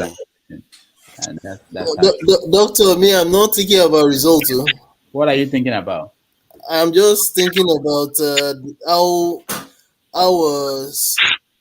satirical things are. I'm not thinking about results. Of course, they are. But at the same time, the way the media works is go ahead. Dr. James, when you're done, because this guy, he also asked the question about electronic voting. I wanted to also, respond to that. Okay. Maybe I don't know whether he was following, the National Assembly last That was last year, was it not? Last year, when they were trying to pass this electoral law. If anyone remembers, remember that electronic voting was part of what was in the first submission that they gave that Buhari could not accent to. I think that was of the time they were also, deliberating on whether they will have direct or indirect primaries. If anyone remembers. Yeah. So they know what they are doing. Some people in the National Assembly stood their ground. They ate their hair, saying that electronic voting will not work in their area, that it would disenfranchise a lot of people.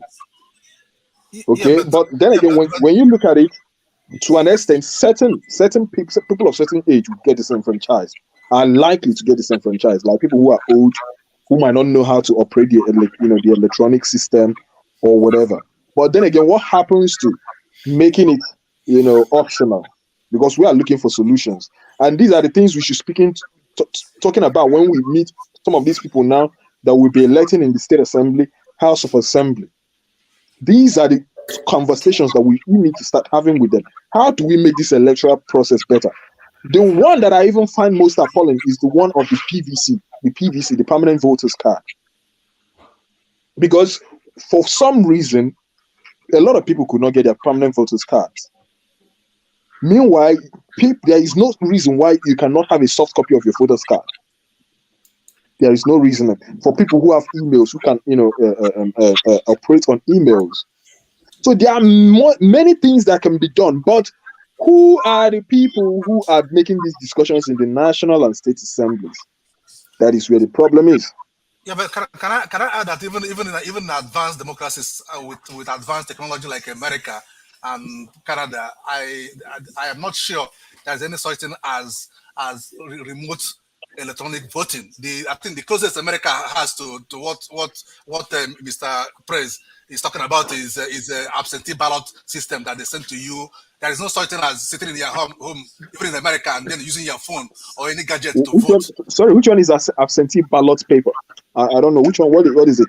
Because there is actually remote voting in the UK. Maybe not entirely remote, but they can actually send you a post and you vote and send it back. But try such a thing in Nigeria. You see them go and kidnap the people who are in the post office. So, when I first moved to the UK, and I was wondering, really? So someone can actually vote, put it in a paper, and trust the post office to actually send his vote and it will count. I was like, oh my God. All right. I think one of the problem I highlighted it earlier on is the ability for people to cast secret ballots. And in Nigeria, I don't understand how they can just queue, put it publicly and put it in that thing. There should be a kiosk there. People can go in. That's the only place they should do their thumbprint and put it inside inside the barrel. They shouldn't be doing it publicly, because when you do it publicly where your party officials can see you, the people that bribed you can see you, then this is where it's easier to corrupt the election process. I'm surprised that common sense stuff wasn't even put in place. It's supposed to be a secret ballot, then it should be secret. You can't have voters stand publicly when people that have paid them are right there, and then they have to thumbprint and show them that they've thumbprinted the candidate that they want. Then before that person is not voting. The person's wish is not being heard. That is the problem. And it's a simple problem. I don't actually think that's what happens. They provide cubicles, and they provide those cubicles. They expect you.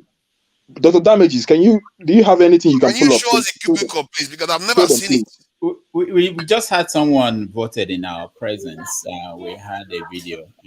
It was open, and that doesn't mean they did not provide. This is what's going on in Nigeria. We don't really follow the guidelines and the rules.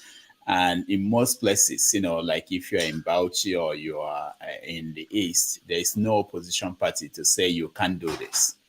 Also, it may be in the interest of the opposition parties, so they will let people do whatever they want to do. On paper, it should be secret ballot, but but if that simple thing is being violated, something that you just buy a kiosk and put in place, that one, then maybe a private institution or a non-governmental organization can just say, you know what, for this 170,000 this polling units, we are going to provide the cubicles, because this is one of the ways they cheat. Yeah, but if it's you not, know that they are because, it's not because it's not there. I don't think that's the problem. It's not because they don't have a place where they can do it secretly, but it's just that they don't want it, and that's what happens. So they don't want to do it. They have it and they refuse to use it. Then why are the people voting? Maybe they should tell the people, don't vote until you have a cubicle. The people also want to show that they voted for you so that you pay them. So what do you do in that situation? Then those ones should not be allowed to vote. They are useless voters. If you go into the cubicle, you cast your vote and you drop it in the ballot box, how will someone know who you voted for? Yeah, but they are not interested in not letting them know. Remember, some people have collected money. Let's hear from other people. This is what we're saying. It's not just one part of the country, one aspect of life that is bad. Everything. So you can't expect that something will start changing from one end. We have to basically make that decision to change. Let me welcome. There's someone I want to hear from. Ehis Praise. Welcome to the show. Unmute yourself, please. Good evening to everybody. Good evening to the host. Yeah. How are you? I'm fine. We're cute, man. Okay. It's really messed up what we are seeing in Nigeria, especially in Lagos State. Praise, where are you joining us from? Hello, I'm from Malaysia. Malaysia. From Malaysia. Okay. Yeah. Okay. I say it's really fucked up and messed up what we are seeing in Lagos, especially in Lagos State. When a one man will stand and threaten others, and no one is going there, the police is not doing anything, the DSS is not doing anything. I don't understand the type of government we are bringing in. We are talking about this past administration, the administration of Buhari. What we are seeing now will be worse than Buhari, because these people are not respecting any rules and regulation in Nigeria. Look at a man standing on a viral video said that Igbo, if you know that you are not voting for APC, is it by force to vote for a particular party? Is a question. Is it by force that I didn't vote for you? Is it by force? It's not by force. And up till now, after 48 hours of announcing it, he's going around walking free without the police at the DSS calling him, arresting him, or calling him for whatever. Well, I don't know. That means there's no need of people going to school in Nigeria. We all want to turn to what is it called? Our children, our unborn children will turn to what is it called? Now, hello. Let me try to push back a little bit. Praise. So, first of all, were you surprised?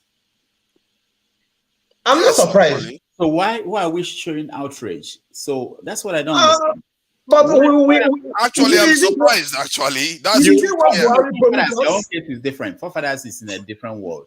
Forefathers, anybody who is surprised lives in a different world. But is it what the Buhari promised, so that the election is going to be free and fair? That is going to put. This is not what Buhari and INEC promised us. What is going on? The country is belong to one set of group people that is not up to 100.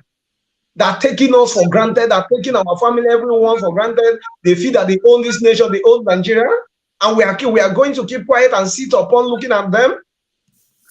And they will be intimidating us, intimidating everyone. These governments I'm seeing, if they swear this, what is it called? This is our president, what is it called? INEC president. I don't call it as a Nigeria president. That means a lot of things is going to happen. I don't think because what we are seeing before, what we are experiencing is just a little thing. What we are going to see is much bigger than what I'm seeing at home. What is playing now? Now they are not in power. They are intimidating people. They are doing all sorts of things to make sure what they said, they obey it. And the police, the DSS, if it is an Igbo man that made that statement, if it is Igbo man that made that statement, DSS will go after him. If it is Igbo man that made that statement since yesterday or day before yesterday, DSS will call him and chase him all over to make sure they arrest him. Now a third who doesn't know anything that will come and intimidate people that you must vote for him. you must vote for their party, that you don't have right, you don't have choice. What do you call it? That you don't have choice and you don't have right to vote for who you want to vote for. If I don't vote for your party, you force me, you kill me, and we are keeping quiet. Nigeria needs revolution. I don't think that we can survive this kind keeping quiet. We are being kept calm so much. Right. Nigeria being calm. Praise, thank you. Let me say this. You know, people say this all the time on this platform. Everywhere. Okay, people say this all the time that we keep quiet, nobody's talking. That's what we talked about yesterday. And because Nigerians spoke up and complained, that was why he came out with what is called a damage control when he basically said he was joking. So what I'm pointing out is that sometimes never agree with it. Hold on, I'm hearing a feed from somebody.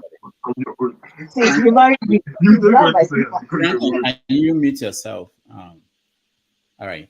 So the point is that it may be gradual change. It may be we want it faster than it's coming. That may be the issue. But in terms of, I think the reaction of Nigerians yesterday was what forced him. I'm sure that some high people talked to him and forced him to come out and make a video where he was saying he was joking and brought out that lady. So what I'm saying is that action, people putting pressure on the system and building from where we are. I'm sure that nobody else, okay, let me not say that, it's too ambitious. Before people say things like that again, they'll remember what happened in this case. And they will be thinking about, do I want to come back and apologize or change the story? And that may be a deterrent from. Dr. Damage, let me ask a question. If he make sure what is God, that message that got viral to public, to the to the social media, DXX arrest him. Do you think that what happened today will happen? It will not happen. People that he's sending will be very scared because he's working. Why do you think? Hold on. Why do you think DSS or police? Who are those people that go after people? Is it not DSS or police? No. What I'm saying, I'm asking you a question. I want you to give the answer to your question. Why do you think DSS did not arrest him? Because all of them are together. He's working for the So why are you asking? He's working for he's working for the what is it called? INEC elected president. That is what he's working for. No, what mandate that INEC gave to Nigeria? The point is that the elites, we are getting. I think personally, I think that we are getting to understand the power of the people and the pressure we can put on the system and how we can make changes. It's not going to happen overnight. If this is not happening, didn't happen last year, 2 years ago. You don't wake up one day and see that transformation. We talked about police. We saw police officers sitting there while people are taking ballot boxes, and they didn't do nothing. Nigeria is gone. It's not gone. It's been like that. I'm wondering, Dr. Damages, please. Question, real one, maybe Igbo basic or an elderly person. Why are Igbos a threat? What is it about Igbos that is a threat? Okay, hold on. We can't go there now. I want to hear. I want to go and hear people who are joining us. I want to hear Kulata. I want to hear Ngozika. Kulata, hold on. Okay, let me hear from Ngozika. Let me see what she has. Good evening, everyone. It's been a long day. We are done with our own voting and uploading and Google. We are done. We are done with it. So how did it go? Who carried the day in your polling unit? The PDP won. They won the State House of Assembly and they won the governorship in my polling unit. Who won? PDP. The PDP. Okay. What was the margin? I sent you the results. Dr. Daniel, I sent you the results for my polling unit, but the margin was quite wide. I mean, for the State House of Assembly, we are looking at PDP 113, and we are looking at Labour Party 64, APC 51. For the governorship, we are looking at PDP 104, Labour Party 69, and APC 51. So the margin is quite wide. This is Enugu. It's in Enugu. Something strange happened as we are rounding off. I find it, and now that I went online and see what is going in Lagos, I think it's a nationwide thing. These people are up to no good. and by that I mean the APC. So they were the party agents of the APC, they were pretty cooperative all through the process. And then just when we got the results announced, we finished collating the results, they refused to sign it. They had no protest, they just disappeared. They refused to sign it. And then something funny happened. One of the APC agents in my polling unit that we identified as an APC agent suddenly transformed to another party's agent. It is the weirdest thing I've seen today. I did not realize what was going on till another party agent took him on and started questioning his motive for doing that. It was when my attention got to it because we were busy tallying the numbers to make sure everything added up. And then there was this scuffle, and I looked up, and it was, lo and behold, person that I identified as an APC agent in the morning, all of a sudden was. But I know that some parties they share agents, so could it be what was going on? He identified as an APC agent, and then Later, when the which results were agent did he not say he collated, was? I think ADP. He signed for ADP, Abi ADC. ADP, he signed for ADP. He refused. Even in the next polling units, they refused. The APC people refused to sign their own results, but their agent was signing for another party.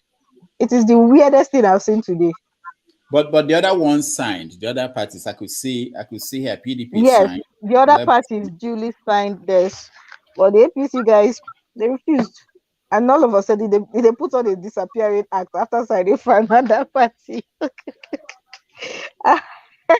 I've seen this one. This takes the cup as the weirdest. And so were you able to I can't upload? get to the first. Yeah, we tried uploading real time. The network is messy, so we uploaded offline. So what it means is that whenever the network comes up, ours will appear on the iRev. It was successful. The offline upload was successful. Okay, all right. Thank you so much, Ngozika. Any other updates? Well, so, have you been paid? We already. Nope, I have not. So are you guys now free to go home? Well, we still have to go back to the rack centers, from the rack centers to the INEC office. Okay. And then from there, I don't think I'll be going home. Are you an INEC official? Yeah, she's ad hoc staff. Okay, are you an ad hoc staff? Yes. Well done to you for doing a good job. Thank you. We do the best we can. If more of us can be like you, then maybe things will start changing. Thank you. There are a lot of Nigerians that are doing good work. So sometimes we also forget that this election now, there are issues in many areas, but a lot of the damage is, if you have problems. Yeah, Franklin, what are you saying? If you have a profile, these are the people we should be celebrating. These are the people we should be making our celebrities on daily basis. It's not just the ones releasing music. It's the people who are trying to make our lives better in little things. In fact, because these are the most critical things. They are important. Yeah. I want to say something. When I want to point out that, see, these people know themselves, these party agents. When that thing with the APC party agents happened, my colleagues and I did not take note of it immediately. The other agents were the ones that called him out. We did not realize what was going on immediately. And right after he signed the results for ADP, he disappeared. And there's been rumors going on that they are doing the same thing in other polling. They are refusing to sign the results because they didn't win. We don't know. People are speculating that they have something going on, and I don't know. It's So just weird to me. for them to contest it in court or whatever. I wish it would be contest in court. We fear another whatever. I don't know. But for whatever it's what we've done our bit here. We've uploaded our own results. Can I ask you something? Because there was something I heard today about whether it's true or not. I don't know, but I just want to verify that from you. I heard that there was a special pen that was given to INEC officials that is deleteable. That is, they can use it after writing. They can easily use it to delete what they wrote before and then rewrite it. Is Well, that true or just? I will first of all ask you if those pens were given by INEC itself. I don't know. The pen that was given to our presiding officer, we got just one pen. And we're like 4 people. Unfortunately, the pen did not work. Fortunately, we came with our own pens. We came with our own pens. The only pen they gave us was not writing. I don't know what is wrong with it. Maybe it's Hamatan and rainy season. I don't know. It was not working, but we all came with our own pen. So it was not a big deal. It was not a big deal for us. Then we go carry that thing come here. Speaking of the devil, that's our transport back to the rack center. When I get to the rack center, I'll rejoin the show. Okay. All right. Thank you, Ngozika. Thank you. Thank you so much. All right, Coletta, you're next. Hey, thanks, Rudolph. And I mean, you pull an all-nighter. You're trying, you really should take a break after this election period. I encourage it, but be wood. I got out from forefathers and other people, but forefathers is kind of like some ninja. He wants to save Nigeria, some military brat. Anyway, I wanted to thank Ngozi for changing the narrative because, I mean, I've been logging on since I woke up, hearing what everybody. Lagos is not the only state that is having elections in Nigeria. Why the supersized attention on Lagos? Then we wonder why Nigeria is not growing because everybody is not focusing on their own different states. It's just Lagos, Lagos, Lagos, Lagos, Lagos. And the results are not even out. I'm coming. And the results are not even out. So we don't even know who is winning or not. But look, if you want to decongest Lagos, isn't it to focus on the other states to make sure they elect the right people so you can build those states up? But no, everybody's just focusing on Lagos, ignoring the other states, and then those states will not grow. So we need to stop this. Lagos is not the only state in Nigeria, by the way. And I don't know. I have an objection to that. So what are you saying? What are you Let me continue. I don't have too much time. Let me just finish what I'm going to say. Just wait. So the supersized attention and laser focus on Lagos is really unbecoming. Within many states, we've not even heard what's happening in Ogun State or anything. That we've been trying to get news of other states that should grow, but no, it's the whole space is just littered with Lagos news. So I mean, I'm just a bit disappointed with what I'm seeing. But we'll see what the election. We'll see how the election is. So far, it's been normal Nigerian elections. Pockets of suppression here and there. Some areas are peaceful. It's the way we do elections. River State too. I heard Wike is pulling some stunts in River States. I've heard so far 2 deaths. One in Benue, one in Okota. I think they said one was a thug that got killed in Okota. So people push back against thuggery. But I'm really just worried that I really care about the southwestern states, like I said yesterday. From what I'm hearing, I think Oyo State is going the way I think it will go, which is Makinde. Ogun State, I don't know, and I'm disappointed because I don't want Dapo Abiodun there anymore. They should change it to another party. APC has not really done well for Ogun State. But let's hear about other states, because how else will Nigeria grow if everything is just Lagos, Lagos, Lagos, Lagos, Lagos? So that's all I wanted to say. Thanks, Rudolph. Sorry, can I ask this? I just want to be sure I heard part of what you said, and it's very important to me.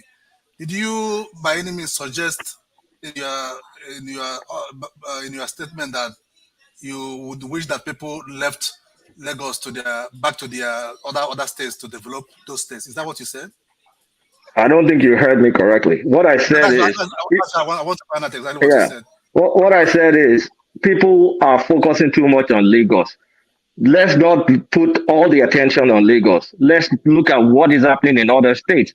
Because by electing good people in other states, those states will grow. Lagos will naturally decongest if we have the right people in other states. That's what I said. All right. Thank you. Any other? Thanks. Okay. Take care. Igbo Basics, you're next. I hope you're next. Yeah, I think you're next. Just a report from Ababanike out of Igwe Kesi. It's everything went very well there.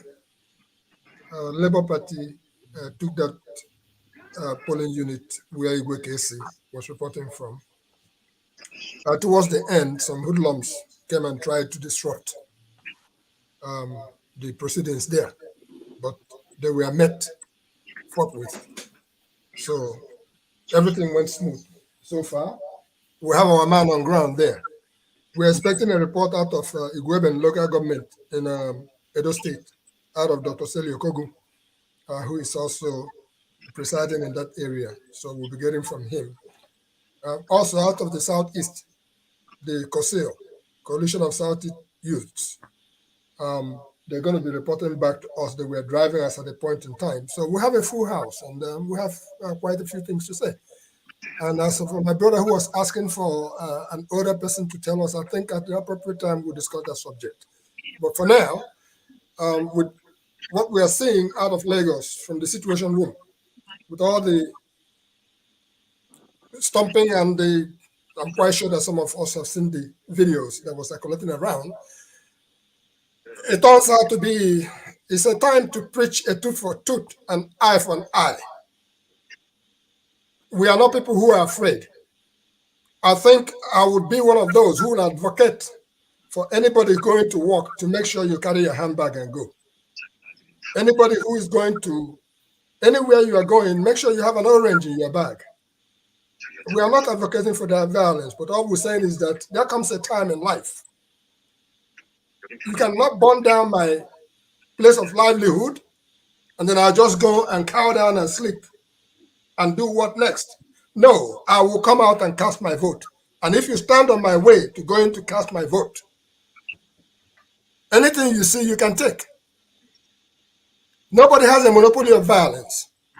Enough is enough for the people in Lagos. Enough is enough. You can fool me all the time, but you can't fool us this time around. It's about time that the people will rise. And after all said and done, by Monday, if they pull the stunts they are pulling here and there, we have an idea that the youths of Nigeria will stand them down. And let's see what's going to happen. If they do the right thing and call the results accordingly, never mind the report that Ngozika was given. That's expected. We didn't expect that anything would just come and go smoothly. Last night I said it on this forum, that Mahmoud Yakubu, we don't trust anything that comes out of his mouth. Period. We do not. And it's come down to the fact that the APC in government, headed by Muhammad Buhari, enough is enough. Nigeria belongs to all of us. I wish I could be as calm as Rudolph Okonkwo. But at my age and time, no. That's not the Buhari that I met in Iberia. That's not the Buhari that I met at the Sheraton in Newark, New Jersey. No, enough is enough. People of Nigeria must rise and say no to this nonsense. We are not going to live in a country of Agoroism. No. Things are happening safely in my hometown, Ibere. People have gone out there and voted. Why? I would wish to go home to my country someday, and I will go home. But whatever cards they have on their table right now, no. Do the right thing, everybody will rejoice. All right. Thank you. Let me also mention again, we have to keep saying it, that we don't support any kind of violence on this program or within this space. There are constituted authorities and proper ways to approach whatever is going on. So I need to make sure that I said that. All right. Where do we go next? Nene or EJ? EJ, you're next, I think. I think Nene is first, unless she's. Oh, I okay. think she came before me. No, you can go ahead. You can go ahead. Oh, okay. Hi everyone. And just as someone said, Dr. Damages, kudos to you. well done. Yeah, and just to pick up on one question you asked earlier, you said, "Are we surprised?" It's a tough question. We're not meant to be surprised, but I think the hopefulness that we had is just, we're just shocked, presumably shocked, that it's not going normally. And I think I came in where some people were talking about how elections are being carried out in England here. Starting with setting up, when the INEC chairman was saying, was assuring us of how good this will work, I think one thing, if they are learning, or if the next INEC chairman wants to do something better, is the setup. Here, if I have a polling unit down my street, and if election is today, that place should have been set up by today. If election is tomorrow, the setup would have been done before tomorrow. Then the people will just come in and stay there, and people will just go in. There are no queues, no waiting for INEC people to come, or the electoral people to come and start setting up. And this is when we talk about it's just the Nigerian factor about lateness, and we call it African time. But if we're going for, like here in England, if we're going for an event by white people, we try to be on time. But if we're coming for a fellow Africans party or something like that, we are fashionably late, all in the name of African time. And this is playing out in our own politics, and we're using it. And even those that are meant to be professionals are not doing things right. If Nigeria should learn, or the next INEC chairman should learn, the 4 years that they had to prepare for this election, because in Igbo language, and they say, and I will interpret it, I say, na ifa dara in ambelede. So meaning that this election didn't just come as a shock. It wasn't something that just sprung up at us. So it's something that had taken a long time to plan. I always say I'm hopeful and I'm optimistic that maybe the next election, the next chairman will plan better. I felt a bit emotional when Sir Igbo Basic says, "I want to go home." And it is true that there is no place like home. If you're abroad, there are certain things that happen, and you wish, if my country was better, would I be going through this? But another thing, again, is when things like, even when we're here and some of us, we kick against, oh, this person is racist and all that. It always comes to me, yes, they're racist, but what I use in justifying it and just doing my stuff is, if I get back home, I get back to Lagos. If I go to Lagos, they'll say I'm Igbo. If I go back to my Igbo land, I come to my village, they say, in Igbo land, they'll say, oh, Ndabwenu or Ndi whatever. Then I go back to my own village, go. They will say these people and that. So where is home? Where is home? We're all searching for a home, a place that we can find peace in our hearts. So that's why when Igbo Basic said, "I want to go home," I could see that yearning of somewhere you can rest and have peace, where security, where you don't have to look over your shoulders. So I'll always remain hopeful for Nigeria. But yes, thank you, Dr. Damages. Thank you, EJ. Thank you so much, Nene. Um, uh, I want to remain hopeful, but I don't know. I don't know how I feel at this point. The last couple of years, every time I want to go home, I have a Nigerian passport that's very valid.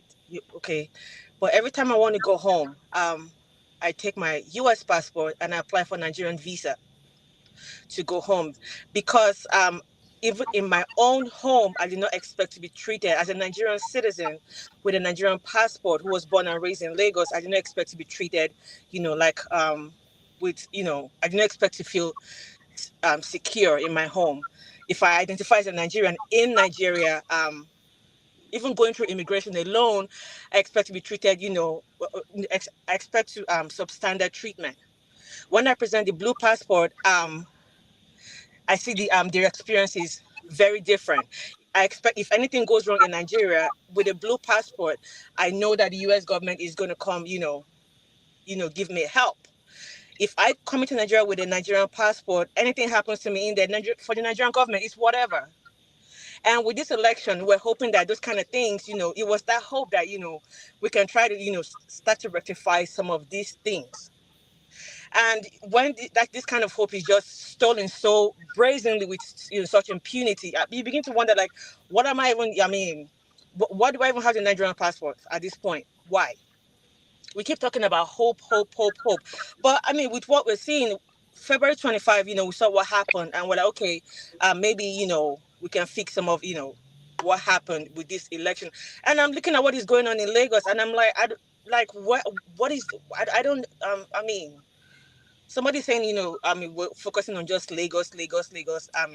Well, I mean, if people are focusing on Lagos, maybe it's because it's the commercial nerve center of the country, and it's where that whole rhetoric of Igbo people, Igbo people. If I can't come into Nigeria and feel secure as a citizen, and somebody's telling me as an Igbo person I'm not welcome in the state where I was born in, I mean, where do we go from here?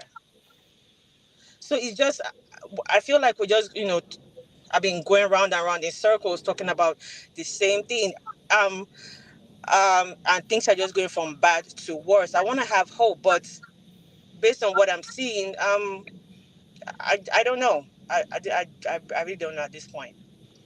All right, Nene, thank you so much. Let's go to Miraj. It's good that others are able to hopeful think about how probably maybe this time Nigeria will work. We are already in a hot seat.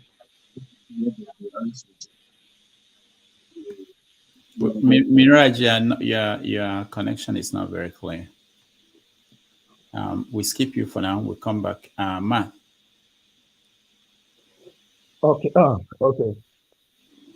Yeah, Dr. Damages, good evening. Yeah, hi.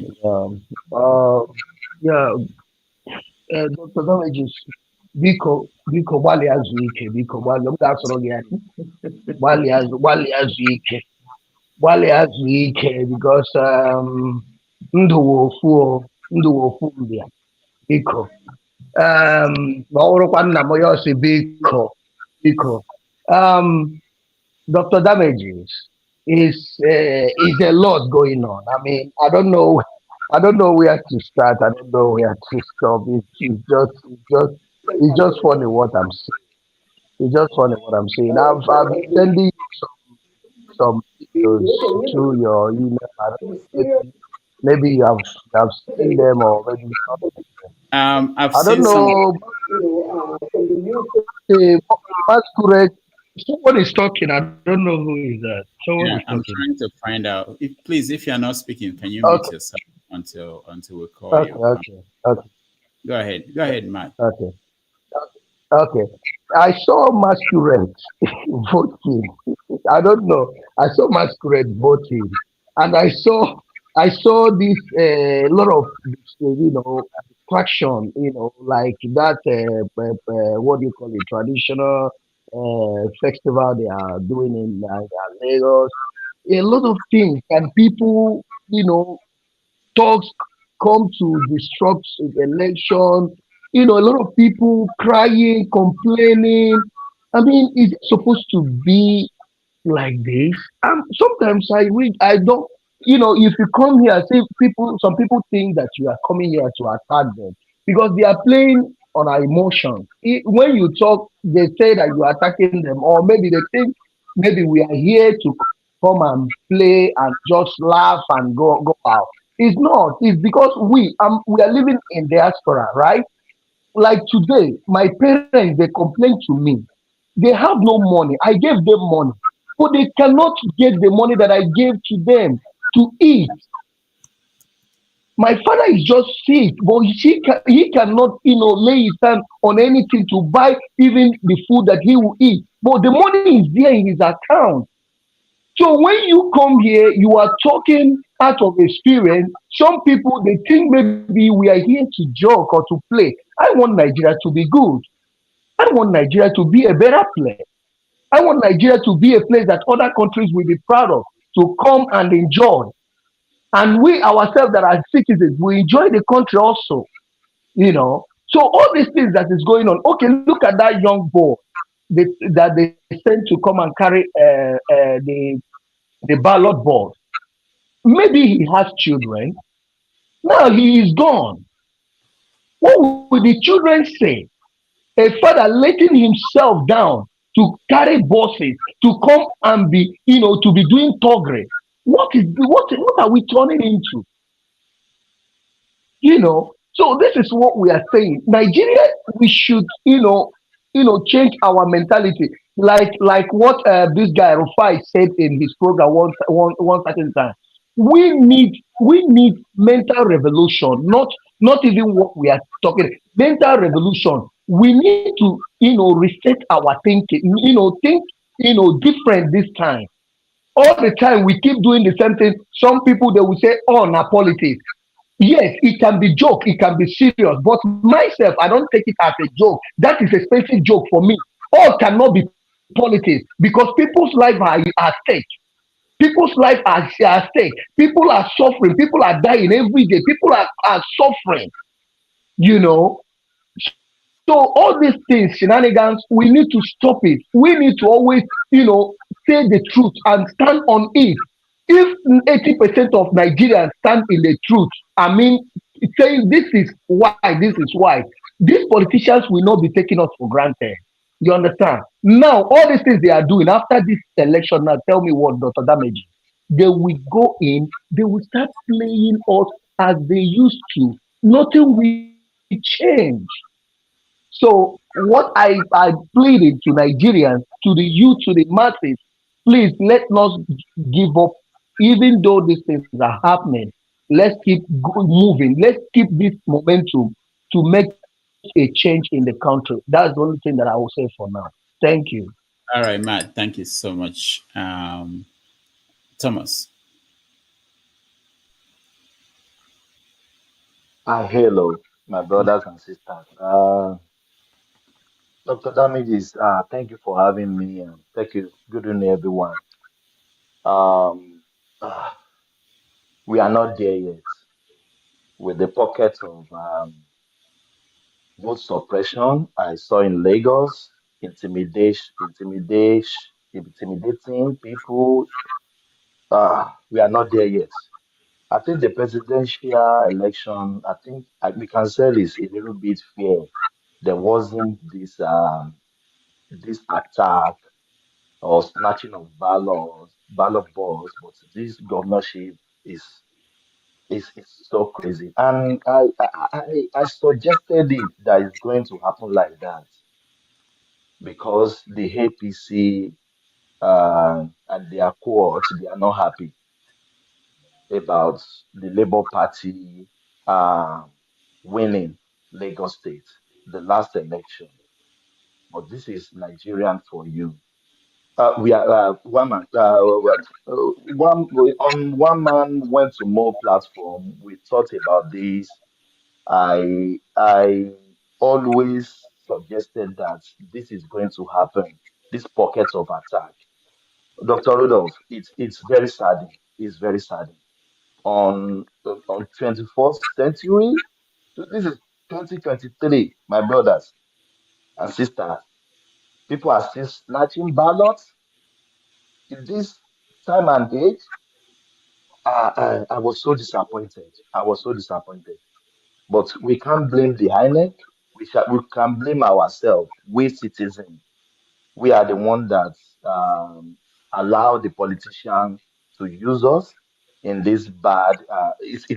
I'm not happy. I've been watching series of video on YouTube, on channels, and it's pockets of attack on people on I think on Labour Party stronghold.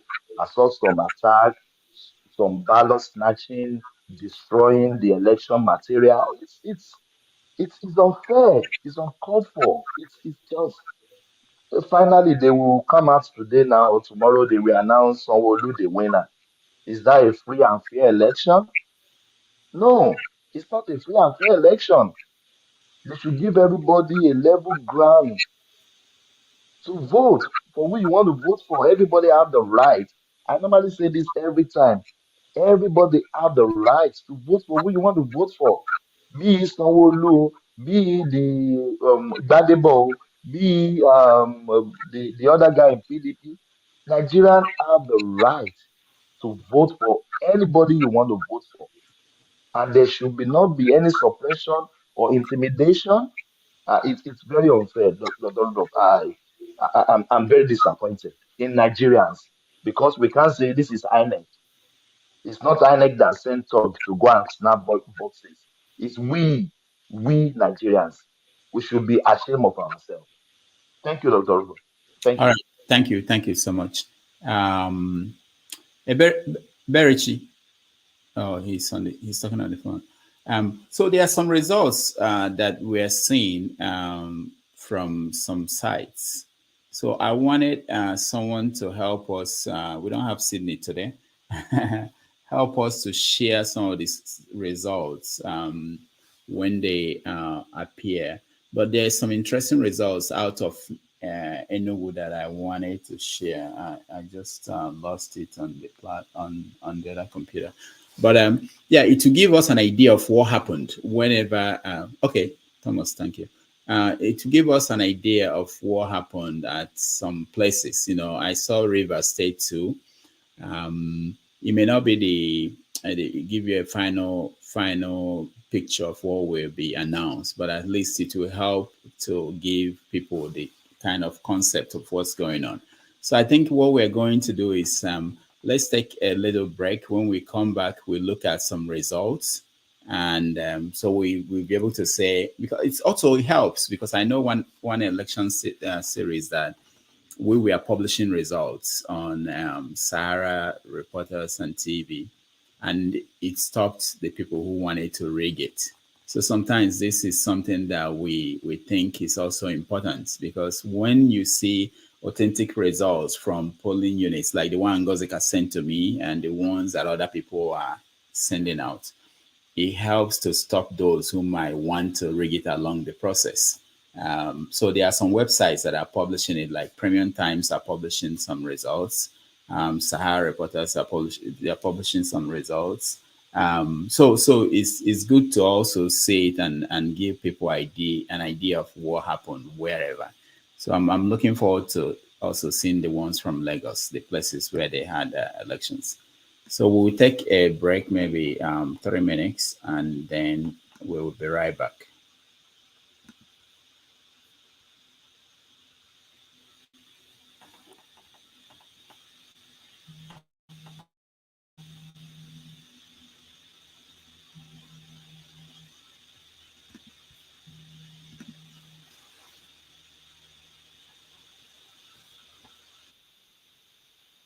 Friends, I'm just an average American. But I'm an American, and some of the things I see in this country of ours make my blood boil. I see people with foreign money. I see Negroes holding jobs that belong to me and you. Now I ask you, if we allow this thing to go on, what's going to become of us real Americans? Now I've heard this kind of talk before, but I never expected to hear it in America. The truth about Negroes and foreigners. The truth about the Catholic Church. Do you believe in that kind of talk? That all makes pretty good sense to me. And I tell you, friends, we'll never be able to call this country our own until it's a country without. Without what? Yeah, without what? Without Negroes. Without alien foreigners. Without Catholics. Without Freemasons. You know Masons. What's wrong with the Masons? I'm a Mason. Hey, that fellow's talking about me. And that makes a difference, doesn't it? These are your enemies. These are the people who are trying to take over our country. Now you know them. You know what they stand for. And it's up to you and me to fight them. Fight them and destroy them before they destroy us. Thank you. Before he said Masons, you were ready to agree with him. Well, yes, but he was talking about... What about those other people? But in this country, we have no other people. We are American people. What about you? You aren't American, are you? I was born in Hungary, but now I am an American citizen. And I have seen what this kind of talk can do. I saw it in Berlin. What were you doing there? I was a professor at the university. I heard the same words we have heard today. But I was a fool then. I thought Nazis were crazy people, stupid fanatics. But unfortunately, it was not so. You see, they knew that they were not strong enough to conquer a unified country. So they split Germany into small groups. They used prejudice as a practical weapon to cripple the nation. Of course, that was not easy to do. They had to work hard to do it. You see, we human beings are not born with prejudices. Always they are made for us, made by someone who wants something. Remember that when you hear this kind of talk. Somebody is going to get something out of it, and it isn't going to be you.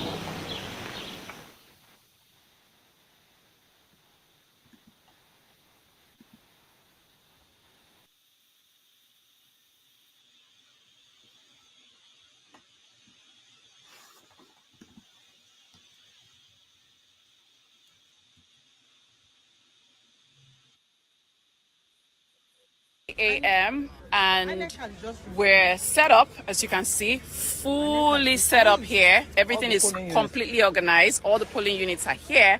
But INEC has said they are not coming into VGC. They're going to set up on the express. Like, I don't understand. Why would we, you know, thousands of people in here to vote, and then you want us to go to the express? This has never happened before. They're saying they're not coming in. So please tag INEC, tell them we're all set up, we're here, we're waiting, and they said this is our polling unit. This is where we voted the last time. We've always voted here for, you know, every election cycle we're here. Now they said they are going to the express to set up, and we should all come out to the express to meet them. How would thousands of people vote at the express? Does that even make any sense? Please, INEC, please now. We thought we were not going to have any drama this time. Please, let's do it.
Well, according to the Guardian newspapers, that INEC postpones governorship and assembly elections in 10 Lagos polling units.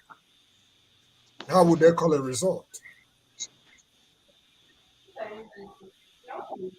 That just came off the wires. And also an encouragement in Enugu State. Our people from Abapanike reporting on the ground. Things went smoothly there.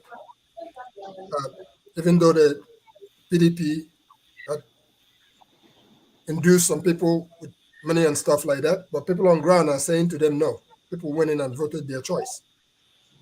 So Enugu is not lost. And that is a report directly out of Abapanike.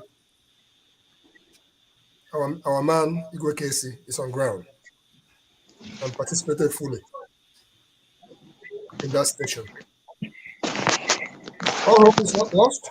Just like I said, from that information coming out of the Guardian newspapers, which is quite a reputable organization, we don't expect them to call a result. They can balance all the acts, but the people are awake.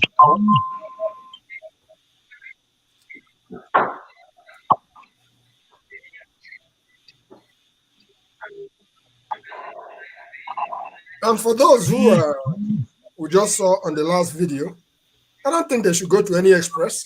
They should stay there.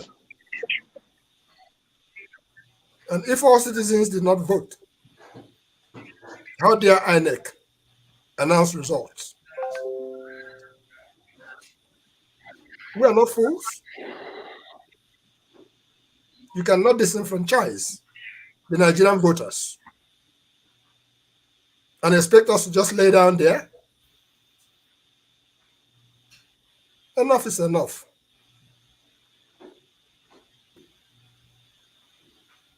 Mr. Scribe. Hey, hello, hi, how are you? Thank you for coming to the rescue. Yeah, I noticed I was on my mobile, but I don't know, maybe Rudy had went somewhere else.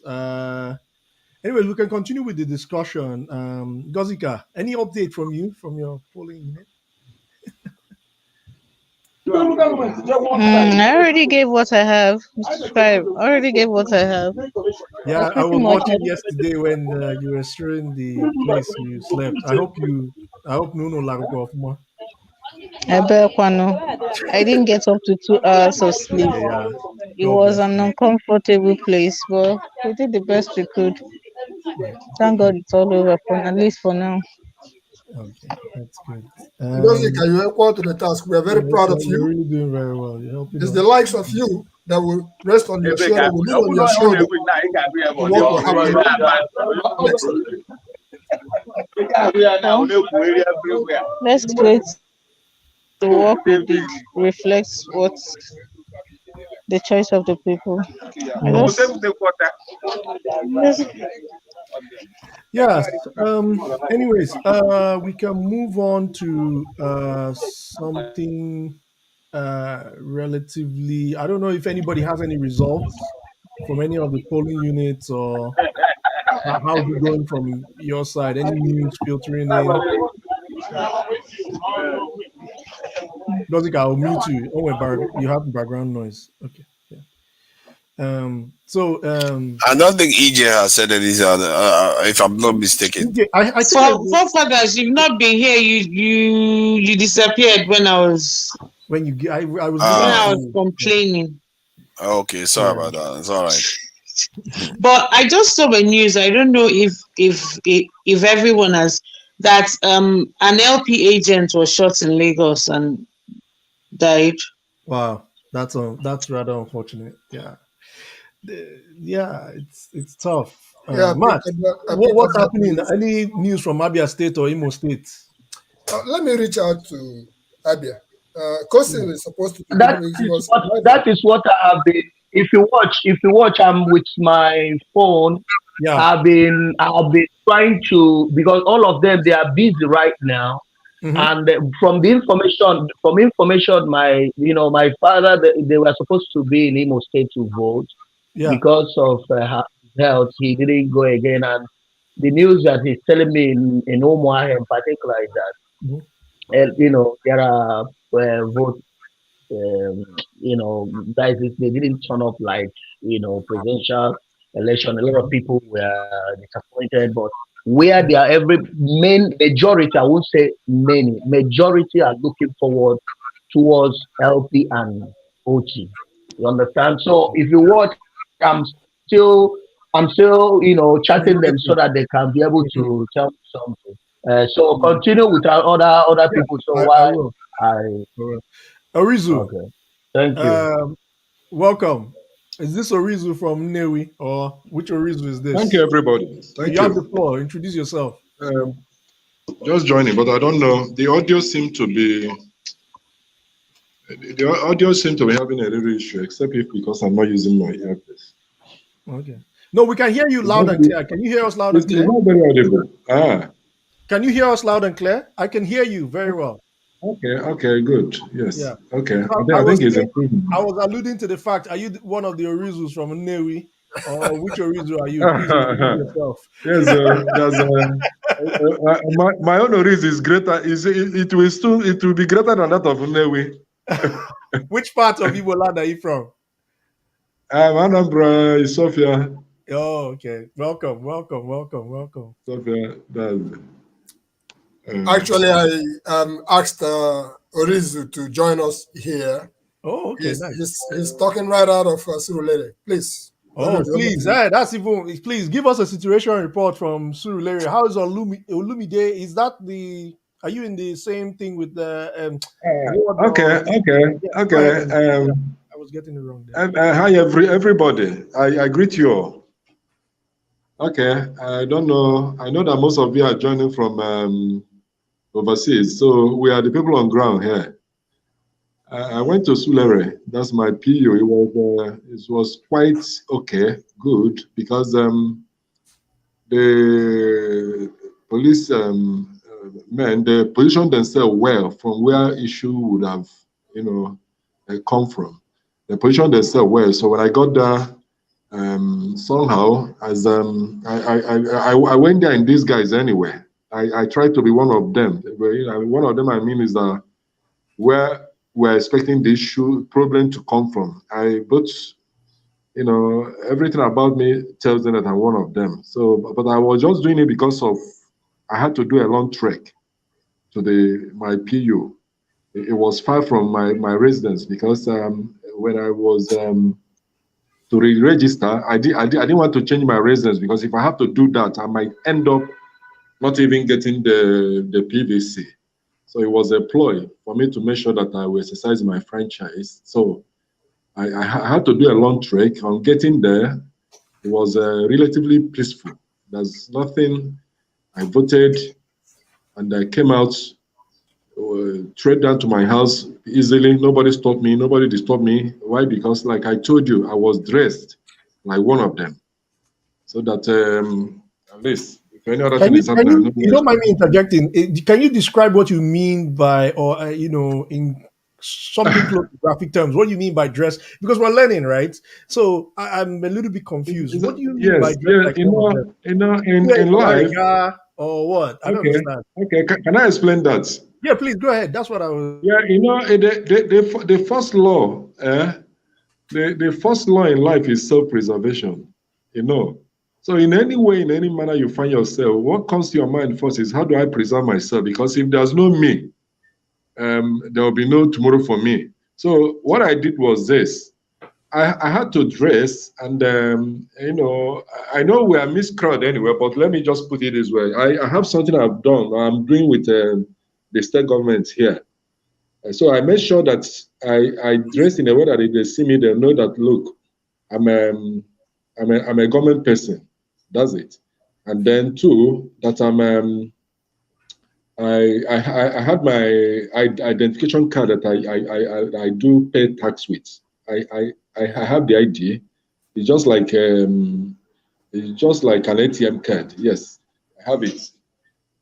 I have it on me, and I have a towel that was given to me by a friend. It was just a souvenir from someone that just did Thanksgiving a week ago. I hung it on my neck, and the name of the person was boldly written on the towel. At least I hung it in a way that anybody coming across me will see it and know really that look, these are not the people that are looking out from. So from there, I had to do the long trek all the way to there. People see me just hi, how are you? some even tried to speak, our language here to me, which I just nodded and waved at them as if I comprehended. So that was how I was able to go there and come out without being, hindered. And in my unit, I didn't notice any kind of nobody was harassed. Everything was just quiet. Or maybe because it's a high brew area in Sululere. If any of you is conversant with Sululere, if you know Adero Gusaya, so that's where my polling booth is. Yes, it was my former residence before I moved. So I still made sure I retained it because it was quite a peaceful area. So the only place you could have miscreants close to that place is where a place you call Shita. Shita, close to Alaji Masha area. Thank you. God bless you. Just very close to Alaji Masha. So that's that bridge there. There are low-cost housing estates there. So inside that low-cost housing estate, they have a lot of them there, Shita. They call them the Shita boys. They're traded Very rough, guys. very rough area. We used to go play basketball. But the law enforcement agents station their what do you call it? This their armored vehicle there. Yeah, they station it there, and they're there in large numbers, just to make sure that the guys will not go. Please, can I really want to ask Mr. Rizu a question, please. Can I go ahead?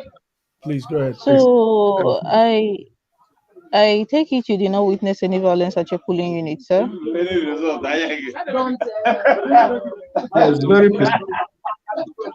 So what did you make of the mood of the people there with this whole ethnic slur going on?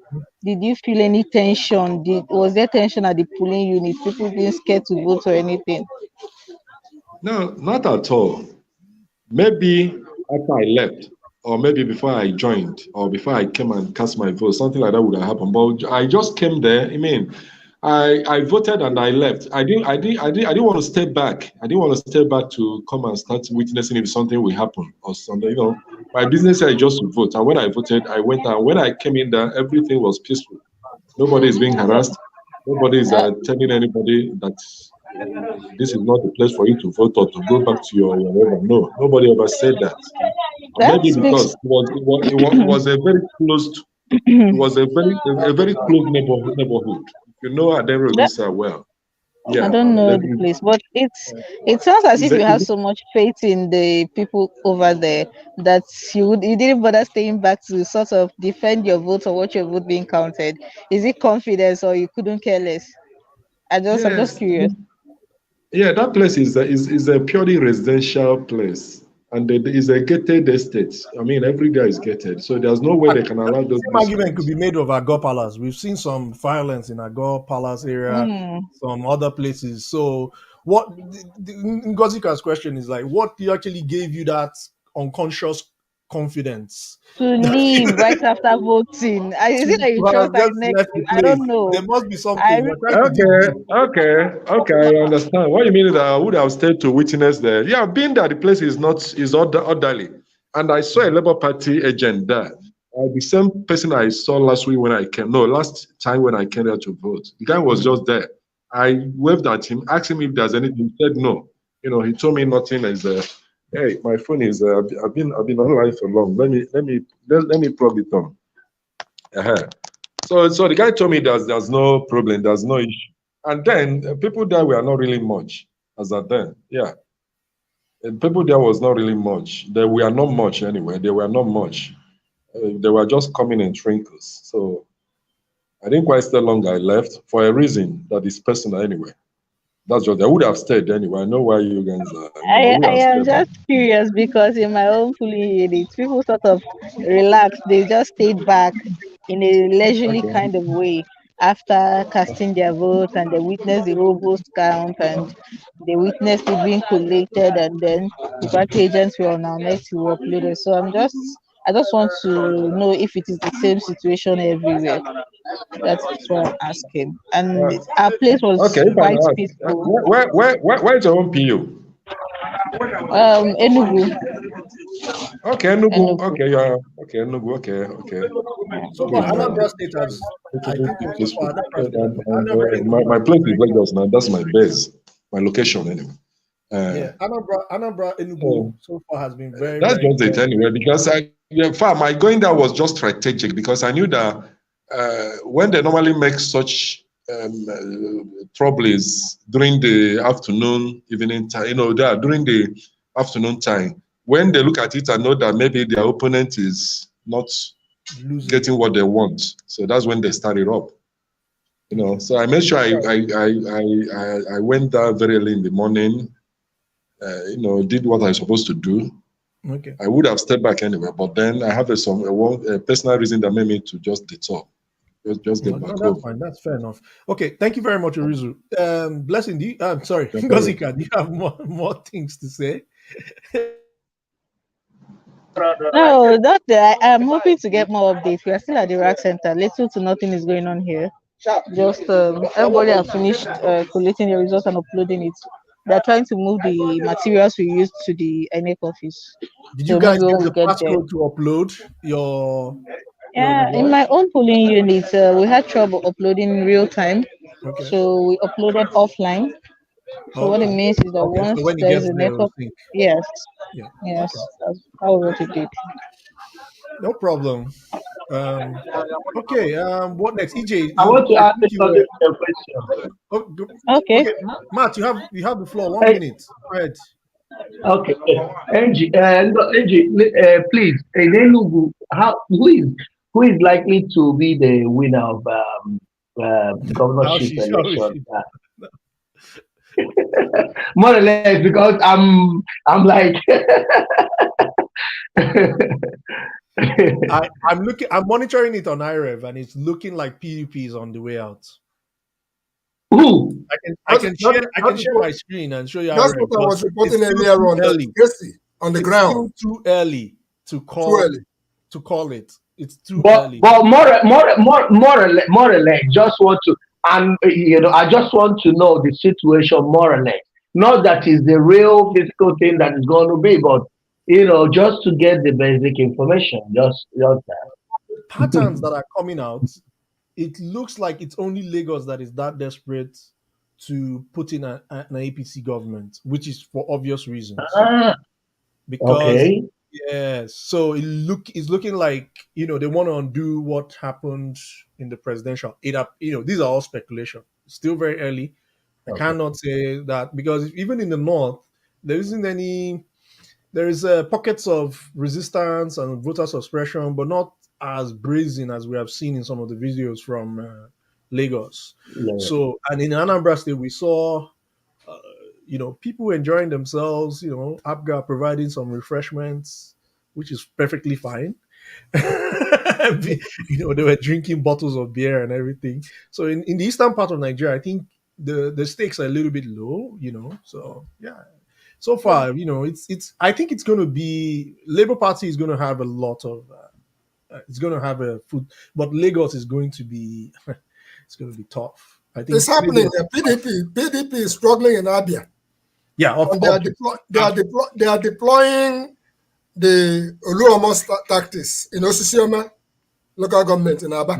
okay. They are going out there bullying people, but the people you can try. Osisioma is like is not even up to 12% of the Abia expected votes now. So Yeah, but that's just know that I'm from Aba, no, I and know we that. in Aba, if you push us, we push you back. That is a number. I know. If I was on ground, frankly speaking, I'll be leading an army. We are not advocating that violence. I say, but what we are using now is number 6, and that's the grammar we are preaching everywhere. Lagos. Please. What is number 6? Update.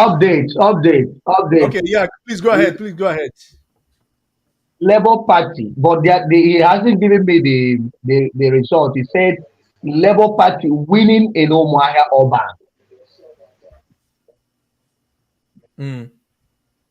Okay, but I'm asking for the result for you. I'm trying to, see. Urban. That's what you mean. What you mean? Urban is, the main capital. Yeah. Okay. Yeah. So so no, now that you say, if Labour is winning there. That the way I know politics of Abia State. If Labour is winning there, it's likely that OT, I didn't say sure, I say might carry the day.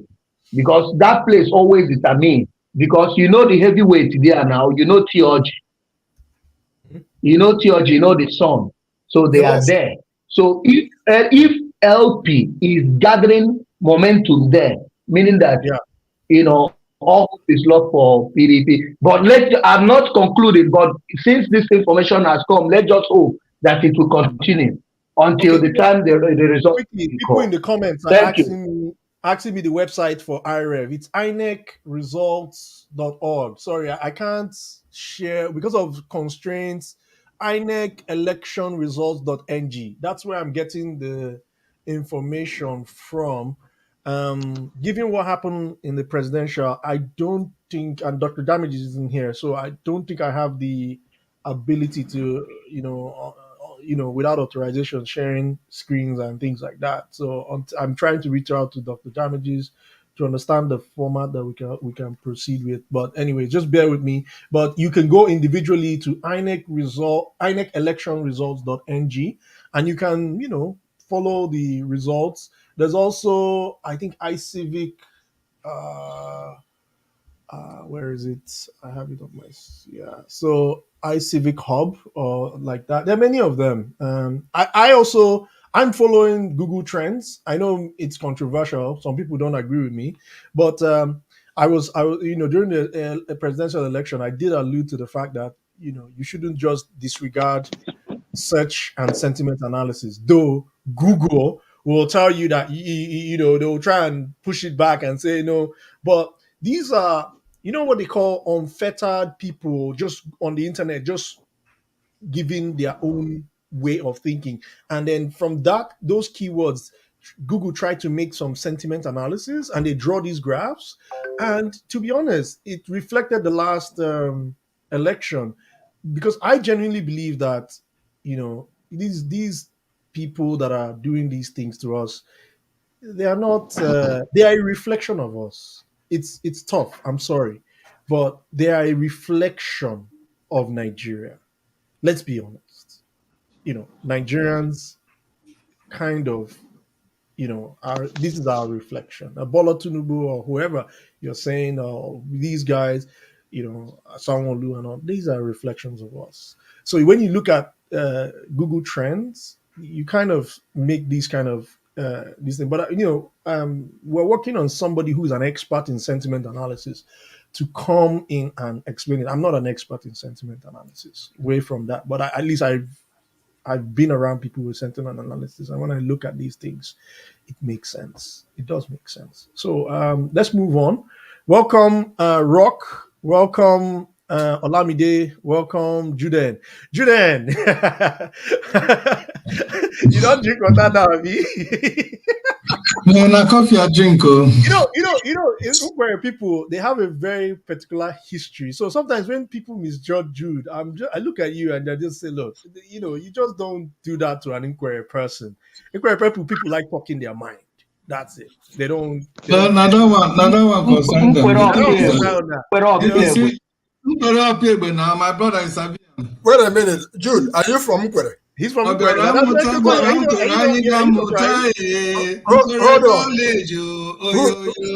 Hold on, Jude. My in-law. Hold on, Jude. My middle name, Jude. My middle name is Nkwere. Oh, really? Hold on. My middle name is Nkwere, but it's spelled Nkwere. Yes. Okay. Remember, your own Nkwere is double R. Double R. Okay. My first title that I took, my chieftaincy title, is Opiebe. Oh yeah. Opiebe.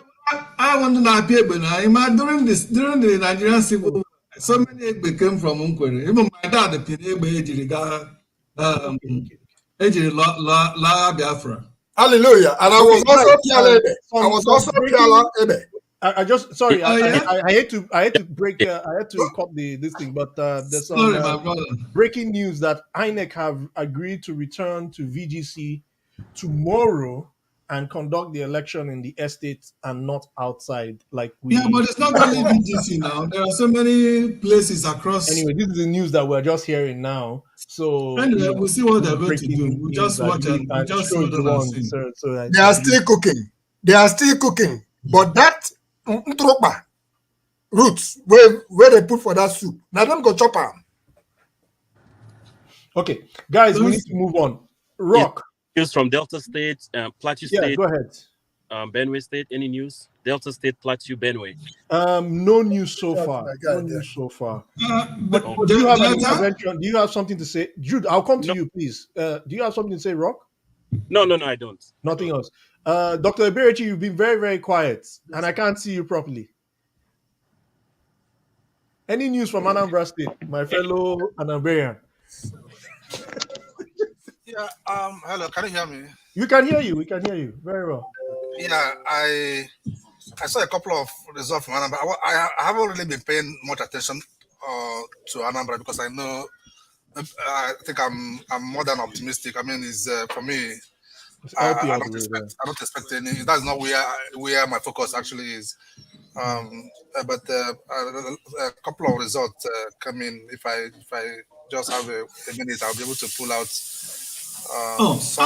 Anambra is 99. It's almost done. Yeah, exactly. So I'm not expecting 99.98%. I'm not expecting any. I think we would. People are going to write the part 2 of Soludo since he has refused to write the part 2.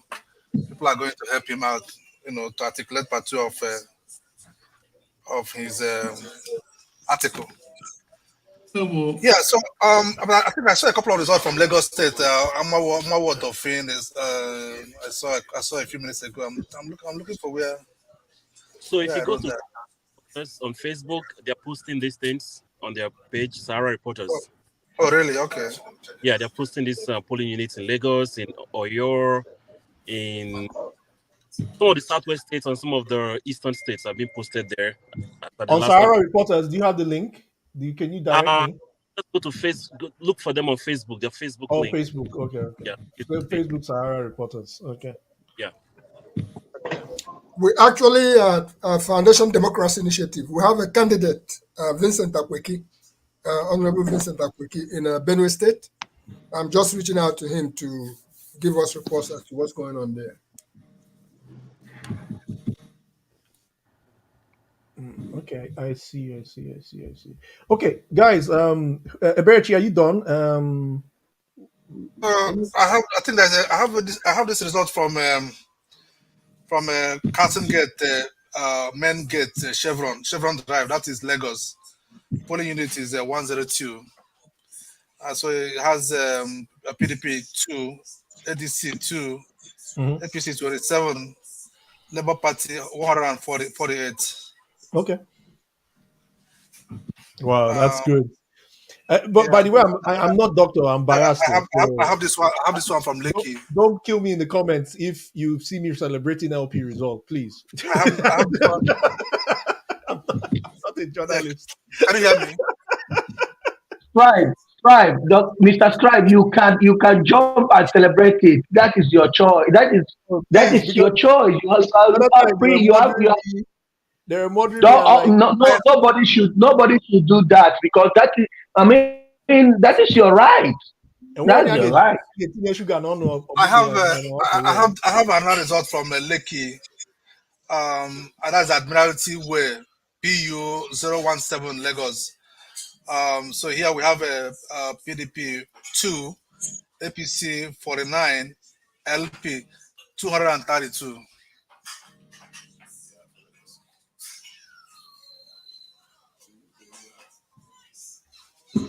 It's not over until the fat lady sings. Yeah, exactly. Yeah, absolutely. You can bring your water in one angle, and then water would water you in another angle. That's great. That's great for LP. For LP. So yeah. So what next? Any other results from any part of the country? John Abba, welcome. Yeah, I remember adding you just now. Any result from Benue, from Ochi Doma? Huh?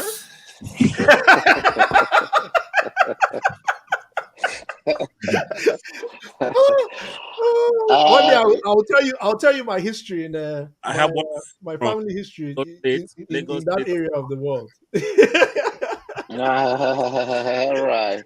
So far, I'm following up. If I have any update, I will definitely let you know. But the Okay, three good. contenders are there, and we'll keep close eye on it.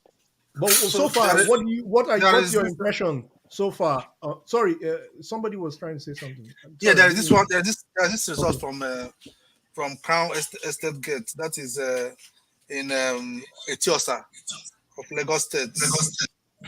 Says ADC 3, PDP 1, APC 12, Labour Party 155. Nice. Matt is dancing. John Abba. Etiosa of all places. Yeah, Etiosa. Okay. Sorry. I was going to get something some comments from John Abba. Please don't be John Abba. What has Yes. been your overall impression about these governorship elections? I just want to get your opinion overall, just so far. What do you think? Has it been free? Has it been fair? What's your pulse? I want to get your pulse here on this topic. In general, it's been a better one than the presidential election, apart from the fact that Musgrave has to vote in Lagos. But Musgrave are human beings; they have identity. So, but this is much better than the national one. Even back in Benue and other places, this is much better. Okay, that makes sense. Yeah. So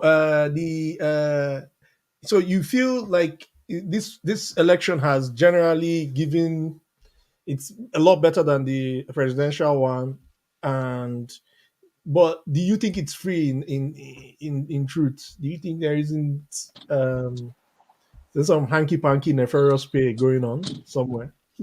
There will not be a perfect election Election. the way we expect it, but compared to the presidential election, this is much better. Mm. So there's one polling unit in Lagos State, Mm. Ward 007, Satellite Town. Mhm. They got APC 1, NMPP Mm. 1, Labour Party 119, 119 for Labour Party there. And there's Mm. also that one at the let me check that real quick and come back at the Fumia Kindle. Kindle. Wow, we just lost Rock. Rock. Is anybody hearing the Rock? I can't hear Rock. So Okay. there's a result from polling unit PU 21. That is Lagos State. Polling unit 24. So we have PDP 1, APC 43, ZLP 1, LP 137. Okay, makes sense. Thank you. There seems to be Rock. a trend going on there. There's a trend. Yeah, there's a trend. Rock, Yeah, sorry, we lost you. We lost you yeah, for a second. Can you finish your? yeah. So when I'm in my car, and when I hold my phone, when I go to Facebook, I get kicked off here a little bit. Oh, okay. So I can't. I was talking about the result for Fumi Akindele, the Nollywood actress. I think she won a polling unit. I can't really quote the figures without going back there, but she won a polling unit. Labour Party didn't do well there, but when I get the actual figures, I'll let you know. Okay. No, that's not a surprise. I think that's only she will use her Geneva skills and get people to vote for her. That's only fair. That's okay.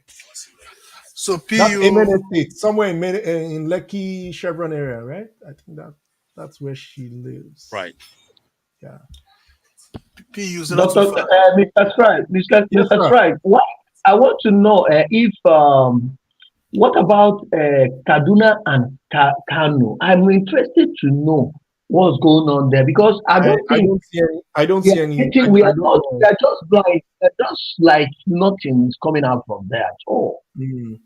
Okay, maybe I can find it on.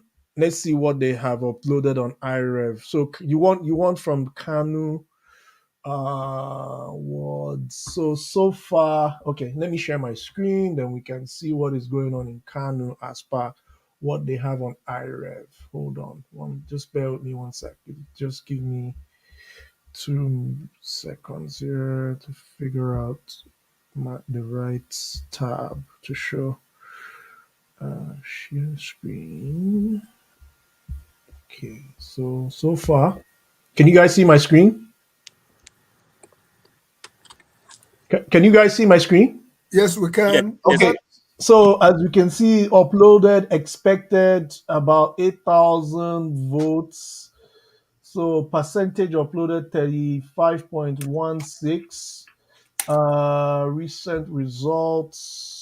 So we are looking. I don't know Kaduna very well, so please cut me off if I'm making a big mess of it. Oh, this is what I don't like about this thing. No, no. Are you talking about Kaduna? This is Kaduna. This is I mean Kaduna State, Oh right? yes, yes. Kaduna is Yes, just this is 35% in. Kaduna South. So I think this is the whole of Kaduna, if I'm not what wrong. is that website? If I may ask, let me This is log in. INEC electionresults.ng. Okay, the highest number. The Sorry, I'm just trying to figure out how to the navigate. most uploaded one right now is Kaduna South. Kaduna Yeah, South, Kaduna South is mostly in. mostly in 458. Let me see what was it. Jaba, 13 wards, 700 and something polling units, 600 polling. You see, anyways, maybe my technical side is going to kick in now. Let me just keep quiet because there's so many Tunda, Kaduna. things I Let's don't see. like about this UI. Um, so you see, this is where I'm going to kind of stop because it's becoming annoying. The But way don't worry. Let me tell you guys. it's not let me just say, let's just do this. It's not user friendly. No, Okay. I wouldn't say, I This. wouldn't say user friendly. I think with the amount of money, 350,000, just give me $1 Well, million. Give me like $200,000. I'll get you something better than this. Proprietary.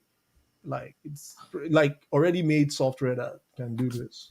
This is terrible. Kaduna South, Tondu, Nuape Ward. Wow. APC walloped everybody. 157. LP 0. PDP 89. In Kaduna State, Maybe what maybe they rigged. Kaduna South.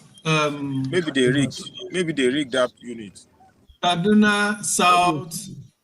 Tundun Nuwa. Tuntuwada. Tundu Nuapa or Nuapa. Okay, hold on. Kaduna South. Whoa. Kaduna North, Kaduna South. And you said it's Tundu. So this is Tundu Wada. Tundu Nuapa. Tundu. If you go to the first one there. Okay, yeah. Okay, there you are. Okay. Ribado Road. Ribado Road. Ribado Road. AM2 Ribado Road. So Only unit code. So this is the results. Let me check. APC 153. Abga. Wow, Abga got 1 vote. Okay. That's nice. And then LP got 0. LP got nil. Are you kidding me? Are you sure they didn't rig these things? They rigged now because it's APC 149. APC 149. PDP 137. LP 0. No, that's not possible. You see,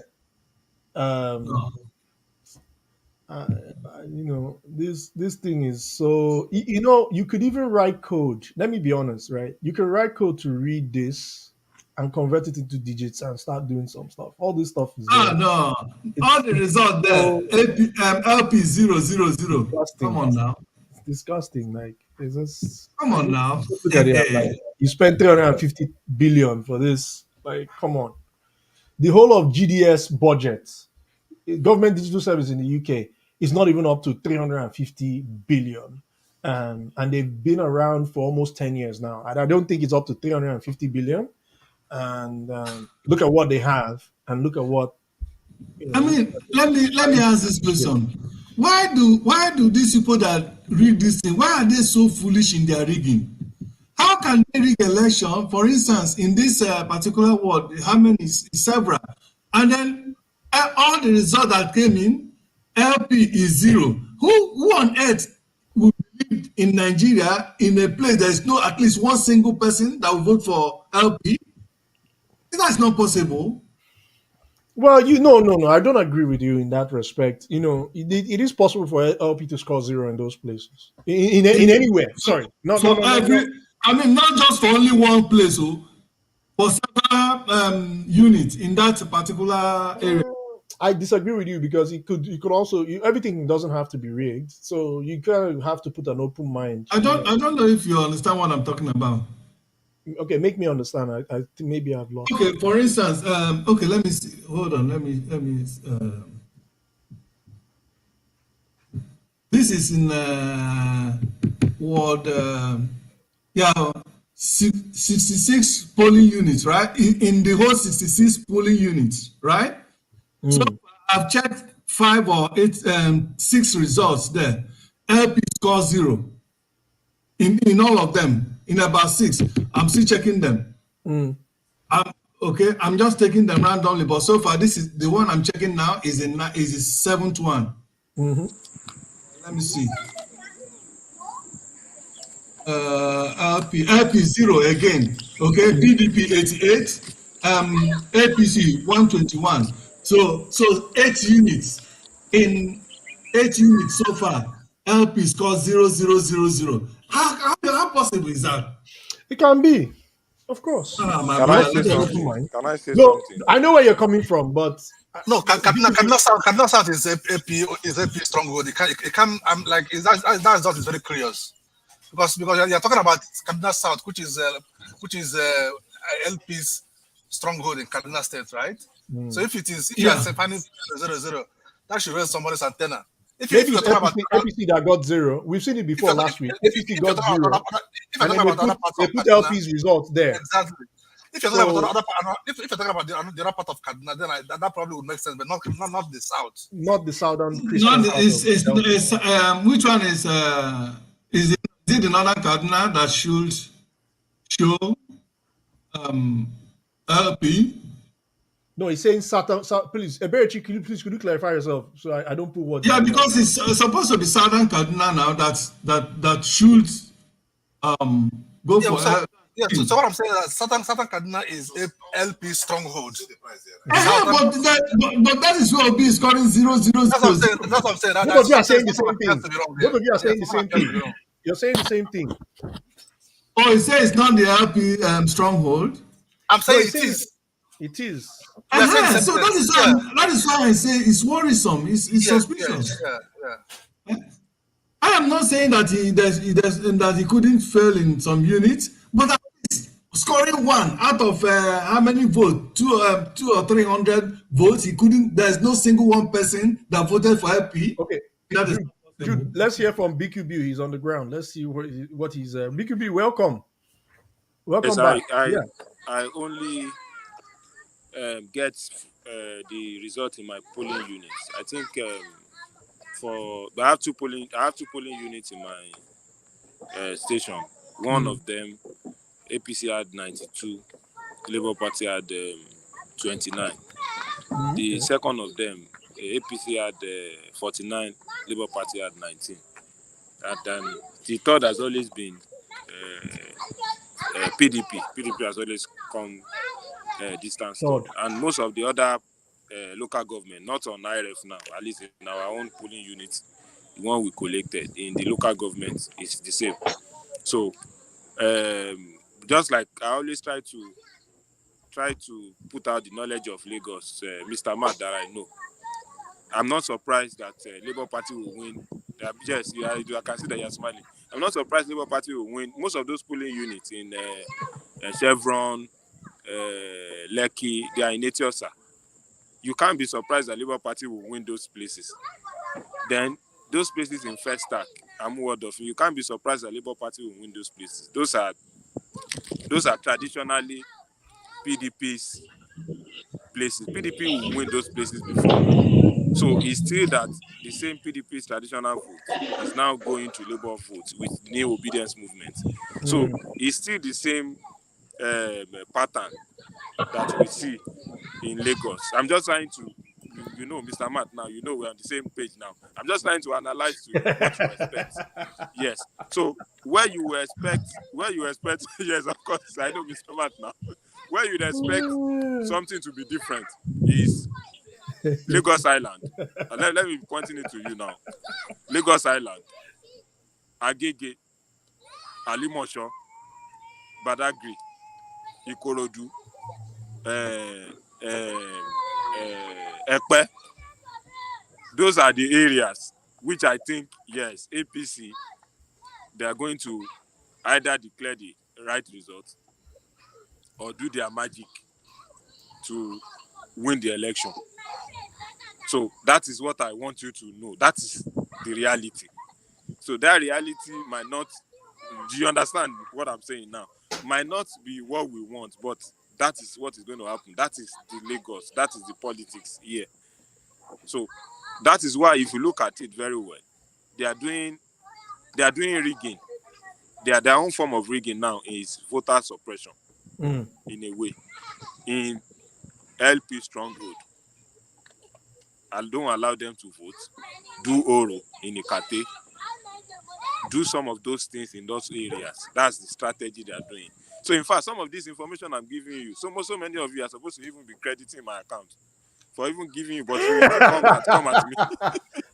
But you still come at me. You're turning this into a business thing now. Is it supposed to be for Nigeria? BQB, that's the first time I'm hearing you calling it the way it is. I'm just joking, but the guy, they will still be coming to me to attack me. Like no, I know now. I'm telling you, people are entitled to you their the opinion situation. now. BQB, Yes, this is the situation. This is the situation on ground. It's not about where you are, where you are not. I'm just trying to. Now I'm giving my opinion. In the morning, I was giving the situation on ground, which I was just telling Dr. Damages. But now I'm giving you my opinion. Yeah. Largely in the polling unit, I see APC won, but not with wide margins, like I see. Not with mostly maybe around ×2, not like 10 votes to 150. But APC won. Labour Party too got significant vote. I mean, maybe 50 to like maybe 20-25% of the vote. That's what I've been saying in the result. But you know, this is politics. This is election in Nigeria. Anything can happen. If you know that anything can happen, it has meaning. These same results are still going to go to, I don't know those ones that are counting, if it's from IRF, or those ones in Lekki, if it's from IRF, or from the one posted online. If it's not from IRF, you know those results is still going to go to the local government, it's still going to go to the collation center. You understand? So if you get to the collation center, some maneuvers might still be done. I don't know. But the mood of the state, the mood generally, wants Sanwo-Olu to be re-elected. That's just what I feel. But here, like I said, up till now, it's still largely peaceful in this local government. There has not been any issue of violence in my local government. And by the way, I don't know why people are looking at it. This local government is still the biggest local government in terms of electoral votes in Lagos. Yes, it's the largest in terms of votes in Lagos. And luckily for us, we don't have violence. We don't have any issues. It's all those other local governments that we know the reason for the peculiarities of why we ascribe violence to those areas that there are. So I think that's just the small submission I said. Can you expand a little bit on why those areas why you have this opinion that those areas are being targeted or no, we violence? know some of us we know our biases and we know some of those reasons now. We know now. No, you're on live TV. I don't know. What do you mean by you mean you don't know? I don't know. So and if I a devil's advocate, how can a devil's advocate know anything? Yes. Know anything? Okay, if you don't know, okay. And if I tell you, you're not going to attack me. Message Mr. Matt. Mr. Matt knows the reason. And he's not a devil's advocate. I am the devil's advocate here. Not for you to not start not attacking me, for me to be telling you the reason. Then, Mr. Jude, somebody can declare some of the election we see, even in IRF, in Southeast, APC had 0 votes in so many polling units. So you mean that in the whole of Southeast, in most polling units, nobody voted APC, one person. What are you? Wait. BQB, why are you alluding? That Last election. Yeah, I'm no, not wait. anything, I'm just making a point. Are you going towards that LP is rigging? No. I'm not saying LP is rigging. Anyhow you interpret it yourself. No, I'm just saying my point based on what Mr. Jude. No. Mr. You need to Jude come no, back. you can't say that. Jude, please. If you are saying that you are now kind of sectionalizing or analyzing Labour Party to be Eastern Party. Labour Party by no means Eastern Party. Jude, apologies. I'm going to mute you. Wait, hold on, please. Southeast is Labour Party stronghold. I agree, absolutely. But the point I'm making is that as long as Labour Party is in Southeast, so that means that in a polling unit, APC will not get 1 vote. There is not going to be one person that will say I want to vote APC. Even ABGA, even other ABGA, all those, there's no other party that will say I want to vote. What are you alluding to now? What in your opinion, as somebody in the West looking to the East or to the Southeast, it's the same suppression now. It's the same voter suppression. Which one is suppression? How is that being orchestrated? So how is the one in Lagos being orchestrated? No, but we are seeing it. Can you provide? Listen. Can I make a video? Dr. Ibris, you make a point. Just wait. You have not seen any video that a man was chased out from a polling unit in the East that cannot vote APC. Please, can you provide the evidence? Send me the evidence. There's a videos now going around in the East that said he cannot vote APC. Even if it's going to be 1 vote or 2 votes. That's the point. You cannot justify that if Labour Party will add 100% votes. If you had 200 voters, all those 200 will vote for Labour Party in all the polling units in Southeast and rationalize that. And you want us to believe that is the reality. Even the leaders of obedience is saying it that him in Anambra will get 100% votes. How is that possible? So everybody in Anambra, all eligible voters in Anambra will vote for Peter Obi. Including Mr. Scribe, can I ask a question, Mr. Scribe? The man that wrote letters. So there's nobody that can rationalize this question I'm asking. I'm only responding to Mr. Jude's reactions to saying that why would Labour Party had 0 in some area. And I'm saying in the presidential election in Nairef, APC had 0 votes in so many polling units in the Southeast. All the people in those areas, they did meeting that if there are 200 people in this unit, we are all going to vote for Labour Party. And it's a secret ballot. You only take a ballot box and go to that unit to vote, and everybody is voting Labour Party. Nobody else. One person has not voted APC. Nobody has said, okay, let me on my own just vote APC. Only one person. So we can rationalize that. That is true. That is fair. That is what the people want. So are you alluding to other region? Are you alluding to some kind of ethnic preference? No, it's not ethnic. No, then what is your point? I still need you to anchor this now. Let me there are several ways. Wait. Let me anchor it. Let me anchor it and summarize and leave the space. There are several ways to do rigging. Yeah. Voter suppression is one of them. Intimidating those other people that you know they are going to vote in a certain way. Harassing them not to come to that unit is one of. There are several ways. So at the outcome is just going to show you this is what was done there. You don't need to believe what I'm saying to you, that the reason why APC had 0 votes in those units is that it's genuinely all the people in those units doesn't want to vote for APC. BQB, other people have a right to respond to what you just said. Eberechi, you have the floor. Dr. Eberechi, please, you have the floor. Okay. I know you want to respond to what he's been saying. Yeah. Two things quickly. Yeah. What raised our antenna with respect to the score of Labour Party in the Kaduna is that the area involved here is, if you look at the trend, if you look at the past election, that is probably the only area in Kaduna that is sympathetic to Labour. If this had occurred in some other parts of the Kaduna state where Erufai hosts were, then nobody would have raised this. Nobody would have found it curious. That is one.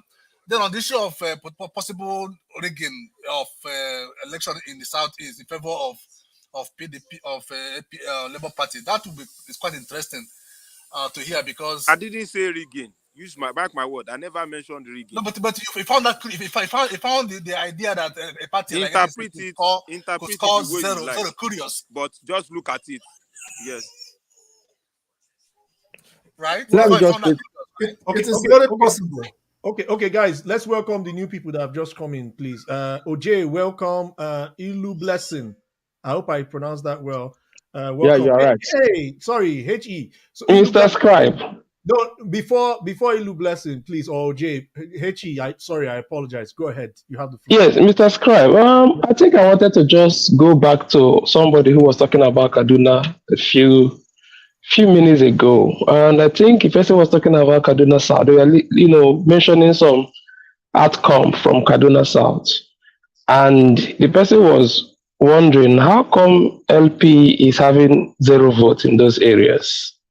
And that caught my attention because first and foremost, Kaduna South is predominantly possibly Christians, like what we used to know. And number one, they say Kaduna South result is out. Mostly Kaduna North result is not that out. That's not surprising me. I mean, this should not be surprising us about Nigeria anymore because they want to use Kaduna North to counter Kaduna South when the time comes. So let's see what they're doing here. Then we'll know what we can do from our end. However, Kaduna South is not a place that I think LP should be having zero votes. We might have to compare those particular polling units. If somebody can go back to presidential election in those polling units and then do a comparison between how people voted in presidential election in those polling units and what is going on here, we are then also having zeros in presidential election in those polling units because that seems very suspicious. That's what I wanted to say. Okay, thank you, HE. But let me put a spanner in the works of this debate about LP getting zero in this side, APC getting zero in the southeast. If, for example, genuinely those numbers are zero, do you want the returning officers to manufacture it? If those numbers are reporting zero, yes, we know we could anchor this on ethnic reference. We could anchor this based on the whole NSAS thing and people hating APC or people preferring LP in certain areas or LP, rigging the votes, voter suppression and all that. But genuinely in those areas, if, for example, people last minute feel they don't want to vote for a certain political party, isn't that still legible? Does it mean that we can't actually look at things from an objective angle? These things are possible. That these not really. Let's hold that thought for now. Let's just hold that thought for now, and let me go to Ilu Blessing. Thank you so much for your patience. Please go ahead. You have the floor. Okay, thank you, everyone. And I really like the energy in the room. Just to ship in some things, what Bob mentioned. In reality, you only rig where you are strong or you're strong. All the parties rigged. Because when I actually did some sampling through IRF, I pick Lagos, I pick Ekiti, and I pick a few places, Abia on IRF for the presidential. And there are some cases whereby a single person actually signed as both party agent and presiding officer. So that alludes to what Mr. Bob mentioned. That, for example, I can mention names. There's one Olufemi in Lagos, Alimosho, that signed both for Labour, APC, and presidential listing. A case of Cynthia Okenke in Abia, I can post that one also. He signed for one of the as a presiding officer, as a party agent for all the parties. So, that's even with that alone, I believe people rig where they are popular, and they can even suppress each other. I was watching the video this afternoon where I saw Labour, LP, and NABGA trying to tackle themselves. They don't want themselves to be voted to vote in the polling unit in Anambra State. Likewise, it happens in Lagos also. So for me, ideally might not be, but in the real sense, it's actually what Bob actually mentioned. Okay, thank you very much. Appreciate you. OJ, are you there for?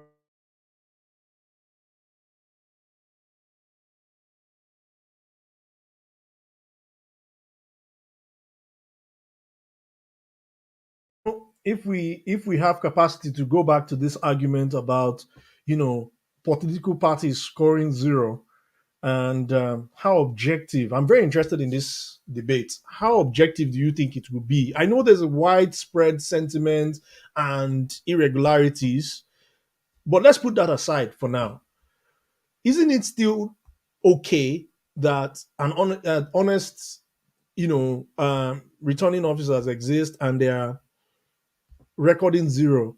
So should we now start reading meaning unnecessarily into these areas? Also, the people have a right to change their mind. So I take offense a little bit with people who are saying that BQB is talking rubbish in that respect. I take I offense. don't, I don't read comments. I don't read comments again now. No, no, no. It's okay. But like Peter Obi, Peter he's Obi, entitled Peter to his Obi, opinion. Peter Obi won. Peter Obi won the 2 units in my polling unit in the Yeah. last 25th February election. Mm. But I've just explained the result to you now. APC won. APC won now with a bigger margin now than what Peter Obi won with. So we rigged the election now for APC, Abi.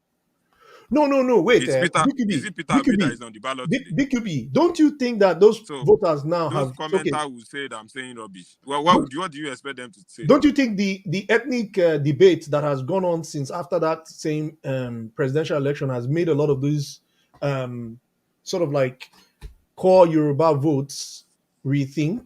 And No, absolutely.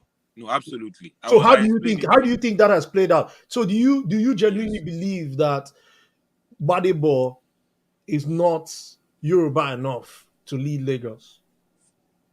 Oh, okay. I'll come to that. First of all, I explained to you. I even have I have a documentary evidence to it. In my polling unit, we have two of them. One is about 230 something voters. The Hmm. other is about 130 something voters. The two of them in the same, about one or two, not up to 1 kilometers apart. So I check all the name on the roster. I can even tell you, if I can profile it, that about 90 to 95% of people on that list are Westerner, Southwesterner. Peter Obi won that unit. So it couldn't have been people from any other places that voted for him to win. So that is just putting that ethnic point, laying the foundation for the ethnic point. Now, as at that time, I can tell you categorically, GRV Strike. was not in the picture. Please let him finish. Please let him finish. Let me finish, Mr. Jude. Let me finish. Please. I'm talking for you from perspective of somebody in Lagos, Alimosho, Mm. not in California where you are. So the GRV as at that point was not in the picture. Do you understand? This wave of GRV started immediately after that election, after Peter Obi won the election. Mm. That's the point that most people obedience are not putting in picture. GRV was never in the picture. It's only this PDP guy, Jando, that is giving APC the run for their money throughout the course of the campaign. He's the one we'll be seeing around. It is the only poster you will see. The only thing you will see is about Jando or APC. You can hardly see anywhere you see GRV. It was not this last 1 week of Peter Obi's magic that pushed the guy to believe that you can deliver. So he's not everywhere. Having said that, now the question about being Lagos enough, the narrative that came with it is the narrative of some people that are not being treated well in Lagos. And those people that are not being treated well are Southeasterners. So I'm coming to represent their interest in Lagos. And for me, I don't believe the Southeasterners are not being treated well. They are in the civil service.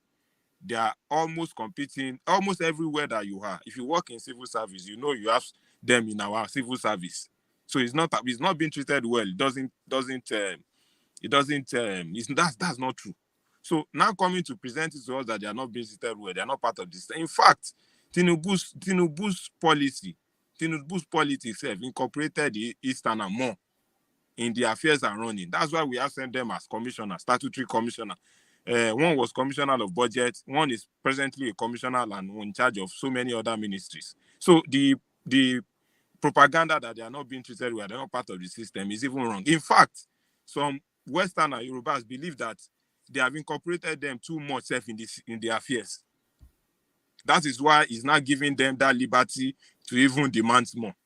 So now, Gbadebo coming in to ride on that narrative, to now push that I'm coming to represent these people's interests. Anywhere there is a fracas relating to that area, he's always going to show. When there was fire incidents in one part in Ajegunle or Ijegun or something area, he was the first person that first went there. I'm going to build it. He was building that. He was pushing that narrative of for these people. Whereas you are saying you are Yoruba, but you are pushing the narrative that you want to be representing and you want to push the support for only one people. So that really came to some Yorubas as like, what is this guy pushing for? Then the Chinedu something is not new. The guy contested for senatorial election in my senatorial district, Lagos West Senatorial District. That is even the senatorial district with the largest vote as a Limosho local government. Chinedu was there in his name. Is Gbadebo Chinedu Rosevivor. It's now that Chinedu is not there in now that he's using. So but what is wrong with that now? What point are you alluding to? I'm not saying no. I'm not saying anything. Isn't that Nigerian enough? Isn't not a Nigerian election? No, I'm not saying it's not Nigerian enough. I'm only trying to tell you the angle. You asked me a question about the angle, how I feel people are seeing it. So people are seeing it as coming in that 2019 in that narrative. You are now coming to push this narrative against your own people that you say you are. So that's why the APC machinery too, the APC people are now pushing the narrative that, see, this guy is coming to sell us this way, that some people are not being represented enough. He wants to only protect their interest in the affairs of Lagos. It's APC that is pushing that propaganda. But for me, as an average Lagosian, it's not experienced enough for the post of Lagos State Governor. That is me. Being to MIT and studying architecture doesn't give you an experience enough to run Lagos. I went to medical school. I did postgraduate training in a specialty. But if you ask me, do I have the cognitive experience for administration, management? I will tell you, I don't think I have it. Which is the same thing I think about this same Gbadebo. Being in a specialty, studying and being a core professional doesn't mean you have a cognitive experience to run a state like Lagos. Lagos is a very big state that you can't just give somebody that studied architecture in MIT. Okay. Can I ask you a question? Okay. Can I ask you a question, BQ? Go ahead. Yes, you can ask me. I'm ready. Okay, the present governor now, what experience does he have? He had so many experiences. And then how has that experience helped Lagos for the past years that he has been a governor? No, the guy has only been governor for close to 4 years. And how has that experience? How has Lagos fared? Lagos has improved. Now I live in Lagos, so I can tell you categorically Lagos has improved. Lagos has improved. Can you tell me what exactly improved in Lagos? Let's be true, sincere. What has improved in Lagos? This guy is not saying the truth. Seriously. Can you tell me what exactly has improved? I live in Lagos. Okay, guys, hold on. One after the other. Let me respond. My apologies. I'm going to meet you guys right now. OJ, I've been seeing you in the Can you answer my question? Hold on now, Oga Jude, wait, hold on. OJ, welcome. I've been seeing you in your comments in the private chat say we don't want to add you. Please, we have a rule. We have to see your face in order for you to comment. But I added you here just so that way we can have a conversation. So without you showing your face, we won't be able to allow you to talk or contribute. So if you don't mind turning on your camera, and then you will have the floor. Is that okay? Oh, okay. Welcome. You've turned it back off. No, you have to just leave him. I'm going to have to put you in the studio and below. Then when you're ready, if I see that, I'll bring you back up. Okay. Oga Jude, you were sorry. Before I just wanted Question. to I address, say, what exactly? Can you be specific? What he has done in Lagos that is exceptional, that has made Lagos better than what it was before he came in? You are muted. You are muted. Unmute. DQB. Yeah. Soon enough, a light rail that is done by a state, not a government, is going to Which be rail? moving people. Which rail light, are you talking about? If you are going to be asking me all this rail I'm talking about that you can't see, that is a The light rail. Okay, hold on. Was it start? Is it the one that started it? It's not. Is it about starting? You are telling me Okay, the project that the guy has done. do you know, excuse me now, do you know how many billions of dollars Sanwo-Olu and Tinubu have stolen from that project? Do you know? I'm not here. I'm Mr. Jude. I'm not here. Wait. Is that the experience? Is that the criminal experience you're talking about? I'm not here to debate with you on academics. Hold on. Of how I'm much only telling you about the project. And I'm going to Yeah, list those I'll come projects to you. for I'll come you. to you. Okay, guys, Yeah, just wait. wait. You are telling me how much or not how much. Let's visit this another time. BQB, thank you so much. Jude, thank you so much. OJ, how are you? Okay. Welcome. You've Yeah, been I'm fine. Good evening. wanting to express yourself, so you have the Yeah. floor. Yeah, and it's been a long way. I've been trying to come on because of the conversation. I'm a fan of Dr. Damages for over 8 years now. If I'm Yeah, not he's mistaken. hearing you. He's in the background. So my contribution to Lagos State election in particular, because I was raised in Lagos, though I'm from Edo State. I am more Lagosian than I'm being from Edo. So I have lived in Oshodi, in Mafoluku, in Alimosho. So I know virtually, I work in Lagos Island. My last job was from Datiko Atlantic. I work with the Deme International and Sanfida Island. That was my last job I did there. Where are you now? Intimidation. Where are you now? Are you outside Nigeria?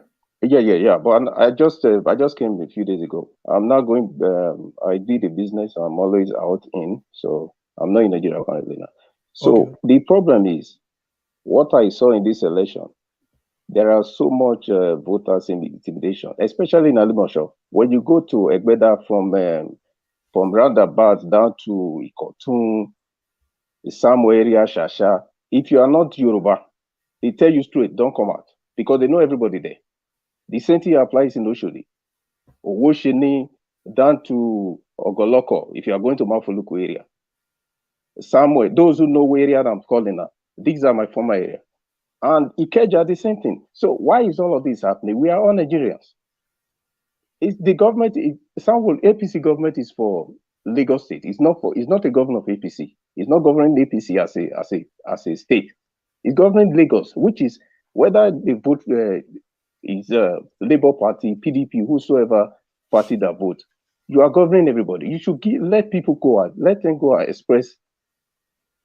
I mean, let them show whom they want to vote for. Give people that freedom. If you are not Yoruba, don't come out. Or you are just. Please, Mike, please let him have the floor, please. You understand? Ahead. So why are all these things happening? I can tell you, in my bus stop in Egbeda, there are more than 50 talks from that, if you know Bale Market, they go to Abati. Even as I'm speaking to you now, my people cannot come out. In Samuel Street, go to down the road to when you go to a Jimo area. Why is all of this happening? Because in Lagos, if you don't speak Yoruba or you don't speak Hausa, everybody starts as Igbo. So anybody who doesn't speak Yoruba cannot vote. This is what has been happening today. So why that? It's too much. The intimidation is too much. Why is all of this happening? Okay, they should give everybody a level playing field. Thank you very much. If you do, left to me, I don't know any of the candidates personally, but I see what has been happening. Like what Ambode did. Ambode did a lot of job in Lagos for that 4 years. A lot. But this man has just been there for the past almost 4 years now. Nothing. I live in Lagos. Nothing. Okay. It's Ambode project that is commissioned. Okay. Let's go ahead. Mike, welcome. No, I know. I've seen you. Mike, you have the floor. If you want to respond, go ahead and unmute yourself. you guys, start using this platform to allow people to come and be using it to create ethnic disaster everywhere because they will just be coming here making up lies and things. You need to use this channel to give you. First of all, if somebody is telling you that in this place, in that place, in that place, were you there? They will start saying, if you are Yoruba, you can't come. Were you there? How can you be in all these places at the same time? Mike, 1 second. Let me explain. Well, wait. Let me say one thing. Please, wait. No. Mike, you're a new person. Okay. Let me explain. The name of this show is Have Your Say. I get it. And now everybody is entitled to come in and say things according to how they understand it, according to how they see it. Now, I know. the beauty of it is that people like now you're not happy with what somebody has said. You come in and you can then you have the right to rebut to And that's what I'm doing. And that's what I'm doing. So you have the floor. So please, I just wanted to explain that because maybe you because everybody has a right to come in on this show I understand. and say okay. I lived in England for a very long time. I'll tell you briefly this. I was shocked. I just came from Nigeria. I was shocked. I went to Parliament Square and I saw this old man. He stood alone and he was calling the Queen of England a witch. I was shocked. I almost thought they were going to come in and grab him. But you see how my mind was conditioned at that time. So you need to understand that people are entitled to their opinion, however crazy it might seem to you.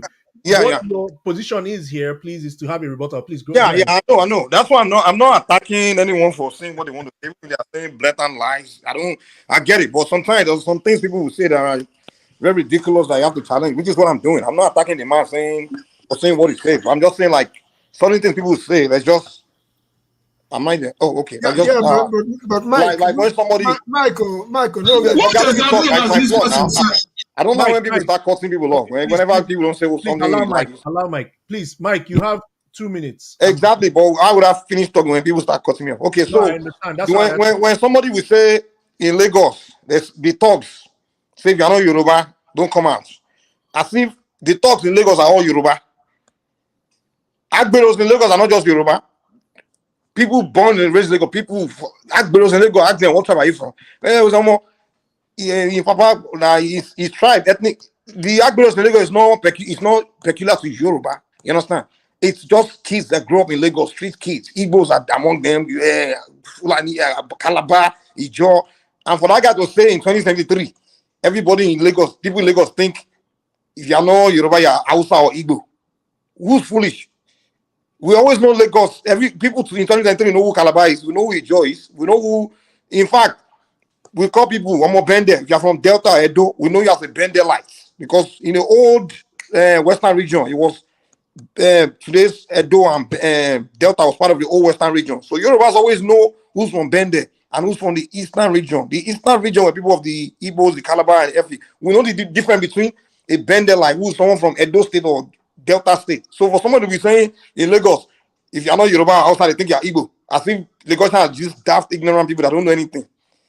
I mean, we know one tribe is one tribe. So we don't say this one in Lagos, they don't do tribalism like that. Everybody grew up among people of all tribes. There's no way you grew up in Lagos and don't have an idea of what what do you call it, Calabar is, or you don't know idea of what we all know different tribes. We all grew up. There's no way you grew up anywhere in Lagos and don't know people from at least 10 different tribes. So when some people come and start making up things like they're attacking everybody, what they're trying to do is create and these people that are coming here to do this thing, what they're trying to do is unite all the South against Yoruba. That's what they're trying to do. Unite the South and the Southeast against Yoruba. That's the tactics they're playing here. And this thing is to stop. It's not only Lagos that thugs are behaving like that. Every state in Nigeria, thugs are behaving like thugs. So let's not make it a Lagos thing or Yoruba thing. Thugs are thugs. In Anambra today, in all these other states, thugs are there. In Anambra, you hear about shootings. Nobody's talking about it. Now it's all about Yoruba trying to marginalize Igbo and everybody. Let's stop these things, man. Thank you very much. Thank you very much. Buddy, welcome. You haven't said anything. I'm coming to you. Jude, I see your hand. Matt, I see your hand. I'm coming to you. Hello, everyone. Hello, Mr. Scribe. Yes, hello, buddy. Yeah, so we've been saying this for days, even the build up to this election. So we shouldn't just turn this platform to ethnic jingoism. It won't help. it won't help. All we are calling for here is a good governance, regardless of either in the east or the west or the south. But we turn it into something else. You know, if you say a particular place is no man's land, like Oji was saying, you are said not to come out. Because that's the narrative that's been on for some days. You know, Bob was, or BQ, or BQB was on ground, and it actually told us the situation of things. You know, OB is not Roadvival. That's a two different personality. No matter the wave the Labour Party is riding on, that they rode on in about 2 Saturdays ago, it's not going to work for Roadvival. That's a different personality. The same thing is happening in Enugu. The same thing is happening in Anambra. If you follow the event that is presently going on in Anambra, it's nearly the same thing. There's a change of dynamics, except you are not a politician. Things are not fixed. So it changes, and the narrative has a lot of stuff to play. Even if you go to Kano on Saturday, Kwakanzo was having his wave. The NMPP was clearing everywhere about 2 Saturdays ago. If you go there today, we are looking at the results. It's a different ball game entirely. So the stoking of ethnic tension will not help anybody. Either Lagos is better or it's not better. Lagosians, they've elected someone to rule over them. We can say, and I can tell you by my experience, by things I read, by things I saw, by conversation I hear from people, Lagos State is doing well. Relatively. We might not say by our standard. We can't compare it. You might laugh. You can't compare it to Edo. You can't compare it to Delta. Why? In a space of 2 months, you know how much Delta State government borrowed, and you people are there. You couldn't challenge them. We know how far with Edo. I can take you state by state. You know what? If they say their governor shares better, who are you to challenge them? That's why people get bitter. When I was in Kano, one thing I learned quickly in Kano, when I get to Kano, anytime you are entering a Kano city, there's a signpost they put up there. If you're in Rome, behave like a Roman. I can't say because I'm a Nigerian, and you get to Kano, they say, Shiga, you can't enter that compound. You are violating their rules already. Respect them. The second thing they told me when I entered Kano was that respect their local politics. Don't dabble into it. You might have the idea when they are discussing their local politics. It's their politics. You might say you are a Nigerian, but it's their politics.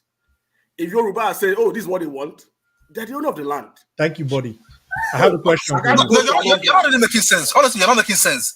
Why would you? It's making sense, man. It's making sense. Guy, don't insult me. I will shut you down. Release them for you. How can you insult somebody say it's not making sense? When you look at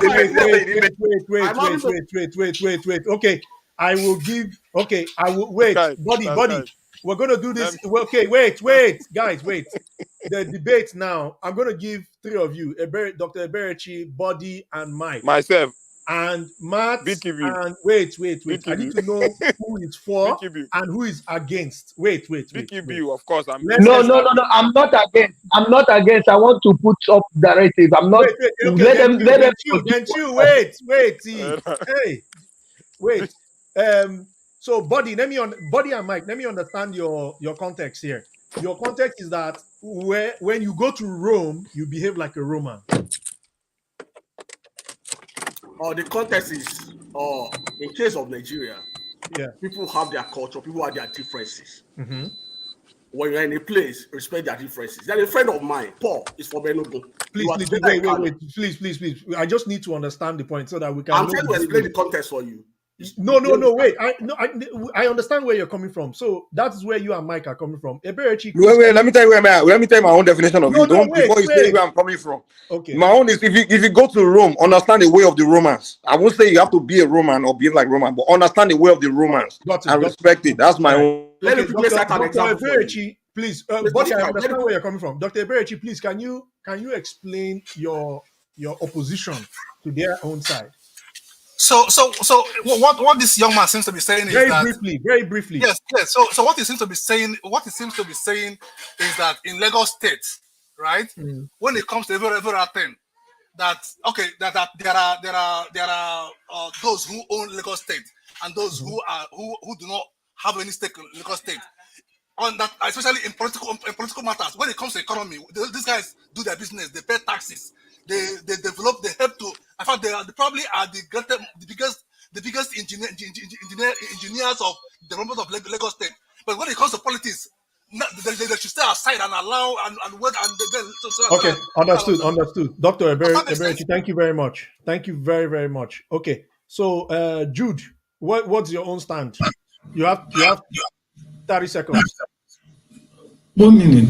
Now, my own stand is this. You see, when we come out in a public discussion like this, that we are supposed to say the truth, because it's only the truth that can straighten up this country, and we continue to spread this kind of ideas. So, are you telling me now that the election that has happened in Lagos now that can is enough to produce somebody that will be called a legitimate governor in Lagos? Is that what you're?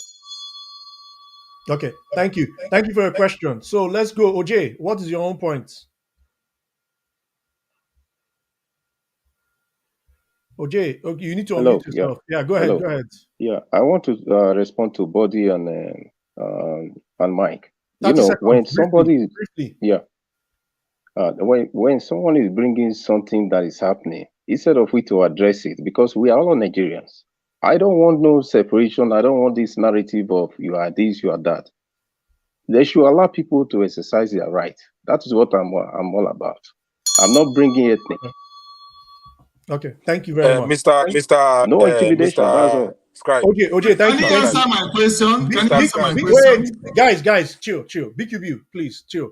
So now we have two. I think I have two defining sides. So some people here feel that in a place like Lagos or Kanu, that you need to respect the local politics, the culture, and the religion. And then there are people and Onitsha too. Wait now, and then in Onitsha, yeah, okay. Then some people else are now saying that okay, we are Nigerians. The sovereignty is in Nigeria. We have submitted our sovereignty, so therefore, we as Nigerians were free to express ourselves how we see fit in wherever part of Nigeria we find ourselves. We have contributed to the taxes, so therefore that gives us another right. Where it gives us right to come to also participate and determine the political future or the political context of the area where we are contributing tax. These are the two lines of thought. Okay, so now what I want to us to do is that I will go with Body and I will go with Dr. Eberechi.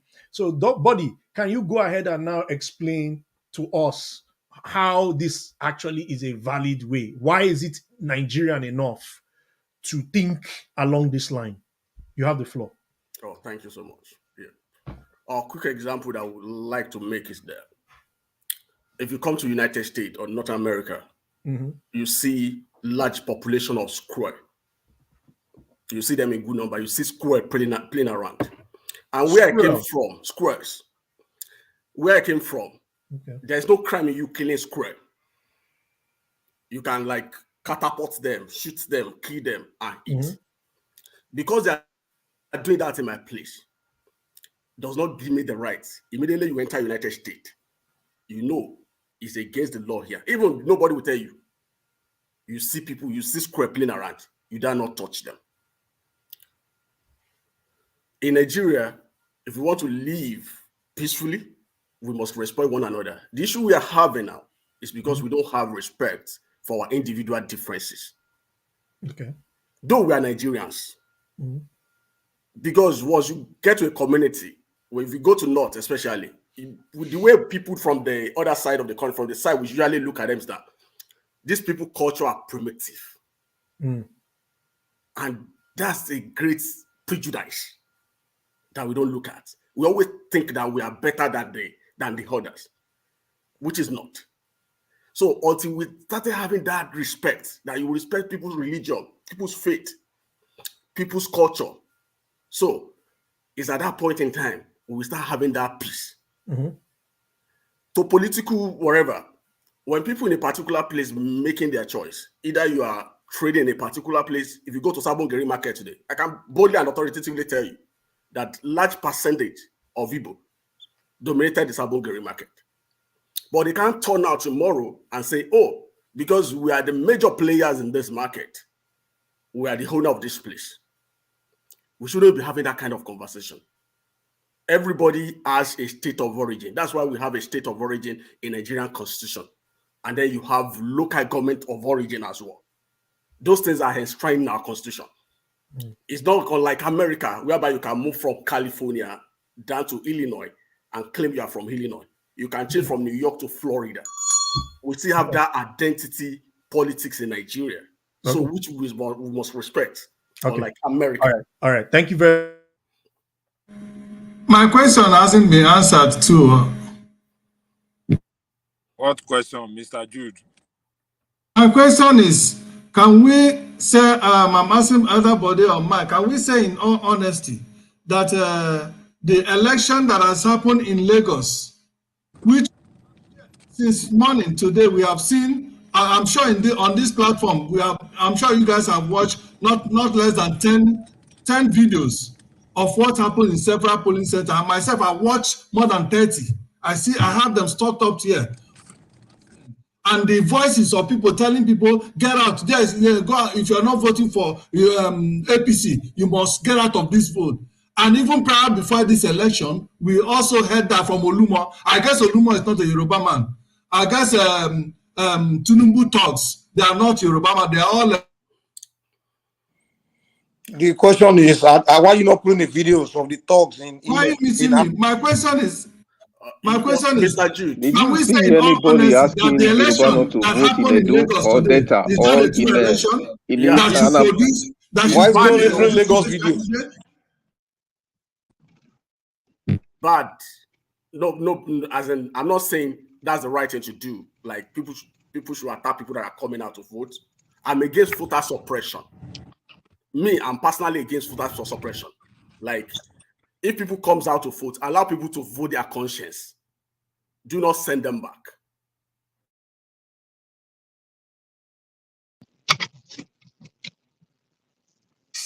You are muted. I'm not in support of voter suppression. It's bad. It's anti-democratic.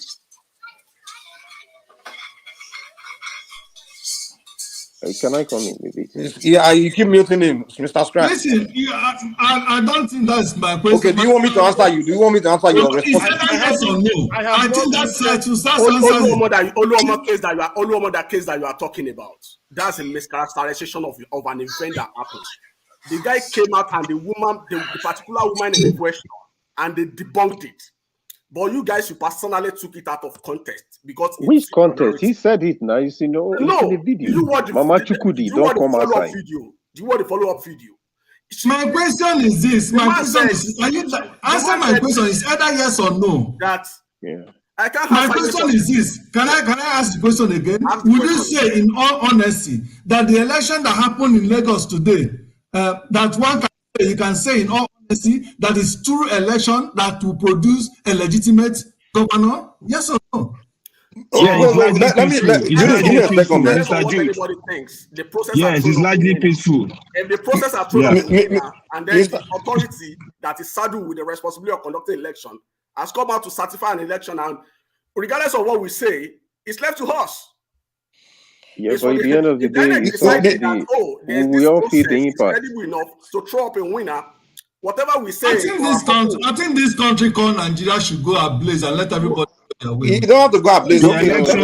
Guys, give me a second now. Can I just say something? It's largely peaceful. How can somebody say in his right senses that this election?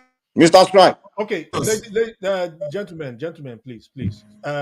I would like us to have a very, very civil debate. I really enjoy and I see points from all your angles, but I think you guys have had your say.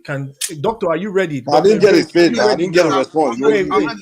Yes, I know you would. Yeah, please go ahead. You have the floor. Please, let's listen to the other side. Yeah. So I have no idea what Mr. Body is talking about. So Mr. Body is saying that. No, hold on. I said that rhetorically. Go right? Okay.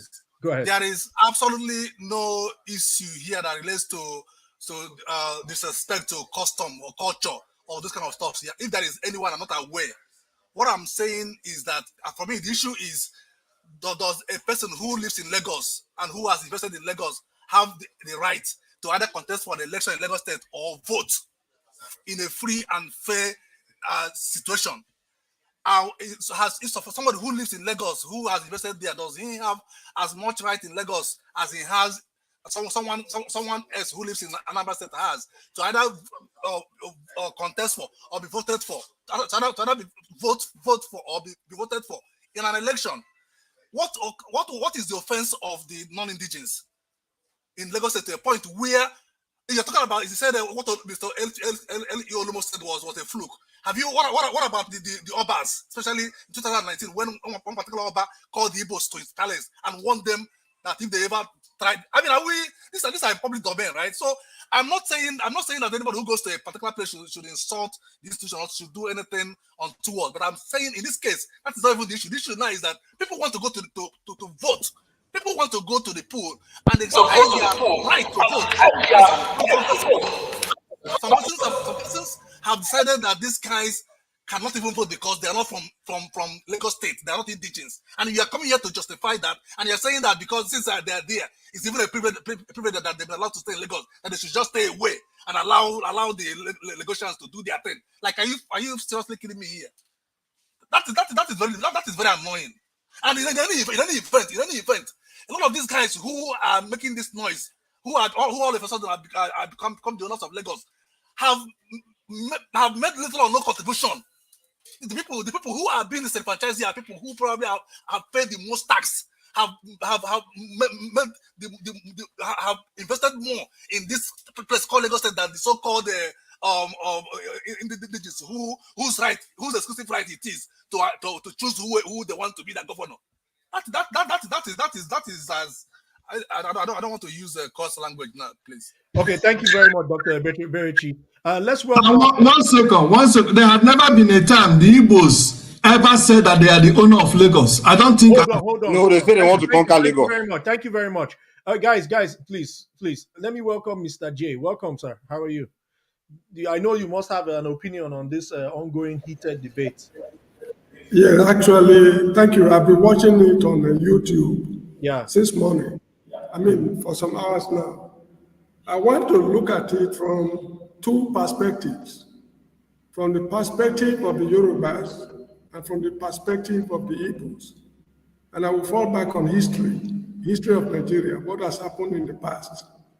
I'm not taking sides in this quarrel, please. I'm just trying to look at things from, let me say, an academic point of view.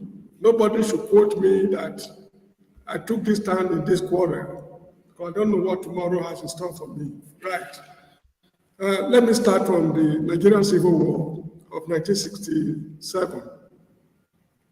When the country was in a turbulent state the way it is now, Yakubu Gowon had cause to create 12 states out of the 4 regions. East Central State, the capital was in Enugu. Rivers and cross rivers were carved out of East Central State, likely to weaken the base of Odumegwu Ojukwu as the governor of the East. Now, when the war broke out, the people of Rivers, majority of them were actually not prepared for it because they were taken unawares. Ojukwu hadn't enough time to educate them on the reasons why they should go along with him. Now, when they created the state, the first governor of Rivers State was Alfred Dite Spieth, a very young man. He was just crossing from 24 to 25. He was the youngest governor in those days. When they took over, they noticed that majority, in fact, almost the whole of Port Harcourt belonged to people of Igbo ancestry. There was nothing they could do about it. So when the war eventually broke out, the Igbos left, they went home. When they went home, Aphrodite Spieth declared the properties abandoned properties. So many houses, thousands of houses. Now, just within a very short time, he said that we cannot manage this estate. The estate is too large for government to handle. We are selling it to members of the public. Then mainly Ikwere men, they bought the houses at giveaway prices. 50 pounds, 10 pounds, 5 pounds, just like that.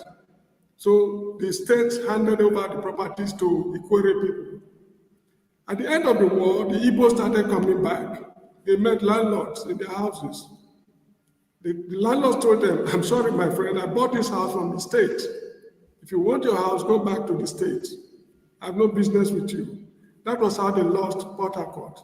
Now, the people of Ikwere are saying that they took the land from them because while they were under Eastern region, the land office was in Enugu, the capital of East Central State. According to them, they said the Igbos used that opportunity to allocate plots of land, tracts of land in Port Harcourt to themselves. So the war was a blessing to them, and they've taken over their properties. Up to today, that's what they call abandoned properties. I'm not in support of it because people, use the sweat. From the sweat of their brow, they build the houses. So if it's to be taken from them, they should follow normal standard procedures. Now, I'm sure the fear of the Yorubas is this. Today, there are so many Igbos in Lagos. In about 50 years from now, if they now occupy positions of authority, they now formulate policies which implement and they integrate themselves properly into the system, like this present guy who's fighting for the governorship. The guy is neither an Igbo nor Yoruba, it's just in between. Now, the Yorubas are afraid that if we are not careful, in 50 years from now, this city will no longer belong to us. I'm sure this is the crux of the matter. And the fault is with us Nigerians, because the constitution of the country stated clearly that if you stay in a place, Shagari's constitution, I don't know of this, 1999, if you stay in a place for 6 months, 6 consecutive months, you are free to contest election in that place. I'm sure there might be something like that in the present constitution, which we as a people refuse to work. We are not serious people as Nigerians, let me put it that way. So this is the cause of the whole matter. People are already caught between the devil and the deep blue sea. They don't know what to do. So this is the cause of this problem of the whole matter. that is causing Thank you very today. much for that. The Yorubas are afraid. Okay. You haven't categorically that we've developed this city, and yes, with the sweat of our, we've labored to bring up this city, so we should be treated as indigenous of the city. So this is the matter that we are battling with today. Thank you very much. Appreciate it. So please, if you want to join me on YouTube. Okay. Welcome, Kenne. I believe that's Kenne. And then Detribalized Ade. Welcome to both of you. Hello, thank you. Yeah. Could you please let us know who you are and what your opinion is on this debate? Also, I just want to say, I think we've made enough emphasis on Lagos. I think I want to advise, it's up to you. I want to advise that we speak as Nigerians and we speak a little bit more on the topic itself, and not because I think there's a little bit of a growing obsession on Lagos. This same issue exists in Kanu. This same issue There's obsession on Lagos. Yes, this same issue exists everywhere. I can speak authoritatively with this as someone who's lost a lot, whose family has lost a lot as a result of all this ethnic stuff. It's not today. Back in 1945, my father became an orphan due to this kind of nonsense. So let's try and break this down and be very, very abstract, about this. Thank you very much. Kenya, you have the floor. Okay. Yeah, I think I joined earlier. Like I explained to people, for instance, my mom is from Ondo State, my dad is from Anambra, yeah. So when I hear all these kind of arguments, it kind of baffles me, the way people think, yeah. Because going forward, this is way of the future, Lagos is a cosmopolitan city, same thing with Kano.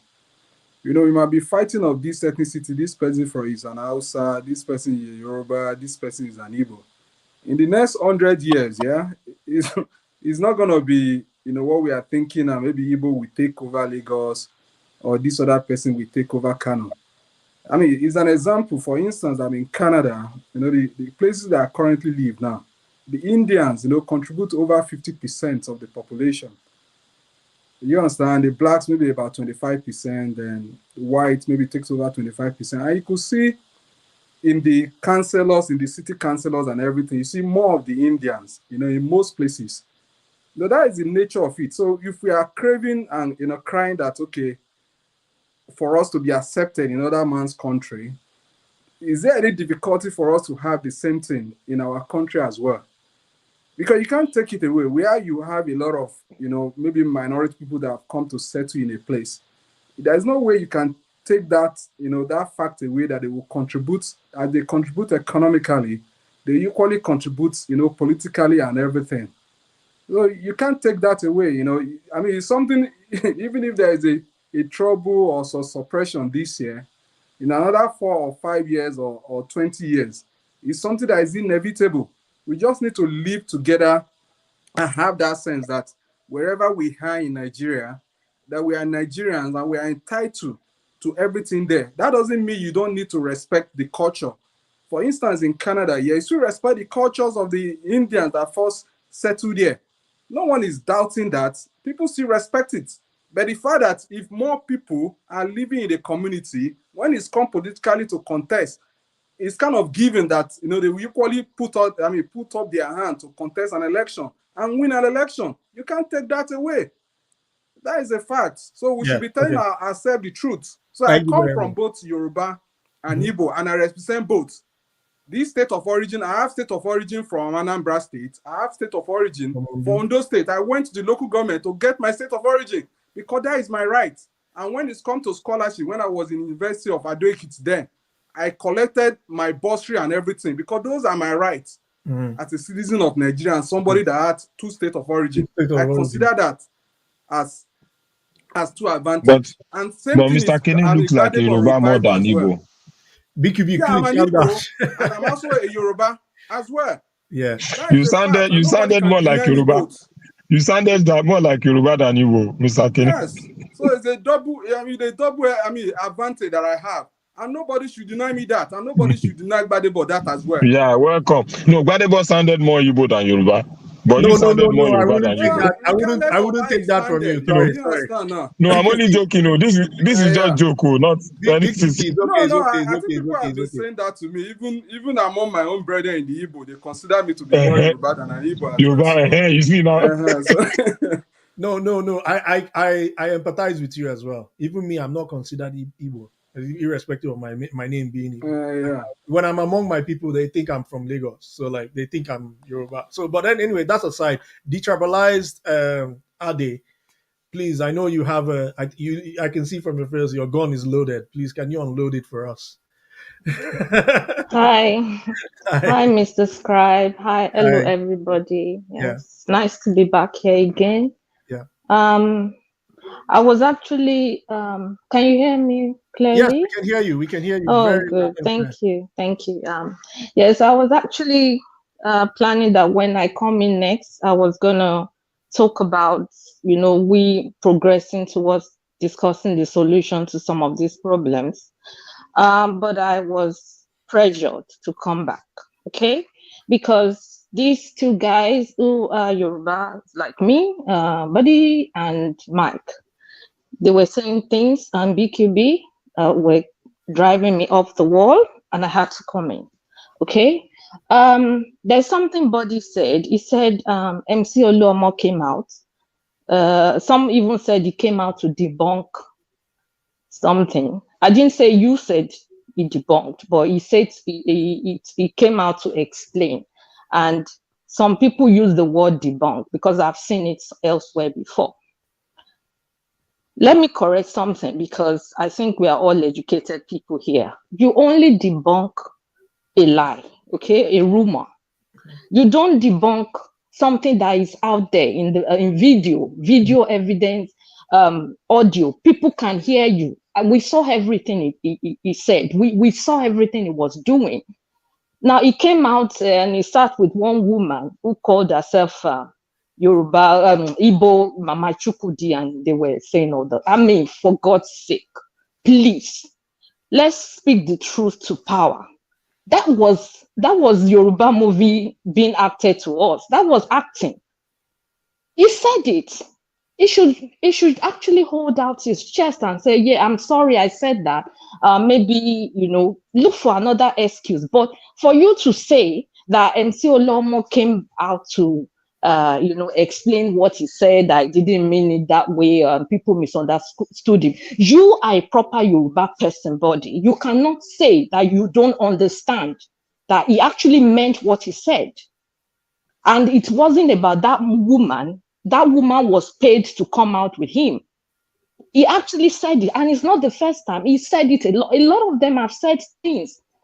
I watched one woman last night. In fact, I couldn't finish watching the video because I can't stand those videos. There was this woman. She came out. She was speaking in Yoruba on social media, and she was saying that she was saying something like addressing Tinubu and saying that when it comes in and all that, that they should make DNA free. That is stupid anyway, because that's not proper reasoning. And what do you mean DNA free? Everybody's got a DNA, but I understood what she meant was that DNA testing should become free.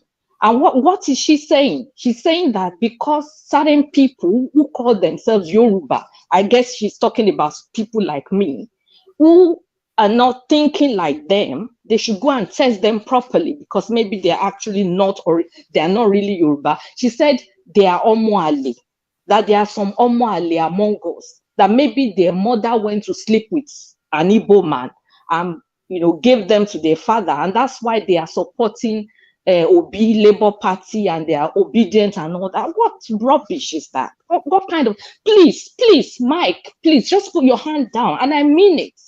Put your effing hand down. I don't want to hear you while I'm talking because I cannot stand you. I've seen you there. I've seen all the things you do and say. I can see your body language. Okay, let's go from that issue. Now, I said something before BQB. I heard him repeat that thing, but I said it earlier on when I first logged in, when that Dr. Damages was hosting the show himself. I said that this GRV guy was not in the picture before, and he has repeated that thing. So because I know, because some of us we have sense, so we know what is happening. Because before, this whole thing was between Sanwo-Olu and Jandor, okay? GRV was like not in the picture. It was after the February 25 election, and when they saw what happened, that was when GRV, all these attacks started coming against this man, okay? So now, this whole thing about your Igbo no respect, whatever, please, we were not talking about this before. We're not talking about this before the elections. All this thing about Igbo saying this, Igbo doing that, is all coming up because of election, okay? So please, let's get everything into perspective. I am a Yoruba person, okay? That's why I put that detribalized there. I'm not racist, okay? Please, Mr. Scribe, let me say this because I don't really sit down, I'm busy and doing things, okay? I'm sorry, with every due respect to every other person here, okay? The thing is, I live abroad, okay? And I can see from these two guys especially, I don't know about BQ, but I don't effing want to know, okay? So you live abroad, okay? So in your workplace or wherever you are there, sometimes you have somebody that maybe they do something, and the next thing you start playing the racial card, you start putting up the racial card and saying, no, they are racist, they are this, they are that.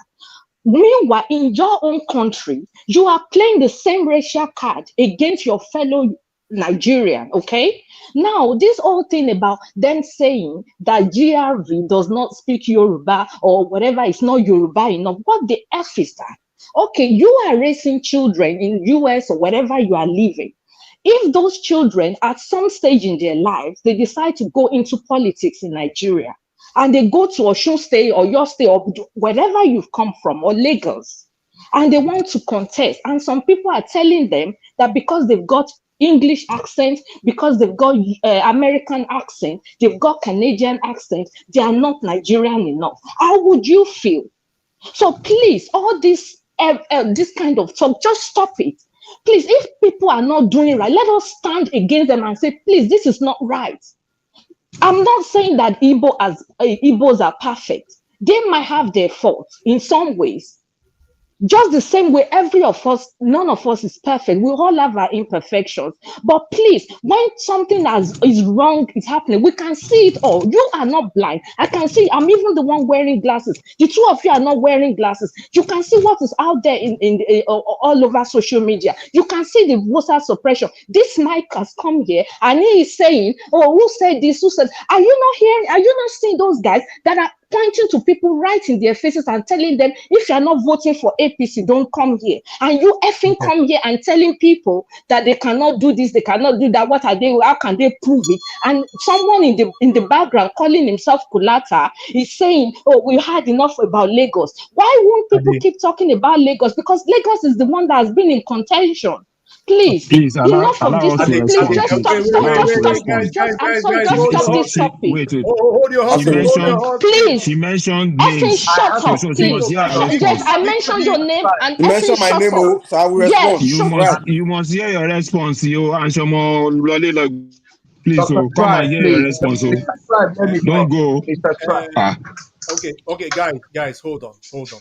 Tribe, let me First talk. of all, no, wait. First of all, I'm not impressed at all. We are majority men here, and a lady was speaking, and you guys are trying to do what you're doing here now. I'm not going to allow that. Okay, let's be calm. Omori, welcome. Thank you so much. Come and talk some sense into this people. You are not going to allow her to respond. No, She we mentioned our will name now. now. She can, Let me do my job. Don't respond to me. I don't want to hear your response because you are blocked. You don't have any brain in your head. You are evil. She's insulting us now. Scribe, what kind of moderator are you doing? Wait, calm down. Wait, Mr. Mike, relax. Allow me to do my job now, Abby. Omori, please welcome. We've been having a very heated debate. Thank you very much for your. Yeah, thank you for your intervention. Thank you. So wait now, Chairman. See, I have the power here. I can use it. I have the power to kick you out. I can use it, please, but I choose not to because we're here to learn. Please. The is using the better. Who is this people? The area is not using the better. This is not a Portuguese parliament. Let there be decorum, please. Okay. We blame our politicians for doing one thing. We are repeating the same thing here. It's not good. Having said that, greetings to all of you. Please, I think my only just a word of advice and a caution. We are beginning to play into the hands of into the traps set for us. See, this is not what is going to help us. See, the problem with Nigeria is not the tribal issue. It's not a religious issue. And this is how this is the game they play when they want to divide us, to make us weaker and make us deform. And when we are not united, we are deformed. And when we are deformed, we cannot perform. And we cannot raise our voice against them. So we have to be very careful. We are playing into these are booby traps set by our politicians. See, we should be thinking of how to see if Tinubu has amassed the whole Lagos to himself. If Tinubu has made Lagos his own private estate, of what benefit is it to Mr. Mike or to the other Adewale or somebody else that is a Yoruba? All the name of God, you are Yoruba. If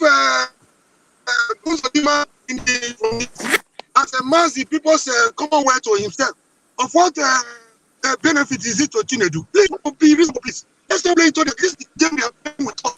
And this is what I preach wherever I go. The kind of Nigeria we want is the kind of Nigeria where the government from Yoruba extraction was willing to lay down his life for his CNC for Igbo extraction. Until we go back to that era, we go nowhere. Let's be careful here. Even the whole of Lagos has become the property of Tinubu. How does that help the suffering average Yoruba man? Let us be careful here, please. I've been listening this morning. I'm not happy with the messages I'm getting. We are playing into their hands. They have set trap for us, and this is the trap they have been setting for us. It's high time we come together as a people to defeat our common enemy. Poverty does not know tribe. Poverty, if you are suffering in Lagos it doesn't care whether you come from the north, from Maiduguri, from east, from Edo, it doesn't matter. If there's no light in Lagos, does it describe it? Does it discriminate against anybody? If you are Yoruba man, there's no light, there's no light. You live in darkness, you live in darkness. If there is traffic, if you want to have appointment on the island, you go from the mainland to the island. Appointment of 10 minutes taking you the whole day.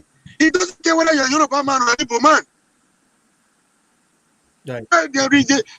This gimmick they have been using against us all over, over the years. You have to be very careful, sir. Okay. I Thank you to so all much, of you, Mr. please. Mori. I know emotions are very high this time around. I know.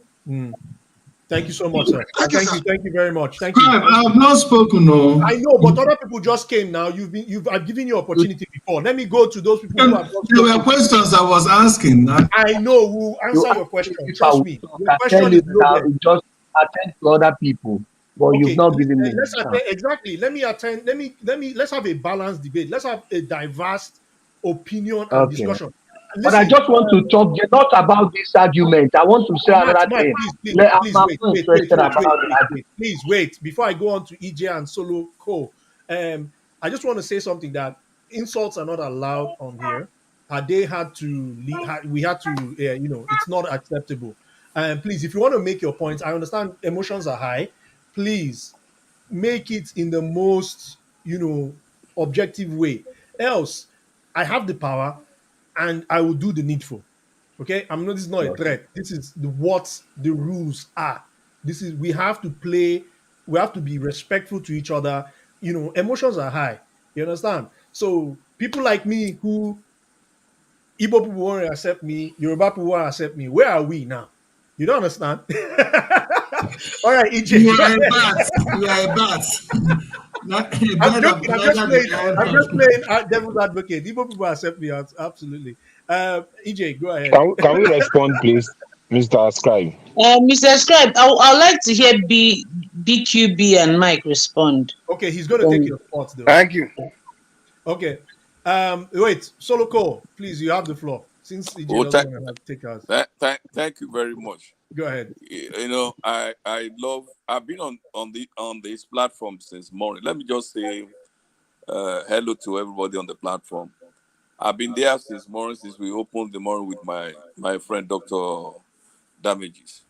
It is not good that people should come on a platform like this and begin to transfer aggression, begin to abuse other people. I've listened to Budi spoke, but it was Budi was speaking when I came in, because I was giving a report to Damages in the morning when I went to vote, and I came back. It is bad for people to assume that the election is bad and they should cancel it. For example, in Lagos State, we have 13,000 polling units. All the video, everybody has been bringing up here and there. They're not all 200. Can you see, because of all these people who are messing around, about 100 of these guys who are messing around, because of that, we should cancel all the good ones in 13,000 or maybe 12,000 locations. That's one point I want to pass across, because some people say, oh, what's going on in Lagos now is totally bad. Count the number of videos of all those black spots and all those places where they are messing around. Find out. They are not up to 100. They are not up to 200. We have 13,000 polling units in Lagos. So if 400 or 200 are bad, can you, because of 200, throw away the other 12,000 and say they should go and do it all over again? Am I making a point? Yeah, we can. We're hearing you. So when people come on the platform and say the election for president is bad, we should cancel it, we should start another one. They spent 300 and something billion on that particular election. People have taken money, collected contracts, and somebody is feeling we should move for another 300 million and begin to do it all over again. You see, we can't, because of one small damages, and say because of one bad currency, we withdraw. We will say we are not going to be spending dollar in Nigeria anymore. Nobody should accept dollar because one fake one entered, or maybe 200 fake one entered. You don't do things like that. Okay, thank you very much. Besides that, you see what Budi said. I was so impressed that somebody can say this on this platform. I was so impressed that somebody can think so deeply and say all he said. We all need to recap and listen to this man. I mean, I give you a dose. I bow down for you for the statement you made. There's so much going on in Nigeria that we need to mend fences. We need to love ourselves more. Like Kenny, my man who's from Anambra and Undo, I have spoken in the morning. Look at the ways, speaking in the morning, and when I saw him speaking again, I feel so happy that we had this type of human being in Nigeria. The mama is from Undo, the father is from Anambra. When he wants to do anything, he does it simply, just because he knows he has right to the two locations. When he was talking, I was even thinking, should we tell all the Yorubas in the West to go and marry Igbo? All of us go and take Igbo, so that we can blend this problem. Because Igbos and the Yorubas are the only one fighting so much on bringing this Rabba something out. North doesn't bring it to Yoruba. Igbo, I don't know whether the North are bringing it to but the Igbos and the Yorubas were the only one giving all this problem. And I don't know when this is going to end. Thank you so much. Thank you very much. Okay.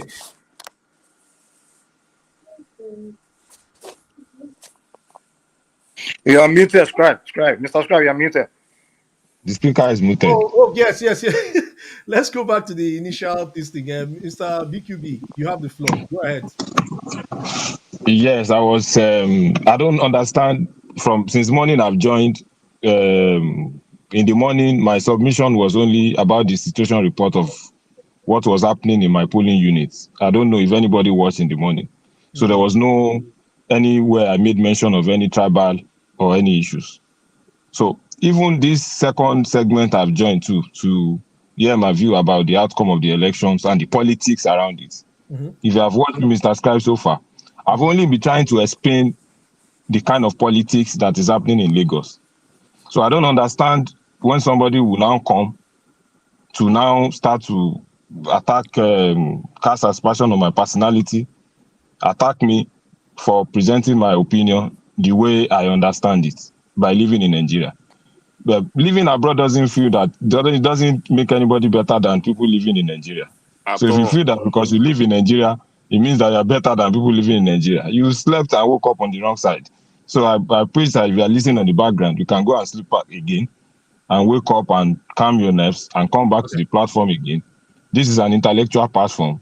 Say your mind. I've never done any ethnic profiling. We're only analyzing what is happening, and we put up what I feel is the reason for what was happening. So I don't understand why you mentioned me in that attack, and that is just what I said I should put up. Okay, thank you very much. Mike, you have the floor. Okay, I'll be quick. See, first of all, let's get one thing straight. What's going on in Lagos is called suspicion, valid suspicion. That's what it is. Now, let me tell you why. During NSAS, Nnamdi Kanu was on YouTube and Radio Biafra telling Igbos in Lagos to go and burn down Tinubu's hotel, go and attack Sanwo-Olu, attack properties in Lagos. And what happened after that? Tinubu's hotel was set on fire. Sanwo-Olu's house, mother's house, was burned to the ground. Over 35 BRT buses were set on fire. Do you have evidence of this? Yes, the report. Everybody heard saying it. No, I'm not saying it. It's a fact. It's the report. No. Do you have answer? No, please. I'm here playing devil's advocate. But let me just make my statement now, because you answer me. Okay, go ahead. You have literal evidence of him saying that literally. Yes. The recording is still there. And that's why people like us come here to let you guys know where we are coming from. You understand? Because if I don't say this, you won't understand where we are coming from. It's very important we have this conversation. It may be uncomfortable, but I'm not saying this because I hate anybody. I'm just letting people know places where people like me are coming from, so that way you understand us. You just don't think we are just tribal bigot or things like that. There's things that we know that's making us react where we react. And that's why I started off by telling you that what's going on is not necessarily tribalism. It's just suspicion. Yeah. Okay, now wait. Let me get around. Now that happened. Now Yorubas, for the past, since the end of Biafran War, we always heard Southern Igbos telling us that, listen, Yorubas are the one that betrayed them during the Biafran War, and they're going to revenge on us. They always say that to us. Not everybody, but we always hear things like that. The past 7 years, IPOB, some Igbos, not all Igbos, have been on the internet telling Yorubas, we're going to revenge Biafra, we're going to revenge your traitors, this and that and that and that. These are the things that created suspicion. Now, to respond to that lady, Miss Ade, whatever her name is, when Nnamdi Kanu did what he did, there was only one Igbo man that responded that condemned it. No other Igbo person, not the leaders or anybody condemned it. It was Joe Igbokwe. And when he did, they burned his house in the east. They threatened him not to ever come back to the east. Now, we Yorubas haven't even done anything close to what IPOB has done or what they've been saying and things like that. She's saying that some Yorubas are accusing her of being Omali. Yes, because why would they do that? When they are their own people, when they did something worse than whatever is this, their own people condemn them, their own people. Instead, they call them the kind of the supreme leader after that.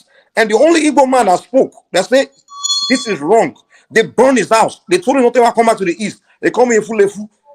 This is all right. Thank you so much. What's going on with us is we just don't trust people. Each other. They have been threatening us to become our governor or to take power in our land. We can't trust that. Okay. We have reason not to trust. We don't trust. Okay, thank you so much. Wait, Jude, I see you. Matt, I owe you guys time. Okay, but let me welcome OCO to this conversation. OCO, are you there? OCO is watching us on YouTube. I think there's a time lag. Buddy, let's go over to Buddy. Buddy, I know you have something to say. Go ahead. Oh, thank you for the opportunity again. Yeah. So, if you want to see the other side of any man, touch on his identity and touch on his faith. That's his religion. Yeah, can you hear me? So, sorry, Buddy, 1 second. Let me give OCO. OCO, welcome. You are watching us on YouTube, so you're going to have a little bit of a delay, right? I want you to turn off YouTube and focus on, the studio. So that way, when I call you, Buddy has the floor right now. Once Buddy is finished, I'll come back to you, okay? Okay. All right. Please, Buddy, continue. Sorry about that. Okay, thank you. So, yeah, like I was saying, anytime we want to see the other side of any man, touch on his identity and touch on his religion. Mm-hmm. So, all these facts, we are not being careful of it. Like people usually say, they've been talking about the Oba of Lagos. That's the case during the Amber days, wherever, that's the build up to the 2019 thereabouts or 2015 election during the Amber days term, whereby the Oba of Lagos summoned or the non-indigents to come before him. And there was a scenario that precluded that situation that people don't usually look at. Oba of Lagos is not stupid. He's well educated and exposed. There's always been this tension between the Yorubas and Igbos, and it dated back in history. If you see an Igbo man today, whenever there's a problem, they quickly point to the Fulanis. And I usually say, back in history, in the First and Second Republic, the Igbos and the Hausa, they formed the national government.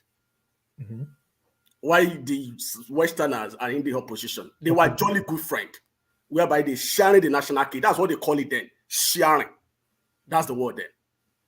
But when the going was so bad in between them, one thing leads to another. They turn around, dribbling mothers. So this thing has always been there. But we have to be very careful the way we talked about it. And there is always this suspicion, like the other guy said, which are very valid. Because whenever you talk about, you are taking over, the issue of conquest comes to mind. Because these are war, Yoruba. Even, I don't know if anybody's familiar with Kiriji war history. It's all about conquest. It's not straight into Yoruba. The same thing that Yoruba are talking about today, the same thing that they are alleging the Fulani about as well. Because anytime a Yoruba man see a Fulani on his land, they all say, they're coming over to take over our land. The Igbos and Fulani are similar in nature. They are opportunistic users of the resources. They come over, they do their trade, they do their business. They are not interested in whatever your governances are.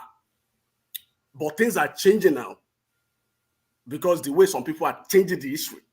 Oba of Lagos is a custodian of culture. If anywhere you see a king in a Yoruba land, that means they are aborigine in that land. But can I take you back a little bit? Can I take you back a little in your train of thought? I still haven't heard from you what precluded or preluded that statement from him? Because I need to learn about that, please. Oh, If the you Oba don't of mind Lagos us- case. Yeah. Yes. What You know, precluded it built that? up to 20. You know, it built up to 2011. Okay. Yeah. The majority of the Southeasterners, they build up in the second term election of Jonathan. That's in 2014 to 2015. That's when nobody was contesting. Yes. Majority of Southeasterners, they pitched their tent with Jonathan. They adopted Jonathan as their son. Yes. And then the game in Lagos, then, you know, Tinubu camp, they pitched their tent with Buhari. And because of that, you know, we have this guy from Lagos, this governorship candidate of PDP then. I forgot, Jimmy Agbaje. Jimmy Agbaje and the other non-indigents in Lagos State. You know, and you know the pattern of voting in Lagos State. The Igbos usually tends toward PDP, whereby the indigents and the Southwesterners usually tends towards the APC. So, in that build-up, they give certain positions to the non-indigents. That's in PDP. And Jimmy Agbaje was using that to campaign. The same campaign you see GRF having today is the same nature of campaign that Jimmy Agbaje did then. This is not the first time people our opposition defeating Tinubu in Lagos State. Tinubu was defeated hands down in Lagos State in 2011.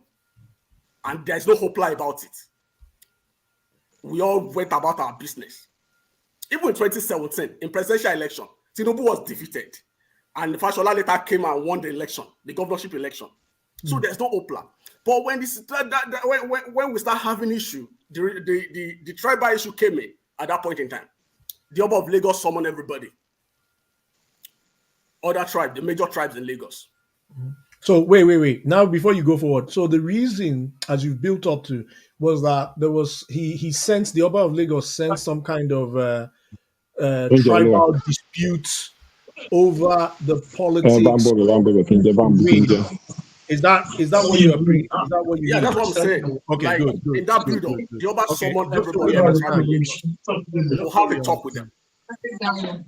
And one thing in Yoruba land, that's why I say we have to respect one another's culture and tradition.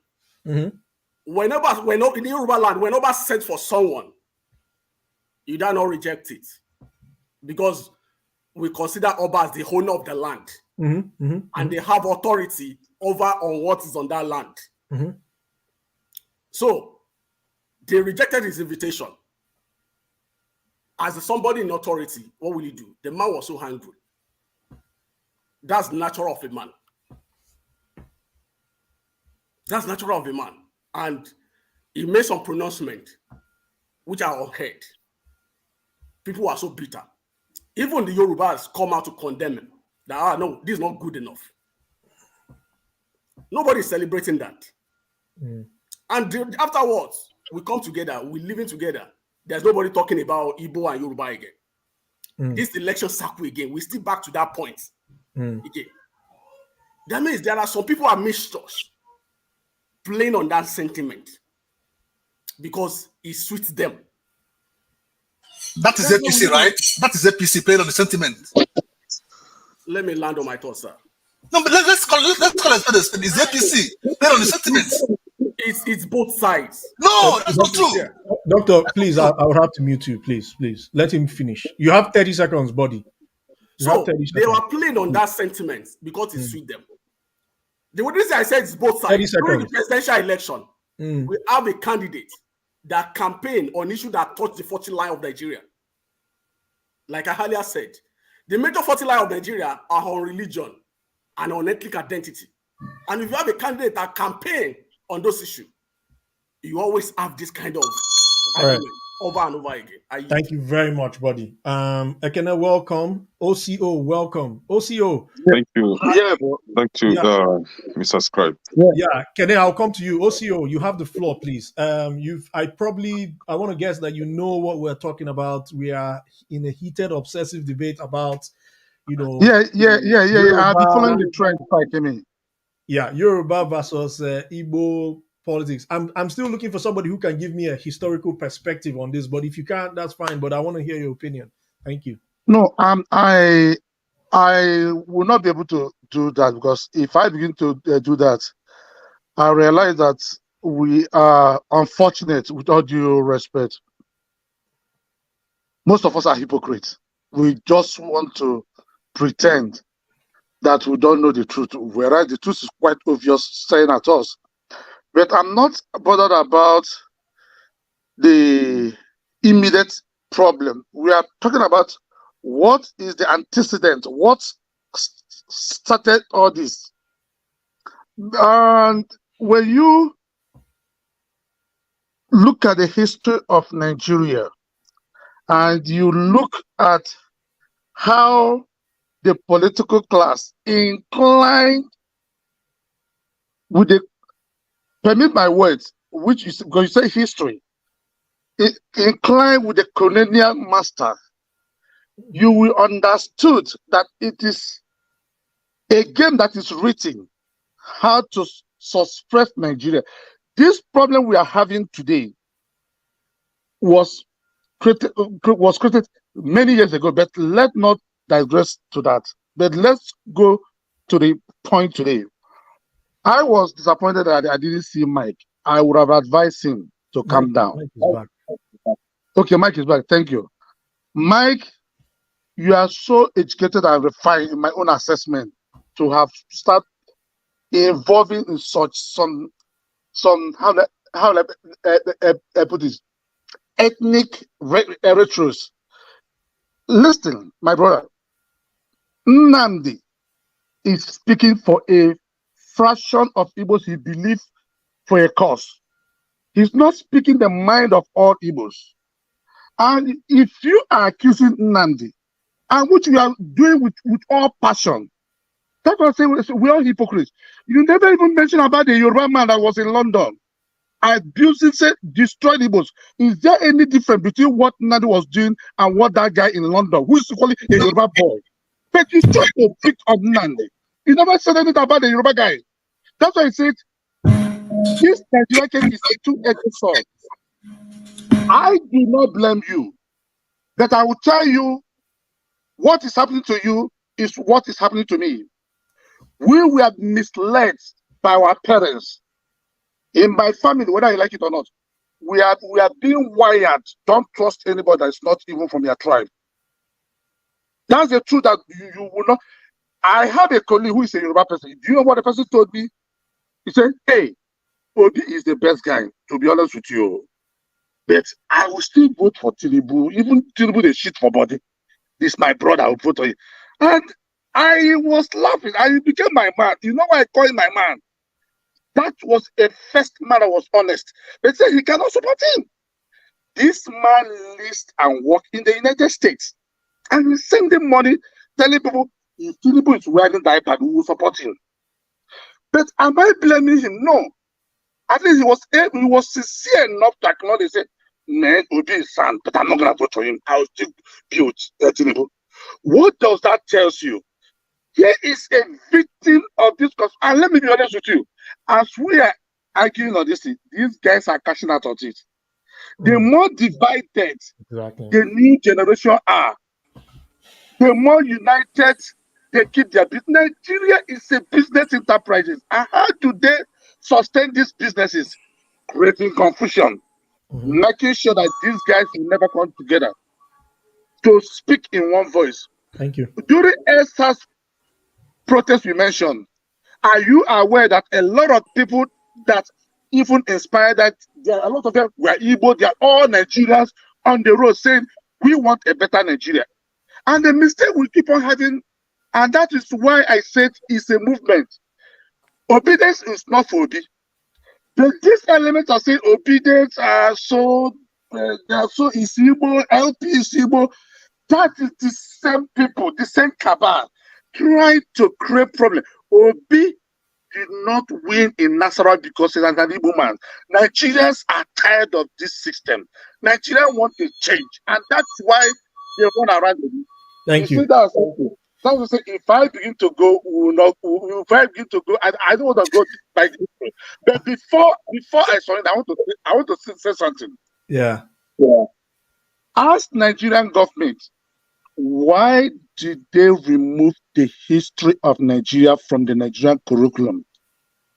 That's one. When you're talking about healing, until somebody said it today, I don't know who said it in this forum, he was shouted down.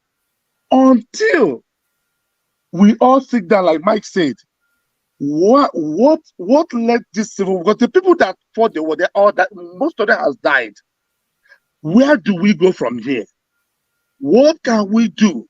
Are we okay as one Nigeria? If we are not okay, if we cannot trust ourselves, if we can deport and raise up in Lagos, and I cannot say I will become the governor of Lagos, don't you think it's better for us to part ways? These Muslim countries all over the world, they are not as, listen, Lagos as a country, Lagos as a state, is not more than enough to be a country. we have to move on. If we believe we are not okay with ourselves, then we part ways. Thank you. Thank you very much. Thank you very much. Thank you very much. Okay, before I come to you, I know Matt and Jude, they've been waiting. I just want to give them 1 minute. Oh, Matt is no longer here. Okay. Let me just give them Jude, 1 minute, please. Listen, I have not spoken at all apart from the place. I know. That's why. Now, I want to say, you see, let us not 1 minute, be deceived that anybody that appear in this platform is coming to with a sincere heart to make Nigeria work. Some come here that are actually part of the problem that we're going through, that are being paid by these people to continue to infiltrate and pollute the minds of the people and throw confusion and divert attention from the reality of the fact. It is known in history that the Igbos, that the Igbos are the only tribe in this country that do not support their Igbo leaders who are not doing well. Because if somebody like Soludo now had been in the position of Obi, I can bet my life that more than 80% of Igbos will not support. Okay? Now, Tinubu has popularized and made capable young Yoruba youth to be aberus and hoodlums.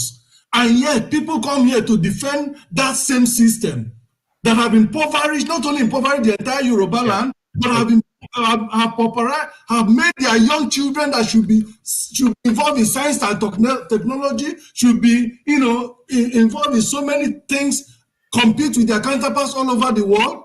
Thank you so much. Thank you so much. In order to remain in power. And many of us come here to defend that system. Thank you. Sorry, Jude, I have to cut you off.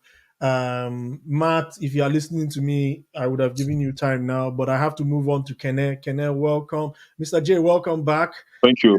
Kene, Thank you, Mr. Scribe. Oh my, Kene, wait, sorry. I've made a very big mistake. EJ, go ahead. Sorry. You keep jumping me. Okay. I know. I'll come back to you. EJ, sorry. Kene, sorry. Before you, but good evening. Yeah, go ahead. What I understand in this whole thing, and I think many of us have alluded to that, is the fact that the elite, the rich people, the people on top are using these divisions to keep us divided and keep us confused, and we are allowing them to do that, because even most of us that are England, that are still educated, as Mr. Jude said, are still trying to justify what is unjustifiable, which is true. Because this is one thing that Peter says, the price of rice, if it's expensive in Enugu, it's expensive in Lagos, it's expensive in the north. So there's nothing better. It's not better anywhere. So the divisions that we cling to, and when people defend the undefensible, when someone makes an open threat in a town hall meeting and says all that, and then you see a police commissioner coming to say it was a joke, how far can we keep lying to people's faces and we accept it? And even people that are in the Western world, that live in a place where things work, will still cling to that lie and tell themselves, yes, it's black, but I'm saying it is white. So it's just that the truth of the matter for me is that if we, like those of us that are in Western world or that understand, if we're able to educate others that don't know, that these divisions does not matter, that you're from Igbo or you're from Yoruba, or you have the right to vote where you live. If you live in England or wherever you live, you have the right to vote. In America, you have the right to vote. So why can't we start practicing that back home in Nigeria? Yeah. Thank you very much. Thank you, Jay. Thank you so much. I want to go down to Kene.